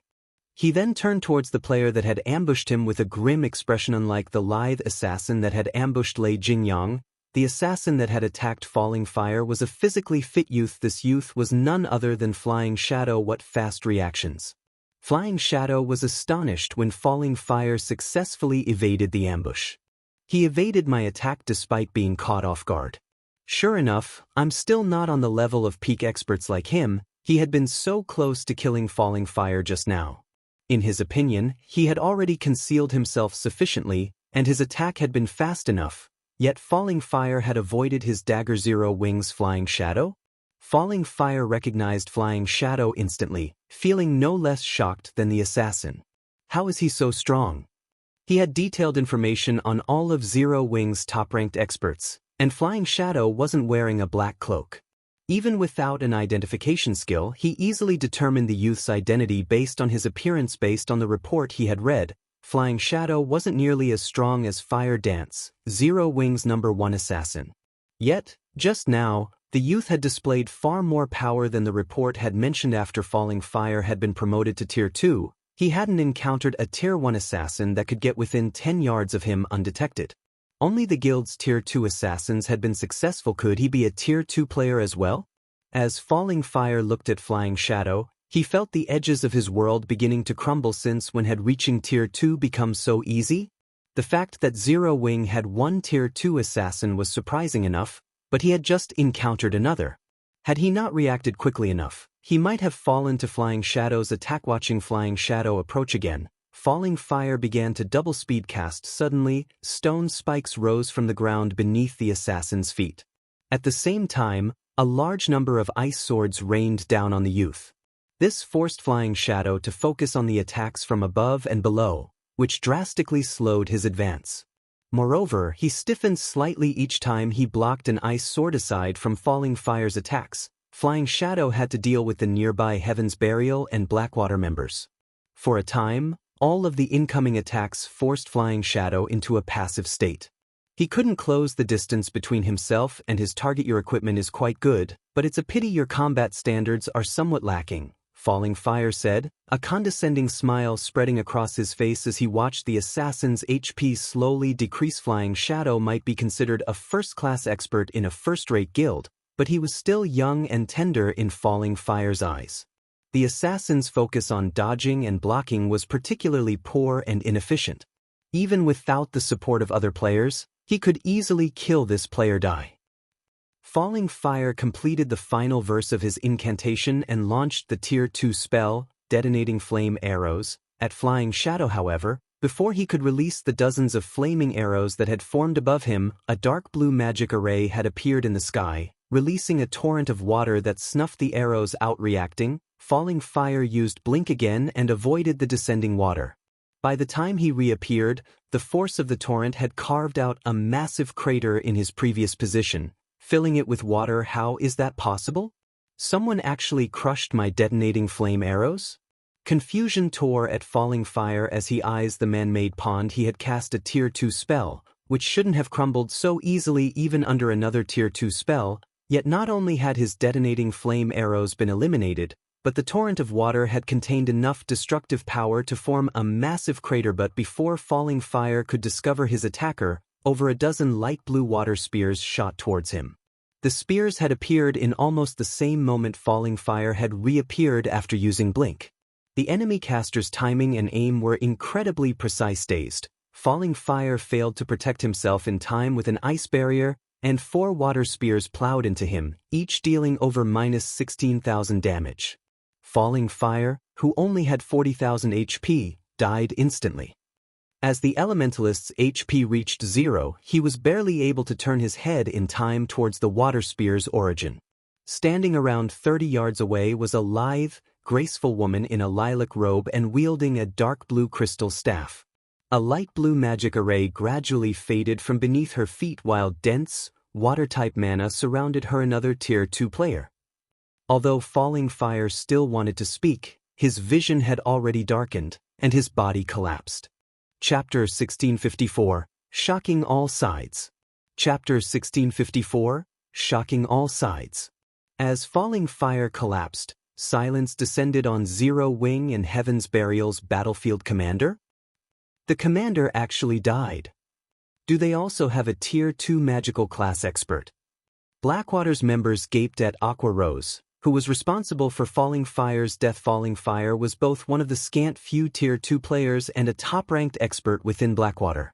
Normally, the Elementalist killed them instantly when they sparred with him. However, they had just watched this man die after one hit.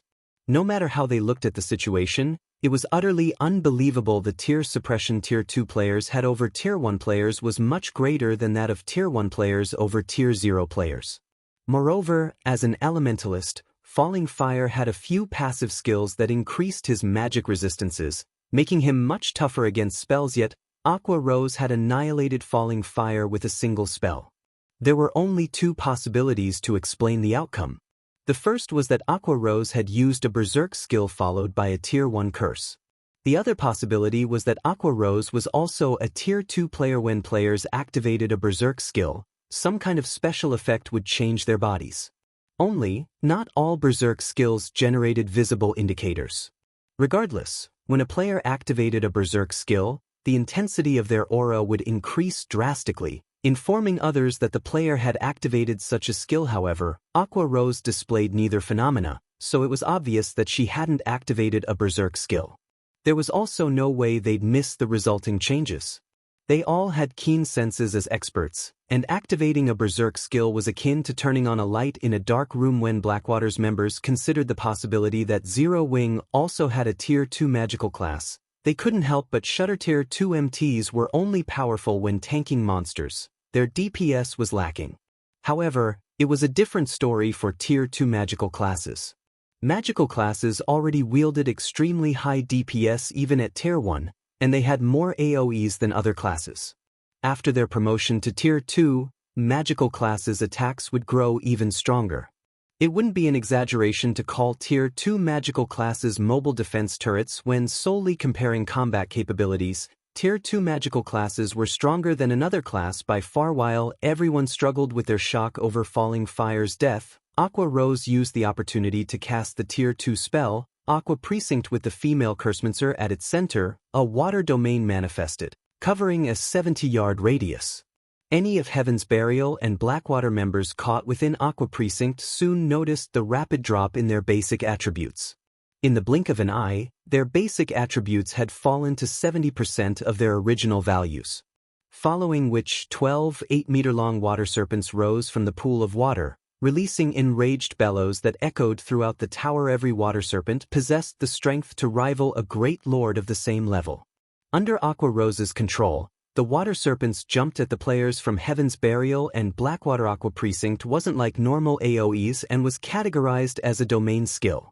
When using it to attack, Aqua Rose wouldn't harm her allies as normal AoE spells would as long as she controlled the spell properly. Tier 1 experts would have a very difficult time coping with a Great Lord's attacks. Only Tier 1 MTs of the same level could block such attacks without receiving much damage. However, unlike normal Great Lords, which had monotonous attack patterns, the water serpents were flexible since Aqua Rose controlled them. Any MT that failed to block the serpent's attacks instantly lost over 20,000 HP. Since Heaven's Burial and Blackwater's MTs had lost 30% of their basic attributes, the water serpents only needed 2 hits to finish off a level 50 MT. In the short moment since Aqua Rose had cast Aqua Precinct, she had killed 4 level 50 MTs. The rear line healers had never even had a chance to heal their allies. Monster! She's a monster! Heaven's Burials and Blackwater's experts stared at the female Cursemancer in utter horror. Retreat. There's a monster!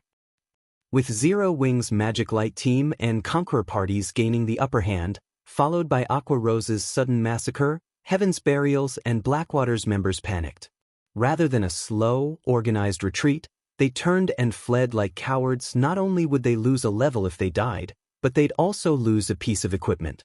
To expert players like them, the loss was unbearably painful. Hence, now that they knew that they were no match for Zero Wing, they wouldn't continue to throw themselves into the jaws of death. Furthermore, their commanders, Lei Jingyang and Falling Fire, had already died. Big Sis Aqua, you couldn't hold back a little? We've barely killed any enemies, yet you've already scared them all away. How are we supposed to earn extra income now? Shadow Sword and Zero Wing's other Tier 2 players sighed in frustration as they watched Heaven's Burial and Blackwater's members flee. They had previously held back because they were worried about scaring off their prey. It had actually taken quite a bit restraint to drag this battle out, yet their prey had run in fear of them before they could reap the benefits and slaughter them all. This frustrated Shadow Sword and the others, my bad. I'll be more careful next time, Aqua Rose said, sending her companions an apologetic glance. She hadn't expected Heaven's Burial and Blackwater's players to be so cowardly. Thus far, the battle between their guilds had been fairly even. In fact, Zero Wing wouldn't get off easily either if Heaven's Burial and Blackwater continued the fight. Yet, rather than stand their ground, the two guilds members had turned and fled. This will work too. Just kill as many as you can, but be careful to stay near the team and in the teleportation zone, Shi Feng commanded. He was not particularly surprised by their enemies' response. Although Heaven's Burial and Blackwater's experts were no weaklings, the series of mental blows had thrown them into a panic. Fortunately, Heaven's Burial and Blackwater's reaction was a good thing for Zero Wing. At the very least, Zero Wing could now secure more entry slots for the Primordial Divine Ruin Shadow Sword, Blackie, Violet Cloud, Rampant Blade, Alluring Summer, and Zero Wing's other Tier 2 players began to put all they had into their battles with the overwhelming strength of Tier 2 classes. Shadow Sword and the others charged into Heaven's Burial and Blackwater's ranks like lions charging into a flock of sheep. The guild's magical class players, such as Blackie, Violet Cloud, and Alluring Summer, dominated the battlefield like humanoid defense turrets. Without anyone to hinder their progress, they each killed over a dozen players with every attack. This only encouraged Zero Wing's other members to fight with more fervor. By the time Heaven's Burial and Blackwater's members left the teleportation zone, they had littered their path with corpses and equipment. The two guilds had lost nearly 2,000 experts since the battle had begun. The outcome was startling. If these casualties were only ordinary or elite players, the loss wouldn't be as painful, but the players Zero Wing's members had killed were all experts. These two guilds had lost just as many experts as there were in an ordinary, first-rate guild. Amazing. So this is Zero Wing's strength? Didn't someone say that Zero Wing was no match for Heaven's Burial and Blackwater? Heaven's Burial sure is unlucky. Not only is it in danger of losing Ancient Rock City, but entering the Primordial Divine Ruin will also be a major challenge. The various major powers had been paying very close attention to the battle between Zero Wing and Heaven's Burial, and the superpowers present were no exception. However, none of them had ever imagined that this outcome was possible. Even Purple Jade, who had a high opinion of Zero Wing, had assumed that the guild would fight its enemies to a draw at best. Yet, Zero Wing had actually chased Heaven's Burial and Blackwater out of the teleportation zone while suffering minimal losses. This had completely exceeded her expectations. As for the various guilds and adventurer teams, which had planned to enter the teleportation zone near Zero Wing, shrank back in fear after seeing the guild's prowess in battle. Commander, are we still going to charge in? A level 50 shield warrior clad in black armor could not help but ask his commander. Charge in? Are you suicidal? We're retreating. We'll go in from another side. Chapter 1655. 10 years too early. Chapter 1655, 10 years too early. After Zero Wing's victory over Heaven's Burial, the various superpowers in the teleportation zone couldn't help but re-evaluate their opinions of Zero Wing. Sure enough, Zero Wing can be quite capable. No wonder they dared to ignore our guild's warning. It might not be a bad idea to consider partnering with them for the Primordial Divine Ruin raid, a middle-aged man in black armor muttered as he looked at Zero Wing's members with an interested expression. He carried a great sword with runes that radiated a chilling aura. The Primordial Divine Ruin was akin to a dungeon. If one wished to progress inside the ruin, they needed a certain level of strength, whether it be basic attributes or combat standards. The difficulty also increased as one delved deeper into the ruin. After reaching the Primordial Divine Ruin's 4th underground floor, players faced extraordinarily strict requirements. In fact, it was so difficult to pass from the 4th floor to the 5th floor, where the gate to the Primordial City was located, that a single guild team could no longer clear the challenge. They would only have a higher chance of reaching the 5th underground floor by working together. The middle-aged man's words surprised the nearby players. The middle-aged man before them was none other than Broken City, an upper echelon from King's Return. He had been very famous in the virtual gaming world some years ago. Even King's Return's guild leader had to treat Broken City with respect. Broken City didn't praise players or powers very often. The last player Broken City had praised had become King's Return's present guild leader. Hence, King's Returns members found it truly surprising that Broken City would praise Zero Wing. Uncle Broken, aren't you thinking too highly of them? They've merely repelled upstarts like Heaven's Burial and Blackwater. Zero Wing is still 10 years too early to work alongside us, the handsome youth beside Broken City said, scoffing. The youth wore dark gray plate armor and wielded a one-handed axe engraved with beautiful runes in his right hand while holding a tower shield made of scales in his left. Ocean, Uncle Broken must have his reasons for saying that. While not all of Zero Wing's team members have monstrous basic attributes, the team's overall strength is considerable. After entering the Primordial Divine Ruin, Zero Wing would make a good choice as a partner, Praying Lotus, who was garbed in a set of white, sacred robes, said as she shook her head. She didn't particularly approve of Wild Ocean's opinion, although Wild Ocean had recently received a promotion, becoming one of King's Returns adjudicators, and was one of the guild's few Tier 2 players. His thinking was shallow. Like Broken City, Praying Lotus felt they shouldn't underestimate Zero Wing's strength throughout the battle. She hadn't seen Sure Feng take action at all. This proved that Zero Wing was still holding back and was far from being as simple as everyone believes. Zero Wing is only good in PvP. We're going to face an endless number of monsters and various traps in the Primordial Divine Ruin. Just clearing the 3rd floor would be a huge problem, let alone reaching the 5th floor. Aside from us superpowers, no team has cleared the ruin's 3rd floor. You should also know that you can't rely on powerful attributes alone to clear the 3rd floor. We'll talk about cooperation after they reach the 4th floor. Wild Ocean snorted, thinking that both Broken City and Praying Lotus's opinions of Zero Wing were too generous. Wild Ocean wasn't the only person with that opinion. King's Returns' other experts agreed with Wild Ocean's thoughts. If they partnered with Zero Wing, they would have to share half their slots to enter the 5th floor. What kind of guild was Zero Wing? What kind of guild was King's Return? Did Zero Wing even qualify to share half of their slots? As time passed, the struggle in the teleportation zone intensified. More powers were also joining the fight in the teleportation zone. Now, even the various powers that had hesitated to provoke Zero Wing had decided to give it a try. The struggle for the entry slots lasted for over half an hour. This time, the struggle's intensity was unprecedented. Players' corpses littered the teleportation zone. In the end, the various superpowers still took the majority of the entry slots, while the alliance of first-rate guilds and the alliance of top adventurer teams only claimed a small portion. Among the various powers that had participated in the struggle, Zero Wing's performance was the most extraordinary. Despite Zero Wing starting the fight with less than 2,000 members, they still had over 1,200 members inside the teleportation zone by the time the struggle ended.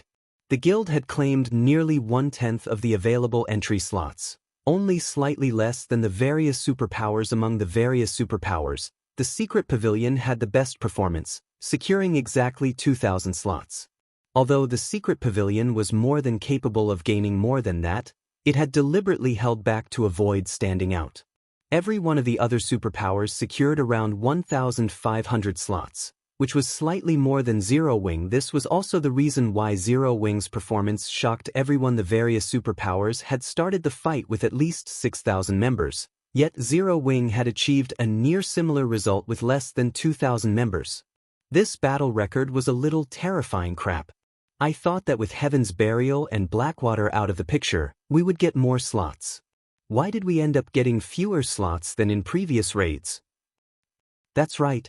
If I had known something like this would happen, I would have preferred for Heaven's Burial or Blackwater to win. The various first-rate guilds and adventurer teams' upper echelons clicked their tongues in anger and jealousy as they looked at Zero Wing's members. It was common knowledge that teams would have a greater advantage in the ruin if they entered with more players. Now that Zero Wing could send over 1,200 members into the ruin, the guild might actually make it all the way to the 5th floor and enter the rumored Primordial City. While everyone else was shocked by Zero Wing's strength, Sure Feng was ecstatic. Zero Wing had earned over 5,000 pieces of the current top-tier equipment in the struggle for entry slots. Although the majority was level 45 fine gold equipment, they were still valuable. In comparison, Zero Wing had suffered practically insignificant losses. Zero Wing had suffered 600+ casualties in the battle, with the majority of them being the White Tiger Dojo disciples.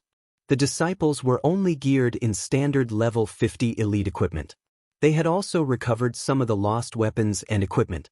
Hence, Zero Wing had made a fortune in this battle when there were fewer than 15,000 players in the teleportation zone. A blue glow enveloped the area. The players inside the zone disappeared a moment later, leaving an empty plot of land behind. The members of the various major powers that remained inside the tower quickly spread the news of the battle's outcome. With the teleportation array's help, Zero Wing's surviving members instantly arrived at Dark Canyon. There were 3 shining, silver moons hanging in the sky. The visibility within the canyon was also very poor. At best, they could see 200 yards around them, and they couldn't sense any other creatures, which instilled a deep fear and insecurity. So, this is the Primordial Divine Ruins' first floor? Aqua Rose muttered as she curiously surveyed her surroundings. With her physique as a Tier 2 player, she soon discovered the hidden threats around them. A group of skeleton undead hid at the top of the canyon, carrying heavy crossbows that could launch bolts with the power to rival Tier 2 skills. It was obvious that these skeletons had already locked onto their team and were ready to fire their crossbows at a moment's notice. Aside from the crossbow-wielding skeletons, Aqua Rose noticed a large number of ghosts flickering in and out of existence on the path ahead. The ghosts wandered around the bottom of the canyon, and even the weakest among them was a level 50 chieftain, while the strongest were level 55 Grand Lords. If players accidentally provoked these monsters, the consequences would be unimaginable. As if they had long since familiarized themselves with this floor, the various superpowers teams quickly advanced on a predetermined path. As they advanced, the superpowers teams skillfully pushed away any ghosts they came across while dodging the heavy crossbow bolts. In comparison, the alliance formed by top adventurer teams quickly had their advance halted by powerful ghosts, their members peppered by the crossbow bolts from above the canyon. Damn it.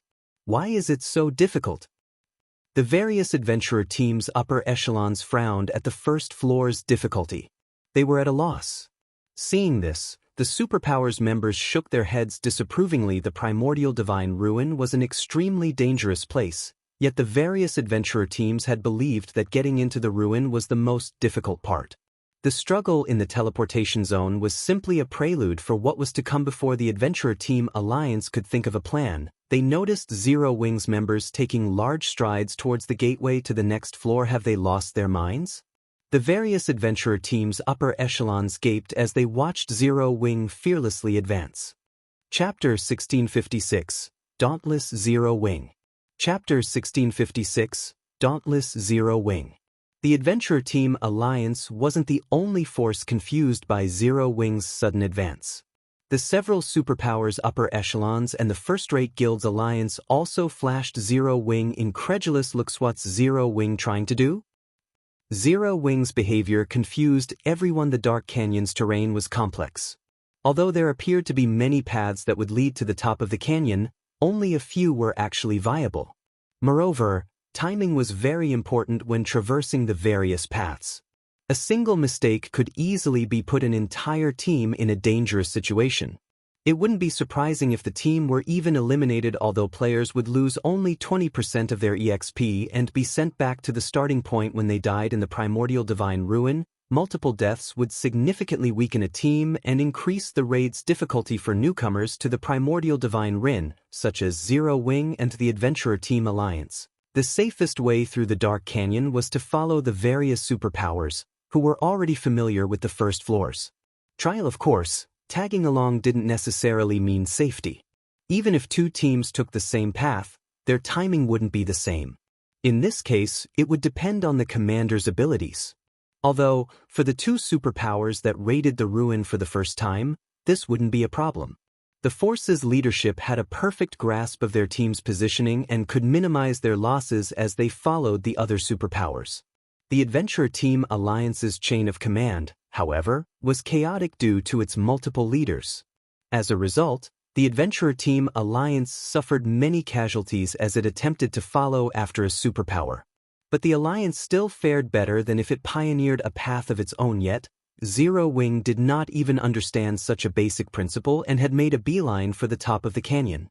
Moreover, Zero Wing's members moved with large strides, paying no attention to the monsters in their way. Unlike the other teams who carefully and steadily advanced, suddenly, Cola, Turtledove, Yiwumian, and Violet Cloud rushed ahead of Zero Wings' team, charging onto the gravel path that contained a plethora of wandering ghosts.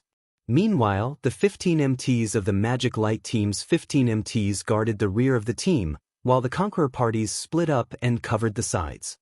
Ghost Knight, Undead, Chieftain. Level 50. HP 6, 000, 000/6, 000, 000. Ghost Berserker, Undead, Lord. Level 52. HP 17, 000, 000/17, 000, 000. Ghost General, Undead, Grand Lord. Level 55. HP 85, 000, 000/85, 000, 000. As Cola and the others moved through the canyon, the wandering Ghost Knights and Ghost Berserkers quickly discovered their presence. Like hungry wolves that had just discovered meat, the ghosts surged towards the MT trio. Are they trying to get themselves killed? Are they really trying to grind the ghosts as if they were common monsters? Everyone was stupefied as they watched Cola, Turtledove, and Yiwumian attract more and more Ghost Knights and Ghost Berserkers. The Primordial Divine Ruin had an endless supply of monsters, and even if players killed these monsters, the awarded EXP and loot was insignificant compared to monsters outside of the ruin. Grinding these monsters simply wasn't worth the effort. Though, to the various powers present, it did not really matter even if a large number of Ghost Knights and Ghost Berserkers ganged up on them, as they were more than capable of defeating these monsters. Instead, the canyon's true danger came from the numerous skeletons stationed at its top. The bolts they fired from their heavy crossbows were as powerful as Tier 2 attacks. Even level 50, Tier 1 MTs would be forced to retreat by several steps and lose around 4,000 HP if they blocked one of these bolts with their shields. If struck directly, they would be dead after 2 or 3 hits. Hence, it was important when selecting a path through the canyon to choose one with favorable terrain that could be used to block the crossbow attacks and lower the chances of encounter ghost generals in the blink of an eye. Over 500 Ghost Knights and dozens of Ghost Berserkers chased after Cola and the others. Moreover, the skeletons on both sides of the canyon had aimed and fired their crossbows at the MT trio. However, Cola and the others paid no attention to the countless incoming attacks and continued to advance mindlessly, attracting more monsters as they went. The commotion had even lured some of the wandering ghost generals. Good. Everyone charge. Follow Cola's group. Feng revealed a smile when he saw the swarm of monsters charge at Cola and the others. At this stage of the game, nobody was more familiar with Primordial Divine Ruins than him. He knew that Primordial Divine Ruins were survival tests. Although it was the first time he had visited the Primordial Divine Ruin in the Orc Empire, every ruin had nearly the same tests. It had been common knowledge in his previous life that the Primordial Divine Ruin's first floor trial would become more dangerous as teams spent more time here. Take the various superpowers, for example. Although they had familiarized themselves with the paths to the top of the canyon and hence could limit the number of crossbow attacks that reached their teams, it was impossible to avoid casualties completely. In fact, the various superpowers teams were continuously lost members as they advanced right now. Moreover, as they approached closer to the top of the canyon, their casualty rates became more severe. To make matters worse, players that died and allowed the system to resurrect them would reappear at the starting point.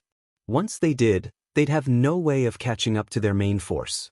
As for having the team stop midway to resurrect the fallen, that would only end up causing the team to suffer even more casualties. Because of this, team members that died halfway through the canyon were as good as eliminated unless a team wipe occurred. The best way to challenge the first floor trial was to send a player in as bait and draw the enemy fire while the rest of the team followed behind.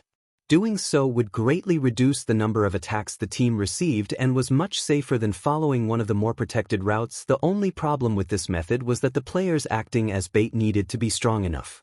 The main force also had to maintain enough distance from the bait. If the main force got too close, they would pull the agitated monsters aggro. If the main force fell too far behind, the bait would have moved past the skeleton's attack range. Fortunately, this wasn't the first time Feng had employed this strategy. His grasp of his team's positioning was incredibly accurate. With Violet Cloud in the center, Cola's group pushed forward.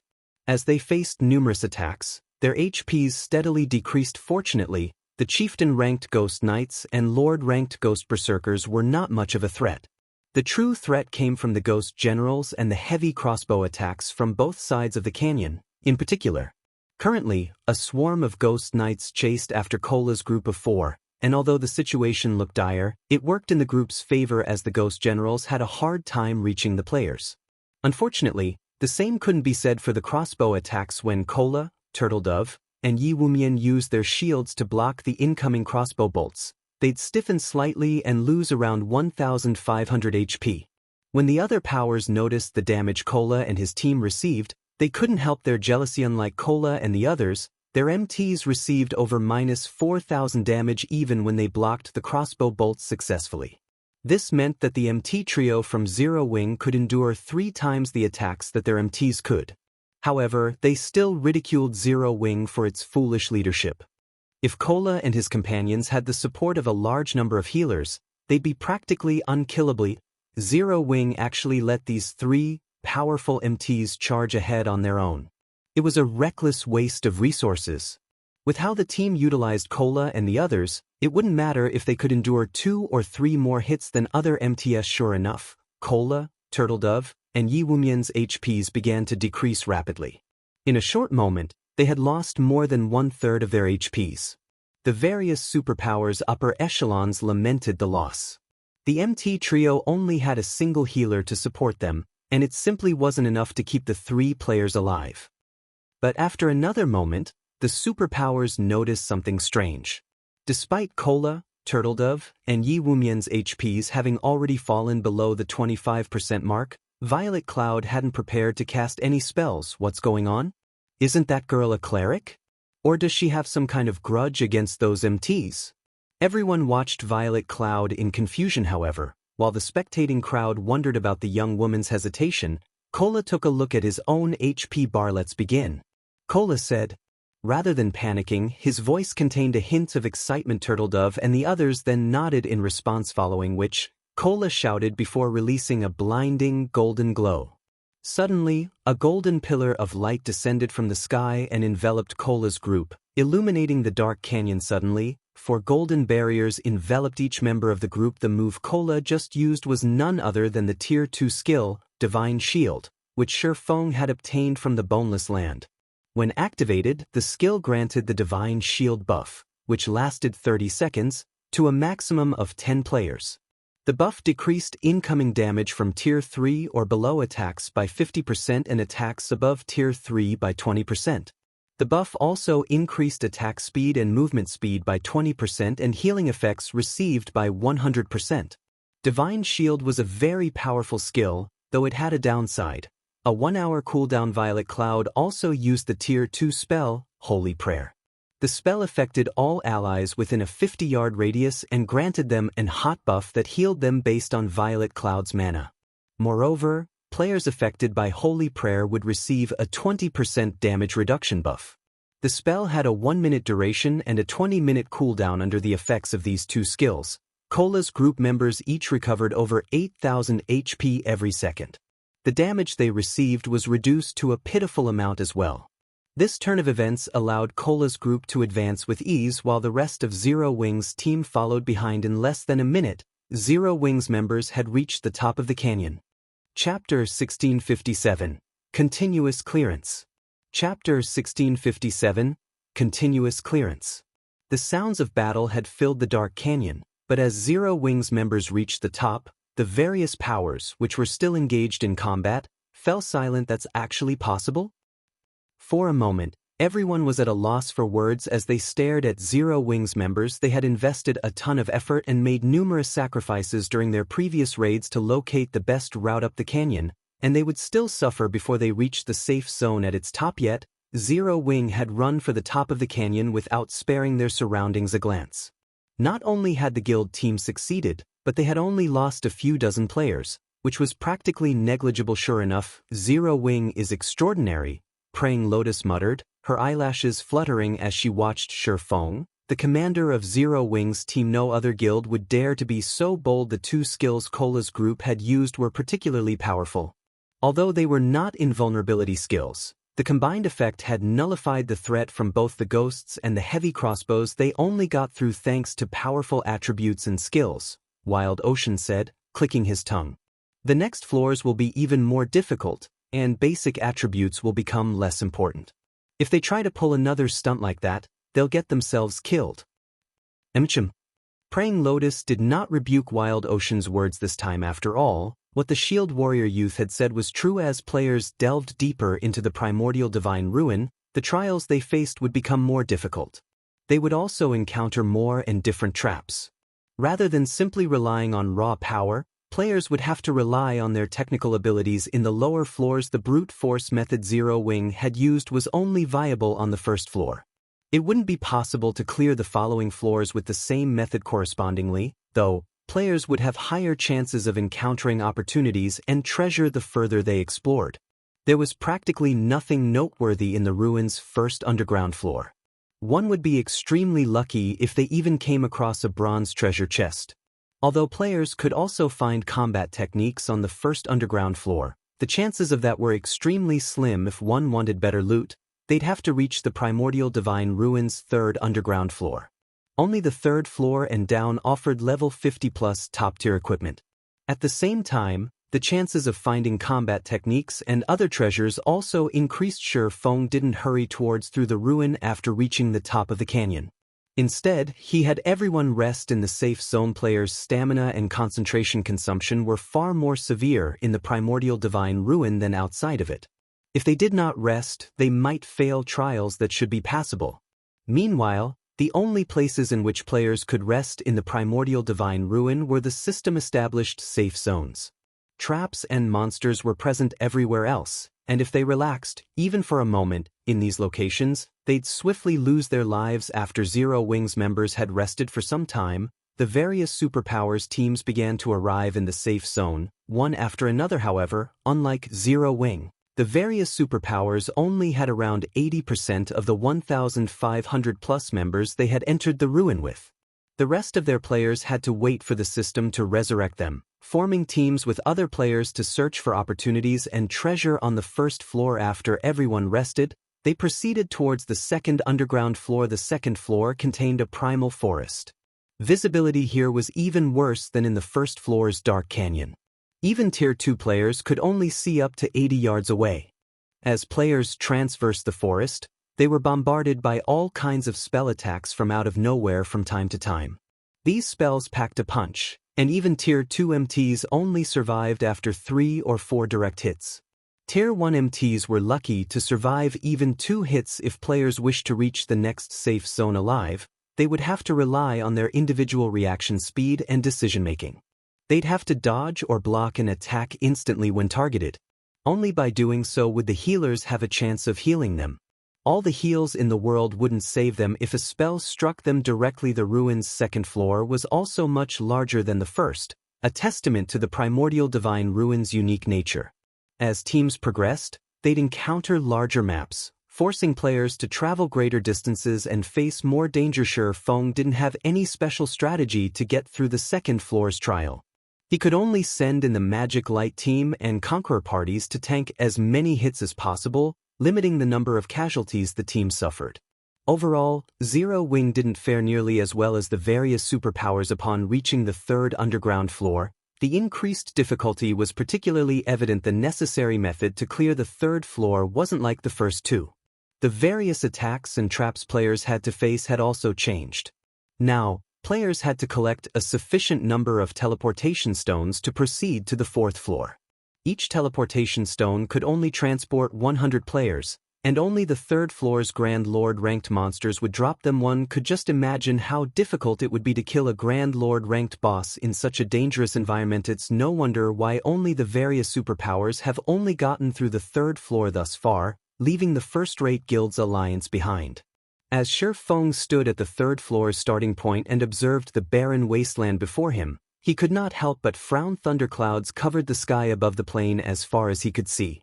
Lightning frequently descended, decorating the ground with scorch marks. Not only did the lightning strikes contain a lot of power, but they were also extremely fast, significantly faster than normal spell attacks. When facing a normal spell attack, expert players could dodge or block as long as the spell was cast from a certain distance, but the lightning strikes from above were incredibly fast. This trial's difficulty increase was tremendous.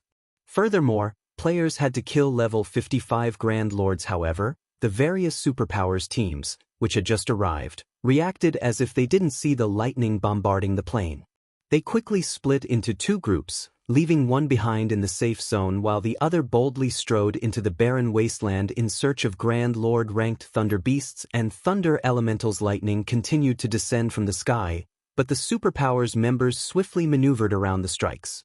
Aside from a few unlucky players who had been targeted by multiple lightning strikes, most were able to dodge the natural attacks.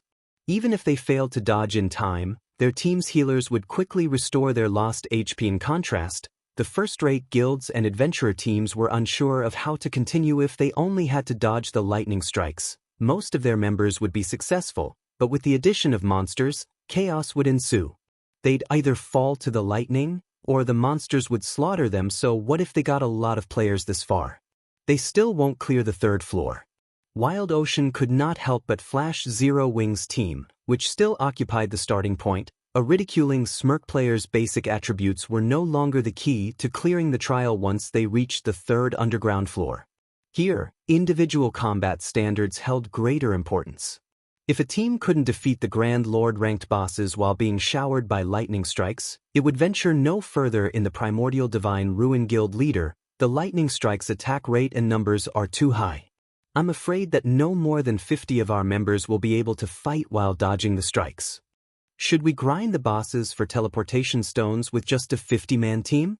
Although it will slow us down, we shouldn't have a problem collecting the necessary teleportation stones, Aqua Rose suggested. If any other guild, excluding the superpowers, encountered such a situation, they'd likely be stuck here. Even Zero Wing only had a few experts who could fight in this lightning zone.